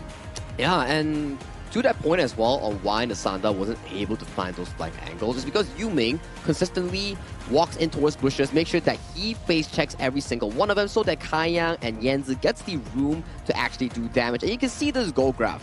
It's a very smooth sailing goal graph for Team Singapore, where every single skirmish that they found and they took on, they made it work, and they allowed this to be a smooth sailing game. Yeah, for sure. I think Singapore was actually on the right track, although they did have a little bit of a hiccup. But they have proven that they can close the game very well in the end. We'd love to see much more of this aggressive gameplay coming in from them as well in the next one. Sri Lanka too, because they have been showing a lot of effort and potential inside the match of game 1. Oh, yes. We do see moments where they almost look like, oh, maybe they can make this comeback, right? Yeah, and I'm sure it will be shown in the highlights later on, but at the early stages, it was Team Singapore that played really well. Look at this. And look at this, like, look at Yi Hui's position. He's being chased. He swipes to the right. Ooh. Wow, fancy feed coming in from the side of Yi Hui here. And take a look at his positioning right here. Ruenjin with the Hisatsu pushing back Tarusha, giving him no room to actually react in that play itself. And after this, it's just a steamroll coming in from Team Singapore and finding pickoffs after pickoffs after pickoffs. Then we have to see that every time the war or the team fight started, it always goes with the Cannon Blast first. The blast first and the follow-up coming in from his entire team, even with a flash from Kai Yang for that double strike. That's just how it all goes. Always start with Weekend in every beginning of a team fight. Yes, and of course, because the Cannon Blast can hold, like, if you are able to connect, you can hold like for what, 1-2 seconds? So that will be long enough for your teammates to react to that.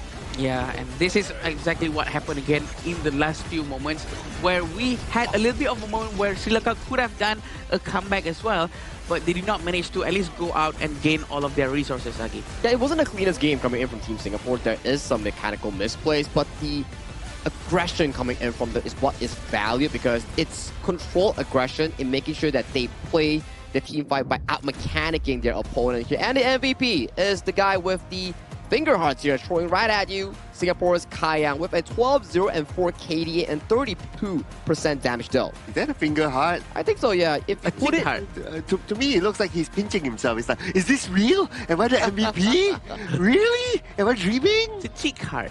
Oh, It's cheek cheek heart. Yeah, that's the word I'm looking for. Because it's on the cheek. Yeah. Yeah, I mean, it's all the new things that's gonna come out every single year. There's always a new post. 12-0-4 is a huge amount of number. I think he's very comfortable as well. The fact that he can actually handle two different heroes in his lane, having a roamer and also the farm laner from the side of Sri Lanka. That just shows the confidence that Kayang has for himself. Yeah, it's 12 takedowns, right? 12 takedowns, 0D, so it's a really clean game by him. But also he has to give it to his teammates as well for opening up the space for it and also setting up the fights, especially with the Moses Cannon Blast, and then he follow up through there. So it was very well done by him and the entire Team Singapore. It's very good of a confidence boost coming in from Team Singapore, especially knowing for the fact that they travel all the way from Singapore to come over to the side of the Marriott Petaling Jaya Hotel, because this is where it exactly is for the 2026 Asian Games Esports event for the qualifier of the Honor of Kings game. For now, for Team Singapore, they are currently, I would say, in a good start. Like, you already went through Hong Kong, China, and Republic of Korea. Yes, the games weren't that great, but if we were to refer back to Game 2, where Singapore played against the side of Republic of Korea, it was actually pretty 50-50 up until the 10th minute mark, where there was a bit of a blunder. But you can see, if they are on their confidence level, on a high one, they can face off against some of these strong teams. I think it is safe to say that the games between Singapore versus Hong Kong, China, or Singapore versus Korea prepared them for today's game, right? Having a very harsh game early on, making sure that they know what's the worst thing that could happen inside this group, and they can try their very best right now going up against Sri Lanka with that experience having in mind. Now, can they be consistent? That's going to be the question, right? Because the job for today is not done yet. They still have at least another more game to go, or if Sri Lanka wins this one, then we'll go to game number 3. Now, speaking about Sri Lanka, they themselves chose the blue side, so they want to dictate how this draft will be, whereas our Team Singapore will be on the red. Well, blue side, at the very least, you can force out a ban on towards the Maestro Nui or take it for yourself in trying to replicate the same success that Yi Hui has on towards the side of the Sri Lanka mid laner here. And for the bans coming in from Team Singapore, usually we'll see things more on towards the roamer, like how they ban away the Lapu Lapu and the Zhang Fei, limiting more choices here coming in for Amalka. Yeah, I think those bans are very important for them to do. We do know that Amalka can really play his roamer very, very well as soon as he gets the hero that he really likes. And we've seen Amalka with his Zhang Fei as well, so we will want to see a very more aggressive gameplay from the Zhang Fei too. It all depends on the bans coming in from Singaporean team, because they do know the strength of Sri Lanka.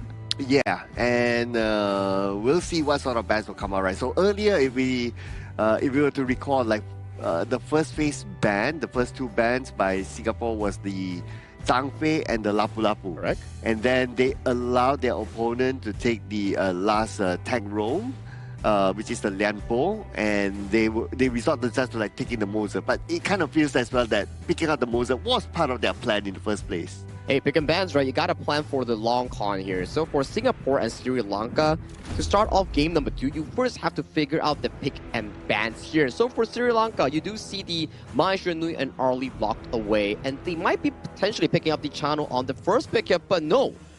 This is the first time channel has been ever opened to the side of Team Singapore, and it's immediately locked away. Yeah, actually banning Arlie and Mai actually is also already set up to the stage for them to actually take the channel, but did not do it. Going with Dharma because probably they want more crowd controls. This is the plan that they have, and we'll try to execute it as much as they can with the channel and also the Guan Yu. Ooh, again, the Guan Yu, very, very dangerous pick here.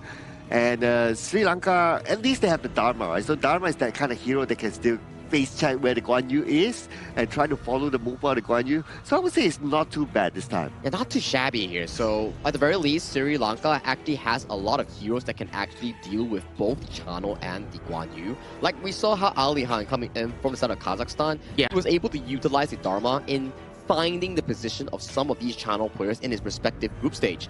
And for the Ata, this is a prime counter into the likes of a Guan Yu, because the skill set of Ata is very special. Spell 1, the second charge of it, you can bounce on towards the enemy and knock them out, which cancels the Guan Yu charge bar. Spell 2, also knock up towards the wall, plus the enhanced basic attack also cancels the Guan Yu charge bar. And finally, the ultimate ghost ship.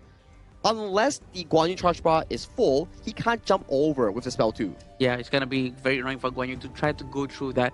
Also, on top of that, skill 1 of Atta actually has CC immunity, which is very useful to go up against a Guan Yu. But this is what's gonna go down right now. Liampo has been taken up, including Nakoruru and also Moza. Bruh, 4 support bands from Team Singapore. They are going to test the hero pool of Sri Lanka right now. Okay, you can play the Lepo, fine. Moza, because you kind of learned from us, it's okay. We ban it out. Now what are you going to do? I think Emalka has proven that he's been so annoying previously in the previous matches. That's why they focus all the way down towards Emalka alone. It's towards the roamer role, right? Whereas roamer is always coined as the second jungler, not having to farm, not having to lane, as they can always pace through the different side lanes and finding opportunities here. So that's the primary playmaker here. Remove of 4 heroes from the pool. So maybe coming from Sri Lanka, you might be venturing into different picks like the Diadia, the Sun Bin. There we go. Diadia with a Atta, that's a pretty comfortable combo. Yep, I agree. Atta is a very good hero to pair with Direnji as well, because Direnji is the counter for Atta. I don't know why I really like these kind of things, but I really do like how they picked Atta and Direnji just now together. Now they have the idea and also an Angela to really assist them with the burst damage. Now I'm looking at Team Singapore to pick up the Dolia, right? To combo with either Yu Huan or the Dun, so it's good options there. Oh, that's a calming mid. Oh yeah, so this Yu Huan, I thought it was going to be a Yu Huan mid, but no, it's Yu Huan roam. I mean, it makes sense, right? Where they pick Yu Huan on the 3rd pick, they're like, okay, let's swap this towards the flex towards the roam side, and then let's proceed ban 4 roamers against the side of Malka. Let's see what he does. When was the last time we actually witnessed Yu Huan playing in a roam? It's been quite a while now. I think this is going to be very interesting for us to watch. Having this Kongming, being able to burst down anyone in front of him. But Kongming is sort of power hungry. He really have to farm quite a bit before he can get to that level. Different playstyle coming in from Yi Hui, right? Game 1, he's the main enabler coming in from Team Singapore. Now, Game 2, he's hands-on on this Kongming here. He needs a lot of gold to be pacing into that late game, mid game marker here, where he's doing so much damage. But the ball is on the court right now for both of these two teams. For Team Singapore, it's about winning the series and progressing further into that BO3, into that playoff spot. For Sri Lanka, it's about survival in Group D. Thank you so much, Sagi, for that amazing opener. We're going to go into this fight between Sri Lanka and Singapore. It's going to really go down to this to make sure who's going to be at number 3 or number 4 in their group. A quick rotation made by Team Singapore to go towards the bottom lane to put a little bit more pressure, and they managed to steal 1 camp away, so that's proactive move by them. Team Sri Lanka, they did the same, but it's more of a defensive move to try to clear off the jungle or the buff area for Tarusha. But they're now back in the middle. They really want to try to get this, but Yihui managed to pull back just in time. We have to remember, Kongming has a lot of skill sets. Both skill 1 and 2 are charge-based, so he can collect a lot of dashes, he can collect a lot of bombs. Yeah, so has to be careful there, right? Especially with the potential burst damage as well from the Kongming. Yeah. So if you see him kind of low, yeah, you have to do it really fast still before he's able to fight back. Yeah, it seems like we can be sticking a lot with Kayang to make sure that Kayang has a lot of space to farm. And Kayang is also using Chano, which we all know is a very good hero to scale with. And at the same time, he's going to be able to carry the entire team afterwards if the goal are all funneled towards him. Oh, but right now, Kayang is moving towards the middle. They see Tarusha, and Tarusha, lucky enough for him, he is kind of tanky, so he can absorb a few skills and a bit of damage here and there. He will still be alright. Very interesting on how Yuming is doing quite well too. He was quite aggressive in this situation. He wants to do rotations towards the bottom lane. Still waiting for Janeth to maybe surprise attack, but it seems like Yuming is gonna be able to spot him over there. They're gonna have to wait at the Crimson area. Oh, and they're waiting there. Waiting to push. Wait, let's see what happens. Oh, they found out they're over there, but they're gonna try to steal the red buff. It doesn't work, and Yuming will be able to run away. Okay. So I guess Team Sri Lanka, they learned from whatever happened in the first game, right? It's like, okay, you kind of like to play the brushes here and there. Yeah. So we make sure that we double check the brushes before we commit to something. Yes, and also Yanji is also still at the top lane. He's not going to be able to rotate just yet. Still waiting for the right moment. Waiting to get closer towards the Tyrant mark. But we do know that Weecat is still down here trying to protect the Chano as much as he can. No problem for Emalka to consistently heal Anjana. Alright, and 50 more seconds before the Tyrant comes up, right? So this is going to be a crucial moment. And it might break the 0-0 score right now. So both sides, we haven't seen the first strike yet. This is a slightly longer wait compared to the game before. But understandably, right now, 35 more seconds, you will want to hold on to your skills. Yep, Yuming is still in the mid lane right now. Rotation has been done by Yihui, trying to prepare for a potential gank. He's still on the side, but they're all gonna go in. Oh. There we go with the ultimate strategy. It's not a hit. Well, it does, but the damage is not enough. It all depends on how they're trying to poke him a lot from the beginning. Look at the amount of gold. It is exactly the same for both sides. Oh yeah, very close, right? Oh, but here comes the Blazing Brilliance, deals a lot of damage, but they weren't able to finish up the job. And now Team Singapore, they want to respond back. They see an opportunity onto Janip, but he managed to flash away to safety. He will be alright for now. Anyone else is going to come. Yuming is receiving damage. He's down to 50% of health. Yuming still tanking in, and they are going to U-turn right now. The rest of them coming in. Yaja just got the objective. No, not yet, not yet. Oh, he's been pulled away. So now he's going to be on the reset. Sri Lanka, are you going to respond? Are you going to go in? The answer is no. Tarusha, with that tank capability, he actually went in and everyone wasted all of their skills towards him. They did not manage to get him, but at very least, handed Tarusha off away from that area, making sure that the Tyrant was there. It's a very good move coming in from the Singaporean region. That was good zoning though by Yuming, gotta give it to him. And because of that, they secured the Tyrant just like that. And now they will also secure the bottom tower. I don't see anyone from Sri Lanka coming to defend it. I don't think they can because they will be outnumbered. Actually, look at this. Two of them still hiding, but actually I'm wishing for Tarusha to be much more aggressive because for Atta, his power spike is at best and maximum efficiency right now. He has to do it now because he doesn't really scale too well compared to other heroes in this game. So he has to do all of the damage, try to get as much advantage as possible, and rotate with the idea and also Janet. So it all depends on the rotation that's going to be done by the Sri Lanka. If they are playing too passively, they're not going to be able to find their space. Yeah, they've already grouped out now, right? So if there is any opportunity for them to take, it should be now. Because they're not too far away from each other, but Team Singapore, they're grouped up at the bottom as well. Looks like they're going to take the fight. Blazing Brilliance has been used, but it missed its mark. Look at this Kaya, free hitting non-stop with his ultimate, releasing all the wolves towards everyone. They're trying to dive into the 30th tower. Never mind, they're going to go back. Tarusha is nowhere near the team fight. He should have been involved there from the beginning. Yeah, if he was involved there, right, the ghost ship would be really, really helpful, like what you said, right? And it would be most effective at this moment of the game. But the fact that he was still in the middle, sort of clearing out the wave of minions, and that's where Team Singapore, they found the opportunity. They saw the signal that Tarusha is still in the middle. That's why they opened up the fight. I think he was a bit unsure if it's the right moment for him to go in. I can understand that as well because as a jungler, there's a lot of things that's going through your mind. You have to think about the laning phase. Also, at the same time, you have to think about, should I really help my team right now? If I go now, is it too late? Is it better if I just stay alive for the entirety of the team? A lot of things going through your mind. I'm pretty sure he really have to make good use of the first and second skill non-stop, but Aribe has been used. They're trying to force this one out. And here comes the ghost ship as well, and Yuming has nowhere to go. He's not able to escape, and Tarusha will take advantage of that. But then again, the rest of Team Singapore comes in, and the Sanda, Janip went down. Kai Young is currently on the hot streak. They try to trade him back even further. They are almost able to get Tarusha, and they will lock him in, looking for that fourth takedown. It's going to be Ajana next that they eliminate, and an ace given to Team Singapore. A very good ace from Singapore. That's what I'm talking about, right? Even though they actually lost, but Sri Lanka, with the Atta, Tarusha actually managed to survive for so long. Watch this crowd. Tarusha is always in front. He's tanking all the damage coming in from the side of Singapore, giving a lot of space for Anjana to actually deal a lot of damage from the back, from safety, while Tarusha is so busy tanking the damage in front. This is what should have happened way earlier on.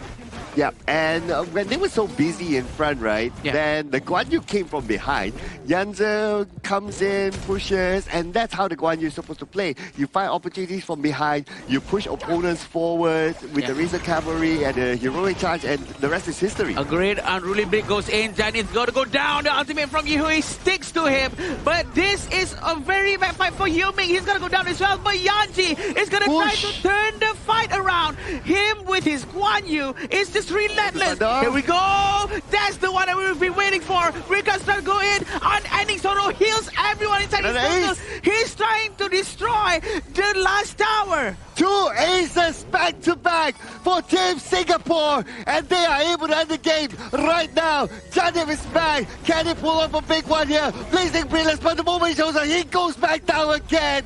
And Team Singapore gets the win. But hold on, not yet. Team Sri Lanka, they will not go down without a fight. They still defend. They're still in the fight, Cloud. They managed to go back right now. Singapore is trying to be safe as much as possible. What a timing for them to actually come out and save the fight. All thanks to the move from Janith. He went out just a bit and used Blazing Brilliance as fast as possible, trying to clear the minion. And that's actually a very good move coming in from them. But look at this. They might start a new fight. Okay. Now Team Singapore, this time they surely want to lock in the win. This time they're going to push in from the middle, waiting for the minions to arrive. They took down that tower. They're looking for the next opportunity in this tower. As Sri Lanka comes in. He's trying to go in, but look at that push! A very good move from Nisanda. He managed to defend very, very well with his ultimate. Just 2 people left. Singapore actually sticks too close to each other and actually finds them in the back. But look at this move coming in from Kaya. The damage is just so much. They have to pull back. A very good defense. A very good move from Nisanda. And with the fact that Kayang now only has about 10% of health left, he has to turn back as well. So Sri Lanka, they have another lifeline. I can't believe this. 2 lifelines back to back. I cannot believe this. Look at this play. Watch Nasanda, how he is so ready to go there. And he actually pushed everyone towards the wall. He actually managed to get that strike, an important one. And Tarusha managed to run away just in the nick of time. But this move from Kayang is just crazy. So close. That was close. If he gets stunned there, that's it. Right? But now, Tyrant is going to be up, and it looks like Sri Lanka, they're feeling it. They're feeling the power in themselves. They want to come out and fight. He's trying to force this one out. Ghost Ship has been moved, and we can see on how Guan Yu is trying to go in. A more full tempo is trying to find his mark, but look at Yanji. He's going to go down so quickly because Tarusha was trying to tank the damage in front and giving a lot of space for Anjana, but Anjana has to go down first, and so does the Sanda. Kaya has been very brave in front, including Wikiat. Wikiat's going to be able to use the ultimate, trying to heal his friends first. Okay, 3 players from the side of Sri Lanka right now to defend this one, and Team Singapore, they got been through the main entrance. The minions are here as well. They were going all the way, and they were engaged. They were trying to find you against Tarusha, and it's another ace, ladies and gentlemen. This time, it will not go wrong. Team Singapore locks in the victory. And that's a 2-0 victory coming in from the boys right there in your screen. They back the win, and they keep their hopes alive here in Group D. Next tomorrow, they will be facing against their opponent Syria in deciding who ventures into that last chance stage. Yeah, that's going to be a very important match, definitely, because it will make sure that they get the 3rd position. Singapore played very, very well, but also Sri Lanka, with their gameplay, with their relentless defense, the mentality that they have to always try their very best all the way to the end is just something to admire about. You know what? This almost feels like I'm watching the Syria game again. It's like, okay, game 1, and then game 2 is like, okay, you didn't win, but you still went with a fight. What a fight that was from Sri Lanka. It's how you held up until the very end, right? Coming in from both Sri Lanka and Syria coming in for today's Group D games, where yes, you are on the losing position, but rather than not doing anything, they decide to try whatever they can in trying to pull the game back into a bit of their control. Yeah, definitely. I think the way that they rotated throughout the entire map just now coming in from Singapore has been improving quite a lot. But at the same time, Sri Lanka also almost be able to adapt, and just like game 1, they tried to improve within such a short period of time. If they were given a little bit more time, probably will be able to change all of the gameplay. Yeah, maybe, right? Because you can tell that by the fact that they could defend it not once, right? Yeah. At least 2 or 3 times that they managed to defend. It was insane. And with that sort of mentality, that's the mentality when you want when you play. Right? Unlike my ranked games, right? Oh, you get the first strike, and then people start to press surrender. Oh, what is this, right? Yeah, and this is why these players are playing at the top of the game. I mean, it's very much of a good mentality that you actually need as an esports team, and definitely as a bunch of players representing their own region, Sri Lanka, in participating in this tournament. I think applause towards them for trying until the very end. Although, yes, they are unfortunately out of the contention of the last chance stage, but thank you so much for participating, and I hope they come back stronger in the next one. Yeah, thank you, definitely, because we would love to see their gameplays. We would love to see much more involvements after this, and that's the beauty of Asian Game Qualifiers, right? Because we get to group up everyone in the same place, and mingle around, sharing the same passion for the same game. That's what's beautiful about this. Oh yeah, it's just so beautiful, just so beautiful. I mean, the last 2 series have been amazing, so to speak. But focusing onto this game in particular, we're going to look at some of the stats here, including the item builds. Having a quick look, I would say the item builds are pretty stock standard. Obviously, we didn't went too far into the game until the Chano is able to get like a Sun Chaser or something like that, but it's still in play. Yeah, he's still pretty stacked out, right? 10-0 and 10 on that KDA, and he's like almost 11,000 in terms of gold. And Japan slightly right towards his partner in crime, Ikue, also coming in clutch and clean on that Kong main here. I would say these 2 carries definitely stood out on top in this game itself. Yeah, and we do know that the way they itemized out of this is quite straightforward as well. But Atta, if only he can actually start to find the fight that he needs to from early on, he wouldn't be able to change the pace of the game for Sri Lanka for sure. It hurts me a little bit on how he did not manage to actually join the fights early on, because he was actually alone and in the mid lane while he's not supposed to in the lane. He was supposed to be with his team because his team was trying to defend the jungle that was his. It was his jungle. Yeah, don't hurt Adam, okay? He's a nice guy, right? Yeah. But I do agree, right? That moment in the middle where he was like, okay, he was kind of clearing, his teammates like went in and the team fight happened, but he was nowhere near. So that was kind of like a missed opportunity for me. A bit of a, but something that we learned from Sri Lanka from Game 1 and Game 2 is that in terms of how they communicate and their synergy of moving together can be done better. It can be better. I think it's just something of an issue where you don't have enough time together. You haven't practiced enough in towards the game of Honor of Kings. You need more competitive experience to be able to convert those learnings into proper gameplay. Sometimes it's something like when you do a specific question on a test paper, you don't really understand in the first go. But as you give it a few days, you start to understand the logic towards it. It starts coming to you more naturally. True, and then that will also help answering the next questions naturally, because you already know how it goes, the pattern of it all. And this is the gold graph for both sides of the Sri Lanka and also Singapore. It started off very evenly all the way to 33 minutes mark, and then it starts to slowly slope downwards and all the way down towards 11.7 thousand gold difference. Oh, and there was only 1 Tyrant taken? Okay, I thought there was like at least 2. But okay. Only 1 Tyrant taken. But this time, like what we kind of noticed as well, right? During the early phases of the game, both sides very respectful of each other. That's why the goal graph was kind of there until like the middle point mark, then it just goes all the way down. But just check out some of the highlights here. And I'm pretty sure we will see that moment where, look at the minimap. Janif is still in the middle when all the takedowns were happening. I mean, it's Tarusha's job, right? Where you need to be able to clear the waves first before you actually go into the jungle, because you can't be affording to drop that middle tower per se for a fight that's inconsistent here. But as of this point, the snowball has already been immense coming in for that Team Singapore, and they just paced through the game really quickly. And this play, right? Actually, Team Singapore could have ended the game if the final member actually tanked the minion here. Look at this. If the side of Yanzi, he maintained the tower aggro, this game could have been over at this 8-minute mark. Yeah, that's true.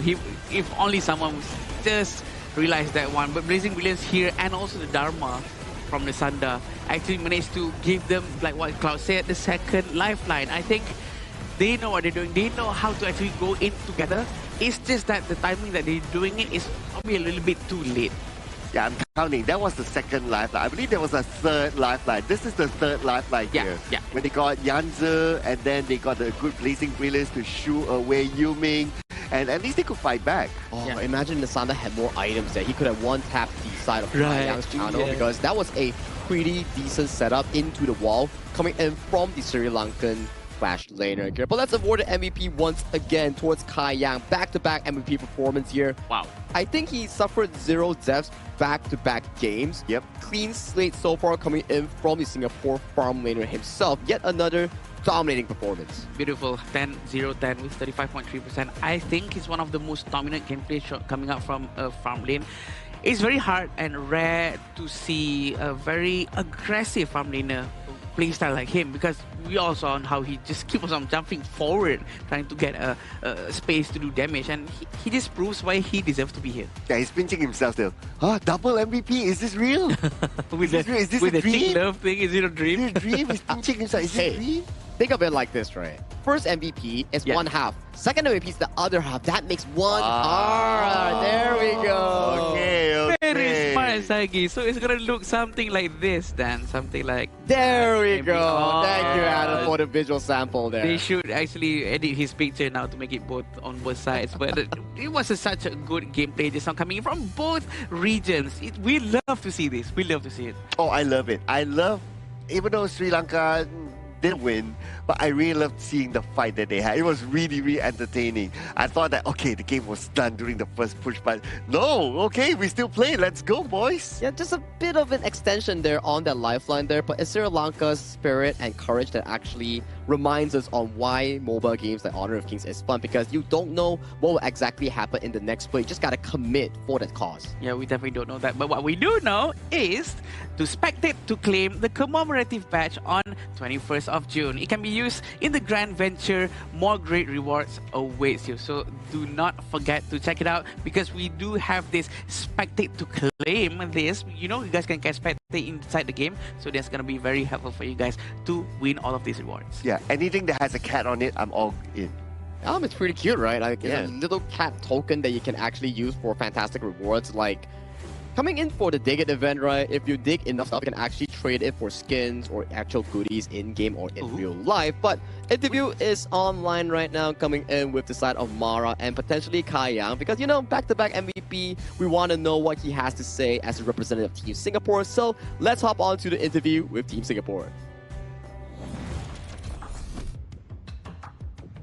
Team Singapore finally grabs their first win. Congratulations, Kai Yang, double MVP. Thank you.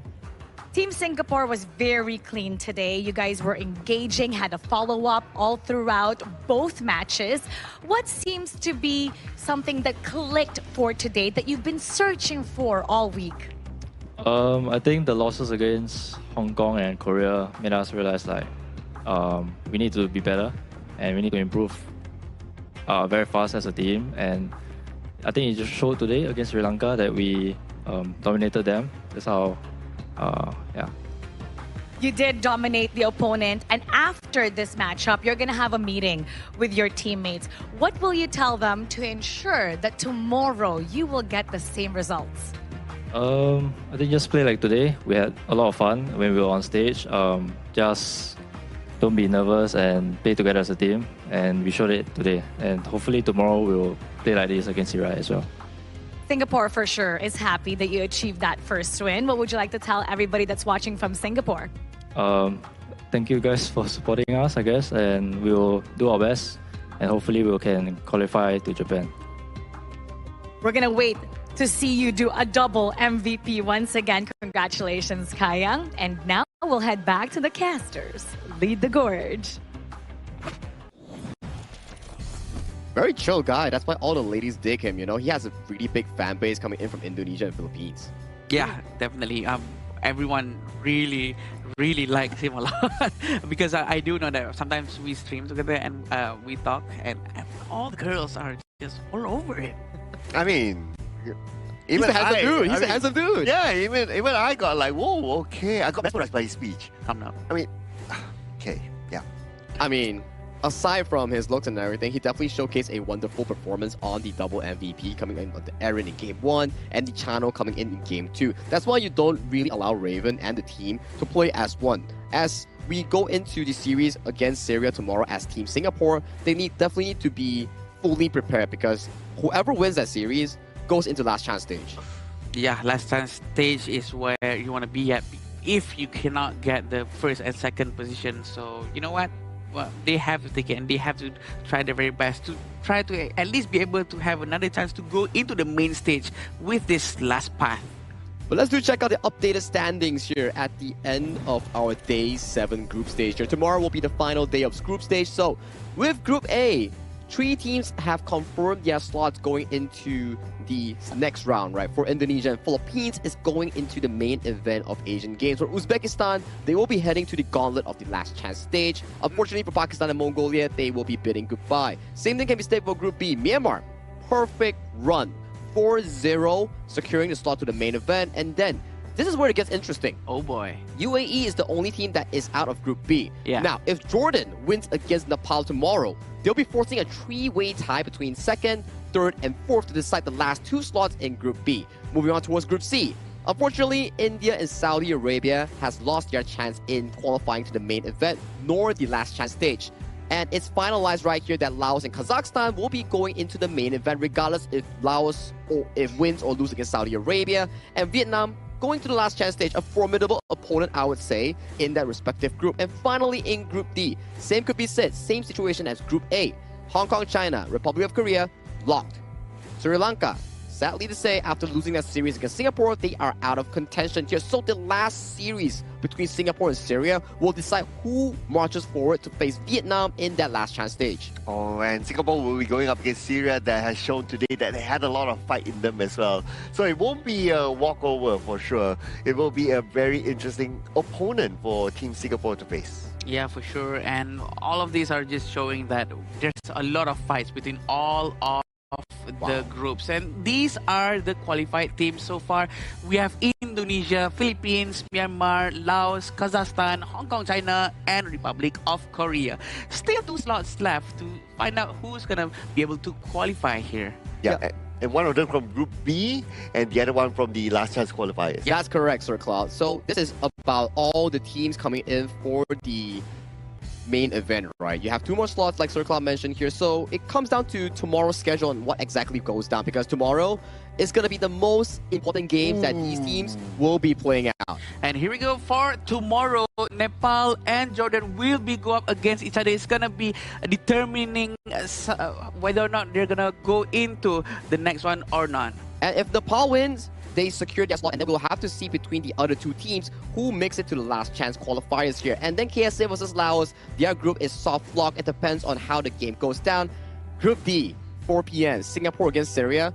Who wins? Who faces Vietnam in last chance stage? Who loses? Out of contention. Yep, but the entertaining ones come also at the very end, big right? boys. Oh, the big boys. Arguably the top 4 big boys in the entire tournament, right? We're going to see Republic of Korea going up against Hong Kong, China tomorrow, and the last game for the qualifiers is going to be between the 2 rivalries, Indonesia and the Philippines. I like how Nepal versus Jordan and Singapore versus Syria is a fight for the final slot to the last chance and also the confirmed slot to the main event. Yeah. And then the last 2 games between Korea, Hong Kong, China, and Indonesia and Philippines. This part is like a grudge match for reputation and pride for their nation. Yeah, we can't say it's a show match, but still there's no. the regional pride. The regional pride is on the line for sure. It's very important for them here. Yeah, it's not a show match when you have your regional representatives here, right? It's different, right? So the feeling will be different, and I'm sure the fans watching it will feel like, okay, even though you have qualified, but not enough. We Bragging have to see rights. who is above each other. The bragging rights, and it's like a good news before going into the main event that will be happening later on in our calendar year. But if you want to support your team more, do check out an event to create a creative cheer text for your respective region here. If the top 1 voted gets voted out into the winner, it becomes a community voice pack that you can use in-game as a voice pack that you can cheer on your region here. So remember, drop down those ideas here, and you know what? Maybe yours can be the next one. And what other ways for you guys to actually experience the voice pack yourself? It is to actually use the iQOO 15R, the official gaming phone 2026 Asian Games Esports Qualifiers of Honor of Kings. That's exactly the device that has been used by all of the players here who's playing up on the stage. And we've been hearing a lot of good testimonies about it. Oh yeah, especially like those sort of moves that they pull off, like the swipe towards the right and all that, that can only be done if you play on 120 FPS, and it can only be done with the iQOO phone. But that's the end of our 7th day coming into the 2026 Asian Games Esports Qualifiers for Honor of Kings. My name is Sagi. Alongside with me is Circla and also Adam Spartanka. We'll see you again once tomorrow for more Honor of Kings action. Ever changing, some chameleon, blood, sweat, and tears. We'll never make it if we fall to everything that brings us down. With a comeback is now. Blood, sweat, and tears. Fight for what we want. Doesn't matter the cost. Everything put in work. Blood, sweat, and tears. Nothing comes overnight. Strength in numbers start to line. We don't bow to fear. Blood, sweat, and tears.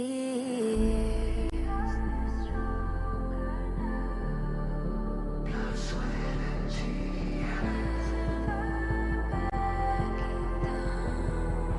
Blood, sweat,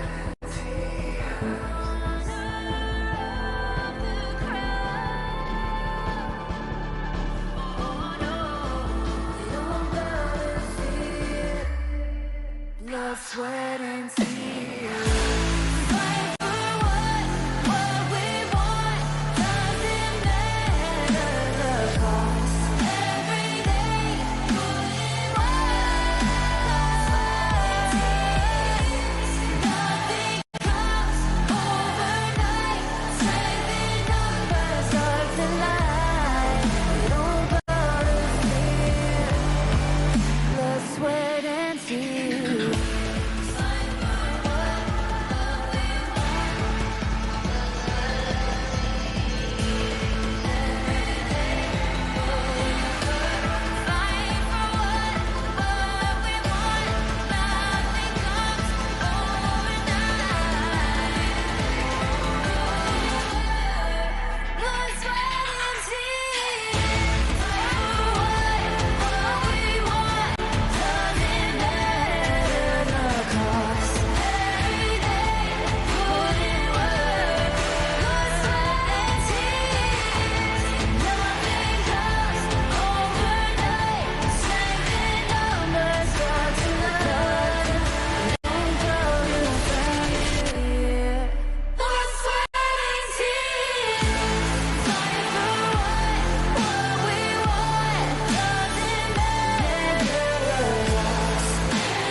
It's an honor showtime.